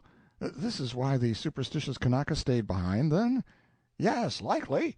I suppose you didn't know that boneyard was there, else you'd have gone in yourself instead of me. Certainly you would. Oh, of course." "Yes, you are right. But how is it in there, Brown? Compose yourself, lad. What did you find?" "Oh, it's easy enough to talk, but I'm not going to prospect any more of them holes, not if I know myself I ain't, and I think I do. It ain't right, anyway, to be stirring up a dead man that's done his work and earned his rest, and besides it ain't comfortable." "But what did you see, Brown? What did you see?" "I didn't see anything at first. I only felt. It was dark as the inside of a whale in there, and I crawled about 15 feet and then fetched up against something that was wood with my nose, and skinned the end of it a little where you notice it's bloody. And I felt of it with my hand, and judged it to be a canoe, and I reached in and took out something and backed out till it was light enough, and then I found it was a withered hand of one of them rusty old kings, and so I laid it down and come out." Yes, you did come out, and you come out in something of a hurry, too. Give me a light." I climbed in and put the relic back into the canoe with its fellows, and I trust the spirit of the deceased, if it was hovering near, was satisfied with this mute apology for our unintentional sacrilege. And thus another item of patiently acquired knowledge grew shaky. We had learned early that the bones of great chiefs were hidden like those of Kamehameha the Great. The information was accepted until we learned that it was etiquette to convey them to the volcano and cast them into the lakes of fire. That was relied on till we discovered that the legitimate receptacle for them was the holes in the precipice of Kealakekua, but now found that the walls of the City of Refuge contain orifices in which the bones of the great chiefs are deposited, and lo, here were more in this distant bluff, and bones of great chiefs, too. All bones of great chiefs. The fact is, there is a lie out somewhere. Free and easy fashions of native women. Tired and overheated, we plodded back to the ruined temple. We were blistered on face and hands, our clothes were saturated with perspiration, and we were burning with thirst. Brown ran the last 100 yards, and without waiting to take off anything but his coat and boots, jumped into the sea, bringing up in the midst of a party of native girls who were bathing. They scampered out, with a modesty which was not altogether genuine, I suspect, and ran, seizing their clothes as they went. He said they were very handsomely formed girls. I did not notice, particularly. These creatures are bathing about half their time, I think. If a man were to see a nude woman bathing at noonday in the States, he would be apt to think she was very little better than she ought to be, and proceed to favor her with an impudent stare. But the case is somewhat different here. The thing is so common that the white residents pass carelessly by, and pay no more attention to it than if the rollicking wenches were so many cattle. Within the confines of even so populous a place as Honolulu, and in the very center of the sultry city of Lahaina, the women bathe in the brooks at all hours of the day. They are only particular about getting undressed safely, and in this science they all follow the same fashion. They stoop down, snatch the single garment over the head, and spring in. They will do this with great confidence within 30 steps of a man. Finical high-flyers wear bathing dresses, but of course that is an affectation of modesty born of the high civilization to which the natives have attained, and is confined to a limited number. Many of the native women are prettily formed, but they have a noticeable peculiarity as to shape. They are almost as narrow through the hips as men are. Exit Boomerang. As we expected, there was no schooner Kangaroo at Kealakekua when we got back there, but the Emmeline was riding quietly at anchor in the same spot so lately occupied by our vessel, and that suited us much better. We waited until the land breeze served, and then put to sea. The land breeze begins to blow soon after the sun sets and the earth has commenced cooling. The sea breeze rushes inland in the morning as soon as the sun has begun to heat the earth again. Tranquil scenery. All day we sailed along within 3 to 6 miles of the shore. The view in that direction was very fine. We were running parallel with a long mountain that apparently had neither beginning nor end. It rose with a regular swell from the sea till its forests diminished to velvety shrubbery and were lost in the clouds. If there were any peaks, we could not see them. The white mists hung their fringed banners down and hid everything above a certain well-defined altitude. The mountain-side, with its sharply marked patches of trees, the smooth green spaces and avenues between them, a little white habitation nestling here and there, a tapering church spire or two thrust upward through the dense foliage, and a bright and cheerful sunlight over all, slanted up abreast of us like a vast picture framed in between ocean and clouds. It was marked and lined and tinted like a map. So distinctly visible was every door and window in one of the white dwellings that it was hard to believe it was 2 or 3 miles from our ship and 2,000 feet above the level of the sea. Yet it was, and it was several thousand feet below the top of the mountain also. Inherent unselfishness of the natives. The night closed down dark and stormy. The sea ran tolerably high, and the little vessel tossed about like a cork. About 9 or 10 o'clock we saw a torch glimmering on the distant shore, and presently we saw another coming toward us from the same spot. Every moment or so we could see it flash from the top of a wave and then sink out of sight again. From the speed it made I knew it must be one of those fleet native canoes. I watched it with some anxiety, because I wondered what desperate extremity could drive a man out on such a night and on such a sea to play with his life, for I did not believe a canoe could live long in such rough water. I was on the forecastle. Pretty soon I began to think maybe the fellow stood some chance. Shortly I almost believed he would make the trip, though his light was shooting up and down dangerously. In another minute he darted across our bow, and I caught the glare from his torch in my face. I sprang aft then to get out of him his dire and dreadful news. It was a swindle. It was one of those simple natives risking his life to bring the captain a present of half a dozen chickens. "He has got an axe to grind." I spoke in that uncharitable spirit of the civilized world which suspects all men's motives, which cannot conceive of an unselfish thought wrought into an unselfish deed by any man whatsoever, be he pagan or Christian. "Not at all," said the captain. "He expects nothing in return. Wouldn't take a cent if I offered it. Wouldn't thank me for it, anyway. It's the same instinct that made them load Captain Cook's ships with provisions. They think it is all right. They don't want any return. They will bring us plenty of such presents before we get to Kau." I saw that the Kanaka was starting over the side again. I said, "Call him back, and give him a drink anyhow. He is wet, and dry also, maybe." "Poison him with that Jamaica rum down below," said Brown. "It can't be done. $500 fine to give or sell liquor to a native." The captain walked forward then to give some orders, and Brown took the Kanaka downstairs and "pisoned" him. He was delighted with a species of rum which Brown had tried by mistake for claret during the day, and had afterwards made his will under the conviction that he could not survive it. They are a strange race, anyhow, these natives. They are amazingly unselfish and hospitable.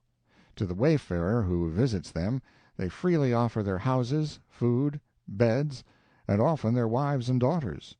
If a Kanaka who has starved 2 days gets hold of $1, he will spend it for poi, and then bring in his friends to help him devour it.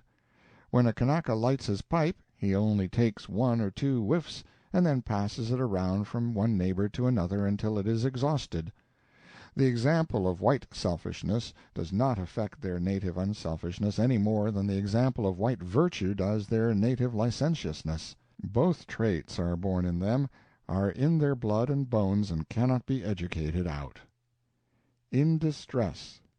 By midnight we had got to within 4 miles of the place we were to stop at, Kau, but to reach it we must weather a point which was always hard to get around on account of contrary winds. The ship was put about, and we were soon standing far out to sea. I went to bed. The vessel was pitching so fearfully an hour afterward that it woke me up. Directly the captain came down, looking greatly distressed, and said, "Slip on your clothes, quick, and go up and see to your friend. It has been storming like everything for 15 or 20 minutes, and I thought at first he was only seasick and could not throw up, but now he appears to be out of his head. He lies there on the deck and moans and says, 'Poetry! Poetry! Oh, me!' It is all he says. What the devil should he say that for? Hurry!" Before the speech was half over I was plunging about the cabin with the rolling of the ship, and struggling frantically to get into my clothes. But the last sentence or two banished my fears and soothed me. I understood the case. I was soon on deck in the midst of the darkness and the whistling winds, and with assistance groped my way to the sufferer. I told him I had nothing but some verses built out of alternate lines from the Burial of Sir John Moore and the Destruction of the Sennacherib, and proceeded to recite them. The Burial of Sir John Moore, and other parties subsequently to the destruction of the Sennacherib. The Assyrian came down like the wolf on the fold, the turf with our bayonets turning, and his cohorts were gleaming in purple and gold, and our lanterns dimly burning. And the tents were all silent, the banners alone, when the clock told the hour for retiring. the lances uplifted, the trumpet unblown, though the foe were sullenly firing. And the might of the Gentile, unsmote by the sword, as his course to the ramparts we hurried, hath melted like snow in the glance of the Lord, o'er the grave when our hero we buried. For the angel of death spread his wings on the blast, and smoothed down his lonely pillow, and breathed in the face of the foe as he passed, and we far away on the billow. And the eyes of the sleepers waxed deadly and chill, as we bitterly thought on the morrow, and their hearts but once heaved and forever grew still, but we spake not a word of sorrow.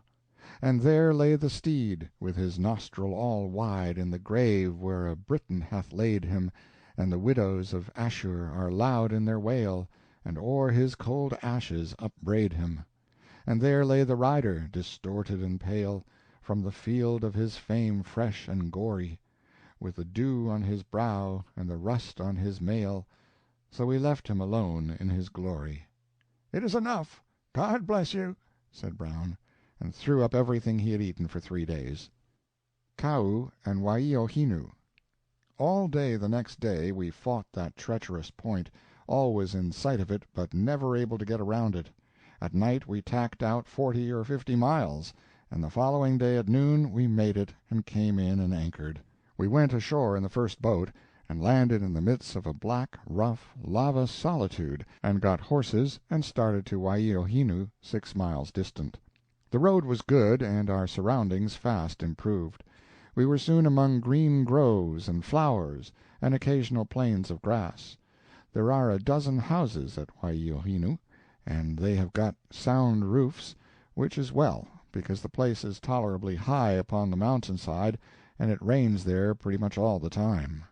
The name means sparkling water, and it refers to a beautiful mountain stream there, but they ought to divide up and let it refer to the rain also.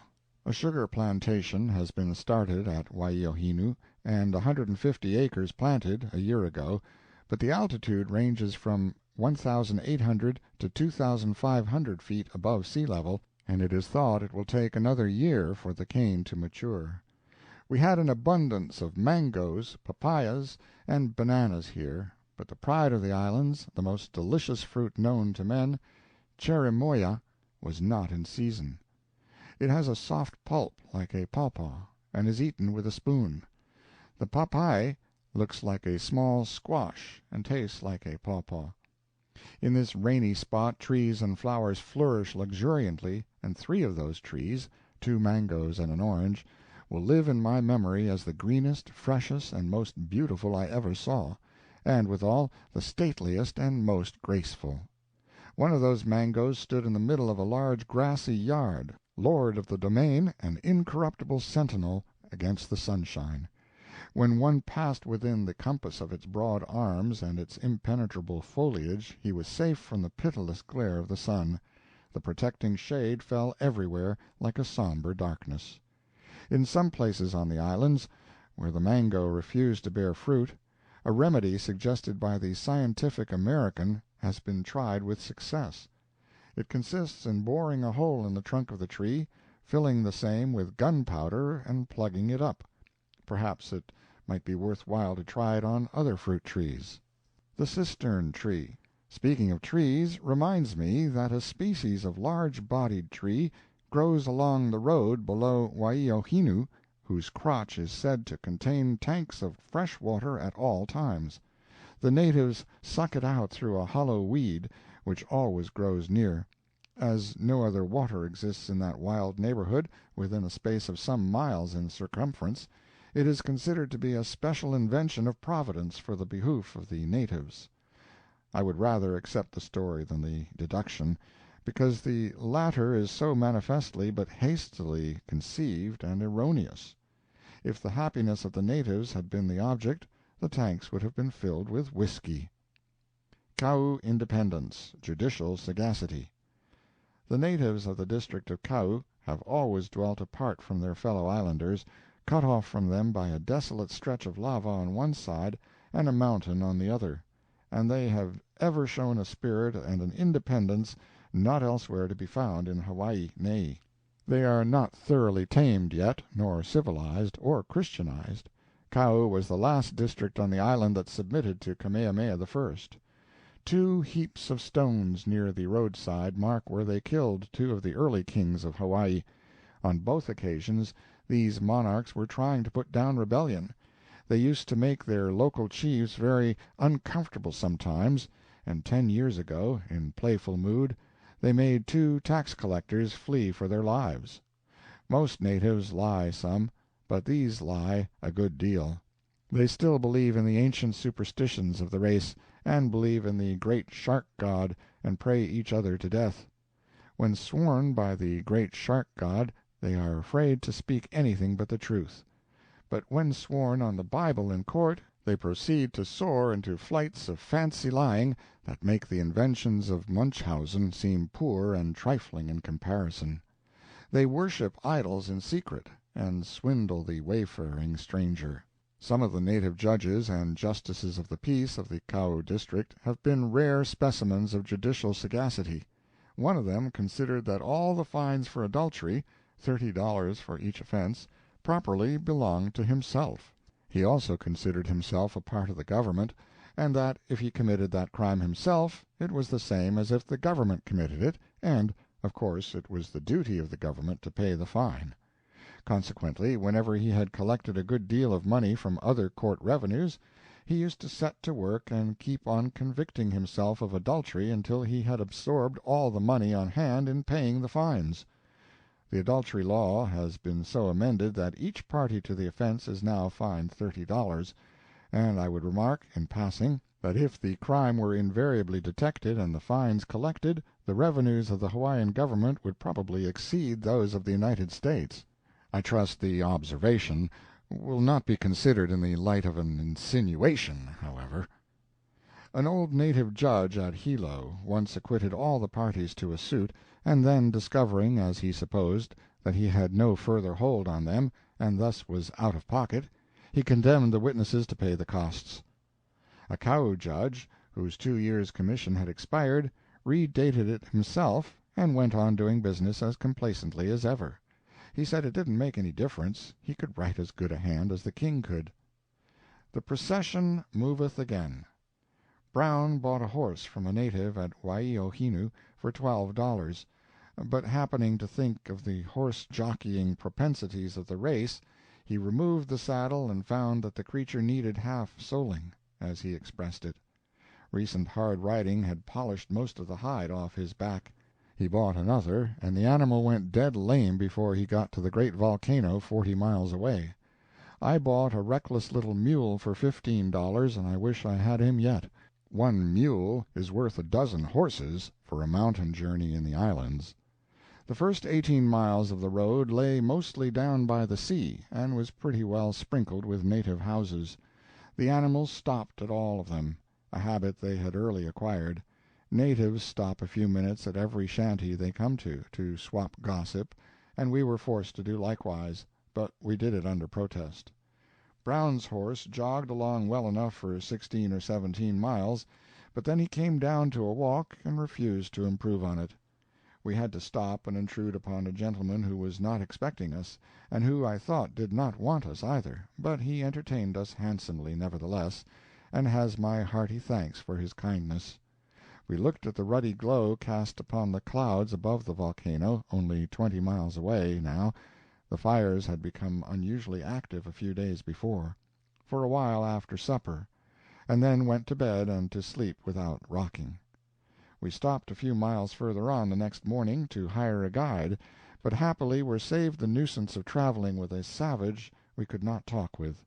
The proprietor and another gentleman intended to go to the volcano the next day, and they said they would go at once if we would stop and take lunch. We signed the contract, of course. It was the usual style. We had found none but pleasant people on the island from the time we landed at. To get through the last 20 miles, guides are indispensable. The whole country is given up to cattle ranching, and is crossed and recrossed by a riddle of bull paths which is hopelessly beyond solution by a stranger. In Fairyland. Portions of that little journey bloomed with beauty. Occasionally we entered small basins walled in with low cliffs, carpeted with greenest grass, and studded with shrubs and small trees whose foliage shone with an emerald brilliancy. One species, called the mamona (mamani), with its bright color, its delicate locust leaf, so free from decay or blemish of any kind, and its graceful shape, chained the eye with a sort of fascination. The rich verdant hue of these fairy parks was relieved and varied by the splendid carmine tassels of the ohia tree. Nothing was lacking but the fairies themselves. The Kingdom of Desolation. As we trotted up the almost imperceptible ascent and neared the volcano, the features of the country changed.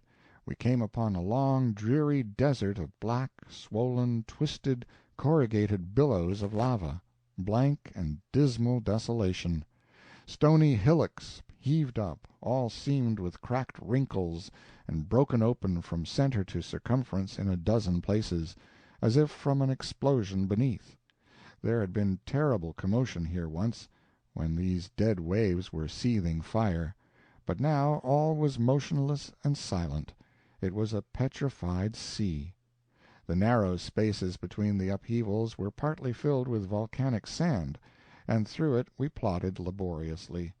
The invisible ohia struggled for a footing even in this desert waste, and achieved it, towering above the billows here and there, with trunks flattened like spears of grass in the crevices from which they sprang. We came at last to torn and ragged deserts of scorched and blistered lava, to plains and patches of dull gray ashes, to the summit of the mountain, and these tokens warned us that we were nearing the place of the dread goddess Pele, the crater of Kilauea.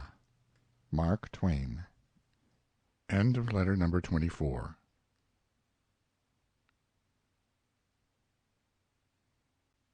Letter number 25. The Great Volcano of Kilauea. Volcano House, June 3rd, midnight. I suppose no man ever saw Niagara for the first time without feeling disappointed.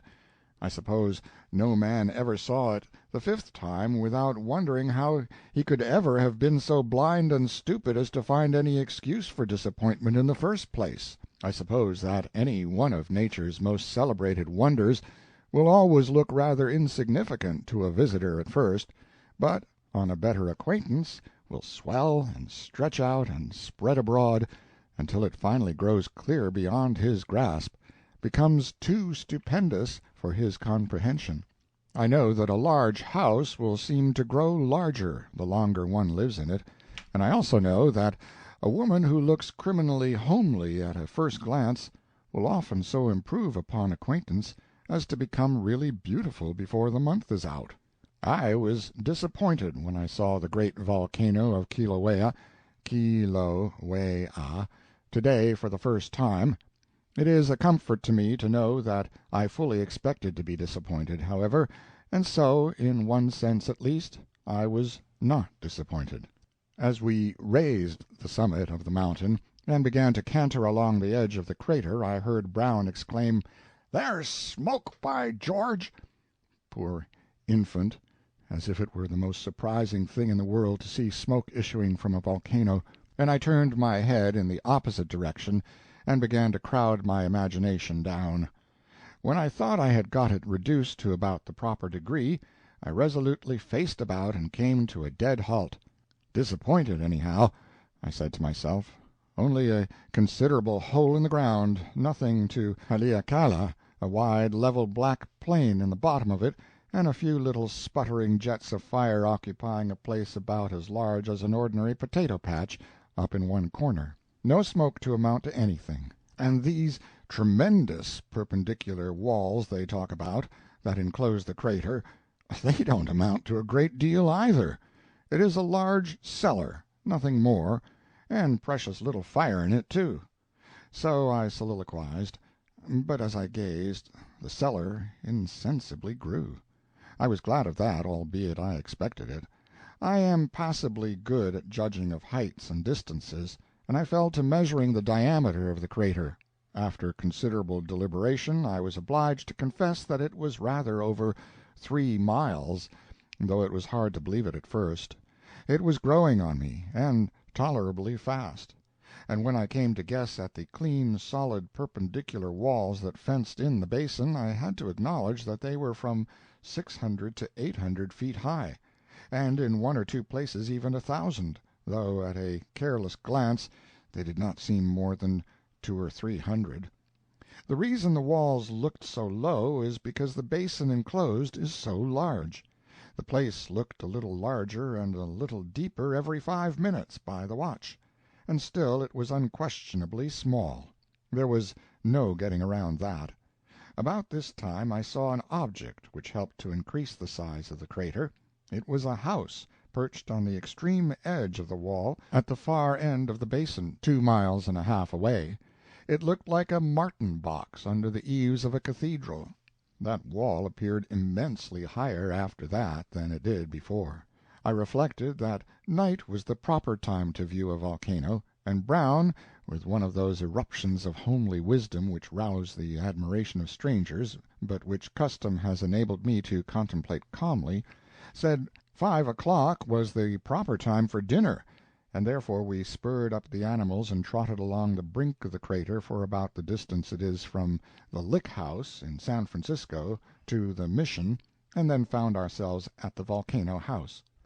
On the way we passed close to fissures several feet wide and about as deep as the sea, no doubt, and out of some of them steam was issuing. It would be suicidal to attempt to travel about there at night.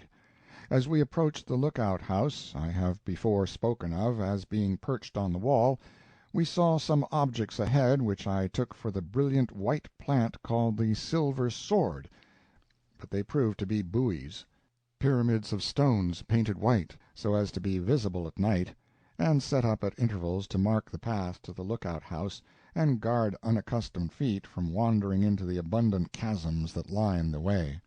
By the path it is half a mile from the Volcano House to the lookout house. After a hearty supper we waited until it was thoroughly dark, and then started to the crater. The first glance in that direction revealed a scene of wild beauty. There was a heavy fog over the crater, and it was splendidly illuminated by the glare from the fires below. The illumination was 2 miles wide and a mile high, perhaps, and if you ever, on a dark night and at a distance, beheld the light from 30 or 40 blocks of distant buildings, all on fire at once, reflected strongly against overhanging clouds, you can form a fair idea of what this looked like. The vision of hell and its angels. Arrived at the little thatched lookout house, we rested our elbows on the railing in front and looked abroad over the wide crater and down over the sheer precipice at the seething fires beneath us. The view was a startling improvement on my daylight experience. I turned to see the effect on the balance of the company and found the reddest-faced set of men I almost ever saw. In the strong light every countenance glowed like red-hot iron, every shoulder was suffused with crimson, and shaded rearward into dingy, shapeless obscurity. The place below looked like the infernal regions, and these men like half-cool devils just come up on a furlough. I turned my eyes upon the volcano again. The cellar was tolerably well lighted up. For a mile and a half in front of us, and a half a mile on either side, the floor of the abyss was magnificently illuminated. Beyond these limits the mists hung down their gauzy curtains and cast a deceptive gloom over all that made the twinkling fires in the remote corners of the crater seem countless leagues removed, made them seem like the campfires of a great army far away. Here was room for the imagination to work. You could imagine those lights the width of a continent away, and that hidden under the intervening darkness were hills, and winding rivers, and weary wastes of plain and desert, and even then the tremendous vista stretched on and on and on, to the fires and far beyond. You could not compass it. It was the idea of eternity made tangible, and the longest end of it made visible to the naked eye. The greater part of the vast floor of the desert under us was as black as ink, and apparently smooth and level, but over a mile square of it was ringed and streaked and striped with 1,000 branching streams of liquid and gorgeously brilliant fire. It looked like a colossal railroad map of the state of Massachusetts, done in chain lightning on a midnight sky. Imagine it. Imagine a coal-black sky shivered into a tangled network of angry fire. Here and there were gleaming holes 20 feet in diameter, broken in the dark crust, and in them the melted lava, the color of dazzling white, just tinged with yellow, was boiling and surging furiously. And from these holes branched numberless bright torrents in many directions, like the spokes of a lady's fan, and kept a tolerably straight course for a while, and then swept round in huge rainbow curves, or made a long succession of sharp worm-fence angles, which looked precisely like the fiercest jagged lightning. These streams met other streams, and they mingled with and crossed and recrossed each other in every conceivable direction, like skate tracks on a popular skating ground. Sometimes streams 20 or 30 feet wide flowed from the holes to some distance without dividing, and through the opera glasses we could see that they ran down small steep hills and were genuine cataracts of fire, white at their source, but soon cooling and turning to the richest red, grained with alternate lines of black and gold. Every now and then masses of the dark crust broke away and floated slowly down these streams like rafts down a river.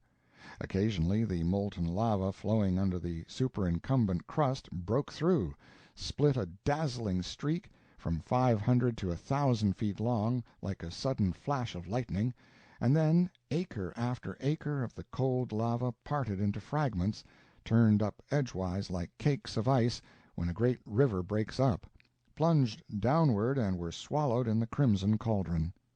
Then the wide expanse of the thaw maintained a ruddy glow for a while, but shortly cooled and became black and level again. During a thaw every dismembered cake was marked by a glittering white border which was superbly shaded inwards by aurora borealis rays, which were a flaming yellow where they joined the white border, and from thence toward their points tapered into glowing crimson, then into a rich pale carmine, and finally into a faint blush that held its own a moment, and then dimmed and turned black. Some of the streams preferred to mingle together in a tangle of fantastic circles, and then they looked something like the confusion of ropes one sees on a ship's deck when she had just taken in sail and dropped anchor, provided one can imagine those ropes on fire. Through the glasses the little fountains scattered about looked very beautiful. They boiled and coughed and spluttered, and discharged sprays of stringy red fire, of about the consistency of mush, for instance, from 10 to 15 feet into the air, along with a shower of brilliant white sparks, a quaint and unnatural mingling of gouts of blood and snowflakes. We had circles and serpents and streaks of lightning all twined and wreathed and tied together, without a break throughout an area more than a mile square. That amount of ground was covered, though it was not strictly square, and it was with a feeling of placid exultation that we reflected that many years had elapsed since any visitor had seen such a splendid display, since any visitor had seen anything more than the now snubbed and insignificant North and South Lakes in action. We had been reading old files of Hawaiian newspapers and the record book at the Volcano House, and were posted. I could see the North Lake lying out on the black floor away off in the outer edge of our panorama, and knitted to it by a webwork of lava streams. In its individual capacity it looked very little more respectable than a schoolhouse on fire. True, it was about 900 feet long and 200 or 300 wide, but then, under the present circumstances, it necessarily appeared rather insignificant, and besides it was so distant from us. We heard a week ago that the volcano was getting on a heavier spree than it had indulged in for many years, and I am glad we arrived just at the right moment to see it under full blast. I forgot to say that the noise made by the bubbling lava is not great. Heard as we heard it from our lofty perch, it makes 3 distinct sounds, a rushing, a hissing, and a coughing or puffing sound. and if you stand on the brink and close your eyes, it is no trick at all to imagine that you are sweeping down a river on a large low-pressure steamer, and that you hear the hissing of the steam about her boilers, the puffing from her escape pipes, and the churning rush of the water abaft her wheels. The smell of sulphur is strong, but not unpleasant to a sinner. The Pillar of Fire. We left the lookout-house at 10 o'clock, in a half-cooked condition, because of the heat from Pele's furnaces, and wrapping up in blankets, for the night was cold, returned to the hotel. After we got out in the dark we had another fine spectacle. A colossal column of cloud towered to a great height in the air immediately above the crater, and the outer swell of every one of its vast folds was dyed with a rich crimson luster, which was subdued to a pale rose tint in the depressions between. It glowed like a muffled torch, and stretched upward to a dizzy height toward the zenith. I thought it just possible that its like had not been seen since the children of Israel wandered on their long march through the desert so many centuries ago over a path illuminated by the mysterious pillar of fire, and I was sure that I now had a vivid conception of what the majestic pillar of fire was like, which almost amounted to a revelation.